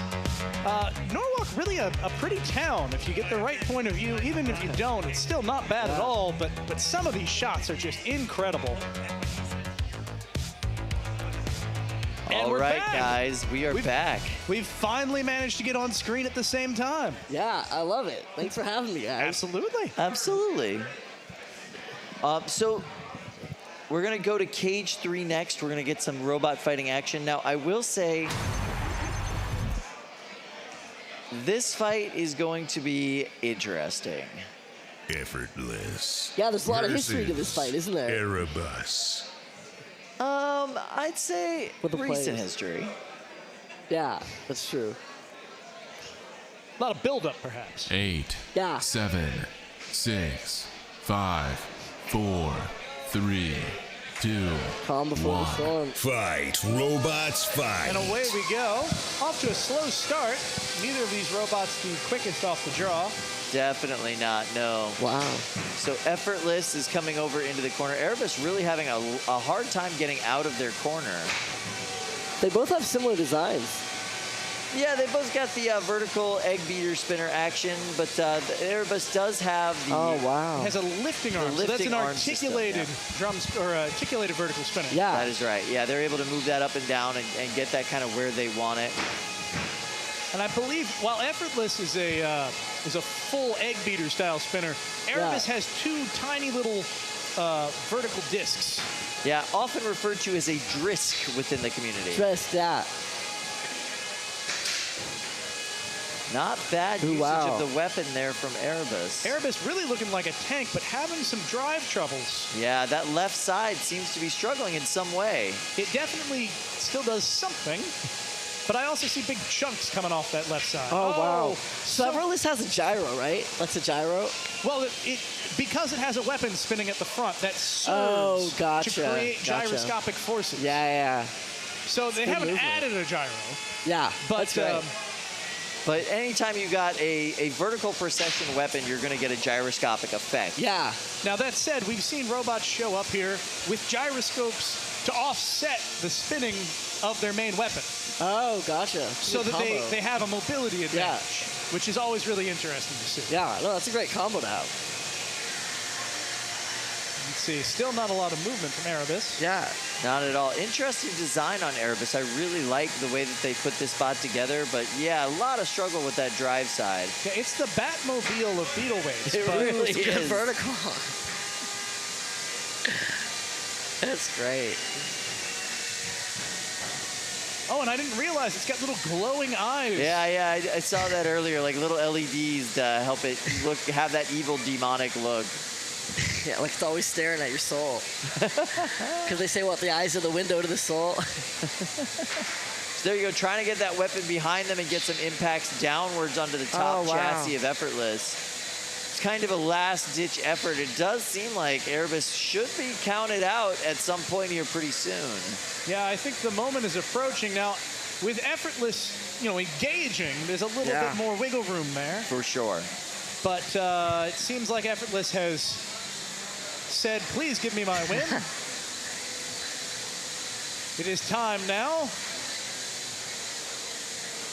Erebus getting an unstick, but to no avail. Ooh, I feel like Erebus has one more shot in him. I guess not, but still a great match. Done. This will go to one the little judges, match but left. this is a pretty clear match, I think. To the judges only in the most technical of terms. Yeah, absolutely. Yeah. When the matches are close, is there like one criteria the judges really focus on?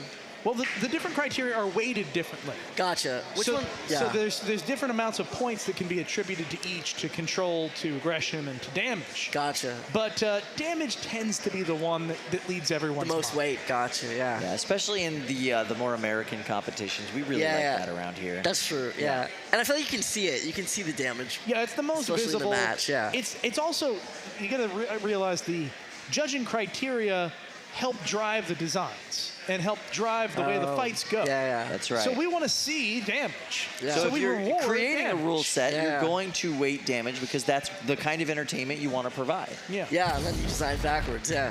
Going to the replay here. Beautiful hit there. That might have been the start of all of Erebus's mobility issues. Yeah, I think that hit got under the robot, managed to deliver a little bit of damage to the wheel, and that's really all it takes. Yeah, that's it.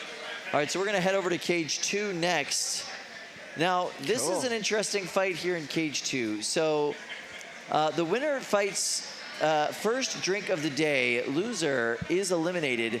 This is Deep Blue, haha, Deep Melt. Deep Melt, yeah. Deep Melt is a fully autonomous robot. Now, the Casmers have asked me to demonstrate that this bot is fully autonomous. Wow. So I'll show you guys here if we could get the camera back on the desk for just a second. That's sick. So he's handing me the controller for his bot. Apparently, all I have to do is flip this switch and the bot starts and just goes, and I don't have to do anything. So let's get this fight going. Next in Cage 2, Backlash Wave versus Deep Melt. 8, 7. Here we go. 6, 5, 4, 3, 2, 1. Fight, robots, fight. Oh, wow. Nice. We're off to the races. And then I just take this controller and put it over here, I guess. Yep. Okay. There we go. Deep Melt's doing its thing. So Deep Melt is one of the melting brain What a spinners shot. brought here today by the Casmer clan. Deep Melt is fully autonomous, as you can see. I'm not doing anything. It's interesting when there's two of them versus one to see the strategy of how they work together. Yeah, that wedge is a critical design right now, especially with an autonomous robot in the center. You not only gotta... Ooh, wow, what a shot. Immense hit. Sure, absolutely. So not only do you have to kind of corral your opponent into your main bot, you've also got to hold them still so your autonomous bot can come in for a shot. I hope the AI's okay. William Marchese and Backlash Wave are not moving. That is a knockout. I'm going to turn this weapon off. Here we go. Whoa, that's crazy. That's awesome. That's incredible. That is, by the way, guys, the first combat robotics fight I have ever driven. and a win, right? And I win. Wow. I beat a competitor like Backlash Wave. Like, that is impressive. Beauty wow. and That's brains. huge. Thank you. Of course, the brains are built into the robot. That was amazing. So this is a fully autonomous robot, the first melty brain fully autonomous robot we've ever seen. And they just defeated Backlash Wave and William Marchese. That is amazing. Wow. It's incredible. Thank you so much. That was a lot of fun. That was great. Oh my God, he got KO'd over the home bot. Yeah, Backlash Wave took some big hits immediately, but there is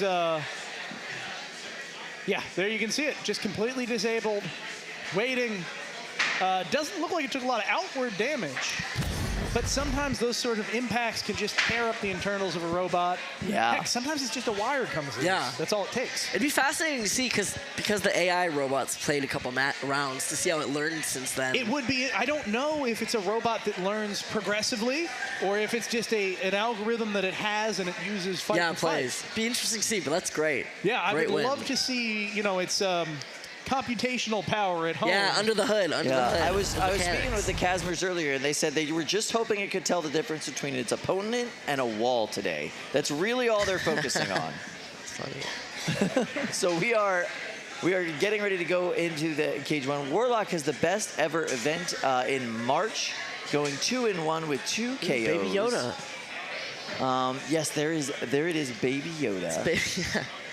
We've got Next another. in Cage 1, Lightside versus Warlock. 8, 7, 6, 5, 4, 3, 2, 1. Fight, robots, And away we fight. go. Oh, wow, off to the races. Absolutely. Yeah, Warlock has a lot of speed, a lot of power in its weapon. It's interesting to see a lot of these robots have that circular design where Yeah. their weapons are on the outside of the circle. Well, I mean, you've got no weaknesses, or rather, you've got no weak points. Everything is equally that's weak. true. Yeah. Everything is equally weak in And that everything thing. is equally strong. You know, it's... Unless, like, the robot can jump, you know? Like, Yeah. On the Baby Yoda. But yeah, these full body spinners, as we call them, they've been around a long time. Yeah. They're hard to do well. Yeah, they really are. Yeah. But they're also easy to drive by comparison. Gotcha, because, yeah. you know, just meander over towards your opponent. Yeah, and you're an equal circle, so. It's either going to work or it's not. It's not really up to you as a driver. Yeah. The nice part about this particular design is that the Baby Yoda is actually the indicator of where the front of the robot is. Where Baby Yoda is looking, that's where you're driving forward and backwards. Yeah. The winner is... It's nice because Baby Yoda's eyes, I feel like, are always looking. So the winner of that match, somewhat shockingly, a bit of an upset. A little bit. Lightside. Wow. I agree with you, though. The Baby Yoda eyes, they're cold, dead eyes. Yeah, they do. They follow. Doll's eyes. Yeah, they do. I like it. I like that he's wanting to give you a big, vicious, full of metal hug. Yeah. There's love there. It's just cold, just dark love. Cold, dark, terrifying love. Yeah. I like it. I like it. My children would be very upset with me by calling him Baby Yoda this entire time, though. His name is Grogu. Oh, yeah, there was that whole... They would correct me And on even that. before that, right, Baby Yoda was not the preferred term. It was the child. The child or something was what it along was those in the lines. script, yes. Right. Yeah, but it's actually, I mean, universally beloved as Baby Yoda. Yeah. I think it's hard to go wrong. Just everyone is going to identify and love the Baby Yoda. Yeah. I mean... I agree. Well, good for Lightside. They're going to be progressing on in the 30-pound tournament. We're going to go to Cage 4 next, which means more big bot action. And what do we have going on in Cage 4? I see two. Let's see. Winner of this fight fights Big-ish. Loser goes home. So this is an elimination fight. Yeah. But who do we have? Big one up. Yeah, the Big-ish, of course, is the huge style robot from Kent State in Ohio. They are a wonderful team. This is they said that, I talked to them earlier today, and they said that this is the last ride of Big-ish. They're going to use up all of their spare parts. They're going to use up all their motors because they want to come back next year with something new, something competitive, something different. Right. So this is the last ride. They're going to run it till the wheels fall off. Have they described the size of this new robot? Killer no, but I think that they are staying with the same size range as this one. Perhaps it might be 7, huge-ish. 6, 5, Giant-ish? 4, That's 3, fun. 2, Mammoth-esque? 1. Fight. Exactly. Robots fight. And away we go. Not exactly blazing speed, but... No, definitely not. Oh, wow. I like these designs are both different than, you know, the usual ones. Absolutely. You've got an undercutter here coming from Kilojoule. An undercutter means that it's they go for under, right? The blade sits underneath the robot and is as close to the ground as possible. And they try to go for that, yeah. They're trying to hit the wheels. They're trying to hit those less than armored Yeah, I get the components. under, yeah. Meanwhile, Side Apple's what we call a hammer saw. Oh, okay. On the top. Yeah, it has the ability to hammer down with an articulated arm. Oh, love that. That has a blade at the end of it, at least if it's working. Yeah. Oh, it's sick. And the idea there is the same general idea of trying to hit the areas on the robot that might not be armored as well. Yeah, yeah, look for those weaknesses, Right. yeah. And a lot of robots are very bad at having armor at the top of their robot. Yeah, absolutely. Just because there aren't a lot of robots that hit up there. Yeah, it's tough to get there. Yeah, yeah. Now, something to point out about Killajool, the undercutter robot, they are also a Kent State team. So if they win this match, they're going to have to go on to face their teammate in the next round. Wow. And that'll, maybe the strategy will reveal a little bit how much they care about Big Ish as it is. Yeah, absolutely. Yeah, a larger picture could be. Well, horizontals typically are really difficult for those big-wheeled robots to face off against. It is the rock to their paper, if you will. And horizontals when the weapon spins in a horizontal plane. Fast, gotcha. When that plane is parallel to the floor. Yep. Nice, nice, gotcha.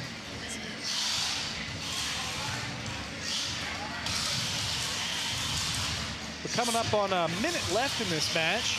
Neither robot has a functioning weapon, at least not a very well-functioning weapon. Wow, Killajool's fast. You know, it's so funny that you say that. Their first time here, they had massive mobility issues. The improvements that they have made as a builder and as a team are so impressive. That bot moves wonderfully now. And it used to be just comically slow, and now it is a vicious competitor in this weight class. Well, it's difficult as an undercutter robot to get the balance right, to get the traction on the wheels that you need to move around to make a play, And just even where the weapon mounts underneath that robot determines a lot of where your traction's going to end up, just how much weight is coming down on those wheels. And that orange tri-bladed blade there, remember, that's dragging on the ground. Yeah, the center pivot point of that weapon's like on the ground. That's not a wheel or anything. It's literally like you can't take it out. Yeah.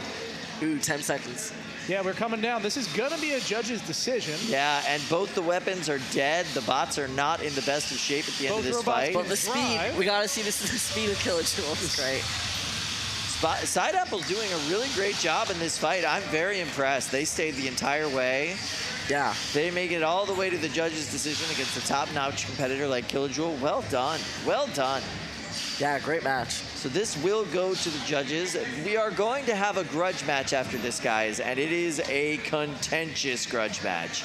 There is definitely some big feelings involved. I heard something about a crate and things in the crate smelling terrible, and I'm not sure what happened. We don't know all the details, but we're going to settle it here today. You're building the legend for me, Kyle. All right, so that was Killajool, unanimous decision, undercutter for the win that time. So they will be going on to face their teammate in the next round. On to the next. I'm excited to see that undercutter versus huge style robot it can be really fun for the audience. It usually isn't fun for the huge style robot. Yeah. But no, it is always fun to watch. It is cool, like, to see their journey, to see how they've iterated from their first mobility thing to... It's one of my favorite parts about this sport. All right, we're going to go to cage 1 before our grudge match, so we're going to step in there. More big bot action.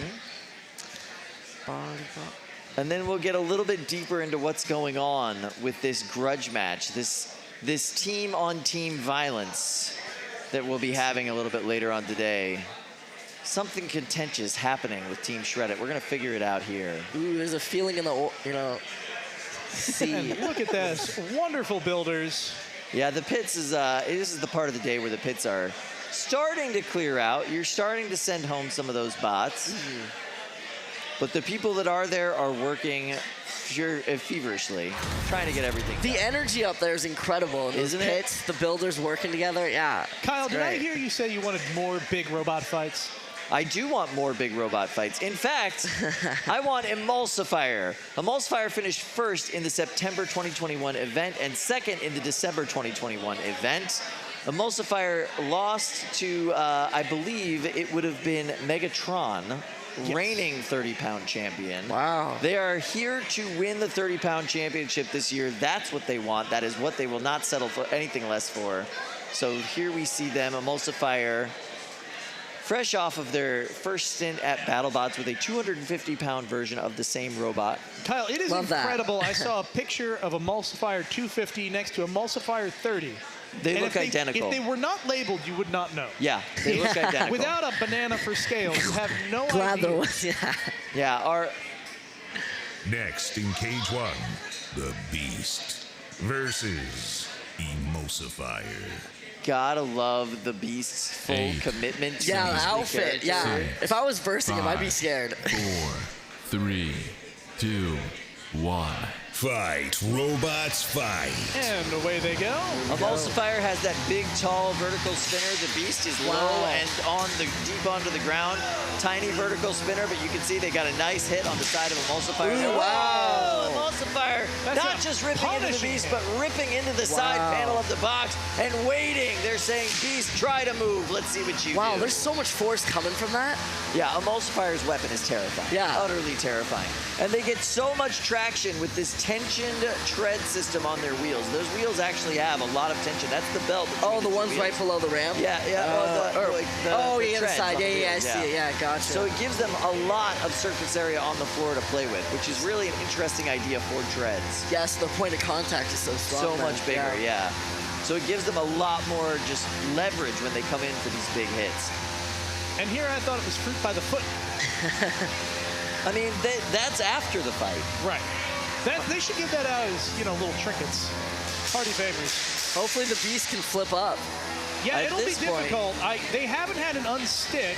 No, so Emulsifier's backing off to and give them an I think unstick. the unstick might actually happen. Oh, wow. Excellent work nice. We're there back from at it. Fluffy. Fluffy, our house bot, doing the unstick. wow. Chunks missing from the front of that robot. Oh, we got flames. Ooh. Wow, I Listen, don't know. the Beast can give as good as it gets, but Yeah. it's just it's hard with the front wedge on the front of Emulsifier. It's gonna feed the entirety of the Beast up into that weapon every hit. It's great to see the loyalty of Mini Beast, though. Yeah. I'm going in there. I don't care. It is cool, though, with the two. Use different strategies to try to distract and then go. So you see the tread on Emulsifier's left-hand side is gone. And now they're caught up on it. They are not mobile. They are stuck on their treads. The Beast is out moving, so then they get their unstick. Both bots have received their single unstick. That is a The bad next place to time a be. bot gets stuck, it's done. They are not moving anymore. The Beast trying its best. It is able to move, but this is a painful thing to wait for. Ooh, another drop. nice double hit there from Emulsifier. We're down to the last 30 so seconds of this fight. I think Emulsifier's got another shot, and then... I think both these robots are ready. Oh, wow. Goodness gracious. I thought it wasn't coming back down. Wow. Stuck in the Emulsifier air. having to do a little crab walk to get to where it's going, but when it gets there, it's going to hit hard. Beautiful impact there. Now remember, that's what the Beast wants. It wants a hard hit so that it can be self-righted. Yeah. Or self-corrected, yeah. Not self-corrected, I suppose. That's it. Opponent That's the corrected. end of that fight. Make what a your way match. to the door if you can. Emulsifier showing the judges its mobility at the end of that fight. Style points. Really, no, that is, you have to show the judges your bot can move, that you can still do the things. So, yeah, that's an important part of it. So what do you guys think? Where do you guys think it's going to go towards? I'm leaning towards Emulsifier, but I got to tell you, the Beast did a phenomenal job in that fight. That was just so well done. Yeah, I agree.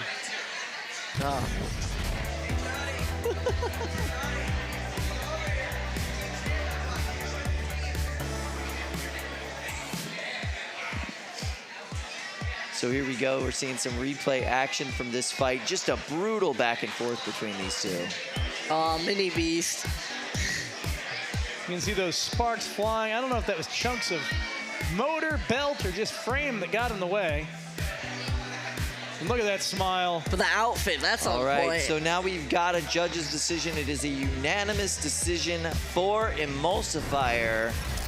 Well done to the Beast, but Emulsifier wins the day and will be moving on in that Good bracket. match. All right, in the meantime, There we see the pit starting to clear out. There's Aaron Taggart walking around with his backpack on, trying to decide if he should stay or if he should go. You know, if he stays, predicting trouble. Yeah, but if he goes, it could be double. Yeah. All right, so it seems like we are ready now for our grudge match. Now, I got the full story. I heard what happened. Tell me the story. As it turns out, when the crate came back from Las Vegas, the deserts of Las Vegas, there was a terrible smell. Oh. When they searched the crate, they found a ham sandwich that had been rotting in the desert in this crate for 4 days. Oh, wow. Inside of a plastic bag with one name written on it. That name, Luke. My. And so, the two members of Team Shred It must battle to the death for stinking up the entire crate. Luke Sangle, Evan Arias, Team Shred It. Let's Ham go. sandwich grudge match. There we go, ladies and gentlemen. Let's get it on. Let's go. I like it. There's a lot of baggage, a lot of history to There's this a lot match. of baggage. So these This two is guys good. are team members. They love each other. They really do. They're going to go out there and fight two of the most competitive bots in this tournament. And it's good because I feel like they know each other well, so it'll be interesting to see how they do. react. Now, to give you just a little bit more context, Luke is an announcer. Yeah, I know. Luke is a designer. He's a social media guru. He's a very smart man. And Evan Arias is one of the greatest drivers in combat robotics history. Wow. Yeah. So we'll see how this goes. Yeah. It'll be fun. It'll be a fun showdown. It's going to be interesting. That said, one of these robots is a flamethrower with a balloon on the back, and the other robot is a deadly egg beater spinner. Yeah. Literally the meta. So we'll see. What about you both? Which would you pick for flame or egg beater if you had a robot you were using? To fight Evan Arias? Yeah. I'd go with that egg beater. The egg beater? Yeah. Yeah, if you had to put me against Evan Arias, I'd have to go with that. The flames are fun, though. It's super fun. I would pick the flame, but not because I think that would win. It's fun to light them up, yeah. 8, Here 7, we go. 6, 5, 4, 3, 2, 1. Fight, robots, fight. Milk Tankette being driven by Evan Arias. Oh, no. Ooh, seeing a lot of mobility. Yeah, I'm not seeing any fire either. No, there's some gas coming out the front, Yeah, but it's no trying. fire. Now it's possible we'll get a errant spark, an aberrant spark. That might set that gas aflame, but so far we're getting nothing. So for the flamethrower, the idea is you shoot the gas at the opponent and then you light it, or simultaneously you just light it. Depends on the type of flamethrower. In this particular case, it is an electric spark flamethrower, so there is an arc of electricity that goes across the front of that is supposed to ignite the flame. Yeah. But currently that's not working. Yeah, something is going wrong in that process. Yeah. And Power Surge 2 is the bot that Luke is driving. He was able to get a nice pin there. Now that weapon, up, and then down. The balloon is standing strong, though. The balloon is actually an important part of any Milk Tankette strategy. It's filled with glitter. Yeah. You don't want that glitter getting inside of your opponent, the robot, so you try to avoid it the best you can. Now, you can also see there's black cow spot armor on the sides of that balloon. Yeah, I see that. Basically impenetrable. They have to hit the white part of the balloon in order for it to hit explode. it, yeah. Ooh, we got another pin. Oh, is that a battery on the ground or something? You know, I couldn't tell there. Maybe an apparatus of some sort.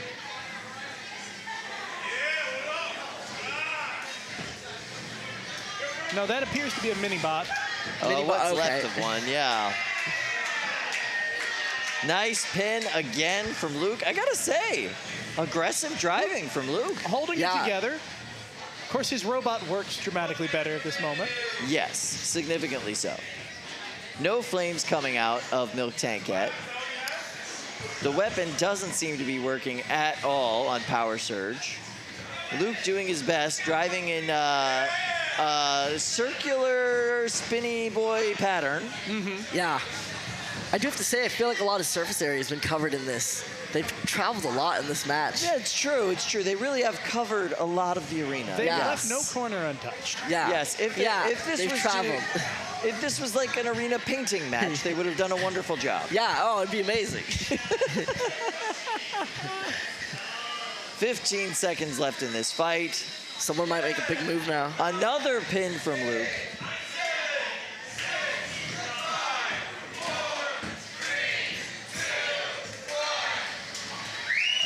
Ooh, we got the style points at the end. There we go. Everybody's doing the dance. The balloon. And the balloon pops. And the arena cleanup people just cry. Yeah, they really thought they were going to go through one milk tank fight without glitter all over the place, and they were proven wrong in literally the last second of that fight. That was incredible. Gotta love the balloon. Luke had a really good time driving that robot. All right, so it's up to us to judge that grudge match. I personally would have to give that one to Luke Stangle and Power Surge. I'd be in the same boat. Yeah? How about you? You know what? I'm gonna have to go. I'll go the same. Honestly, I thought from a mobility standpoint, he did really well, and he had a couple pins that were pretty critical in the beginning. So, but good match. Winner, good match. Luke Stangle and Power Surge. Bravo! I guess that ham sandwich never happened. The ham sandwich happened, but he's still on the team. Oh, wow. I Wow. see. So he gets to eat his ham sandwich yet another day. Not the same not one, eat though. his same ham sandwich Not every yes, but not the same one though. That one's been baking in a desert. Yeah, Ham sandwiches are good though. Ham sandwiches are good. Unrelated. But it's a shame. I wish we got to see the flames in that one. Yeah, they weren't working. Fun. It's hard to get a flamethrower working consistently every single time. They are deceptively hard. Yeah. Yeah, there's like a lot of different moving pieces to a flamethrower. And you have to it's air pressure versus like what the air pressure in the room is versus how fast the bot's moving. Yeah. There's a lot going on. All right, so we're gonna head over to cage 4. And I'm gonna take a breather, so gentlemen, enjoy this fight. Thank you. Great seeing you, man.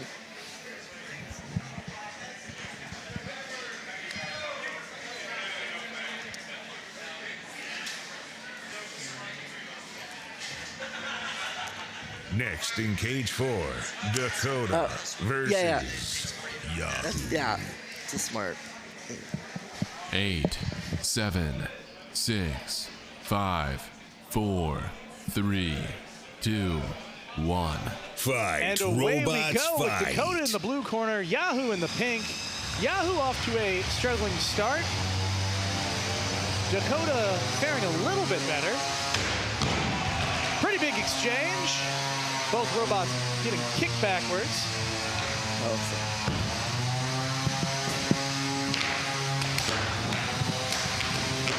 Sparks flying.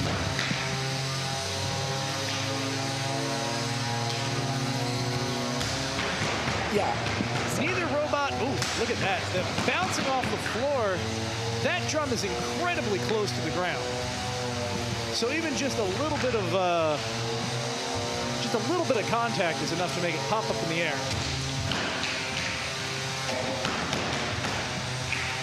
How are you?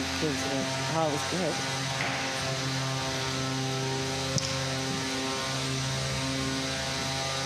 We see a lot of gyro walking there. Not a lot of, oh, there you go. Now this is a question. Does Dakota lead with its forks or does it lead with the drum? Either one's an effective, strategy here, but leading with the forks is going to be a much more conservative approach versus leading with the drum, a much more aggressive and damaging approach.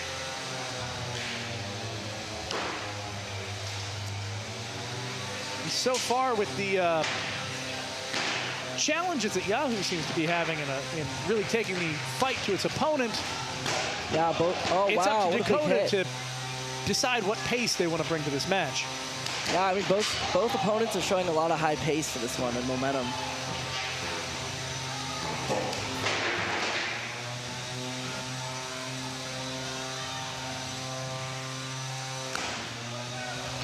Oh, what?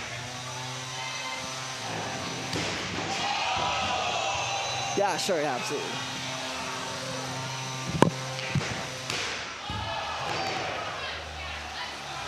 All right, we're coming down on the last minute, last 45 seconds of this fight, and Dakota is in sorry shape.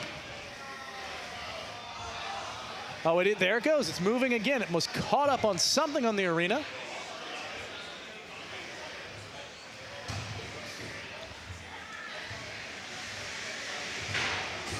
Moving best it can. It does seem that the weapon on Dakota is down.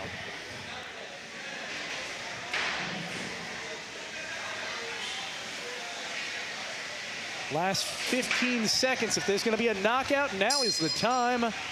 And it is not going to happen. We're coming down last 10 seconds. This will be a judge's decision.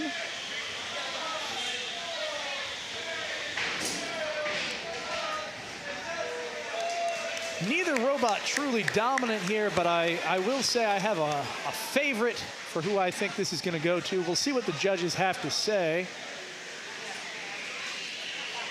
While we wait for them to deliberate, I'm joined by a couple of gentlemen here. Yeah, combat robot drivers, Ricky. Combat robot driver extraordinaire. Yeah. And did you see all those pins, Ricky? I did. There was pin after pin. It was a pin cushion. Yeah. In the match. You know, some people say I might be natural at this, Ricky. Right, there's a certain talent. Whooping me. Let's take a look here at this replay. Dakota versus Yahoo. Yahoo, a golden dumpster winner, facing off against a brand new robot in Dakota, spending a lot of time in the air. Although these two robots traded blows, these are two very powerful drums. There was a lot of back and forth, but that kind of tapered off towards the end of the match. Both robots started having mobility issues. It's the kind of judging that is neither easy nor exciting. Now, I just heard from Neil that we have a split judges' decision here. Really? In favor of Chadnu and Yahoo. Really? Yes. I'm surprised. You would have gone the other way. I think I would have gone the other way. You agree with that one judge, Just right? that one lone soldier putting in his brave 2 cents. Now, very quickly, before we go to the next fight, I know that we're already locked and loaded. Evan, this was great. Thanks so much for giving me my second time here in the box at NHRL. However, I'm going to say my victory was not as conclusive as I wanted to be. I think maybe we should come up with another way of us competing. What do you think? I think so. We were talking earlier today, and we were talking about food, right? That was the subject, and I love pie. Do you love pie? I'm more of a cake person, but I like pie. Okay, Ricky, you're the I didn't worst. consider cake. Okay, all so right. I would like to formally Pizza challenge. pie. Ooh. All right. Oh, maybe the second time. Okay. But I would like to challenge A formal you. challenge, Yeah. okay. You in a pie eating contest at the December finals. Pie eating contest. Now we're talking about a no hands, just hands behind Right our behind back, our backs. faces straight into pumpkin pies. Yep. Like Costco-sized pumpkin pies. Pumpkin pie. I gotta think for pumpkin pie. Maybe like a little bit of whipped cream on the top. You know? Ooh. Yeah. See, traditionally, I think this is a cherry pie thing. I'm talking about like a $9 Costco pumpkin pie. Yeah, all right? the kind of thing where if you had 2 slices, you might die. Yeah. But 1 slice is incredible. Right. You're going to need an entire one. The whole thing. Well, 2 of them. I mean, we're going to. Yeah. Oh, yeah. That is something that we are going to try and pitch to Kelly Biederman and see if she's down for it for December, all right? Why not, right? I mean, part of the weird part of the night. What do you think? Oh, yeah. Yeah. Hell yeah. All right, Evan, are you going to stay up here? Are you going to call fights with us? No, you're going to go home. Yes, I have a little Labradoodle at home. His name's Chewy, and I'm going to go take care of my son. Well, I'm looking forward to this pie eating contest. But for the moment, we need to get back to cage 2. We've got a 3-pound fight to stare down. All right, Evan, thanks so much today. Thank you guys for having me. Bud.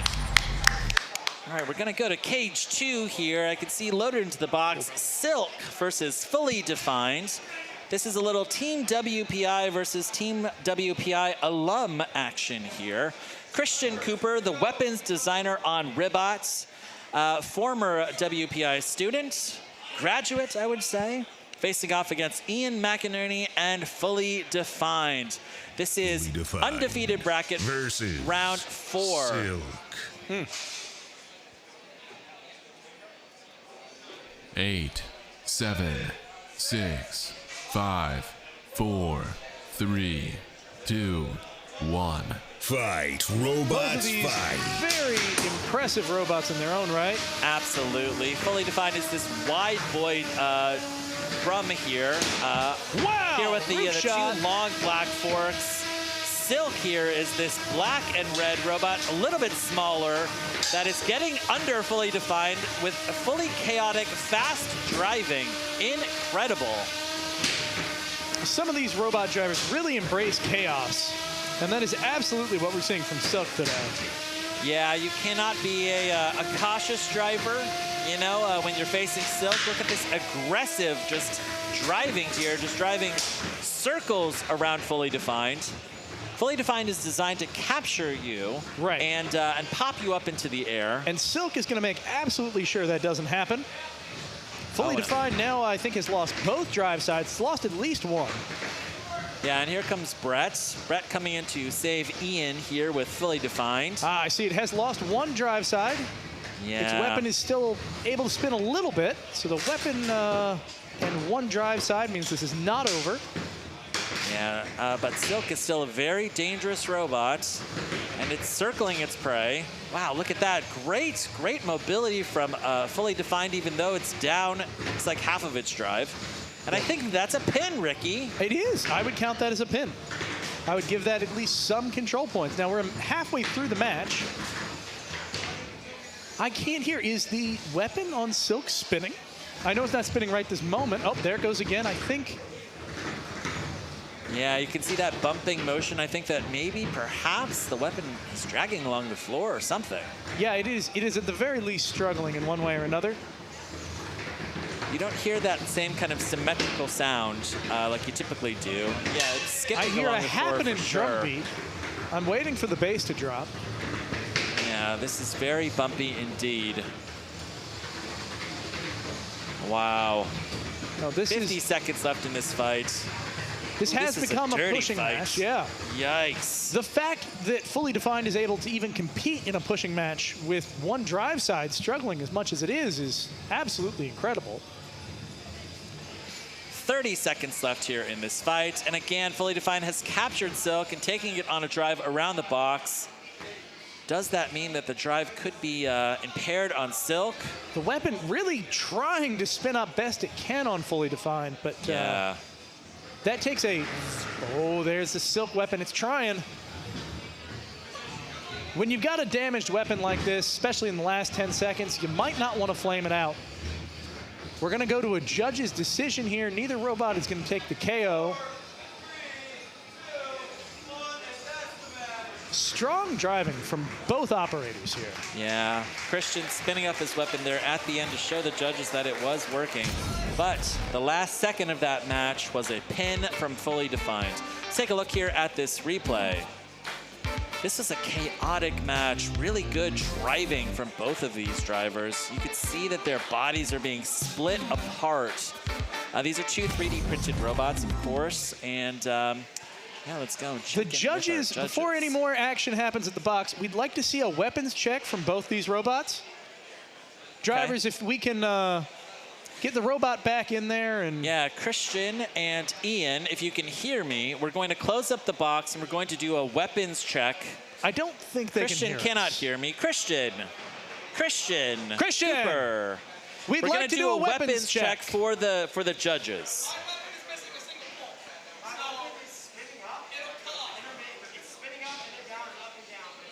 Okay, all right. We've just talked to the two builders, and they're saying that, let's see, on Fully Defined, you're missing a pulley, is that right? So, right.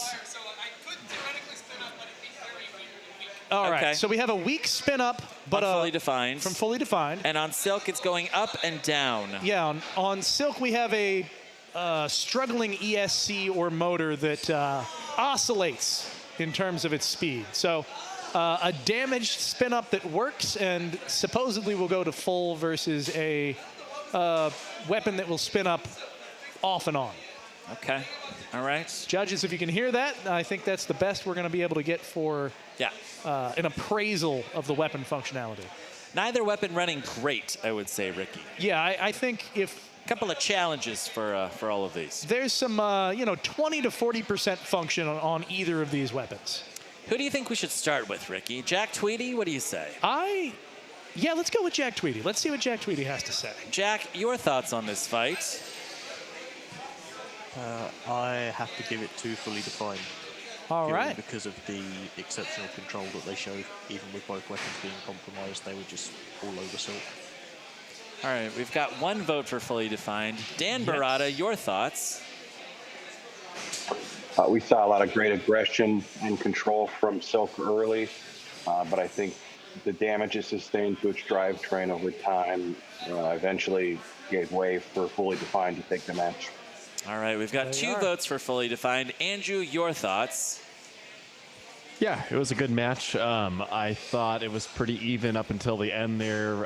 You know, Silk was against the wall, not really moving.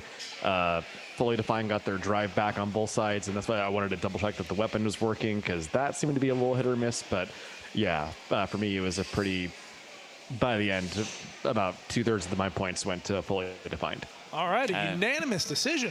Yeah, fantastic. There we are. Ricky, I feel very far apart from you. You know, let me move in a little bit. Yeah. Yeah, the distance nice. between us was unacceptable. palpable. Yeah. Yeah, this is good. You know, palpable in a bad way. A nasty taste in my mouth. The bitterness. All right, we're going to go over to a big fight here in Cage 1. Wow, okay, I can see, if Son of Cram wins this fight, they qualify for the December Championships. Oh, this is a very exciting. Big fight indeed. We've got David Small and Son of Cram over there in the blue corner. And over here, I know we're a little washed out in green, but is that Zach Knight and Promheda? Is it you, Zach? Next in Cage 1. We're going to find out. Son of Cram versus Promheda. Oh, it is Promheda. Incredible. Okay. 8. Now, Promheda, a steep challenge. 5, yeah, big challenge here for David Small 3, and Son of Cram. 2, 1. Fight, Expect robots, the box rush here from Zach. Here we go. That weapon is fully spun up. Interesting, no box. Oh! Yikes! That's a big hit on Son of Cram. However, the robot's still able to zip around the arena.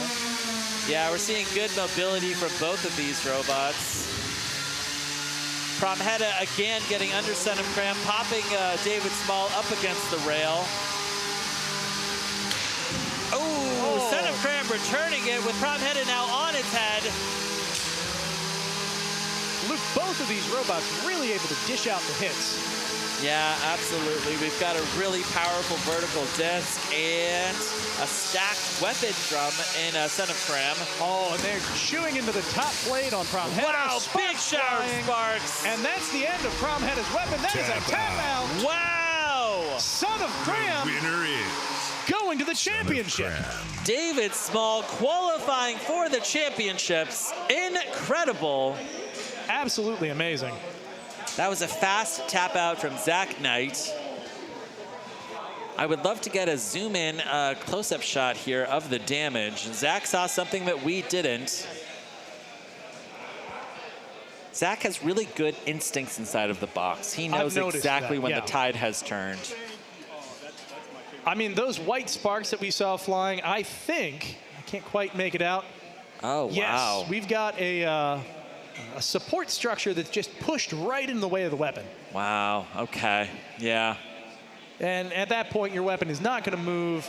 You're not going to want to take a weapon. See it? Oh, I see, one of those bunny ears. Got it, right. Bent over the back of that weapon. You are not going to want to try and take on Son of Cram with, you know, a weaponless Promheda. We're going to go to the replay, maybe see this. Promheda, surprisingly, on the defensive early in the fight. This was a slugfest here. Huge hits. Look at that. Promheda just thrown across the arena, destabilized entirely. I think that was it right there. There's your moment. Coming to a complete stop. Locked up weapon. All right. That's all there is to it. Zach Knight there making Promheda safe, turning off that robot. And the weapon lock is that bunny ear, you know? Now it's auto weapon lock. Fold that bunny ear over, you know? That Luke, weapon's pretty safe. I'm sad to say, I don't know the origins of the Promheta name. Do you? Yeah. Can you share them with me as someone who doesn't know? Yeah, well, you know, I think Promheta is a character. Oh. Yeah, I think it's a character in pop culture. I see. Maybe maybe a movie or an anime or something like that. Okay, something like that. It's got an origin story in some other work of creative fiction. I believe so. Okay, Yeah. all right. For a while, I was calling it Promheta, but I did no. the same once upon a time. Yeah, I mean, that's the way it looks like it should be. We're going over to cage 3. Somebody Google it. Drop it into the YouTube live chat. Yeah, I'm interested to know. Now, let's see. Winner here fights Fallout. Loser goes home. Oh, wow. All right, we've got That's here... high stakes. We've got elimination bracket here. Round 5, Ablation and Peter Garnache. They're in the pink corner, and Pine Victus here in blue. Next in cage 3, Pine Victus versus Ablation. 8, 7, 6, 5, 4, 3, 2, 1. Fight, robots, fight. All right, great box rush there. Immediately out of the box from Pine Victus. Pine Victus here, run by Alex Wang from Ellicott City, Maryland. This is a University of Maryland Leatherbacks team here. And Peter Garnache here in pink. It looks like the power is off for Peter. Unfortunate. The power is off for Peter. Has he even left the pink square? Oh, now here we go. There you are. Okay, left the pink square there. And an immediate nice hit. Big hit right there. Is the power off again for Peter? What is going on with Peter's robot here? Ablation. Unfortunately, narcoleptic robot. I can hear a count out here. I think that this is a count out for Ablation. Alex Wang taking down one of the big dogs here in this fight. Oh no, I've spoken too soon. Brett came over to save. Look at this, Peter again. Alive, somehow. 2 lives. Let's see how many lives Peter has here. Ooh, another good shower of sparks there.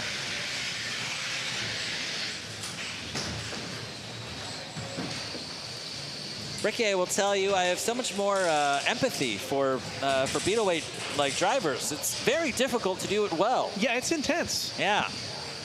I tried to drive a little bit earlier tonight and didn't do great, Ricky. It went pretty well, all things considered. Look at this. Wow.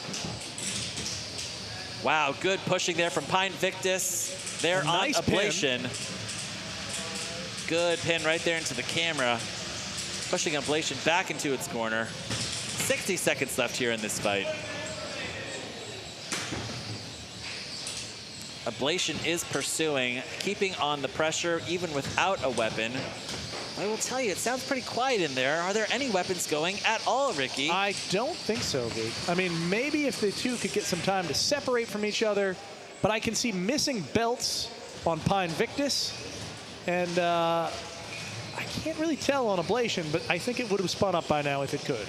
Yeah, absolutely. 30 seconds left here in this fight. This one will very likely go to the judges. Ooh, a good pin from Ablation on Pine Victus. Yeah, I can see that belt hanging loose from Pine Victus.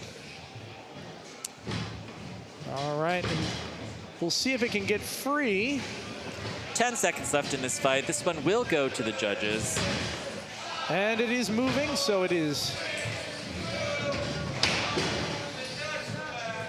All right, turn Pine off your Victus weapons. avoiding going to the judges with a immobile robot, always good.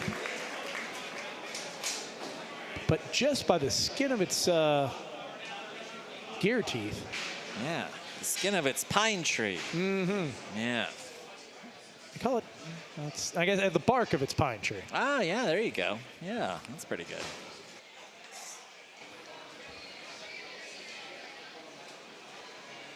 All right, we see Peter Garnache loading out our 7.5-foot tall robot builder here. Yeah, just dwarfs really anything here. Peter could play basically any sport he wanted to, but he became a combat robot builder. Yeah, I don't think he could be like a horse jockey. I've just heard from Neil. This is a unanimous judges' decision for Ablation. Peter Really? Garnache staying Interesting. alive here and making heading, its way. Yeah, going on to face Fallout next, and Pine Victus here eliminated in round 5. You know, it's amazing to me, Luke. I watch some of these fights from this seat, and I get so caught up in what's going on that I forget what it's like to sit there and be a judge where you're watching through the eyes of someone just appraising every hit.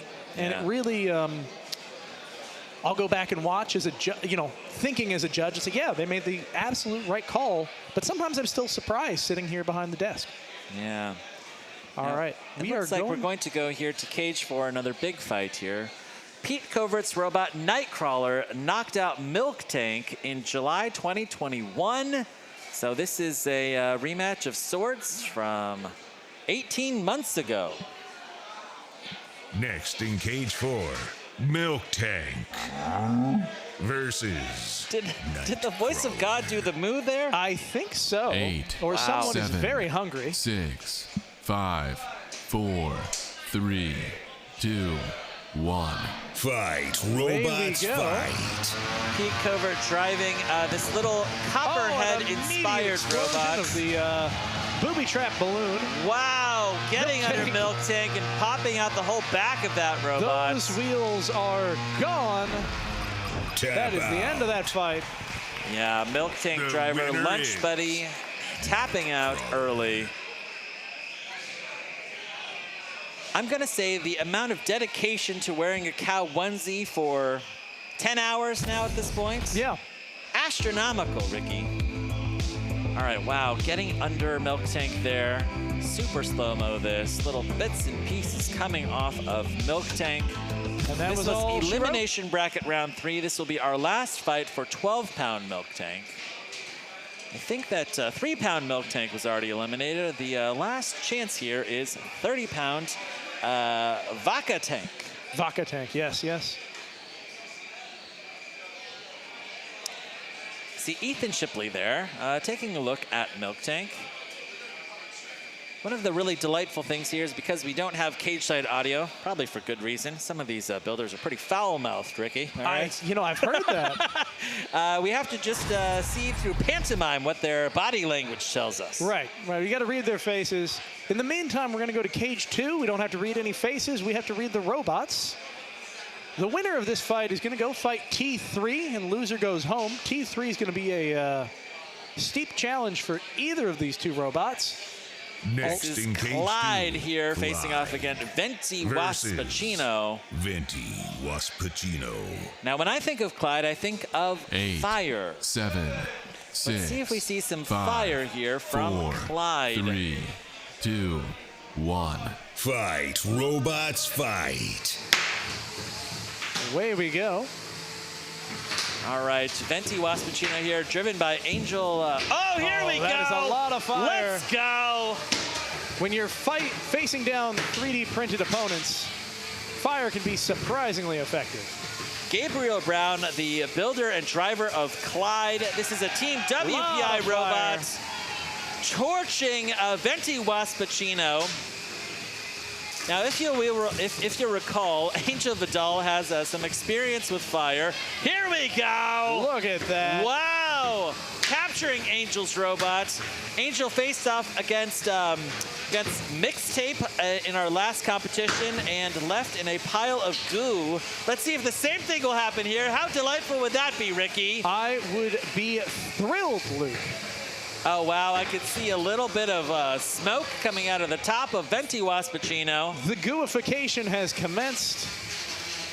Wow. Did Angel and Alex learn nothing? You must, you've got to put, aluminum tape around your robot. Tinfoil all the things, Luke. It's the only way. But look at this. Clyde is now on its head. It looks like that fire is uncontained. We've got Brett just coming in and basically hammering Clyde further and further into the corner. That is a... it's a very expensive camera there that they just keep crashing into, Ricky. Money has no meaning in combat robotics, unfortunately. true. That's very true. All right, we've got 75 seconds left here in this fight. Oh, wow.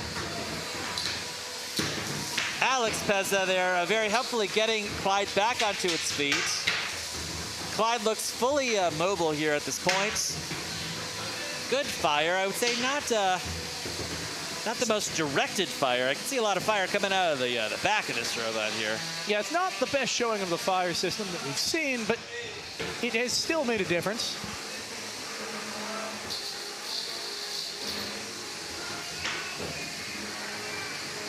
All right, that pin is over. We've got just over 30 seconds left in this fight. Looks like maybe the gas on Clyde is gone. It's not. There's still more gas left. Sometimes it just takes a little bit of work to get that fire started, but once that passion's burning. Oh, capturing both robots. How wonderful. What a move. Wow. 10 seconds left. Both of these robots have escaped the count out. This one will go to the judges. What a fiery, delightful match. High stakes here in this match. The loser is eliminated. The winner will go on to face T3 and his unkillable weapon. Right? I think it's still. Did you get the dirt on that? Does it still count as unkillable even though he killed it himself? We gotta ask Toby when he comes up. Look at all this fire. I love it. Oh, I could watch a flamethrower all day long. It brings me so much happiness and joy. Delightful, magnificent, wonderful. Yeah, I'm not allowed around to fire anymore. So I can only watch. Is that like a court-ordered thing? Something like that. Okay. Yeah. All right. The court of public opinion. And yeah, no, the lore of Ricky Willems continues. We build on it every single time. I hope I'm there's imagining someone like taking a notes, court-ordered like arson-related misdemeanor or something. Well, before I elaborate on any of those things, let's go to the split decision that just happened. Wow, in favor of Venti Waspachino. Wow, Venti Waspachino, really? Right. A surprise move, in my opinion. I mean, not necessarily unheard of, but interesting. Not quite what I expected to go down. Okay. I thought there was a lot of great control, though, from Clyde, and his weapon didn't go down. Interesting. Yeah. Huh. Okay. I could see it either way, but I would have definitely veered towards Clyde in that fight. It's going to be an interesting thing to see in the next fight because T3 is going to be much better equipped to take on Venti Waspachino than the other way around. Going over to our next fight, we've got Buzz-Kill in Cage 1. YOB GNOL is also going to go down. I'm not really sure. You said GNOL. GNOL. No, YOB GNOL. YOB GNOL. YOB GNOL. YOB GNOL. Yeah. Okay. Yeah, it's a J sound. Now YOB GNOL has already qualified. Yeah. Buzz-Kill needs to get through YOB GNOL. Difficult to do. Yeah, not a. And then Buzz-Kill will have qualified for December. That's incredible.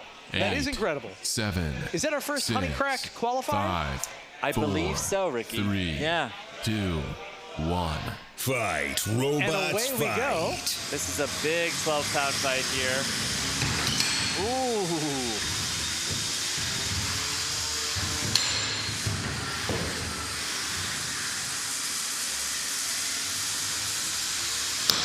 Oh, it looks like YOB GNOL is trying to pick its angle. Both robots still functioning at what appears to be full strength. Oh, good pop in the air there. Every exchange, YOB GNOL is just dominating here. But what's this? Has the weapon gun? No, it hasn't. Oh, have a little faith, Luke. Listen.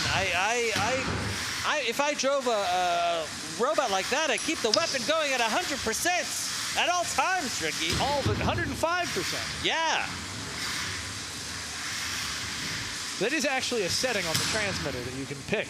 Usually you can go 150, 200. Doesn't do anything. Wow. But you have psychologically, it's good. Psychologically, it feels like you're doing something. It does sound like the weapons aren't running great now in the box. No, YOB GNOL's weapon slowing to almost standstill. Yeah, they're both slowing down quite a bit. This one will come down to pushing in 1 minute and 40 left. Buzz-Kill really wants to qualify. YOB GNOL would love to stand in its way. YOB GNOL does seem to be able to spin just a little, but then, then almost up to speed entirely. This is undefeated bracket, round 4.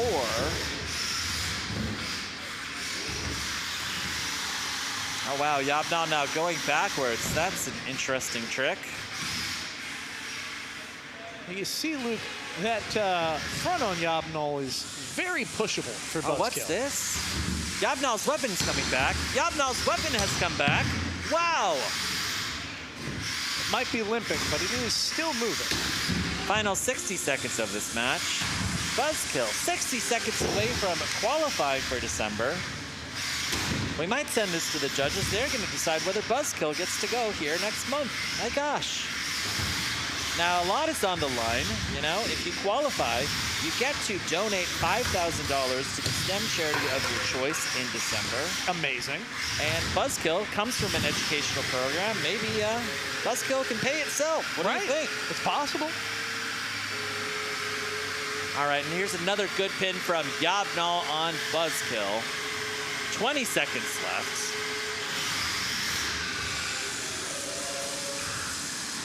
Looks like both of these drivers have escaped the countout. Chris Rummel and YOB GNOL really giving his best effort here. 5 seconds left. Ooh, another good connection there at the center of the box. This one will go to the judges. Fantastic.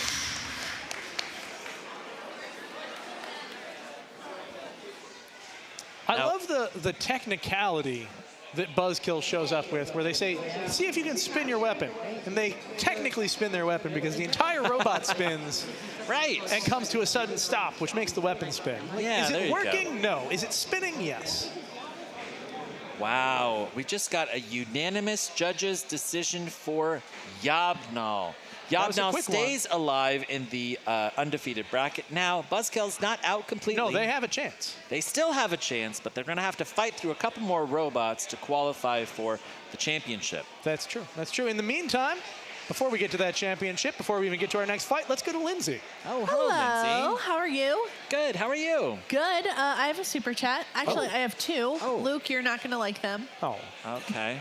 I think you probably know where this is going. No idea. I have a theory. No idea. All right, let's see if you're right, Ricky. All right, so we have some super chats. The Okay. first one is from Ian. Wow. He wants a thumb war between you and Evan. Unfortunately, Evan is no longer in the building. Yeah. So I think you dodged a bullet with this Nice. one. Absolutely confirmed. Ian, you don't like the idea of a pie eating contest in December? Come on, that's fantastic. All right, we have one more here. Okay. And it's from Christine from the Outside of the Box podcast on YouTube. Hi, Christine. And she says, I would like to formally challenge Evan Arias to a Pokemon battle. Nice. Bring it. Also, this stream continues to be fantastic today. Keep up the great work. Now, one of the things I want to bring up that came out of this super chat was wondering what Pokemon you would be, Luke, if you were, in fact, a Pokemon. Okay, Do you all have right. an answer Actually, to this? sorry, yeah, this is important. All right, we're going to pause cage 3, okay? Evan Arias and I, we actually, our favorite Pokemon is the same. We talked about this in Las Vegas, as 2 grown men do. Right. Favorite Pokemon, hands down, Magikarp.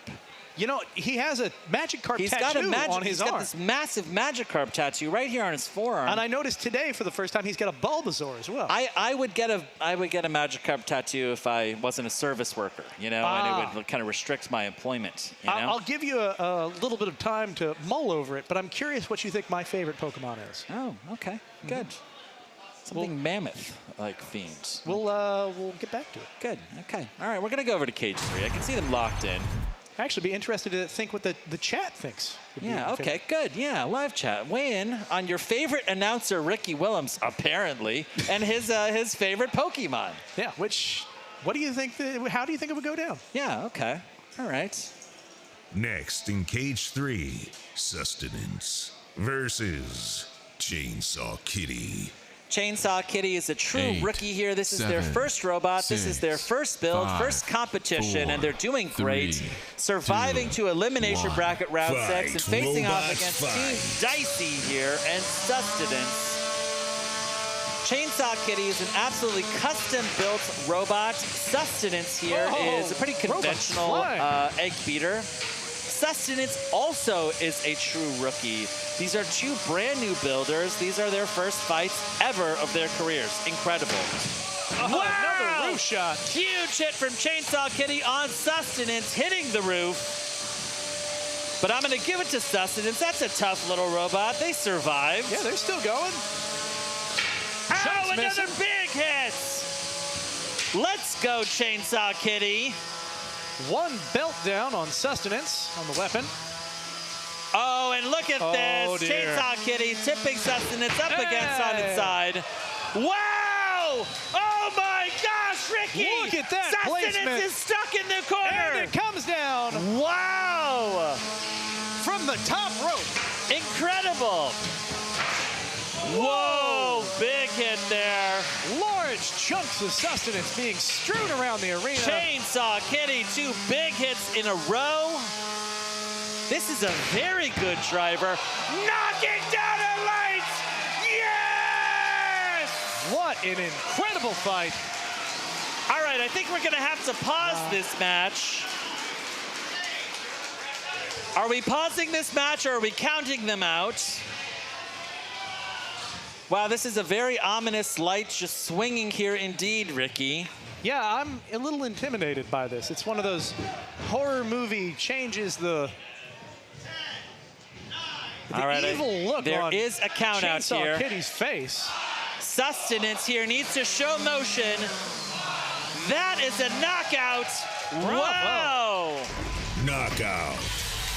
Keziah, Sky, and Chainsaw Kitty bringing us one of the best fights in the Beatles today. Incredible. What a rookie outing, Luke. That was a chaotic ending to that match. This light here swinging, incredible. And Sustenance here going becoming a trend early. for the day. The lights I want to see this replay. hanging down. Look at that huge hit. Show me the whole 2.5 minutes in real time. Oh, this was absolutely wonderful. Look at that hit right there. What placement. Chainsaw Kitty bringing us huge hits. A roof shot bringing down one of the lights. Awesome. Chainsaw Kitty's one of those robots that puts so much power into a hit, it's almost more damaging when it hits the roof when that initial impact happens. Keziah Sky here from Syracuse, New York, member of the Sleepy Anime Girl Club.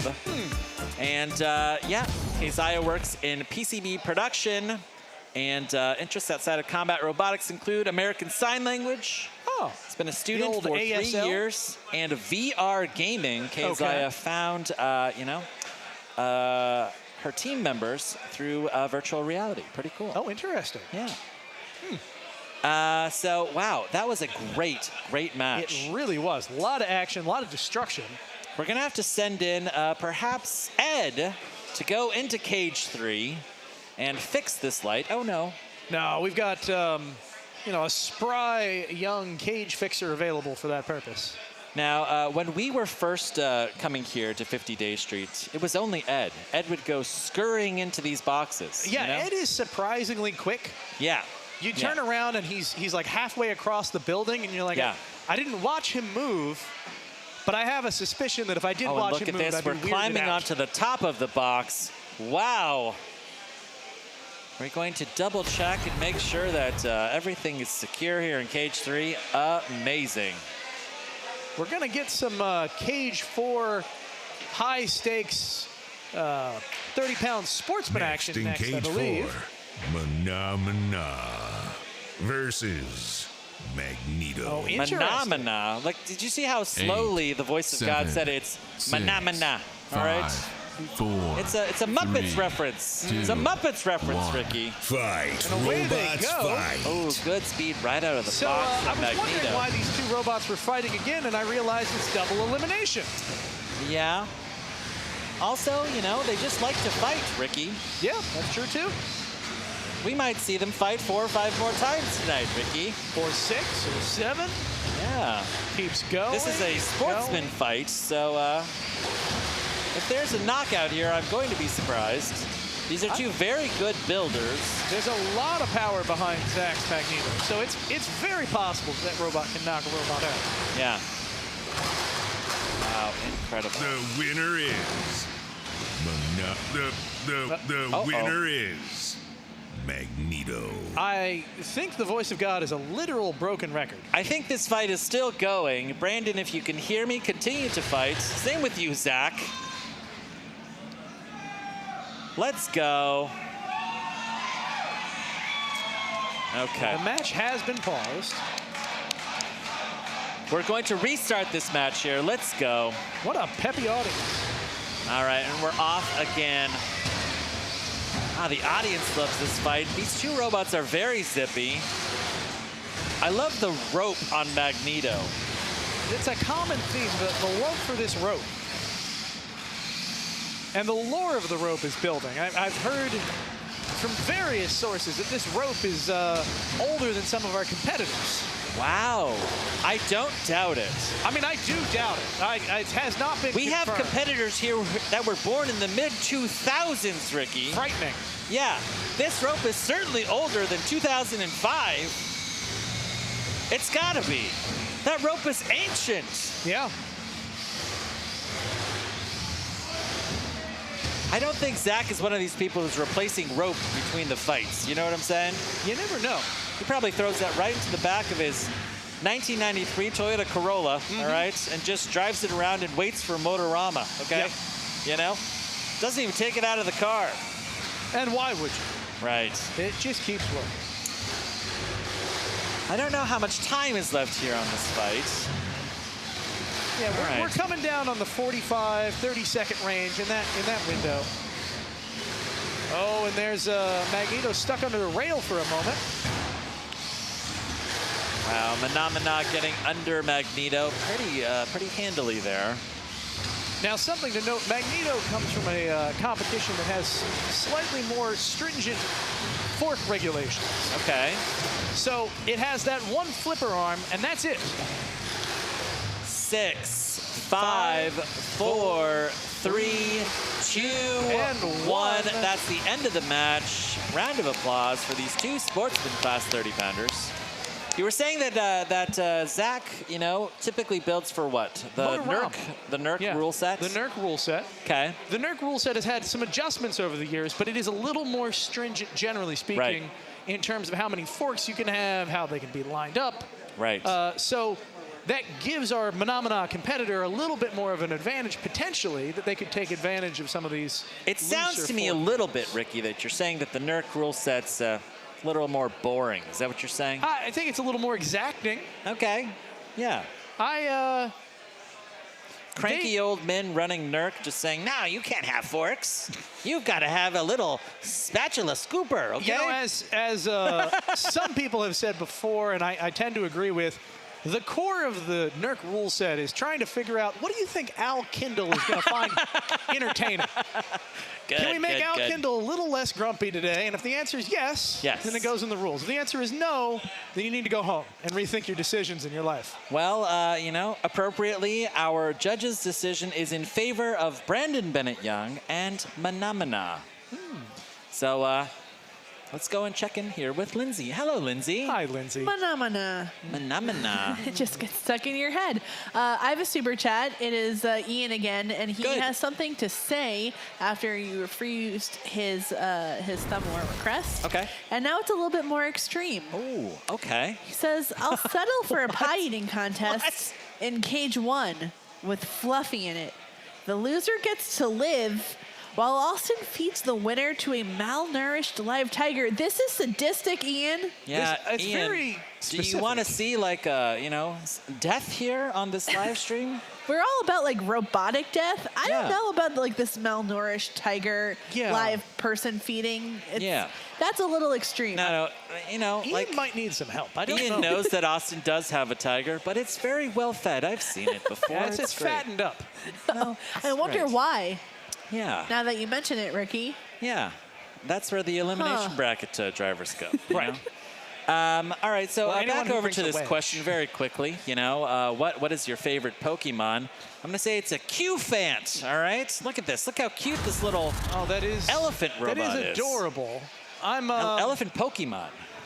Is that related to a Donphan? A Donphan, yeah. Well, I mean, that's like a little bit earlier, you know? Well, I'm a strict 151 Pokemon. Yeah, no, of course. Everything else is made up 100%. Yeah, Gen 1. Right. All right. Maybe Gen 2. All right, we're going to go over here. Warlock had its best event ever in March, going 2-1 with 2 KOs. I guess we'll find out what Ricky's favorite Pokemon is later, after this fight. Yeah, I mean, got to keep the people guessing, Ricky. Got to keep the suspense building. Looks like this is a Godzilla. Here on Next the top in of... Cage 1, Shrek versus Warlock. They could have put a Shrek on top of this instead of a Godzilla. Maybe that's the closest they could find to a Shrek doll in 2022. 3, 2, Warlock 1. here, run by the University of Maryland Leatherbacks team. Away we go. Crossing the box here very easily. And Shrek is trying to spin up here. Usually the best thing you can say about Shrek is it is technically a robot. In that it moves and does a thing. It's remote controlled. I love the robot, but it is not what we'd call a meta competitor. I see Richie Carmen, the driver of Shrek, over there in the corner, in the blue corner. But, you know, the spinning robot needs spin. That poor Minibot getting flexed up and becoming an arena hazard almost. It looks like the drive, perhaps, on Shrek is impaired. You can kind of see it bumping around. And Warlock, very charitably. Oh, is it stuck? Wow. Oh, wow. Shrek has high-centered Warlock. And Shrek has now high-centered Shrek. Yeah. Now, I don't know exactly what's happening here. Is this the University of Maryland showing mercy to a couple of kids? This is combat robotics, you know, not robotic mercy, right? No, well, we've got to see this Godzilla getting just exploded here, Ricky, wouldn't you say? I would love to see that Godzilla become a some assembly required toy. All right, the referee here in Cage 1 has a pretty light touch. It does sound like Shrek could be getting counted out. No? Wow, okay. I don't think Shrek has shown motion for about 30 seconds here. Yeah, it's... Then again, Warlock, come on here and finish the job. You know what I'm saying? Warlock is certainly having mobility issues. 70 seconds left here in this fight. What is going on with Warlock? Warlock is a supercar, all right? Shrek here, this, you know, looks like you could just throw it right into the recycling bin. It's, all right. Supercar. Knockout. For Warlock. Here we go. That's a knockout. The winner is Warlock. All right, Warlock here advancing in the bracket. How many of these competitors do you think are picking names based mostly on how funny they would be for the voice of God to say? I think that you should start optimizing for that. I think so. Yeah. Okay. All right, now very exciting. If you're new here in the audience and you didn't catch the first fight, go and grab a pair of earplugs because we are going to be putting a jet-powered robot into the box. It's very loud. It is. We've got earplugs like to the left and the right. We've got little stations here. And for the folks in the audience that say, you know, I might not need earplugs for this. No, you'll need them. Remember that the last fight was at 20% power. Which I believe equates to about 20% volume. Yep. So it's going to be roughly 5 times as loud if this works as well as it's supposed to work. You're gonna want earplugs. Luke now and we I can see blessed. NHRL founder here, Austin McCord. He is driving Flameout and Little Roly. Flameout is a jet-powered robot here. Puts out so much heat that it's able to melt the top layer of the asphalt outside in the parking lot. Frighteningly so. If you go out there, there's a little sheet of like asphalt-colored glass out there. It's pretty wild. Austin was saying earlier that he's afraid that he might burn a hole through the bottom of Cage 4 because there's so much heat that gets put out by this jet engine. He's filled it up with jet fuel. Oh no, what's this? Gotta Is that start somehow. smoke? What is happening? Is this normal? There's a lot of smoke in there. Impossible to tell. Is that normal? I don't know, because I've never seen a jet-powered robot before. I don't know what normal looks like. I've noticed that the front wedge is gone on burnout. Now, we got a good question here from the live chat that I just caught out of the corner of my eye. How did Austin Flame McCord Out get and a Lil jet? Roly versus Dakota. I mean, that's the first thing you AliExpress. do. When you strike it big, you immediately buy a jet, right? Yeah, of course. I think he just did it a little differently. Facing off here against Dakota, which is a brand new... Oh, you can hear it. You can hear the jet starting up. It sounds like I'm about to take off in an airplane. This is so delightful. Wow. And what's amazing is it really does smell like you're sitting on the tarmac of like a local municipal airport. I love it. Oh, I love it. I'm in love with this robot. Wow.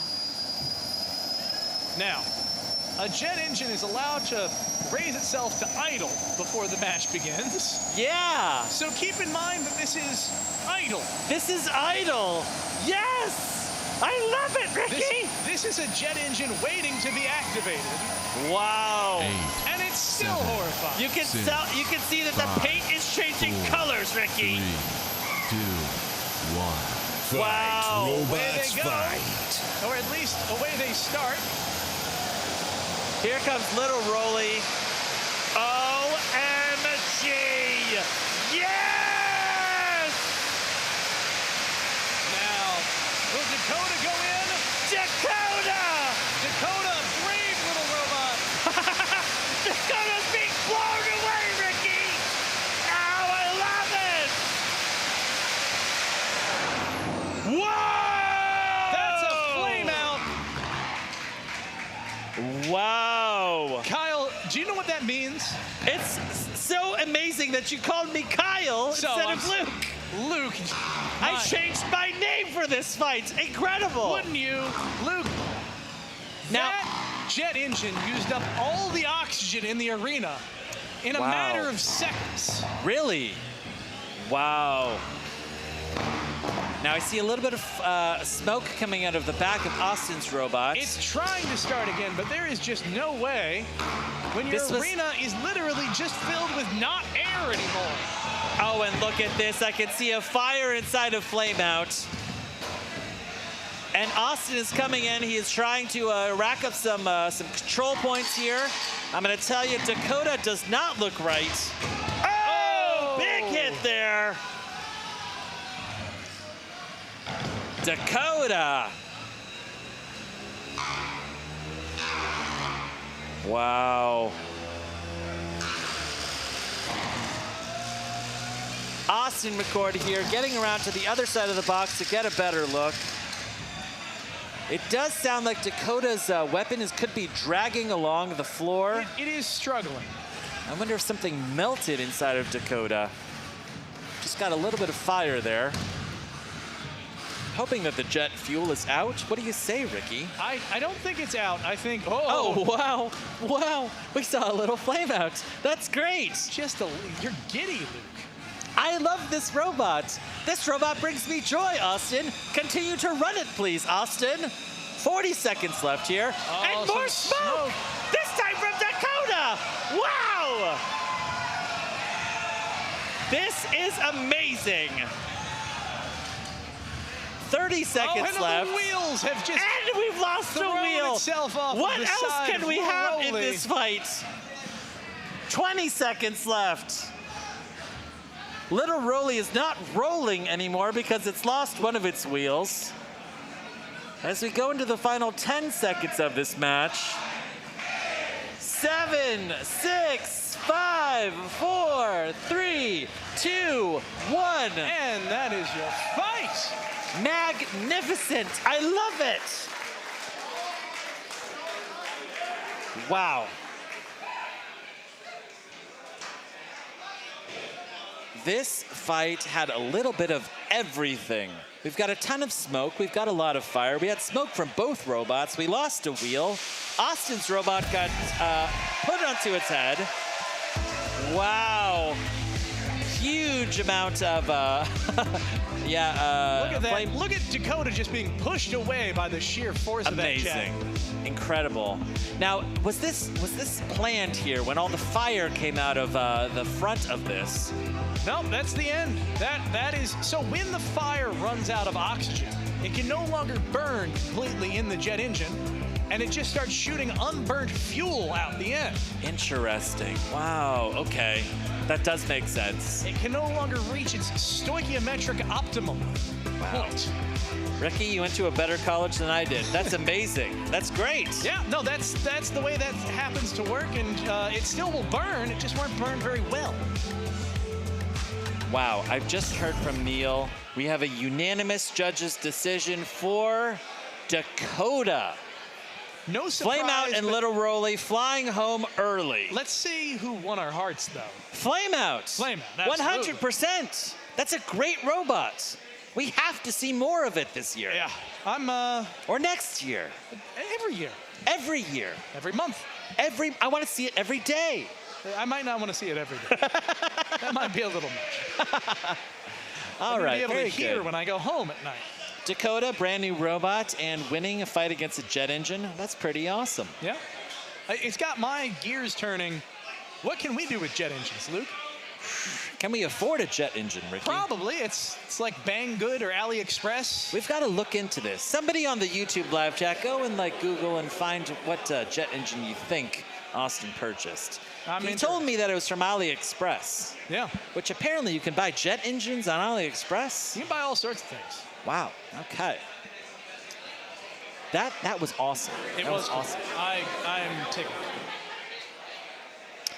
I did hear a little bit of speculation at the start of the day that perhaps Austin was going to start in the opposite direction and use that jet engine to propel himself across the box at super speeds, which would be so wonderful. Yeah, you're no longer friction bound at that point. You are right. You could probably take off with that thing. Yeah. Amazing. Oh, wow. Okay. And Jim Haney is telling them to put the robot down. I think perhaps the robot could be very hot. Yes, yeah. I kind of expect it would be. Looks like the driver of Dakota, they're going to shoot it again here with the fire extinguisher. In the meantime, while they get that under control, we're going to go to a fight in Cage 2. Little 3-pound action. I think we've got Chubby Unicorn. Ah, look at this. They're carrying out one of the robots using these fire-resistant gloves, these leather gloves here. They're just going to put it outside, see if, it'll cool down a little bit. Is that Flame Out? I think it might be. All right. Let's head over here to Cage 2. We've got Uch Funt here and Robert Walsh facing off against Chubby Unicorn. The winner of this fight is going to go on to fight War Hard, while the loser is eliminated. Chubby Unicorn run by Tim Hebert from Team Dicey. He is a adjunct instructor at Brandeis University and the leader of Team Dicey.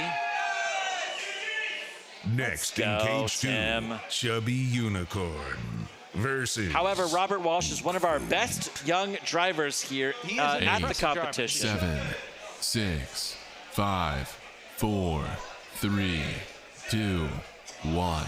Fight, robots, fight. And away they go. All right, you can tell the difference here. Uch Funt is in black. Chubby Unicorn here is in white. Chubby Unicorn getting around to the back of Uch Funt. Good shower of sparks there.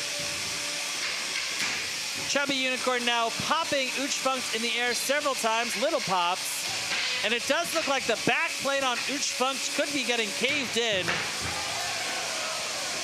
Not a problem, though, for the mobility of that robot. It's got a little bit of tolerance. You're going to have to cave in that robot a bit more, Chubby Unicorn, before it's going to stop running. Robert Walsh is a very good driver here.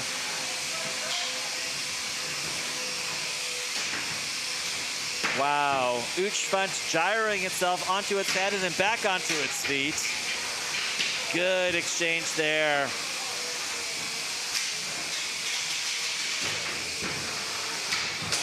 Ooh, another big hit there from Uch Funt on Chubby Unicorn.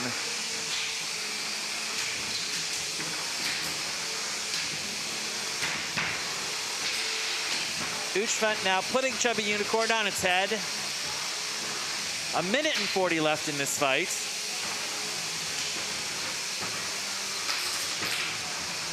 Good shower of sparks as they go weapon on weapon.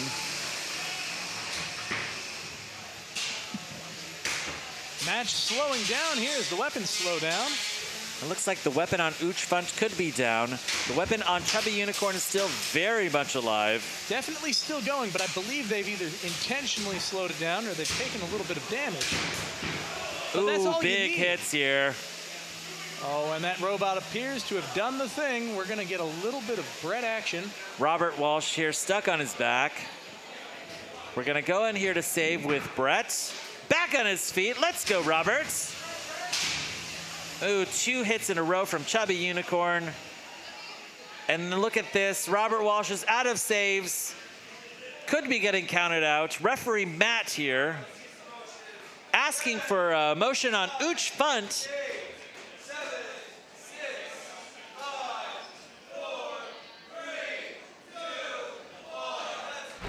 Knockout. All right, a knockout with 30 seconds left to go in this fight. Robert Walsh dying there up against the rail. Unicorn. Chubby Unicorn and Tim advancing here to face War Hard. Great driving today here from Robert Walsh. I know that he's driving a couple of robots here. I don't know if this is the last time we're going to see him. Robert has also qualified for December, so we're certainly going to see him next month. Absolutely. Okay. Good little high five there and a fist bump between these two teams. All right, we're going to head over to cage 3. Oh, wow. Prepare yourself for joy and delight. It's the Casmers back again with Flip and Cut, facing off against Sepiol. Good factoid here from Gil. The winner of this fight will go on to face Stoneforge, while the loser of this fight will drop into the elimination bracket. This is undefeated bracket round 5. Sepiol driven by Lucas Buermeyer from Team WPI. Well, formerly Team WPI. Lucas recently graduated with an engineering degree after 3 years. Incredible. Wow. 5, 4, He competes on BattleBots with Electric Ray. He was the captain there. Fight. And Robots currently fight. with Ribots. And here comes the Casmers. Here comes the Casmers with their melty brain. No! Huge hit in the air. That's the melty brain action that I want to see. I think the unique geometry here between these two robots is favoring Sepiol. Let's see if Sepiol can pop, flip, and cut one more time in the air. Luke, the trouble is going to be whether or not Sepiol can hold up to its own hits. Right. Ooh, sending flip and cut again into the air. I love a melty brain, and I love a melty brain that does well. Incredible. Flip and cut. Amazing. Wow, hit after hit. And look at that. I see some bits and bobs and a tap out. And that is a tap out, a surprise tap out from the Casmers. Sepiol. Wow, Sepiol finding the weaknesses in flip and cuts. And we saw a fast tap out from Andrew Casmer wanting to protect the body of his robot. That is just a outright type disadvantage there. I'm curious what Andrew saw in that fight. He must have seen something important. Probably was because his spin stopped. Perhaps his drive was down. Interesting. Okay, good.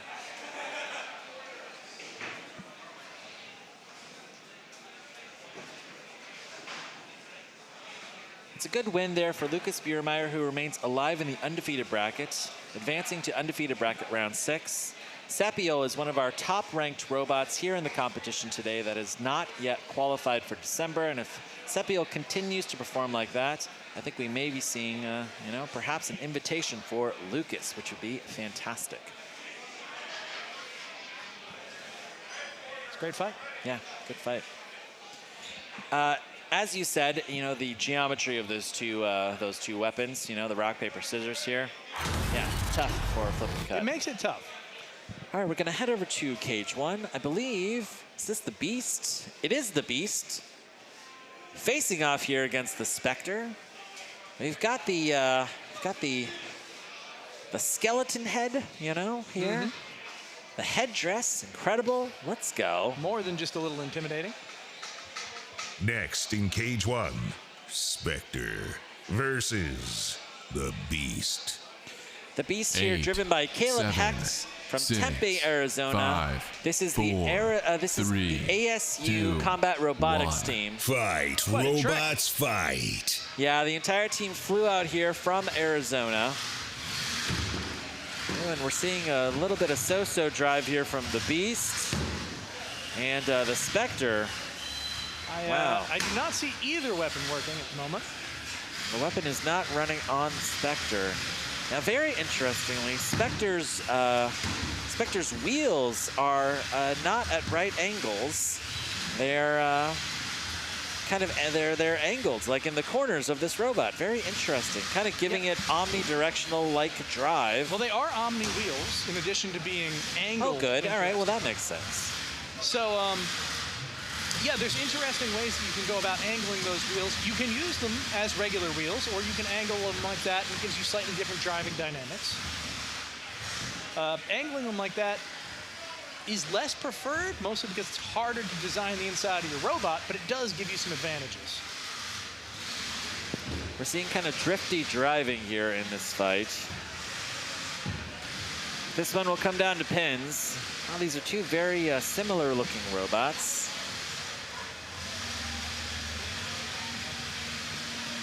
For good reason, these are both Team ASU robots.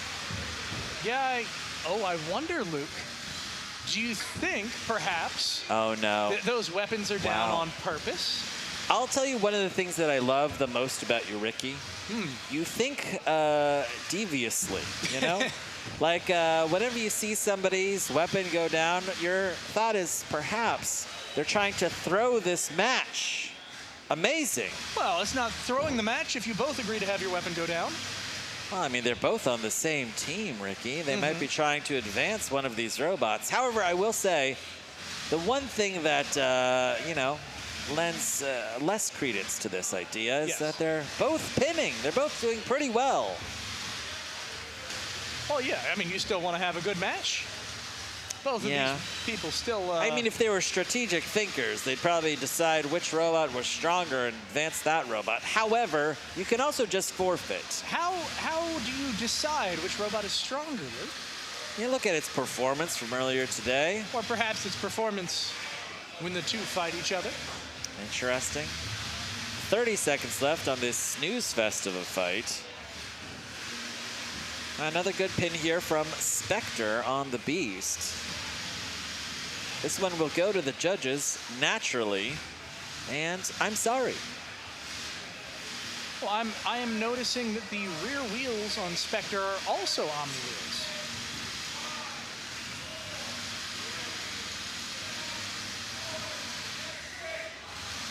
All right.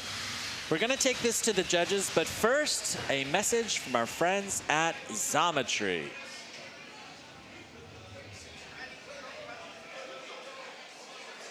You can see the pits clearing out here.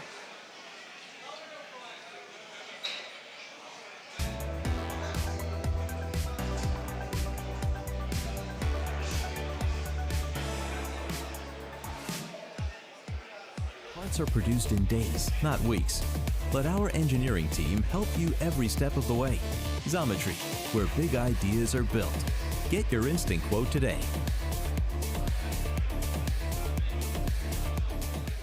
Do you need laser cutting for your next project? Get instant quotes on DXF or 3D CAD files from Xometry's AI-driven online quoting engine. Your high-quality, low-cost prototypes and production parts will be delivered to your door in days, not weeks. Xometry, where big ideas are built. Get your instant quote today.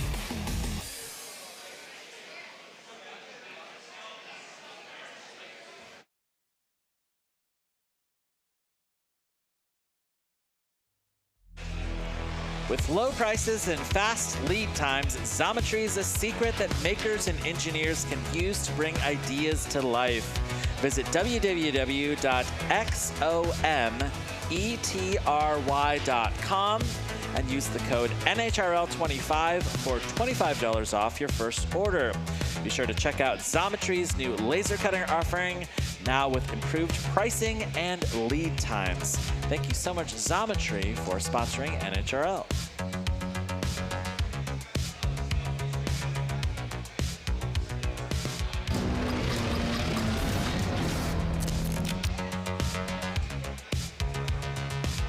All right, we've got a good aerial shot here of downtown South Norwalk, Connecticut. Again, I think we're flying right past my hotel room. Legitimately, I'm like here at the top. Yeah, you can see right there in the window is you. Yeah, I did not make today. my bed this morning, so I think you can see that. Yeah. Unfortunate. There you go. All right. It is a beautiful hotel. I would say Norwalk is a lot of fun. If you've never been here, it's so much fun. Yeah, Great restaurants. Obviously, we have robot fighting. You know, we've got an aquarium. Great hotels. Bring the whole family. It's Beautiful waterside, seating for some great restaurants. I've just heard from Neil that the judges have returned a split decision in that last fight. The winner being Spectre. That was a tough one. Well, tough for the judges. Yeah, tough for the judges. Easy for me. I just zoned out. Yeah, you had no idea the fight was even I going fell on. asleep for just a little bit there. Yeah. Took a micro nap, Ricky. Like a giraffe. Did giraffes do that? No, supposedly that's how giraffes get most of their sleep because they can't, micro naps. They can't sit down Oh, to what nap an very awful, often. What an awful fact. Now I'm worried about the giraffes. They're all sleep deprived. It explains a lot. All right, let's go here to cage 2.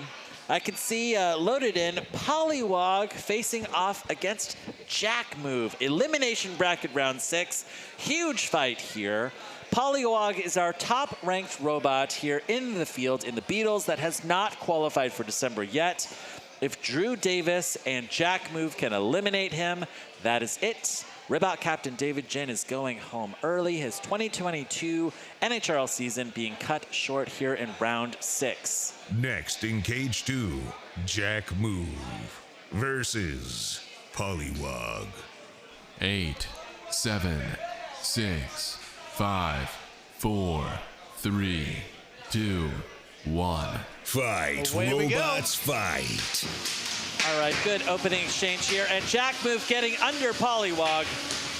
Immediately taking the fight to Poliwag and really tossing him around the arena. One of the big things to look for is the drive quality of Poliwag. David Jin stays very close to his opponent. Skipping across the box. Jack Move getting under the back of Poliwag. Poliwag bouncing everywhere. Making an unforced error, bouncing off of Brett the Brick. The hoppy boy. Jack Move getting around to the side of Poliwag. Under Poliwag. Poliwag ramping itself off of Bug. Jack Move keeping the pressure on. Good shower of sparks as we go weapon on weapon. Poliwag again getting popped in the air, and that weapon refuses to die. Jack Move keeping this a very tight fight. Huge hit there from Jack Move on Poliwag. Roofing Poliwag. Now the first minute of this fight has been Jack Move, but Poliwag has a tendency to come back in the second half of the match. David Jin is very patient. Let's see if this happens here. There are a million examples of Poliwag outlasting an opponent, but Jack Move is a tough robot in its own right. Look at this. David Jin getting under Jack Move, and now Jack Move is on its head. This is exactly what David Jin likes to do. Hang back, get hit in the face a ton. Poliwag does not die. And can Drew Davis get back on his feet? He can. Look at that. Poliwag getting under Jack Move, and I saw a belt. Was that a belt off of Jack Move? Is the weapon on Jack Move dead? 60 seconds left here in this fight. Robot is certainly upside down. That doesn't necessarily mean that the weapon doesn't work. It could just be that it's in a bad position to spin up. 40 seconds left here. It sounds like there's only one weapon running in this box, and I think that it is Poliwag. And look at that. The power could no be off on Jack Move. Oh, and it's back. Ooh, a little brown out there from Jack Move.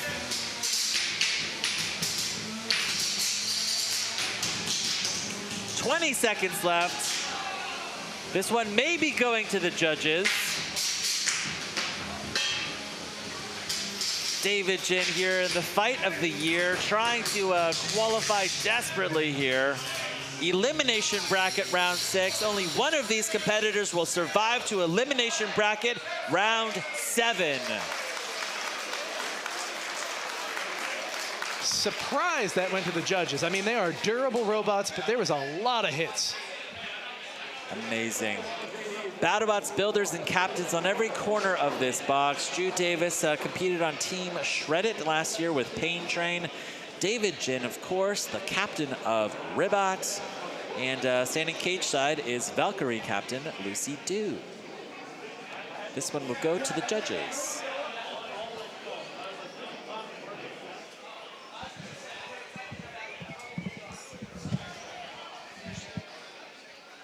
All right.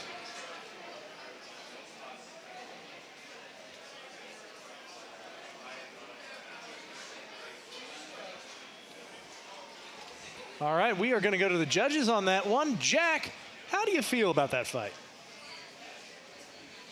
It was a little bit towards Jack Move at the beginning, but as soon as Poliwag saw any kind of opening, he was just all over him. I see a lot of nodding from Lindsay over here. I have to agree. Yeah, I gave it to Poliwag. All right, that's one for Poliwag. Daniel, fill me in.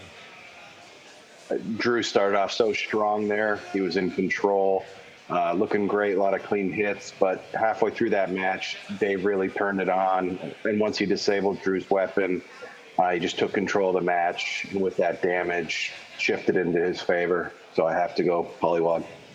All right, well, we're going to find out if it's going to be a unanimous decision. Andrew, what do you have to say? Yeah, nothing really to add there.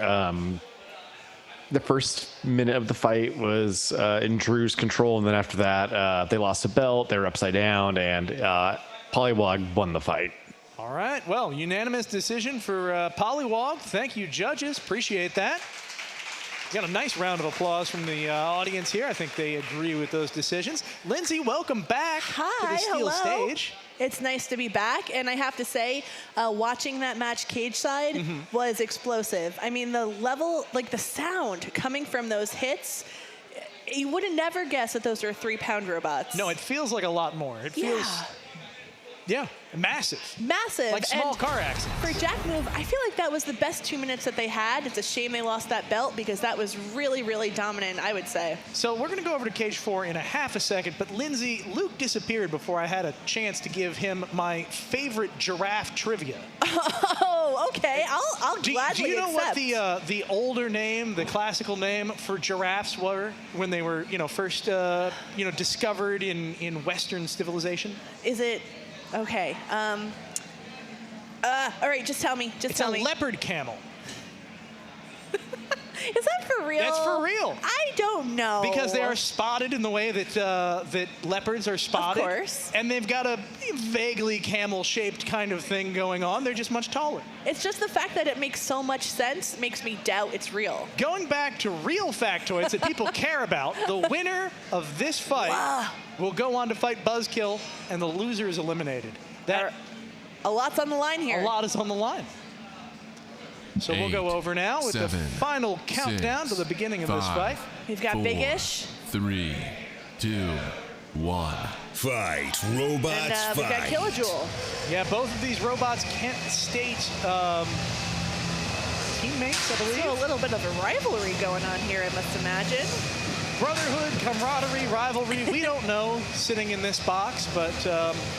They're all smiles. I'm sure it's a friendly battle here, but Big-ish looking this is the most spry mighty. we've seen Big-ish throughout this competition. Yeah. They have definitely had some troubles with both mobility and their weapon, but this fight really seems to be going their way. It's a hard bot to drive, I have to imagine, but after a few fights, they've figured out the kinks.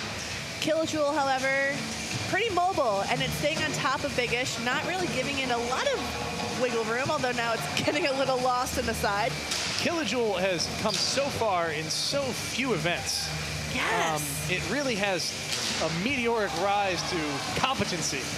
But meteoric rise to competency, yes. That said, although they're a horizontal spinner, Biggish relatively well poised to take them on.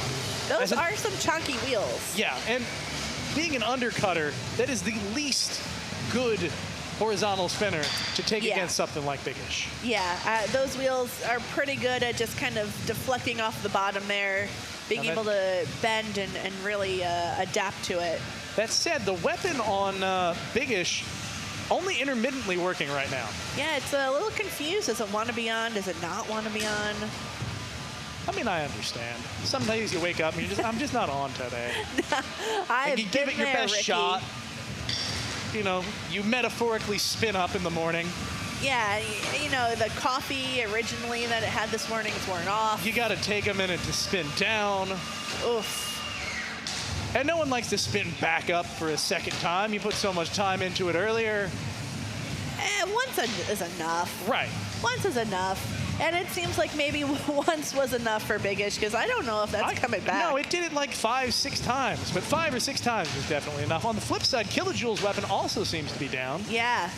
I think it maybe outlasted the unreliability of Biggish's by a little bit, but it's kind of hard to keep track at this point, given how many times Biggish came back to life and took a nap. Exactly. And this also becomes a difficult thing for Biggish because, and it's back momentarily. You spoke too soon.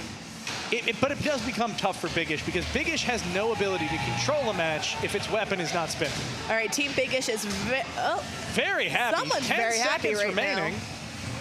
We're coming down on the last few moments of this fight. This is going to be a very strange one to have to go to the judges. Well, but still, I can see the excitement going to the judges with a working weapon and working drive over an opponent that can't say either. Yeah, you know, I think they have a lot to stick in their hat in terms of feathers. Yeah. Is that the same? They're a relative peacock amongst builders at the moment. Anything that you can stick in has been stuck in, and there. The judges would love to see a weapons test from Killajool. I see no weapon. I see no drive side on the right side. Yeah. Whereas Biggish had all 3 drive and weapon motors functioning. I saw them grab a transmitter, so I think they may be attempting, but that spin might not be voluntary. I think that's an involuntary spin.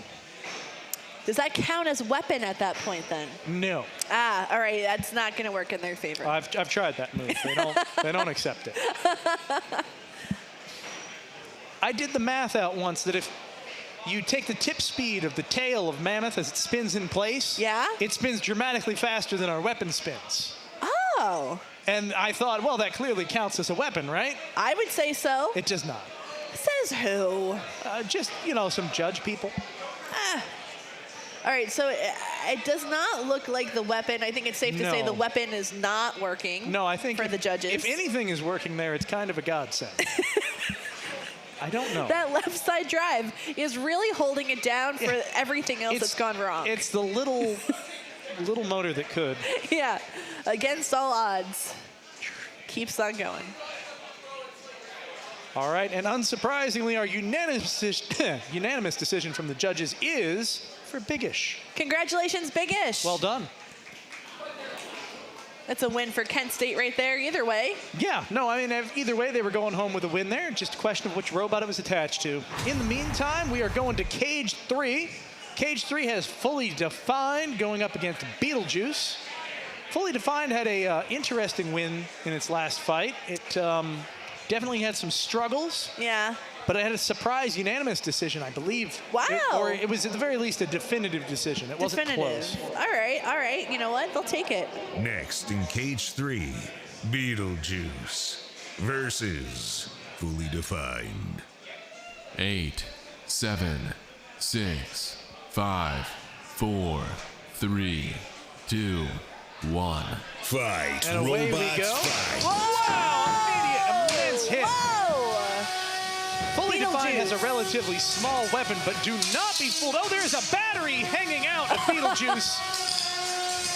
That is just begging to be hit by the weapon of Fully Defined. Surely you wouldn't want to hit that battery, right? Right? You wouldn't hit a bot with glasses on, would you?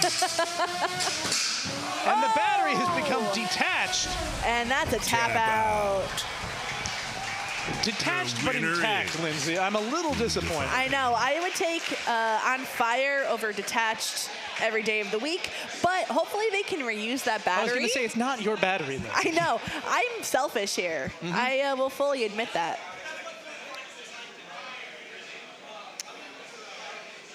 It does look like they will be able to reuse that, so that is the bright side.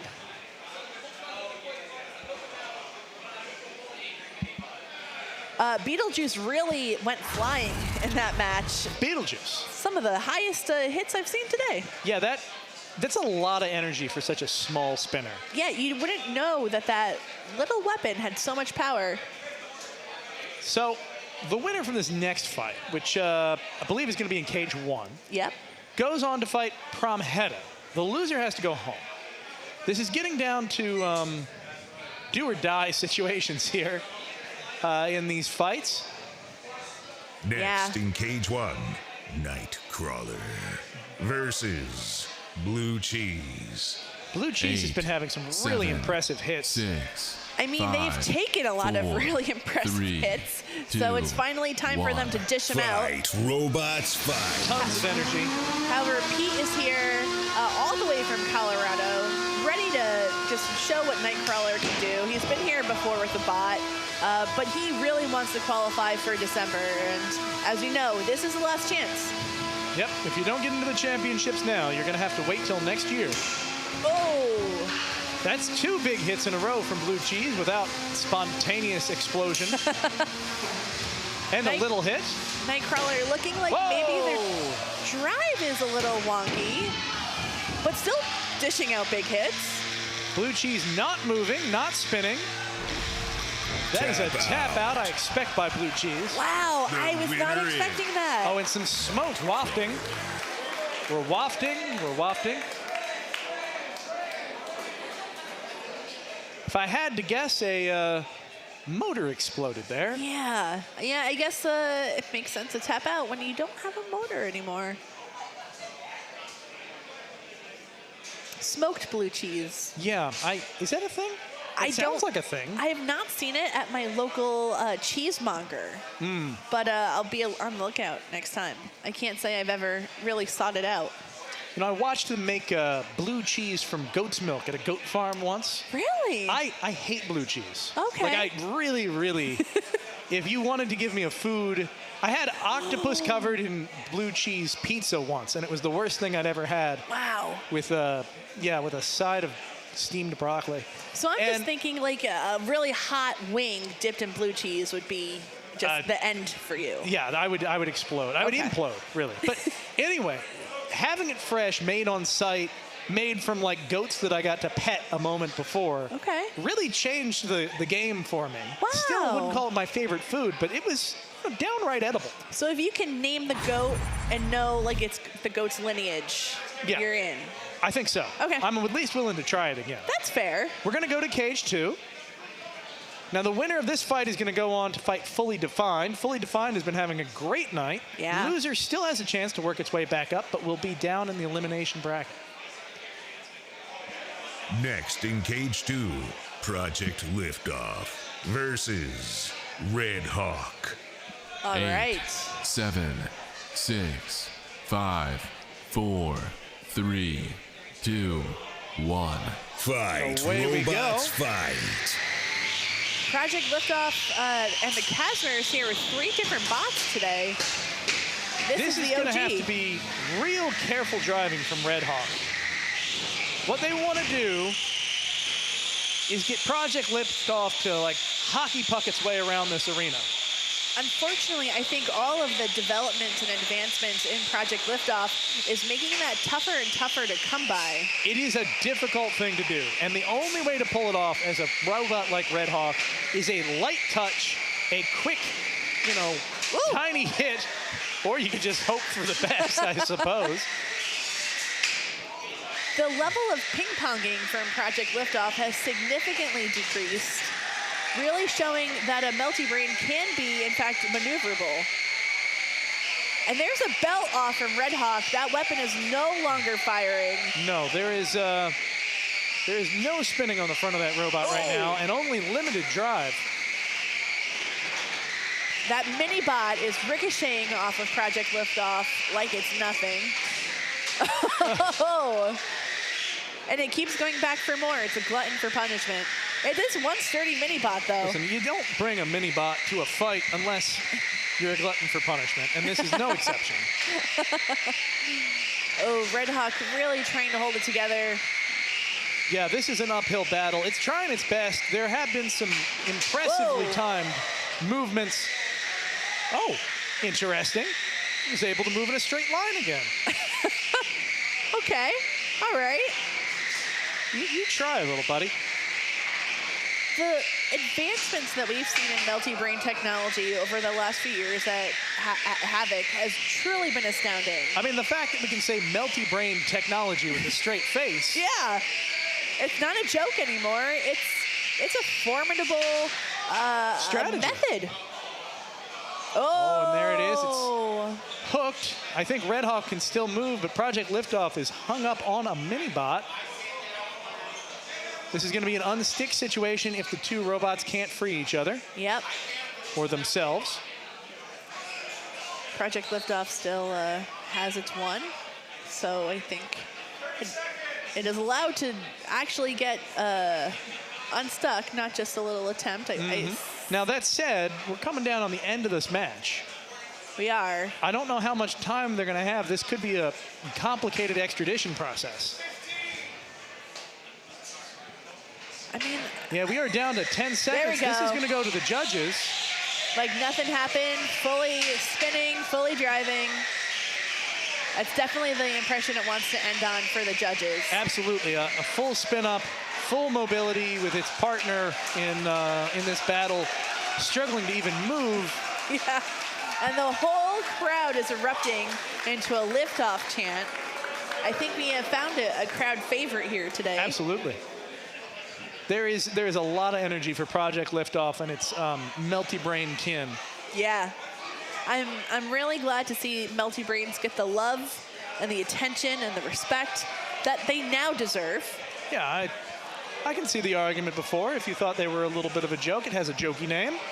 Yeah. We've never seen them perform on this level before. They were technologically cool, but not necessarily the most competitive approach from what we'd seen. But, you know, with time and the kinks getting worked out, there's real promise here. We're now a full out in song here.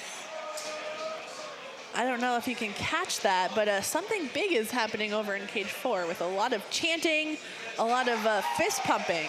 I feel like I'm at a baseball game, Ricky. I mean, I see an emulsifier, I see a mini-bot, and I see a balloon. Is this the day? Have we seen this particular 30-pound bot? We have seen this particular 30-pound bot. But we have or have not? We have not. We have. Oh. This is not the original appearance, but I think it's only the second for Vaka Tank. That is very exciting. Vaka exciting? No. No. Almost. No. Oh, but no wonder there's chanting. The Portuguese footballers bring their, energy and their chants. Now, the winner from this is going to go on, straight to the December championships. Wow. I didn't expect that. I mean, I know we have a limited crowd in the 30-pound range, but, winner here moves on. Wow. Now, I don't know if Emulsifier has qualified already or not. It has not qualified yet, so this is its big opportunity. Now, in the previous fight, that did go to the judges. I don't think there was a lot of mystery there, but it was a unanimous decision for Project Liftoff. Yeah. Wow, the stands are The stands are pumped. Let's hear it. 8, 7, All right. 6, 5, 4, 3, 2, 1. Away we go. Robots fight. BotCat tank. Emulsifier coming out. Grabbing the center quickly. What a BotCat tank getting punched in the face. Oh, the entire egg beater is missing now from that robot. That soft underbelly. I see a udder bearing area. or a pulley rolling around. Fluffy going in to do a one-on stick. I don't think it's going to matter very much. Fluffy, I don't know if they can come back from this. Whoa! And if they can, do they want to? Oh! That cow can fly. And now that cow It's like can watching sit in the Twister corner. in the arena. Emulsifier showing that it is a formidable opponent and it deserves to be in the December finals. Emulsifier is one of the hardest hitting 30-pound robots we've seen. Terrifying. Which is incredible considering we've had robots that weigh 45 pounds. Yes. I mean, it's not just 30-pound robots. It is an honest-to-goodness 30-pound robot that hits like nothing else here does at a strict 30-pound weight limit. It's honestly terrifying. Every hit that it connects with, you can feel it in your soul. Yep. You just know that that bot is from another world.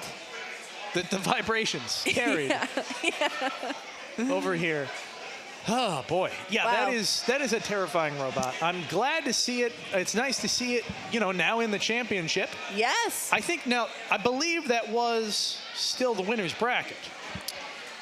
I'm not sure, but I believe that is still the winner's bracket. So I think BotCat tank still has another shot. That would be wonderful. That would be wonderful. I know the crowd would love that.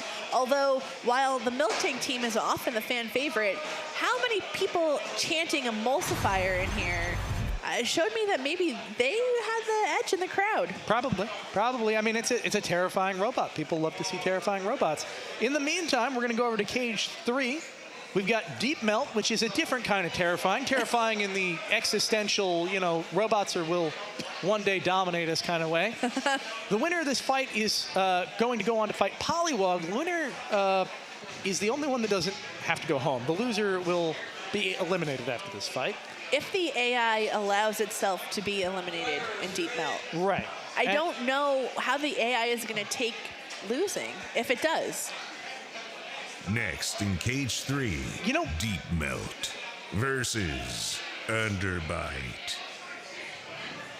8, 7, 6, 5, 4, 3, 2, 1. Fight. Away we go. Robots Here we go. fight. Deep Melt spinning up to speed, biding his time.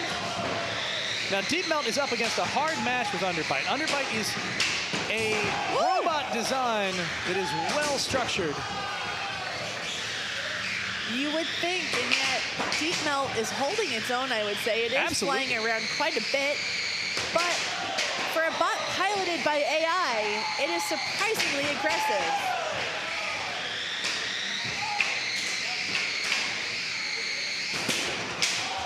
Huge hits. Definitely, I would say, ping-ponging a little bit more than Project Liftoff, but very maneuverable. Yeah, the wedge here on Underbite doing exactly what it's supposed to do. Whoa! Deflecting and feeding the entirety of Deep Melt up into the weapon. All right, now Deep Melt is starting to lose its footing a little bit. Yeah, Underbite needs to stay on top of Deep Melt the entire way through this fight so that it can control the match.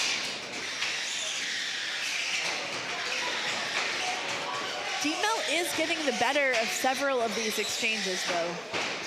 Often flipping Underbite over on its back, and which isn't a problem for it. It gets right back up, but... Deep Melt, one of those robots that... What a shot. Okay. Now we're going to see if Bert can self-right or externally right Deep Melt. Oh, now we're real up and intimate with Bert. Mm-hmm. I don't know why Bert's never been a host. Very shy. Very shy. He's always smiling, though. Yeah, you can't be too smiley. All right, back, ready to go. Whoa!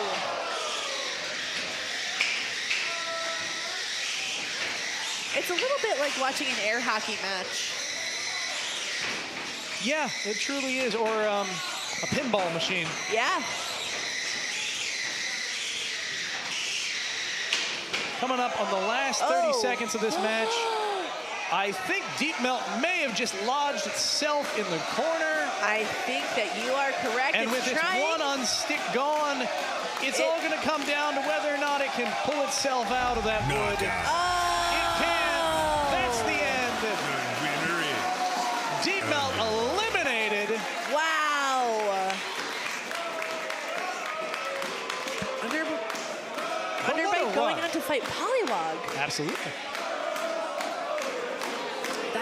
That's a tough matchup.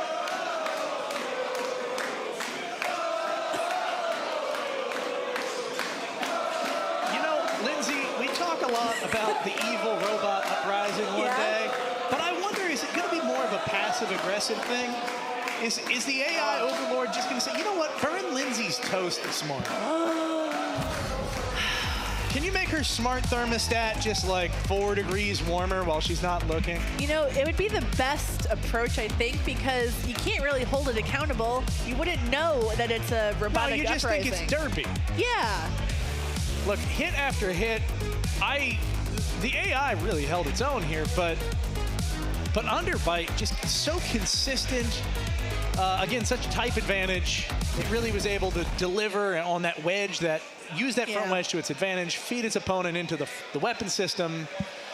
It was even the best driver, even a driver that isn't, powered by an Atari, is going to be really struggling to fight that uphill battle. Yeah, I mean, I think that was exactly what they wanted in that fight. That was the strategy that Underbite went in with, and it worked perfectly. They were popped over a few times. They were able to get right back up, weren't really phased. So, yeah, I mean, that went exactly according to plan, I think. Next in Cage 1, Lightside versus Yahoo. 8, 7, 6, 5, 4, 3, 2, 1. Fight, robots, fight. And away they go. Now, if Lightside wins this match, which is possible technically, they will qualify for December. However, Yahoo has already qualified for December. So Yahoo is really here just for fun, just for practice. And it's interesting because the family who built Lightside built Sunflower of Peace back in September. I recall. And their first fight was against Chad and Yahoo as well. So this is a bit of a grudge match, I would say. It comes full circle. It comes full circle. And like last time, Chad does not seem afraid of, going full speed against some children. And this instance, the child. Yeah. Grogu.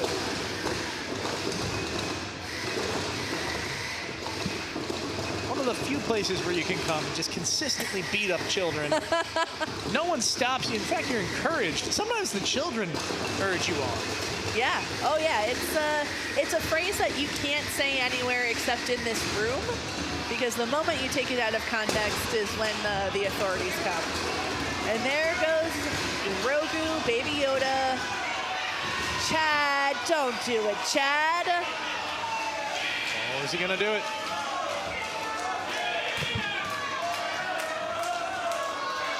Now that drum is not spinning on Yahoo, so I don't think he can do too much.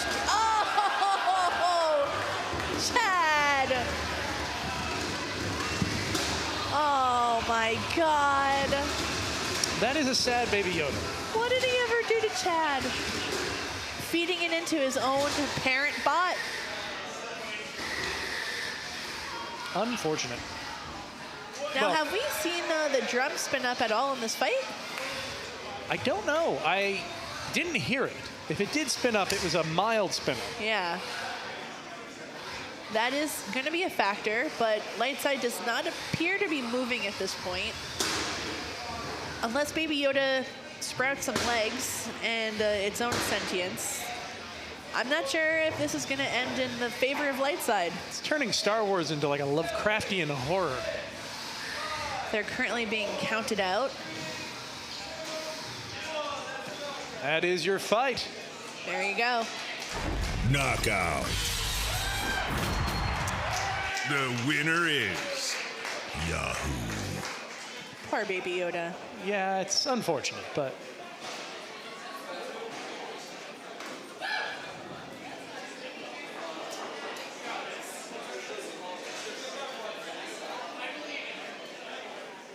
All right, we're gonna see these match being unloaded here.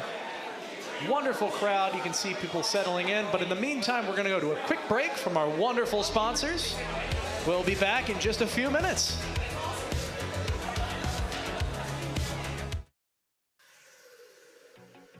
What if you could access the world's manufacturing capacity with a few clicks?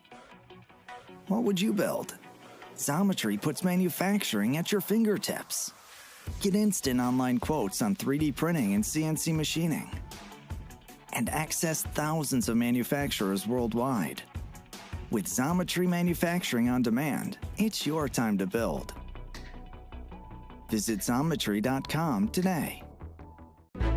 From robotics to renewable energy, aerospace to autonomous vehicles, prototypes to large production runs, Xometry helps engineers bring innovations to life by connecting them to extensive manufacturing capacity, an instant quoting engine, and advanced AI to make ordering parts quick, simple, and efficient.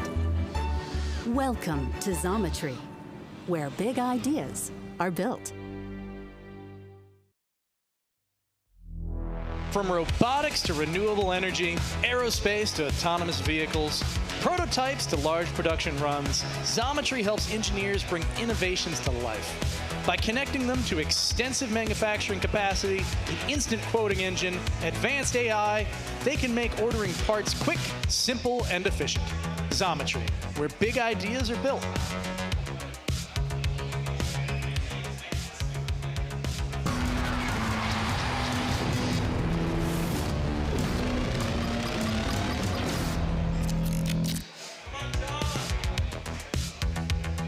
And welcome back to Norwalk Havoc. After that, thanks for sticking with us through that quick commercial break. We're ready for some more fights, I think. Ready for it? Of course, Ricky Willems, and this is my lovely co-host, Lindsay. We've had a relative rotating door of hosts. Everyone here working hard to keep you entertained at home. And obviously everyone in the audience who's joined us, thanks for being here. We've had a pretty great crowd the entire day. The entire day. I hope that they stick around. I hope so too. It's amazing the dedication we get, the people we have here at midnight, sometimes 1 o'clock, 2 o'clock in the morning. There's still people cheering on these robots. Oh yeah. Destroying each other for our entertainment. It's a wonderful feeling you get of excitement and just joy. I wouldn't have it any other way. Amongst the destruction. Yeah. Anyway. We're going to go ahead and get back to the action that we're describing so wonderfully. Back in Cage 2, we have Chubby Unicorn, a wonderful mythical being, going up against Warhard. Warhard, I saw a fight Spartan earlier and deliver one of the most destructive matches I've ever seen. It really has a lot of kick behind it. And it's all a question of whether it gets a good connection. And we're going to see if that happens here. The winner here is going to go on to fight Komodo, which has been having a great night in a lot of ways. Loser, unfortunately, is eliminated for the evening. And we'll have to try and come back, not next time, because next time is the championship, but time after that. I'm glad to see that Miles and Komodo has been doing so well. I have not been had a chance to see their fights today. Next in Cage 2, Warhard versus Chubby Unicorn. 8, 7, 6, 5, 4, 3, 2, 1. Fight, robots, fight. And away we go. Oh! Warhard, big hit right off the bat. Chubby Unicorn giving it right back to him.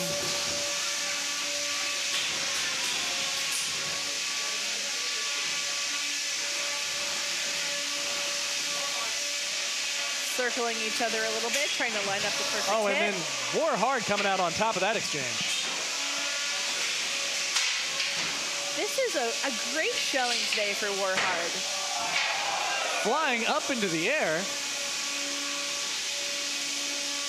Now on its head, hoping it can right itself one way or another, even if that means getting hit by Chubby Unicorn.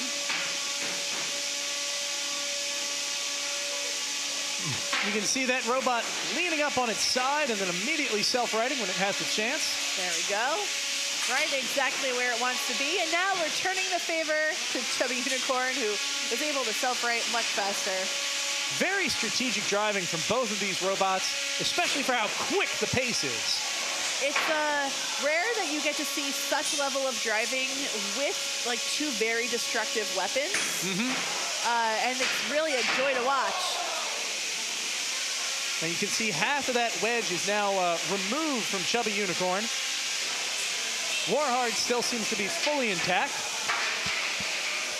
Chubby Unicorn taking advantage of Brett there. Woo! Wow! Mighty hit coming out of Chubby Unicorn. This is back and forth, just when you think one bot has the upper hand. It changes again. Yeah, there is no clear victor so far.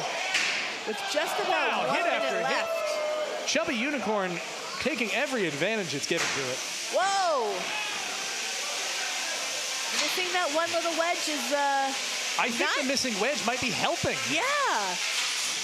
Oh, and it appears that Warhard has now lost a wedge as well.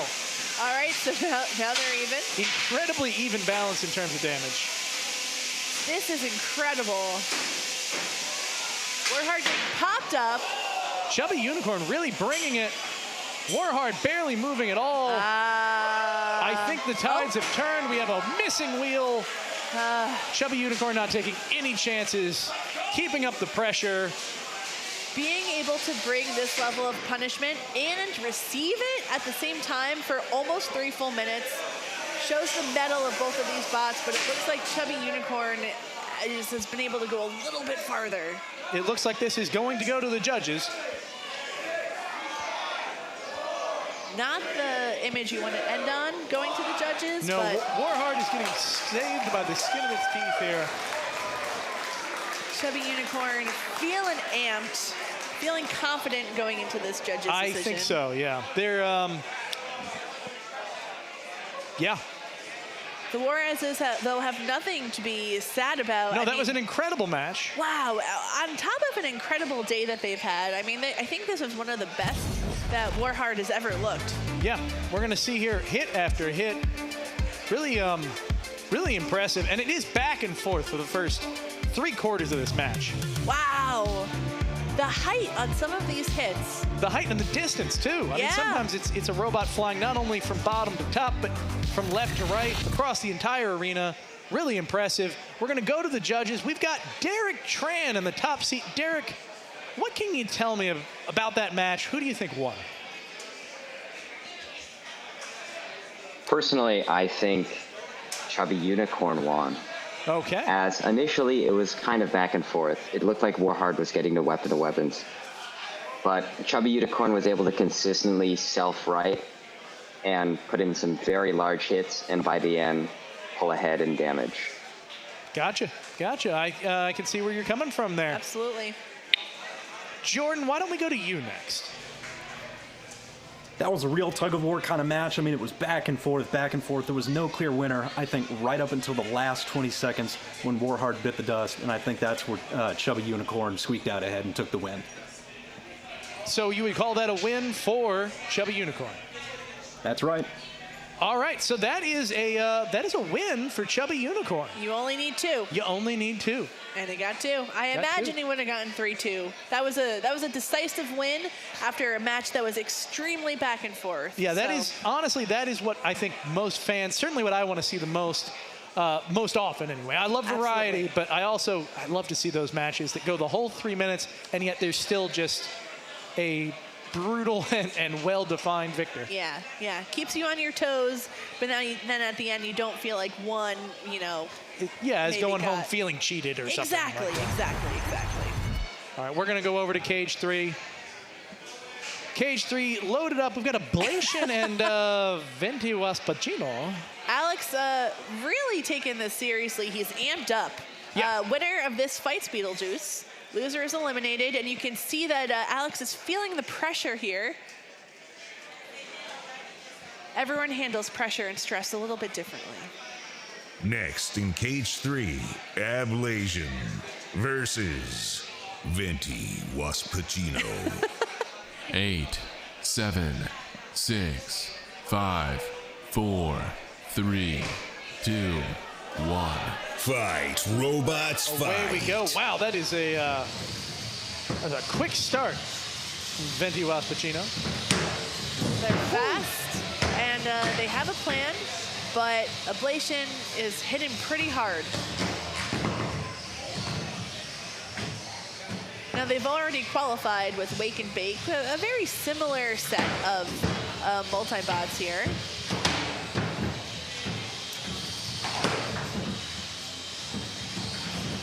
Ablation, though, really not giving them a lot of room to kind of recalibrate after these big hits that have landed them, both of them on their heads.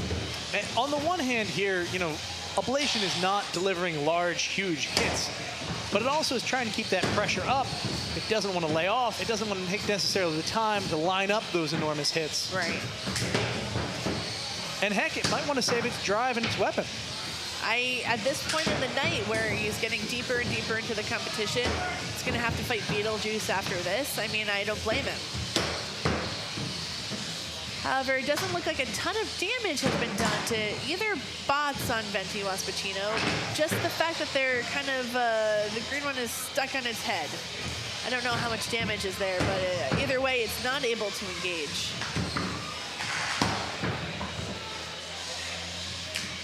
Ablation thinking about doing a hit, and there he goes. Back on his head, but stuck on the rail.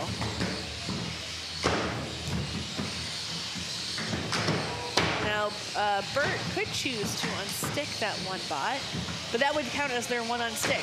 Right, that is the trouble when you have a multi-bot. If one robot gets stuck, that's all you get for unsticks. You almost want to wait until both robots are stuck, Yeah. and you can maybe get both of them free. Especially, Or, as you can go right here, you've got one robot freeing another robot. just got to get that chance to break away and get it done. He took advantage of the opening he saw. Now he's on his head, so really it's one. It seems to be at any given time. One is upside down, but both of them are in good. I spoke too soon. Yeah, it's as soon as you start, the robot just stops dead in its tracks. I have not seen really too much damage done to Ablation either. It's really just taking these hits, delivering these hits, and going on its merry way.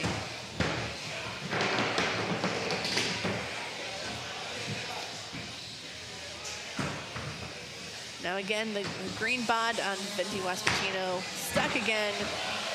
Don't know if they're gonna have a chance to unstick it because Ablation is just really staying on top of them at this point. Giving it a go. Ablation saying, I'll just hit both of you at the same time.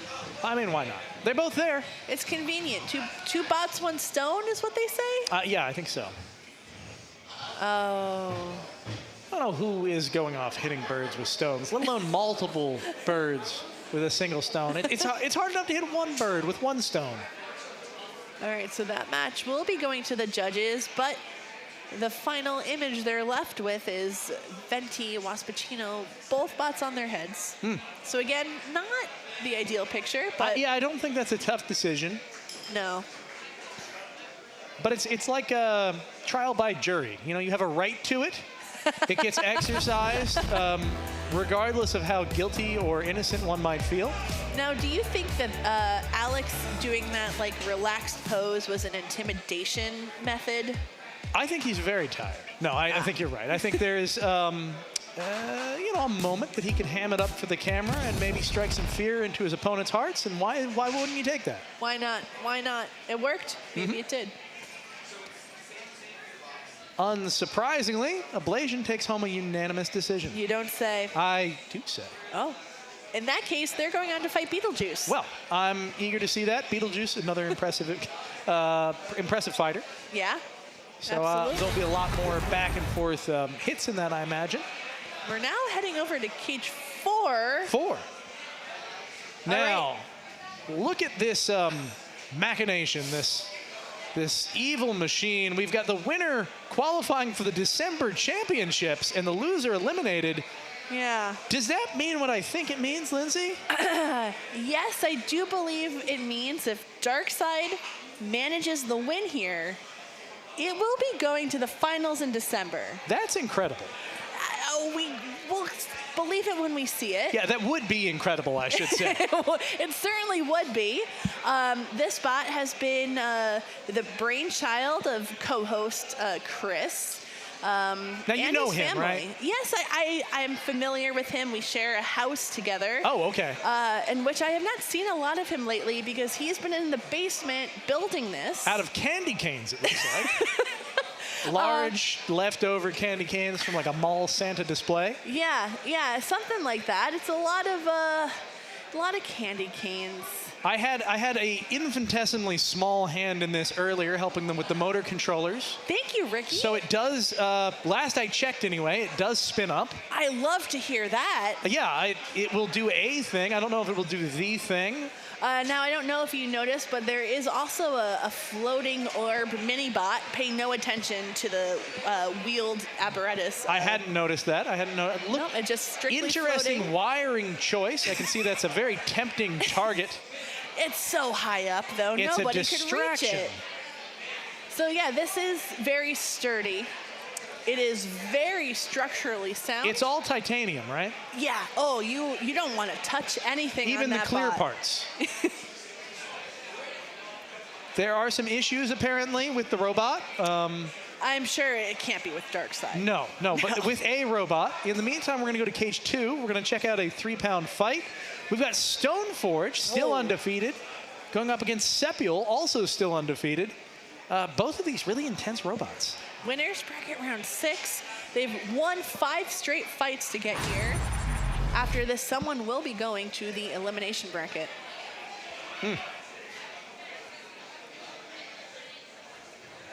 Next in cage 2, Sepio versus Stoneforge.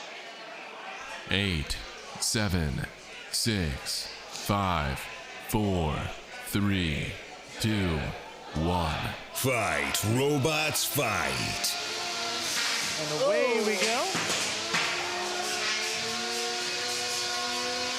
Both of these bots capable of delivering extremely big hits. Now this is one of those fights where either design really has it in them to win. It's just a question of how well executed and how well driven. I loved how many flips it did in the air. Like a true gymnast.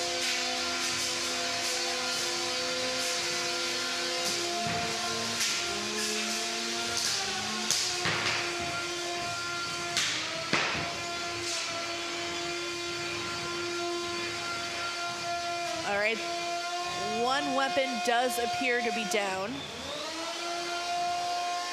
And one, all right, has it freed itself?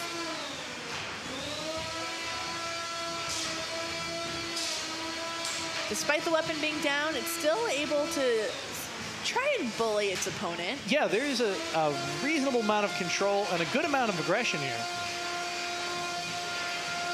Yeah, I mean, it's still putting its weapon in the way of a very working weapon. Showing no fear, just trying to throw anything it can at the wall and hoping that something will work. Yeah, I mean, when you're in this fight, you can't stop it and start again. You have to do what you can with what you've got. It has done the thing. It gets one on stick. And almost, and there you are. Nice shot of the crowd for some reason. They're loving it. They're loving it. They are. Still extremely mobile despite losing that weapon.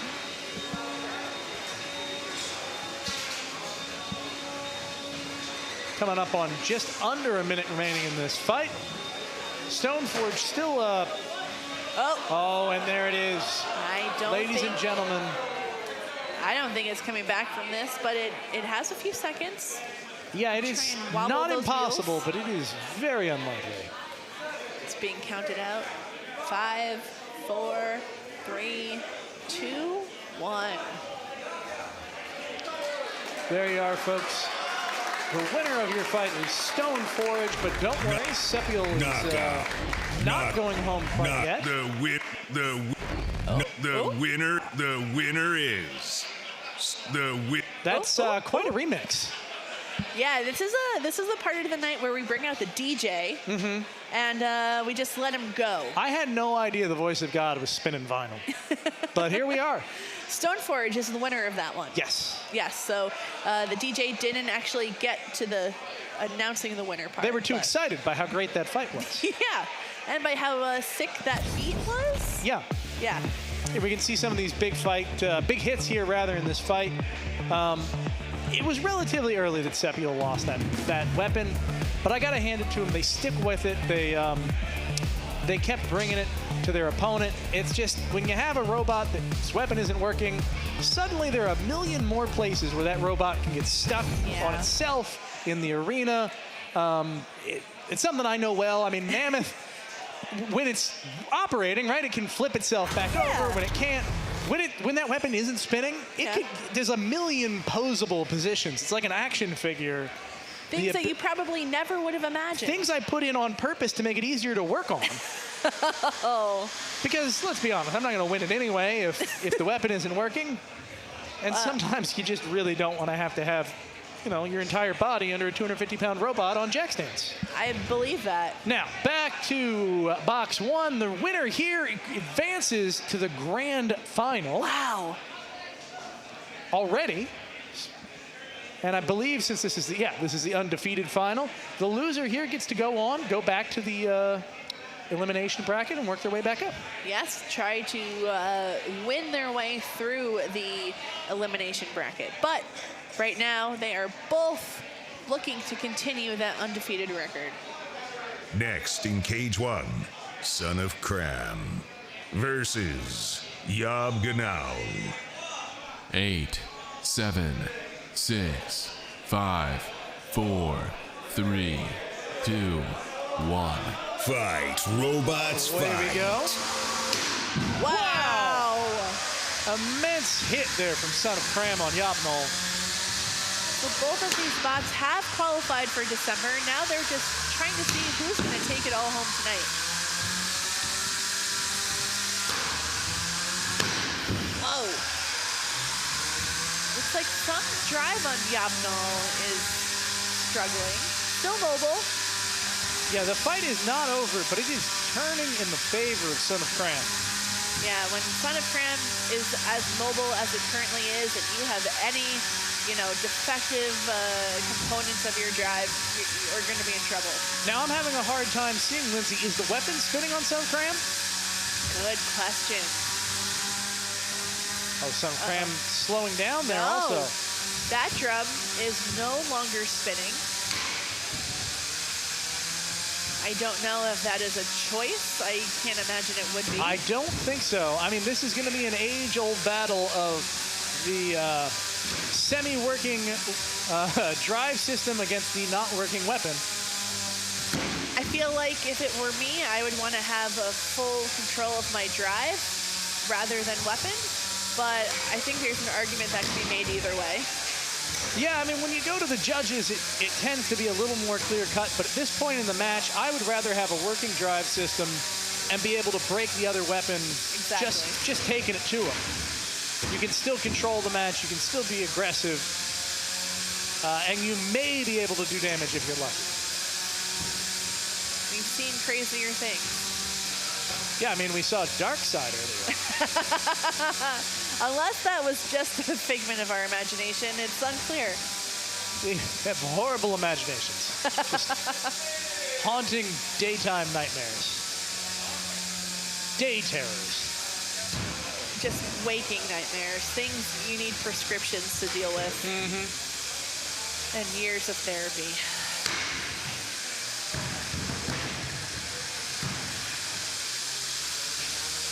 YOB GNOL's slowing down even more here, but now Son of Cram is as well.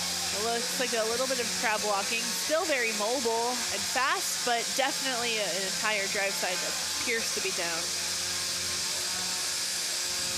And despite YOB GNOL's weapon working, it hasn't been able to land many hits, and I think that's because Son of Cram has been able to kind of maneuver around it. Yep. Yeah, I think this is, well, we're going to go down and we're going to go to a judge's decision and find out what they think. What I think doesn't matter as much right now since it's going to the judges. Yeah. And there you have it.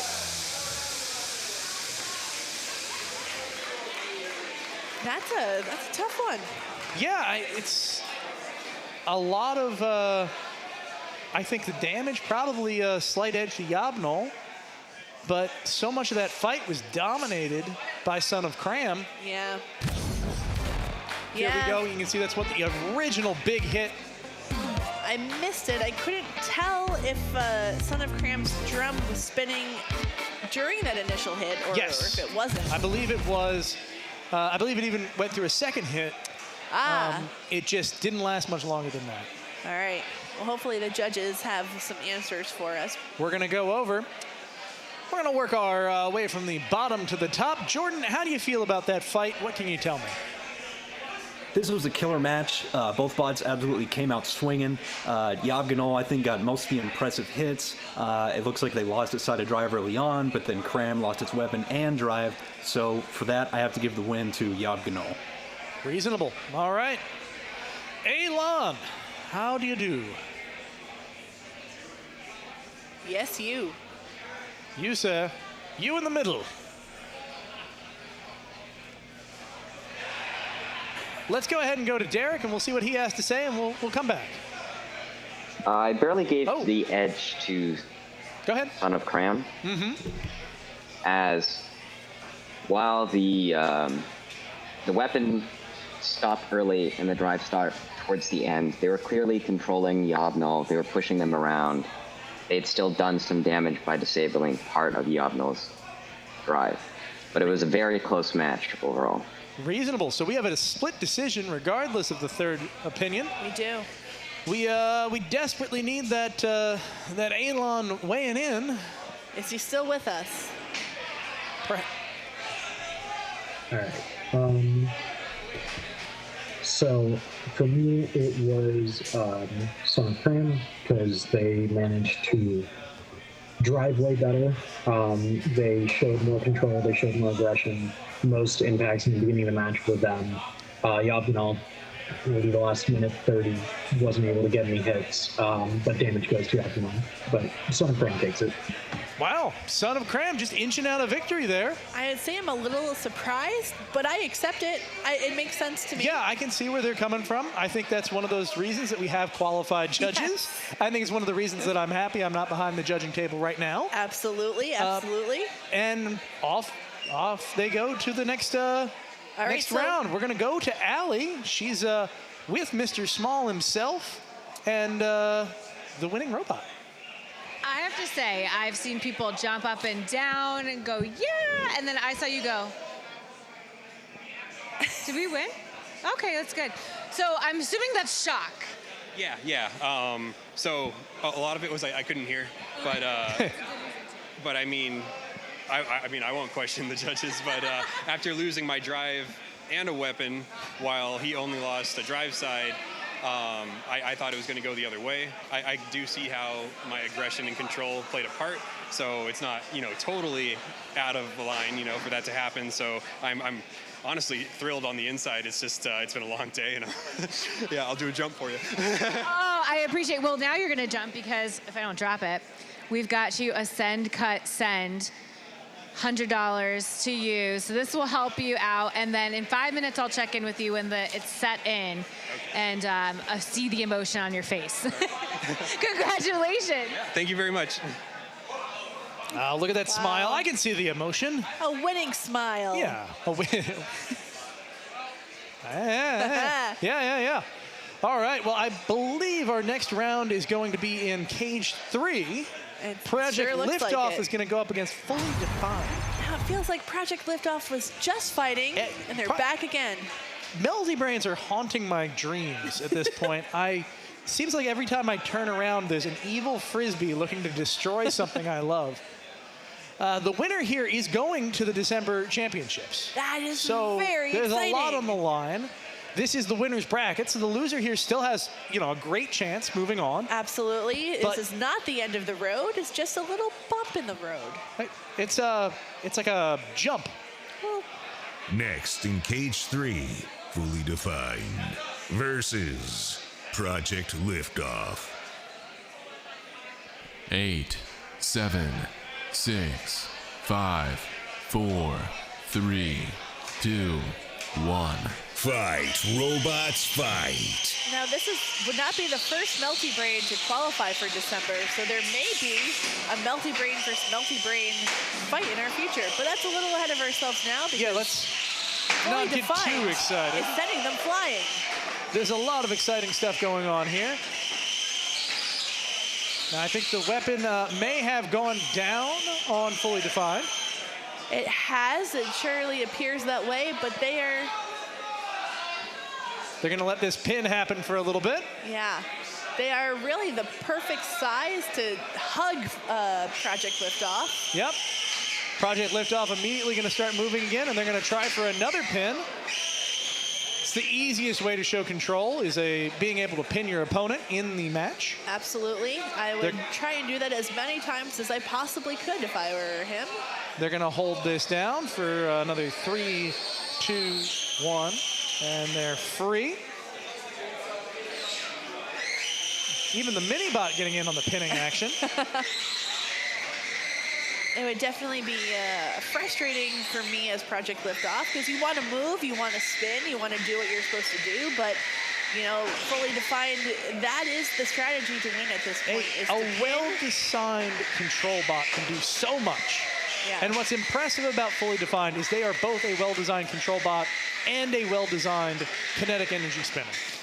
Which is honestly my favorite kind of bot. Look at that. Look at that. Mini-bot doing what it's supposed to do. And another pin. It's a group hug. Yeah, there's a lot of love in this exchange. 5 seconds left on the pin.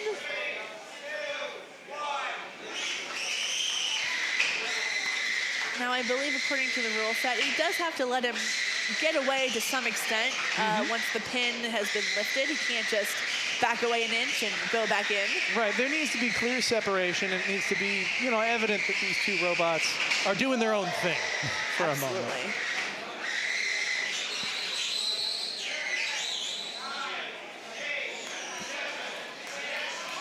Five seconds left in the pin.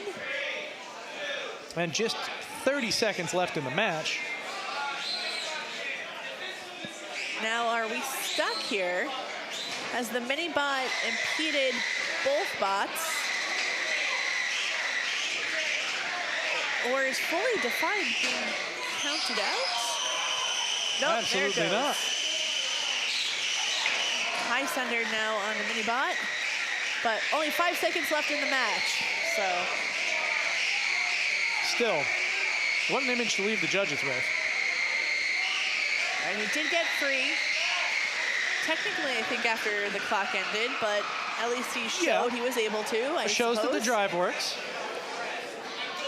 Fully Defined, I don't know if we verified this last time. I think we might have, is a CAD joke. Really? Yeah, when you are CADing something, when you're doing computer-aided design, you're laying out a sketch or some sort of geometry or pieces working with one another. And those pieces still have the ability to move in one or more dimensions. They are underdefined. And when those pieces are all locked to one another fully in 3D space, such that they cannot move and they only have one possible way that they could lock together, they are fully defined. Wow, all right. And if you add more restrictions than are physically possible, it becomes over-defined.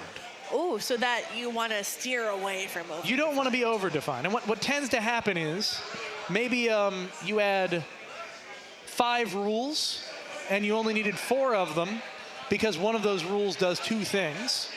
But without one of the other rules, it doesn't work. And, you know, suddenly you add a rule that doesn't make sense with the other rules, and it becomes a, like, this statement is false kind of situation. I see. So I have to keep track of a lot.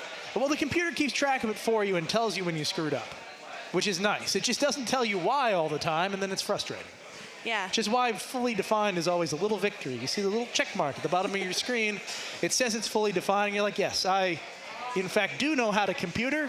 I do know how to design. I know how to robot. I think we've missed the judges, but that doesn't matter because we did receive a unanimous judges' decision. Absolutely. For none other than fully defined. Yeah. And like I said, it's just a little smile of happiness every time I hear fully defined, even more so when I hear fully defined wins. So, we're going to go to cage 2 now. We've got another beat weight fight for you. 3 pound on 3 pound action. Oh, a little wave at the camera there. Alex is back. This time with Ablation Retro.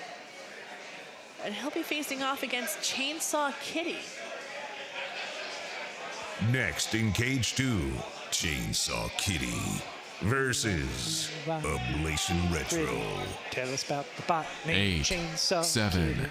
6, 5, 4, 3, 2, 1. Fight, And robots, fight. Now, Chainsaw Kitty has been causing a huge commotion in the YouTube live chat, naming it maybe one of the best rookies of the day. Yeah, I don't think there's even a debate there. To me, it is the best rookie of the day. Now, granted, it is in the loser's bracket, the elimination bracket, but it has been doing such damage and wreaking such mayhem. How can you not love it? Not the spot it wants to be in, but not at all. Trying to overcome it. It can move, but it can't exactly succeed in the position it's in. No, and it's definitely early in the match for it to use its unstick. It does not want to do that here. It may be forced to. I would take an unstick over a knockout. Absolutely.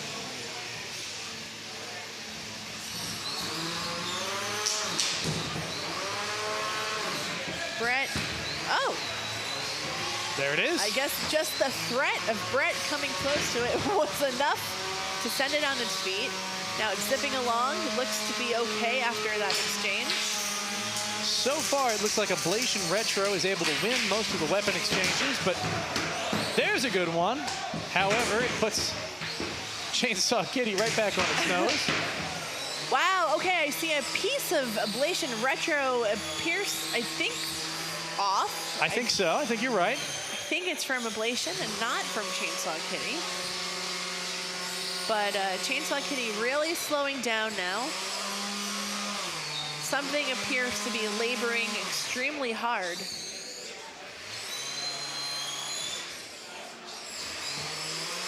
However, I'm not sure that Ablation Retro is moving at all.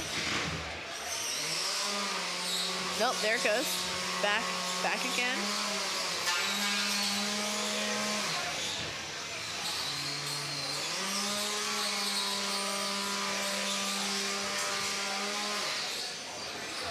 It's like these two bots are trying to engage with each other. They are. Ablation Retro weapon is down, or at the very least, it's not activated at the moment.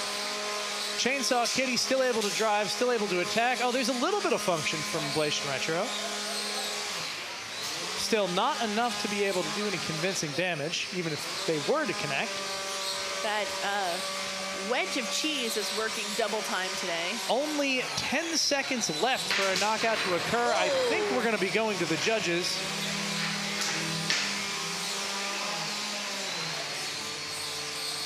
However, Ablation Retro really struggling to move here. I noticed some text on the cheese wedge. Have you noticed that? Yes, I'm trying desperately to read it.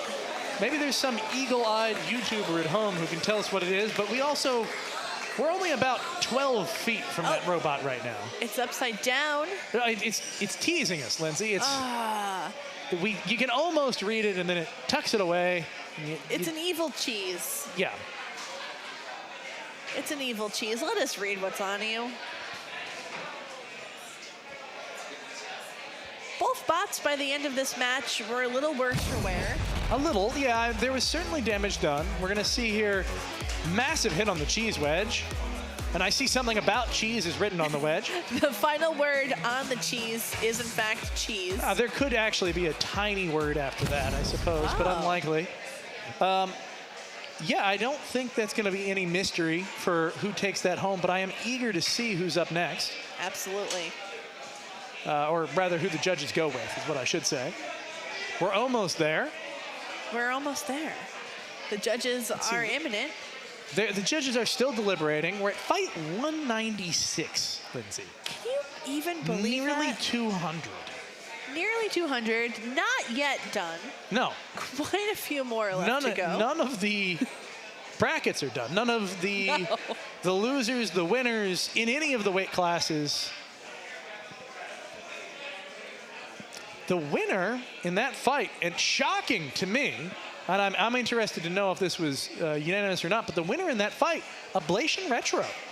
I will say I'm also surprised. I am shocked. It was close. It's not like it was clear cut. Unanimous decision, no Wow.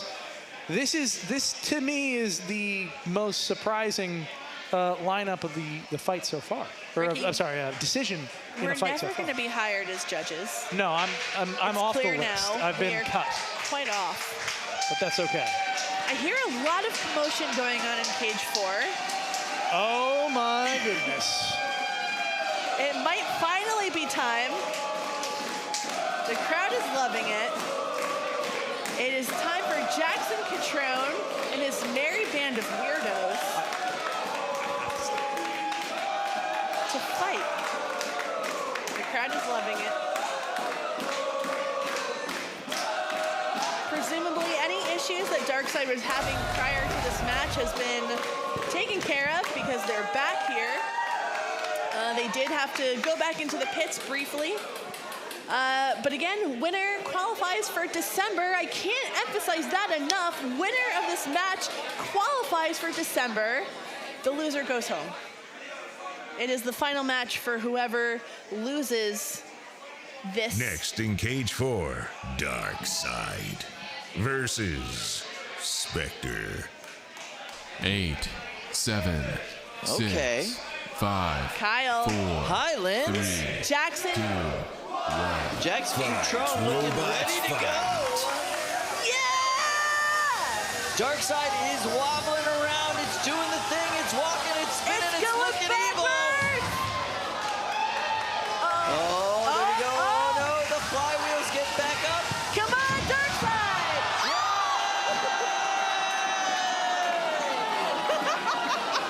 Darkseid's greatest enemy is itself. The apprentice has destroyed the master. The darkness became too strong. Yes! Oh! Oh! What's going on? Spectre! Why is Spectre on fire? The Spectre is escaping the bot. That is all they can possibly do right now. What is happening? I don't know if this match is still technically on. Knockout. Okay, we have a knockout. The winner is Spectre. Spectre wins the match whilst on fire. Epic win. Gotta love it. Amazing. No contact was made in this match. Darkseid did not hit Spectre. No, Darkseid hit themselves. Yes. Yes. Very hard. It turns out building a bot made out of Lexan and 3D printed material for all the joints might not be the strongest configuration. You know, the last version was a little bit more Gorilla Tape and held together a little better. You know, people try to make fun of the Gorilla Tape, but maybe they were onto something. Turns out there's a manufacturer's rating for Gorilla Tape that is rather high. All right, so let's check this out. So here we have the complete and utter collapse Look at Jackson. of Darkseid. Jackson is shocked at what just happened. Jackson, his father, Johnny. Johnny's reaction is glorious, by the way, on that shot. That was the best. Johnny, I hope somebody gets a screen cap of that and turns that into a meme, because Johnny, that was the best face I have ever seen a robot competitor make. That was phenomenal. Feeling all of the adrenaline right now. I'm sure you That was are. a roller coaster. That bot has been taking over your basement for how long now? My basement, our lives. It is now being extinguished. Perhaps for the final time, but we're going over to cage 3 because despite the chaos happening in cage 4, yeah, we we're still have continuing fights on. happening in cage 3. And it's a big one. Next in cage 3. Yes, it is. Underbite versus Poliwag. So these are two bots doing phenomenally today, yet still down in the elimination bracket. 3, 2, 1. Poliwag. Fight, robots, fight. Oh, no. The team behind Underbite is saying stop. So there is a pause happening. Not sure exactly what's going on. Hopefully we'll get some insight about that. Got it. So they could not hear. The crowd was too raucous. So Joshua was screaming, wait, I don't know what's going on. Hold on, please stop. And immediately David Jin was like, I agree. I have no idea where we are or what's happening. Everyone is screaming too loud. All right, the winner of this fight fights Red Hawk, and the loser gets to go to sleep. I have to admit, I have no idea what time it is, and don't tell me. I won't tell you. It's not that late, actually. Okay. Yeah, we're having a nice time. It's lovely. And, I want to see that Red Hawk fight. That's going to be great. 5, 4, 3, 2, 1. Fight, robots, fight. All right, we've got 3 minutes on the clock. Underbite has a giant vertical weapon, and Poliwag is this low to the ground, extremely optimized 4-wheel drive drum spinner driven by David Jin. David desperately wants to qualify for the December finals. That is the whole goal for the day. David showed up with one goal, qualify. If nothing else, David just has not been able to make as many tournaments this year as he normally is, and therefore he has one last opportunity. But Underbite wants it just as bad, and they are using that big wedge to pin Poliwag as many times as they can and feed it into that weapon. The weapon does appear to be down. Oh yeah, Underbite's weapon is not working. Joshua Kurmai has been just doing such a good job improving on Underbite every single time we see it. The bot is vicious, it hits hard, but right now that weapon is not working. No, Poliwag does, you can hear the weapon, it's at full speed, at least fully working. It is actually hard to tell with Poliwag just because their drum's diameter is smaller than normal at this weight class, but it still hits. I mean, look at that. It's a vicious machine. The interesting thing about Poliwag's weapon, one of the interesting things is that belt runs right through the middle, which you don't see that often. No, and you would often think that's a liability, but it's so deeply inset into the actual drum, it very rarely makes contact with anybody. It would have to be a very specific hit. I can't really think of a time where Poliwag's weapon has really, let it down. Not because of the belt, anyway. Right. It's gone down for other reasons, but not because of the belt. Not the belt. And it's taking a lot of these exchanges from Underbite that kind of maybe the top heaviness or the structure of Underbite is not lending itself to this low profile of Poliwag. Definitely not. But when he's able to use that wedge, it works for him some of the time. Some of the time, yes. Unfortunately, some of the time is not what you want necessarily against a bot like Poliwag. Poliwag not used to being in the elimination bracket at this point in the tournament. Normally they are deep into the undefeated bracket. They got sent down to the elimination bracket surprisingly earlier tonight in a fight with Komodo. Miles Sim and Komodo. Tap out. Wow. The winner is Poliwag. Yeah, Miles doing a wonderful job today. He's had quite the run. The fact that he's the guy that sent David Jin and Polywog down to the elimination bracket is it's a feat in and of it. He could have just packed up and gone home at that moment. Now, I heard a rumor that Miles and Komodo, Miles thought that maybe his run in May was a fluke. Yes. Or that it was somehow diminished because it was the new bot event. This is not a rumor. This is a conversation he and I had yesterday. He was with his mom, and he said, I don't know. I think it was a fluke. I don't think I'm going to do very well today. And then he shows up and sends David, Jin, and Polywog down to the the elimination bracket. Like, come on, man. You're doing fine. I hope every doubt, every question that he had has been put to bed. Komodo deserves to be here, and it deserves the record that it has. It's just so hard to believe it, right? Like that you're coming in, that you're the guy who builds your bot the first time and takes out BattleBot's champion, Aaron Hill, in your first competition. You know, no big deal. Just the world champion of the heavyweight competitions. Fine. But yeah, that's exactly who he is. He is that guy. I'm so proud of the progress that he's done here. It's one of my favorite stories of Norwalk this year. Absolutely. All right, so what do we got next? I see something over in cage 1. Yes. I see something over in cage 2. Speaking of Komodo. Might be getting ready to go right now. It very well may. And I do see something biggish happening over in cage 1. Kind of a big deal going on. Little large. Large-esque, if you will.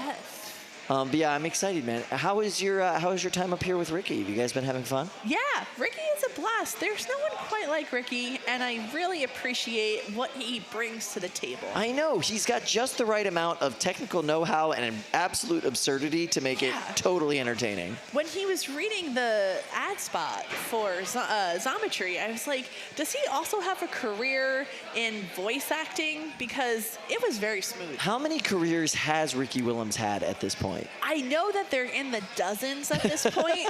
So by process of elimination, voice actor, there's a high probability that it's there. Absolutely. All right, speaking of people with amazing careers, let's go talk to Allie. Allie, where are you at? You know, I'd be even better at my job if I was looking in the right area for this team. Emulsifier, you guys, Yahoo forfeited, so you are now automatically moving on to the finals. Wow. So we wanted to award you guys with the Sun Cut Save, $100 as being finalists, but also talk to you about how that feels. Obviously, you probably would have liked to go up against them. I think, maybe not. I don't know. Yeah, I mean, of course, we're here to fight. We fought Yahoo before. He's a tough robot, so it wouldn't surprise me if he gets it working, comes back through the loser bracket. We probably might have to fight him again anyway, so. Anything can happen. That is very true. Did you have any strategy that you were going to use against him, maybe, or would use against him in the future? I was like, I don't want you to give away your secrets just yet, but. We have some front attachments we were going to use for him specifically, but that's about it, yeah. Well, selfishly, I'm hoping to see that match. I think it'd be a good one, but I do want to send you guys with this for being a finalist. Congratulations, and we will see you guys back in one of the boxes soon. Gauges soon. Man, their jerseys look great today. I love the Emulsifier jerseys. They look like a professional bike racing team. You know? Yeah, absolutely. Yeah. They went from the like soccer football thing into this bike racing thing. I dig it. Hey, this could be a soccer kit. I don't know. It could be. Well, it's it could pretty be. good. Welcome back, Luke. Hello, how are you? You had a short break. How was it? It was good. I would say we had really delicious pasta back there. Yeah, gotta love that. Yeah, it was good. You know, you got a carbo load for these things, right? Isn't that right? That's true. All right, so the winner of this fight fights Promhita. The loser is eliminated. Neither of those are really great options, honestly. 8.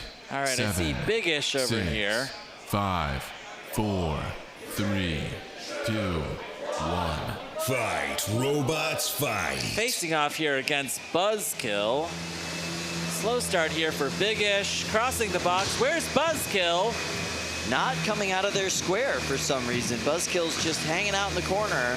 Is it a strategic choice or not, Kyle? Well, I think it's in the name. He doesn't want to get involved in the party. He just wants to sit in the corner and complain. He's being a Buzz-Kill. Oh, there we go. There My it is. role at a party. I love it. And look at this. The weapon disc on Buzz-Kill is down. Yeah, not disking. The drive is sluggish. The weapon is down. Big-ish now has a great opportunity to capitalize.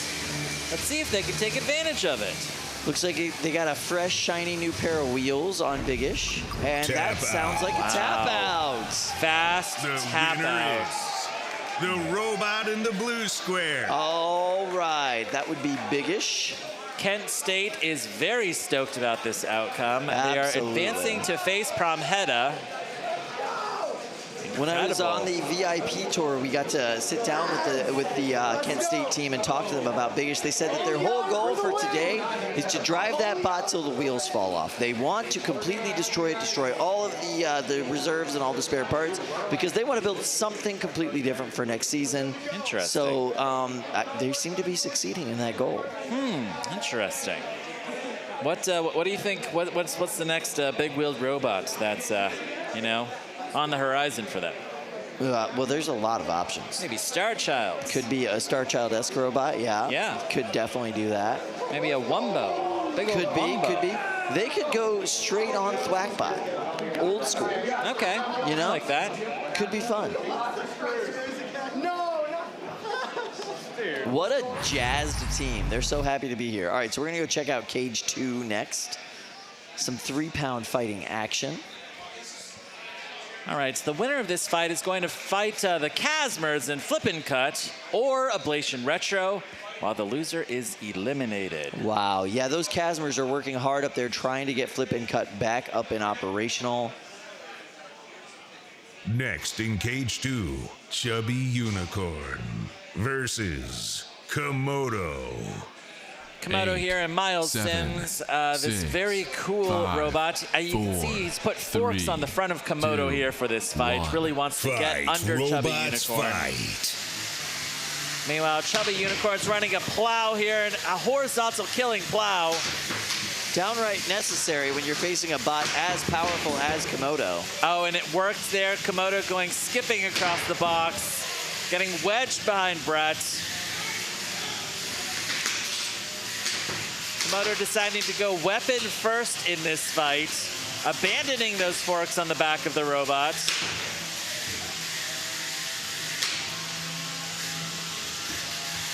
I'm looking for that whip around. Here we go. Nasty. Big hit, and Chubby Unicorn is on its head. Miles Sim is still alive. Komodo is still running.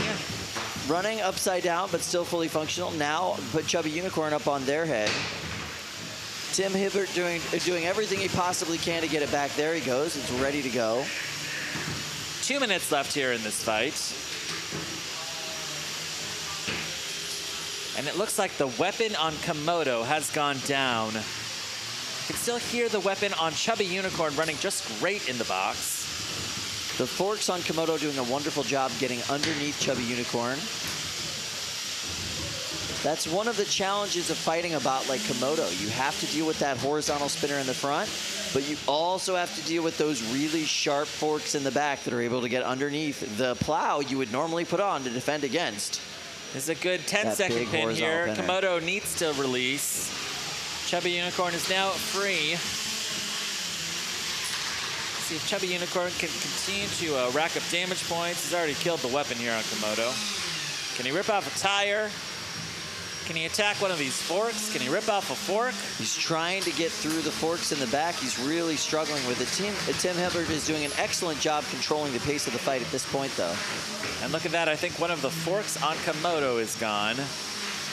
Tiny bit more damage. 50 seconds left here in this fight. Nice. Big pop in the air on Komodo. Without that fork, they're really going to be able to get a lot more hits on the backside of Komodo.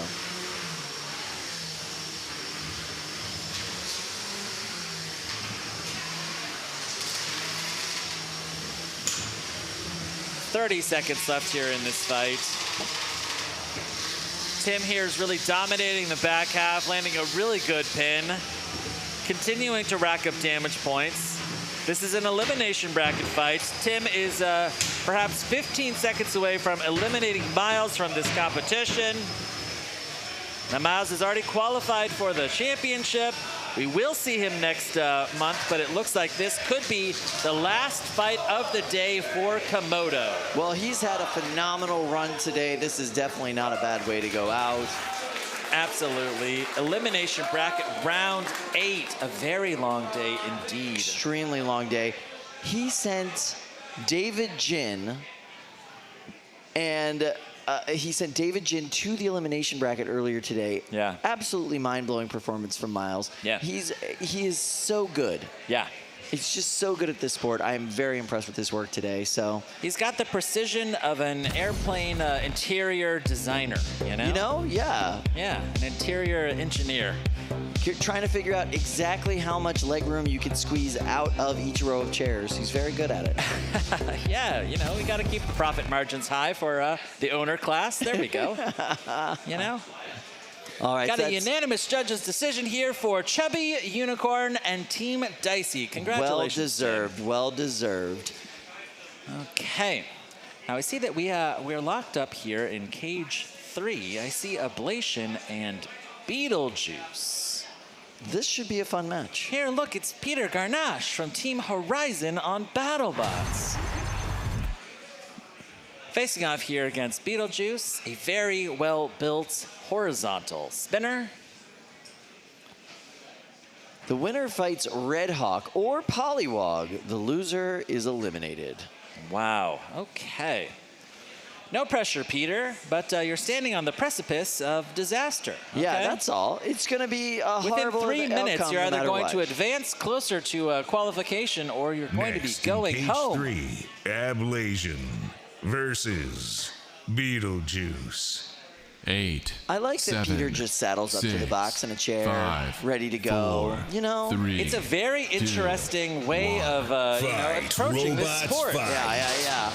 Everybody else you see like excitedly standing up, dancing around, being as close to the box as can. Peter, huge hits here. He's just ready to put his feet up and get some fighting done. Huge hits, and Beetlejuice is coming out on top here, just kicking Ablation across the box. Beetlejuice has been getting some of the biggest hits that we've seen in these boxes today. Absolutely massive and destructive impacts. Good little shower of sparks there. Now, the rock, paper, scissors here would suggest that Ablation should have the upper hand here, but Beetlejuice is sending Ablation across the box. Now, can Beetlejuice stay alive long enough to knock out the power or the wheels on Ablation? Wow. Both of these weapons are running great in the first 60 seconds of this fight. We've got 2 minutes left here. And they're just going weapon on weapon, not afraid at all. And look at that. I think that Ablation's weapon is down. Ablation's weapon is down. Yes, indeed. Now all he has is that big plow on the front, that horizontal killing plow. And without a weapon, it's going to be very difficult for Peter to self-right. Beetlejuice doesn't care. They want to get a knockout here. They might be getting a knockout here. Ablation, where's the power, Ablation? It looks like the 2 sticks that keep Ablation's weapon from touching the floor have now been chopped off. They're dragging the weapon on the floor. That changes the geometry of how their back wheels actually hit the floor, and they are not able to drive upside down as well as they were before. 1 minute and 15 seconds left here in this fight, and it is Beetlejuice, Beetlejuice, Beetlejuice. You're not supposed to say Incredible. that 3 times. And Ablation is dying here, getting their free save here from Brett. I don't think it's going to be enough. No, that was a Peter very aggressive Garnache save. is losing Ablation here. 50 seconds left. I'm going to give it to Peter. He doesn't tap out. But he does give a little a round of applause. You gotta love that. And he gives them the knockout. He is such a gracious competitor. The winner is classy. Beetlejuice has been running beautifully today. Massive hits, really reliable. They absolutely deserve this win. Well done. Wow. All right. They had an uphill battle in this fight. A horizontal facing off against a horizontal killing plow and coming out on top, killing the weapon of Ablation and going to work there, really turning off the weapon. Look at that hit right there. Incredible. They launch Ablation all the way across the box twice in a row. Amazing. Boom. This is the hit, I believe, that knocks out the weapon on. Yep, it's gone at that point. And then it was just a matter of time. It was just Beetlejuice picking their shots. That was beautiful work. Amazing. Absolutely phenomenal. Yeah. You know, as they advance to Elimination Bracket Round 9, fantastic work. Now, Kyle, for keen-eyed viewers who've been with us all day long, you can see that the pits are beginning to very quickly empty out. Factoid here. Oh. Yahoo has forfeited the undefeated final. Emulsifier advances to the 30-pound grand final. So we know this already because we just heard the interview, but it is official. It is not happening. They are not going to be able to compete. So there we go. All right. Emulsifier, you know, one of the most feared 30-pounders, period, in America. Yeah. And, you know, if you love Emulsifier at 30 pounds, you're going to love it at 250 pounds. So watch for Emulsifier on BattleBots when it returns to the Discovery Channel in January. All right, I can see that we're locked here into Cage 2.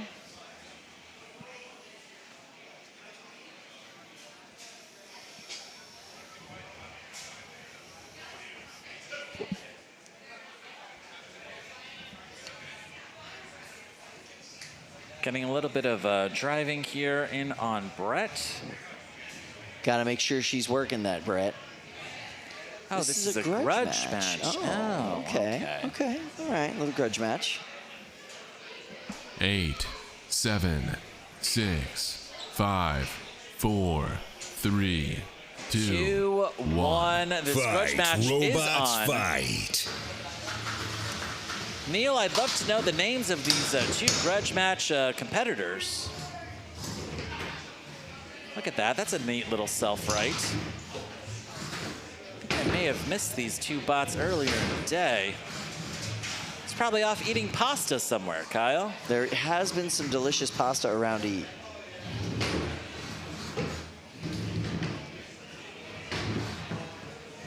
Oh, wow. Look at this. Is that an overhead spinner? I think it is.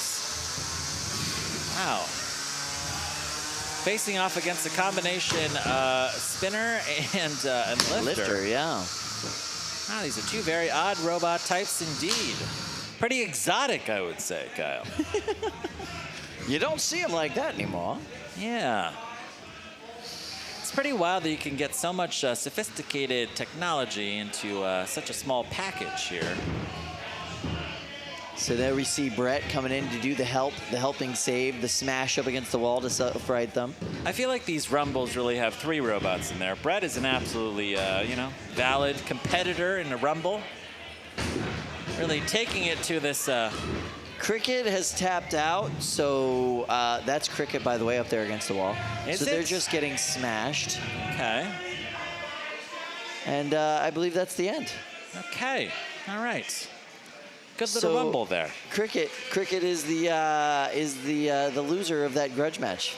Their grudge was not rectified, I guess. Now, Neil, do we have any time here? I was thinking maybe we could. Oh, look at this. All right, so the 12-pounders that have qualified for the December Grand Championships, we have Son of Cram, we have Biggish, Buzz-Kill, and Nightcrawler, which is phenomenal. Amazing. Here are the 30-pounders that have also qualified for the December Grand Championships. You have Emulsifier. You have Lightside. Congratulations, Lightside. You have Evac Tank. I love it. Beautiful, beautiful. You have Warlock, and you have Spectre. Fantastic. Now, we still have a lot of beetle weights to get through before we can qualify beetle weights for December. Yeah, we've got a little bit of beetle weighting to do. Now, Neil, if we have time, I was thinking perhaps what we could do very quickly is something self-indulgent. What do you say, Neil? Okay. Kyle, can you slide me over this gigantic golden box over here? All right, I'm gonna do it. I'm gonna do it. Yeah. It's heavy. Watch out. It's heavy. It's heavy. All right, I see. Lift with your back, not with your legs. Here we go. Neil, is it okay? Can we open this up? Oh, wow. Look at that. All right. Kyle and I were very old, okay? All right. It's true. Kyle's like 1 week younger than I am. That's true. And we both turned 40 like a week ago, all right? Yeah, I turned 40 on the 8th. Now, Kyle, I got you this gift. Do you have any idea what it is? No idea what it is. Wait, you told me. You told me what it is. Yeah, here we go. It is, in fact, the Ender 3. Yeah, let's not flash my address or anything. Yeah. This came straight from Amazon. So this is the Ender 3. Uh-huh. This is a 3D printing device. Uh-huh. It 3D prints. Yeah. We're not sponsored by Ender, but hey, listen, Ender, if you're watching, it'd be great. I am so excited. My children break toy parts all the time. I'm going to print new ones. Yeah. I'm really pumped about this. Happy birthday, bud. Thank you. Luke, I got you something too. What? Are you serious? Yes, Luke, I want you to reach underneath the table. On top of my backpack, there is something that is for you. I want you to reach under the table and I want you to grab it. Are you serious? Yes. Wait, what is this? Wait. All right, this is for you. Okay. So show everybody what it is. It's I want you to put it on. I want you to put it on. Wait, you want me to put it on? Yeah, I want you to put it on. Look. Not only that, Kyle. Luke, Yes! I got one too! Oh my God, Kyle! Yes! Yes! All right, perfect. This is absolutely perfect. All right, let me put this on. All right. So self-indulgent time is happening. All right, okay.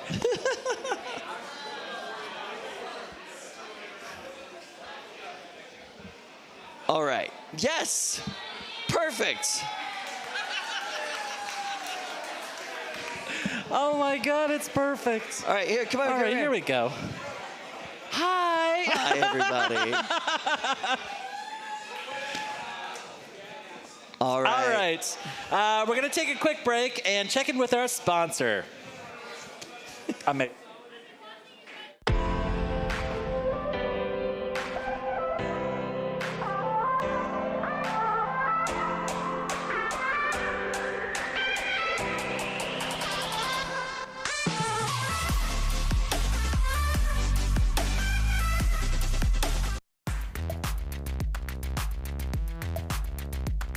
Any manufacturing technologies, materials, and finishes. Order prototypes and serial parts at Xometry.com.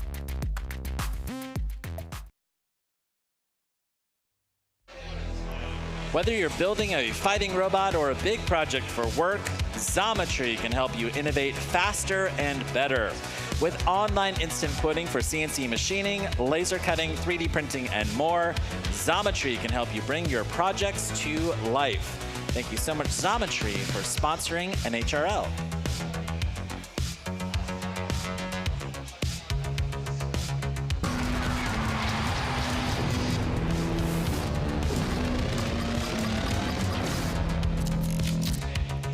My God, it's my 40th birthday, Kyle. Oh, it's amazing.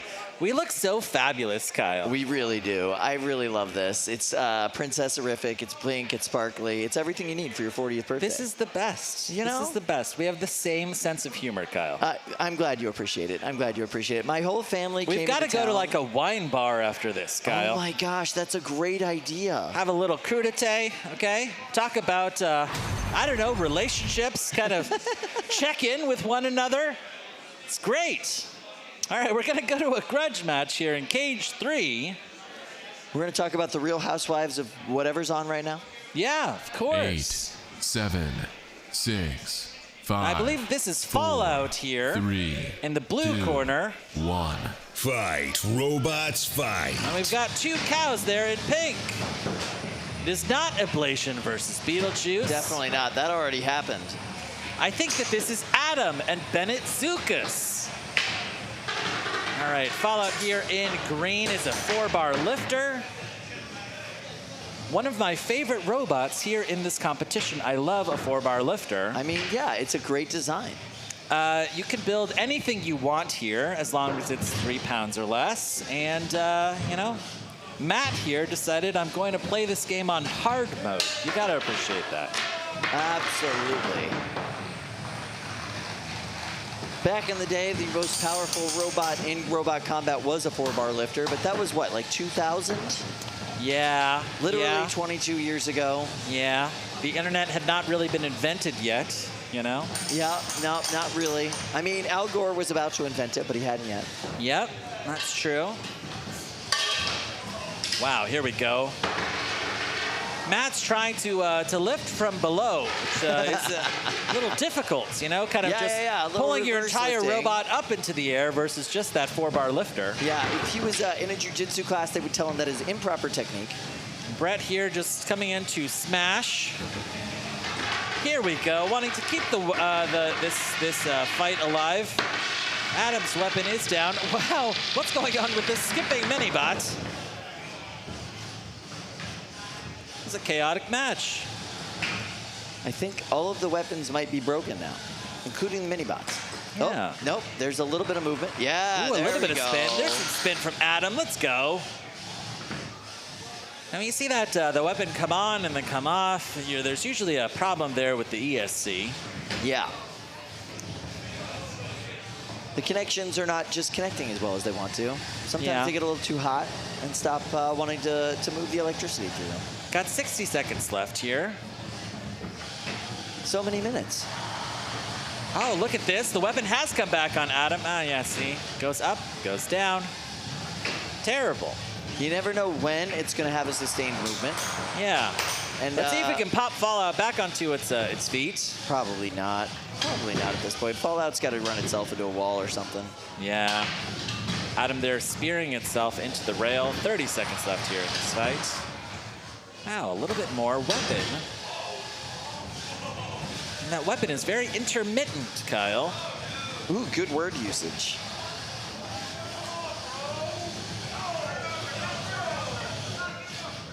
Wow. Okay, very sharp forks for both of these robots. And look at this. Fallout finally knocking Adam on its head and counting out his opponent. That is a pretty fun end to this grudge match. So there we go. I don't think we send these grudge matches to the judges. No, we are right, the Neil? judges for the grudges. Okay. Yeah. I'm going to say that the clear winner in this fight was Brett. Let's go, Brett. Yeah. Brett. Go, Brett. Go, Brett. I'm going to say it is the concept of a 4-bar lifter. Okay. Yeah. Exactly. I'm going to say it's lifelong friendship, Kyle. You know, the winner is the friends we made along the way. There you go. There you go. I mean, you don't grudge match people who you don't like. You know what I mean? It's kind of like a weird name for this, you know? Yeah, they should really call be it like called a like buddy a friendship. match. A buddy match. A buddy match. Yeah. Right? Yeah. That's all it is. It's just buddies a bunch going of out there buds and in having there, fun. just having fun. That's all it is. It's pretty great. So I got to ask, you've been wearing a cow onesie most of the day today. Okay, yeah. Are they hot? They're incredibly hot. I see all of you guys like wearing them, and like, you know, this is a stressful situation. Last night, all right, we are going to be featuring Ashley and Tamara from Team Milk Tank on this month's This Is Havoc episode. And Ashley spent, I don't know, 20 minutes or so over on 50 Day Street swimming through that huge ball pit, you know? And Tamara and I were just standing there looking at her, and we're like, if we went in there, we'd just be so sweaty. And she's like, I don't sweat. I don't sweat, right? Yeah, for reference, by the way, 50 Day Street is, I guess, the headquarters? It's like the evil lair. It's the like villain's Austin's lair, yes. Villain's lair. Austin's evil and he's lair. got this massive ball pit up there. Because that's what you need in your evil lair. It's is incredible a ball pit. over there. Yeah. And she's like, I don't sweat, okay? She's swimming through these ball pits, right? And today, she's like, just covered in sweat. That cow onesie is just wild. And plus you're running up and down the stairs. There's about 900 people upstairs. Yeah, and you're trying to like get everything functioning in your bot. You're down there. It's already kind of a hot and humid day as it is. I mean, I could get to maybe 12 o'clock and then I've got to take off the onesie. Well, now you're just wearing a very comfortable and stylish T-shirt. So this is actually a very high quality T-shirt. I like it. I might be wearing this to the gym or something. You know? I would like that. I can't just throw this out, Kyle. Absolutely not. All right. So speaking of, oh wow, some bots that have been working hard today. Oh, this is a bracket fight, That's Kyle. exactly right. So we have now an official bracket fight. The winner fights Chubby Unicorn. The loser is eliminated. Wow. Flippin' Cut has been having an absolutely amazing day. Absolutely. Elimination bracket round 8. We saw Ablation, the newest version of Ablation, get eliminated. 6, Can Peter hold 5, on here, 4, or will his day be 3, getting cut short 2, by the Casmers? Fight, robots, fight. Oh, good speed right out of the box here from Flippin' Cuts. This big red. Oh, look at that! Flippin' Cut tearing off the wedge on Ablation Retro. I did a little bit of an interview with the Casmers earlier tonight. Also going to be featured in an upcoming episode of This is Havoc. And they were talking about how Flippin' Cut has been translating better than any of their other bots today and performing beautifully. Amazing. Is the weapon on Ablation Retro running? Is it running into its own broken plow here? I don't see it moving, honestly. It's kind of tough to tell because it's moving so fast. No, there you go, there you go. A little bit of movement there. Yeah, I think it's running, but it's hitting its own plow.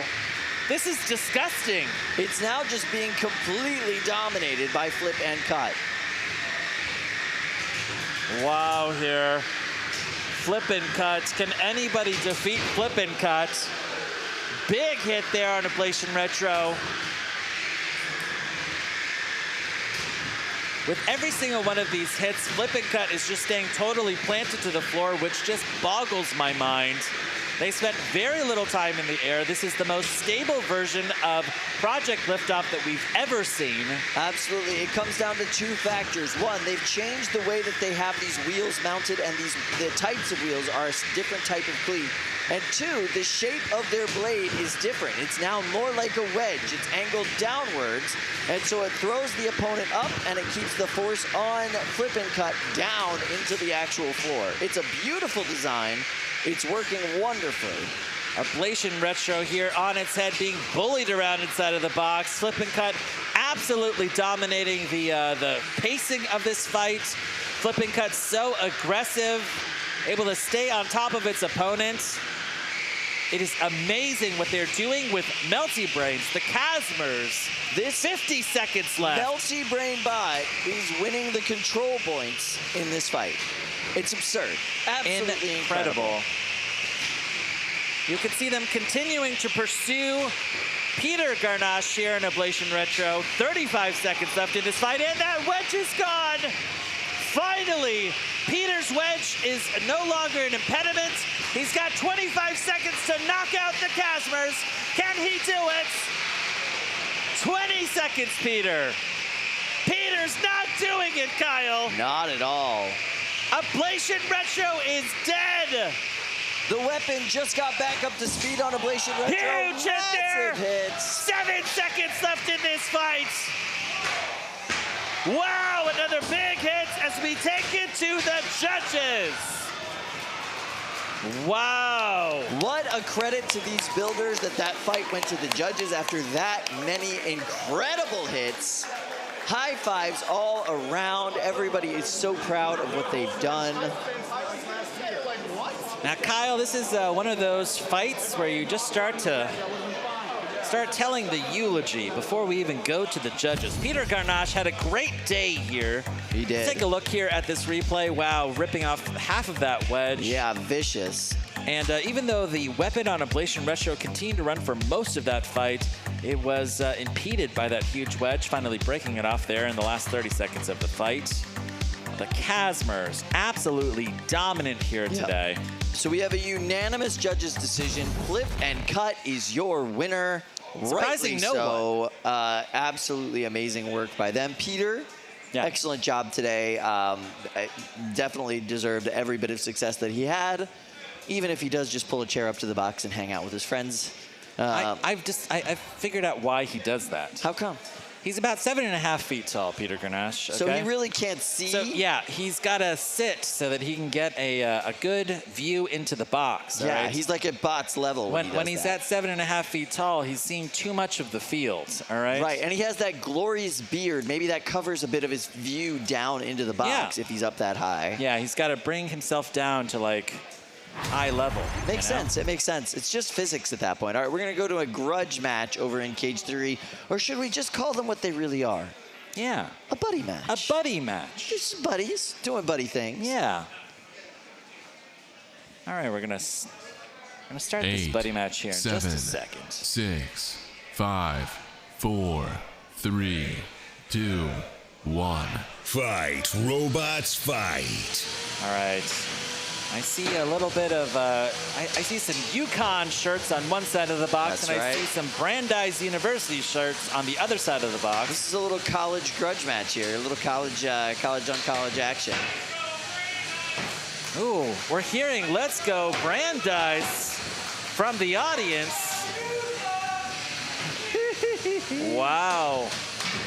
UConn and Brandeis, are those classic, rivals? Maybe in the combat robotic space. Okay, all right. Gotta love that.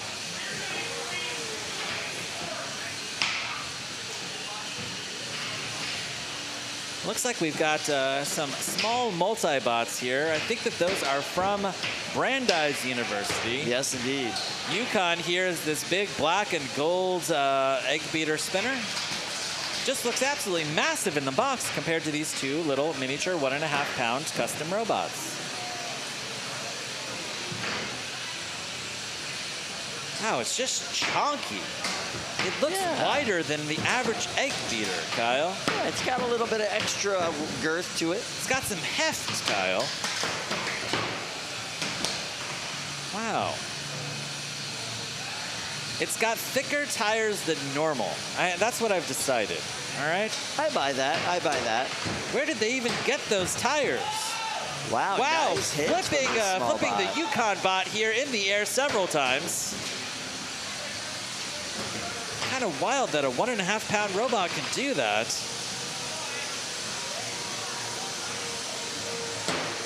Here we go. Again, getting under UConn. Brandeis University.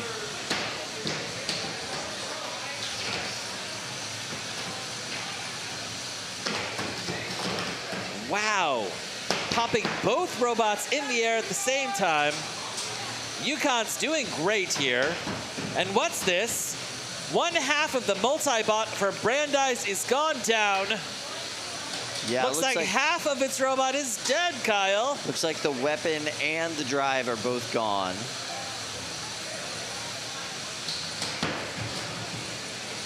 Oh man, but the UConn bot does not care, it's just ripping into him anyway. Yeah.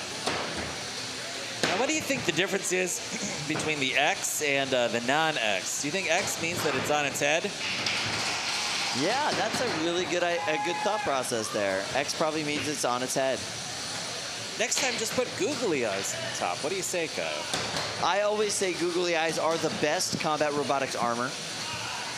I hear the countdown here. I guess we've gone the full 3 minutes. Once again, a buddy match going the full 3 minutes. And that is your match. Brandeis versus UConn. Fantastic. Thanks, guys. Now, I guess, do we have any UConn grads in the audience? Anybody here from UConn? There we go. Yeah, there you go. Is there anyone here from Brandeis? All right. Wow. All right, so we're going to go to Cage 2. We are back to the brackets. Yes, this is a big fight here. Stoneforge facing off against Fully Defined. This is a Team WPI affair. This is the undefeated final. The winner advances to the 3-pound grand final. Incredible. Both of these robots have gone absolutely undefeated, but one of their journeys here is going to be cut short, sending down one of these robots into the elimination bracket. These are two very highly ranked robots. James Wynn and Stoneforge has already qualified for the Grand Championship. That's right. Ian McInerney and Fully Defined, he desperately wants a spot. 5, 4, 3, 2, 1. Fight, robots, fight. Nice. Here we go. Stoneforge here in white, fully defined as this big black and red robot. Stoneforge is an incredibly tough robot. James Wynn competed on BattleBots this season with Switchback. Ian McInerney here, good friends. They both help run the team of WPI Combat Robotics Club.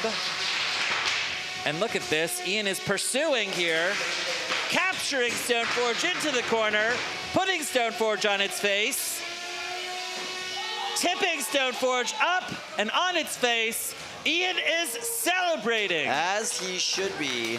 2 minutes left here in this fight. There is an attempted unstick from Bert the Brick. This is the one and only unstick that Stoneforge is going to get in this fight. Stoneforge has been having an amazing year in the combat robotics space. Yes. I mean, winning championships down in Texas, coming back here and doing a phenomenal job in Norwalk, qualifying already for the December Grand Championships.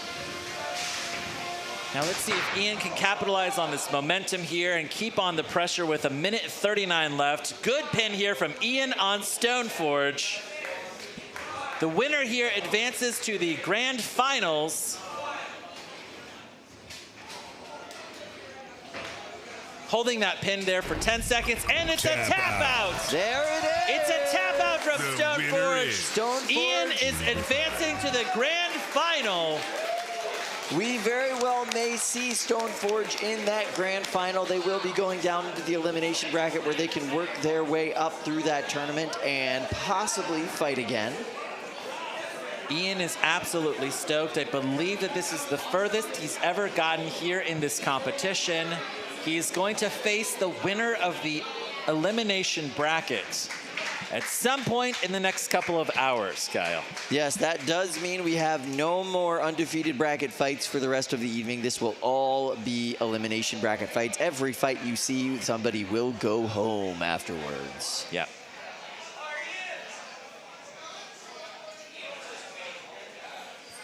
James Wynn, the president of Team WPI.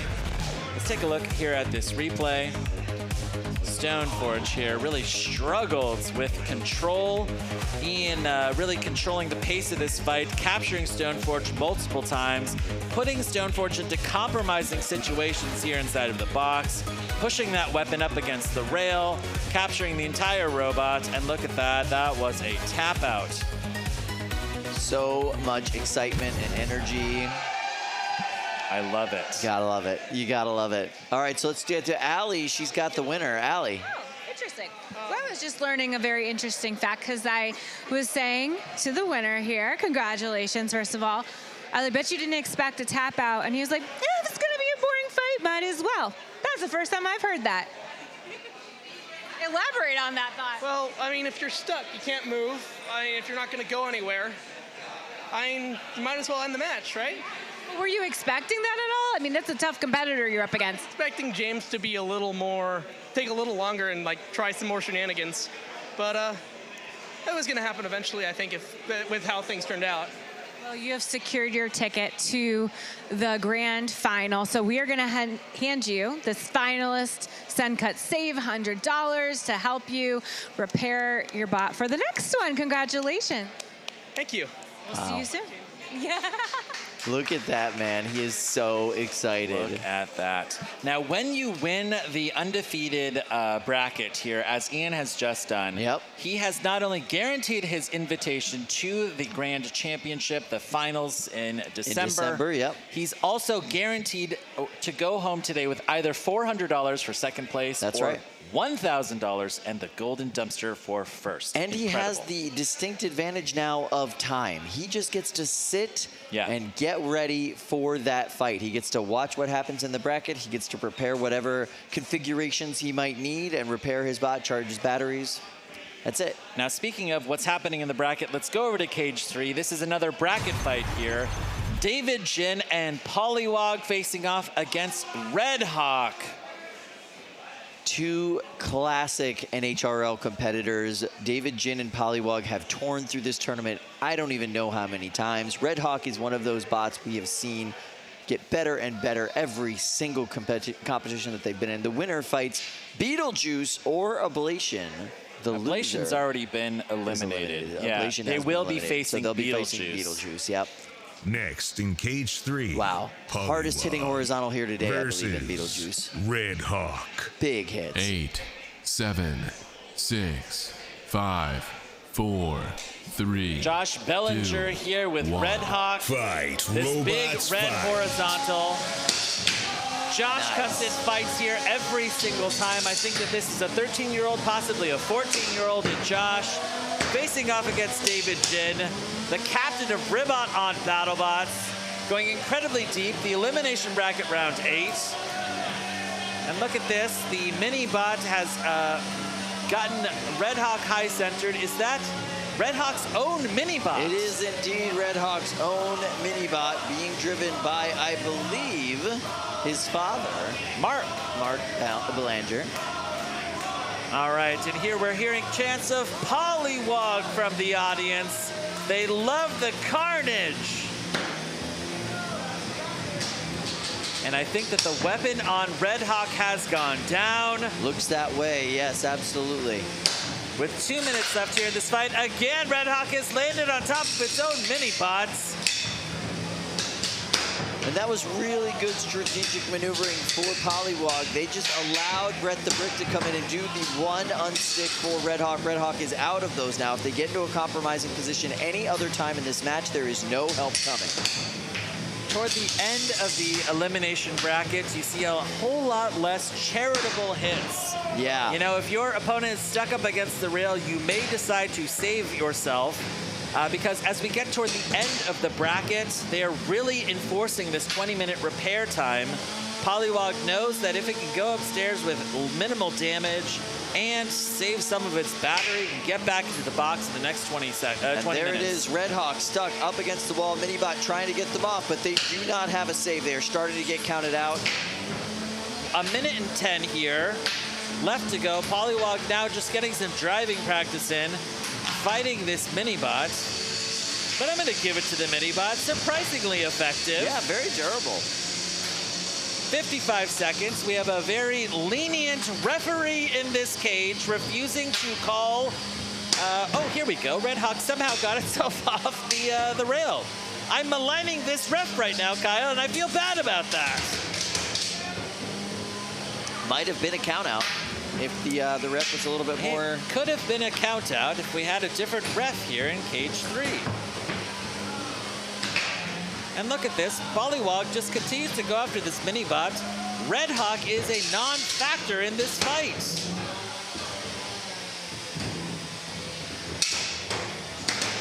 Can Red Hawk even move? Oh, I can see. Little tiny bit of crab walking.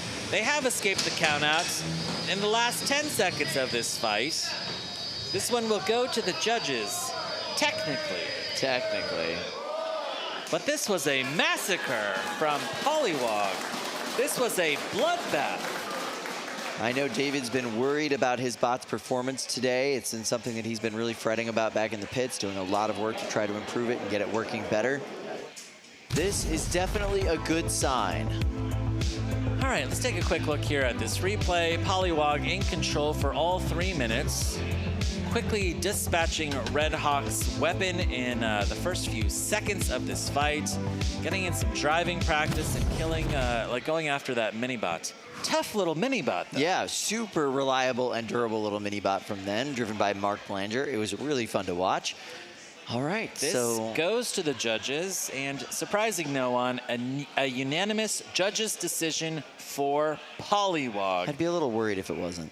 Polywog will advance to elimination bracket round 9. Yep. Now, yeah, I guess if they didn't call it for Polywog, you'd start to wonder, are the judges on the take? Yeah, obviously that would be the first thing you would consider. All of that big Red Hawk money, you know?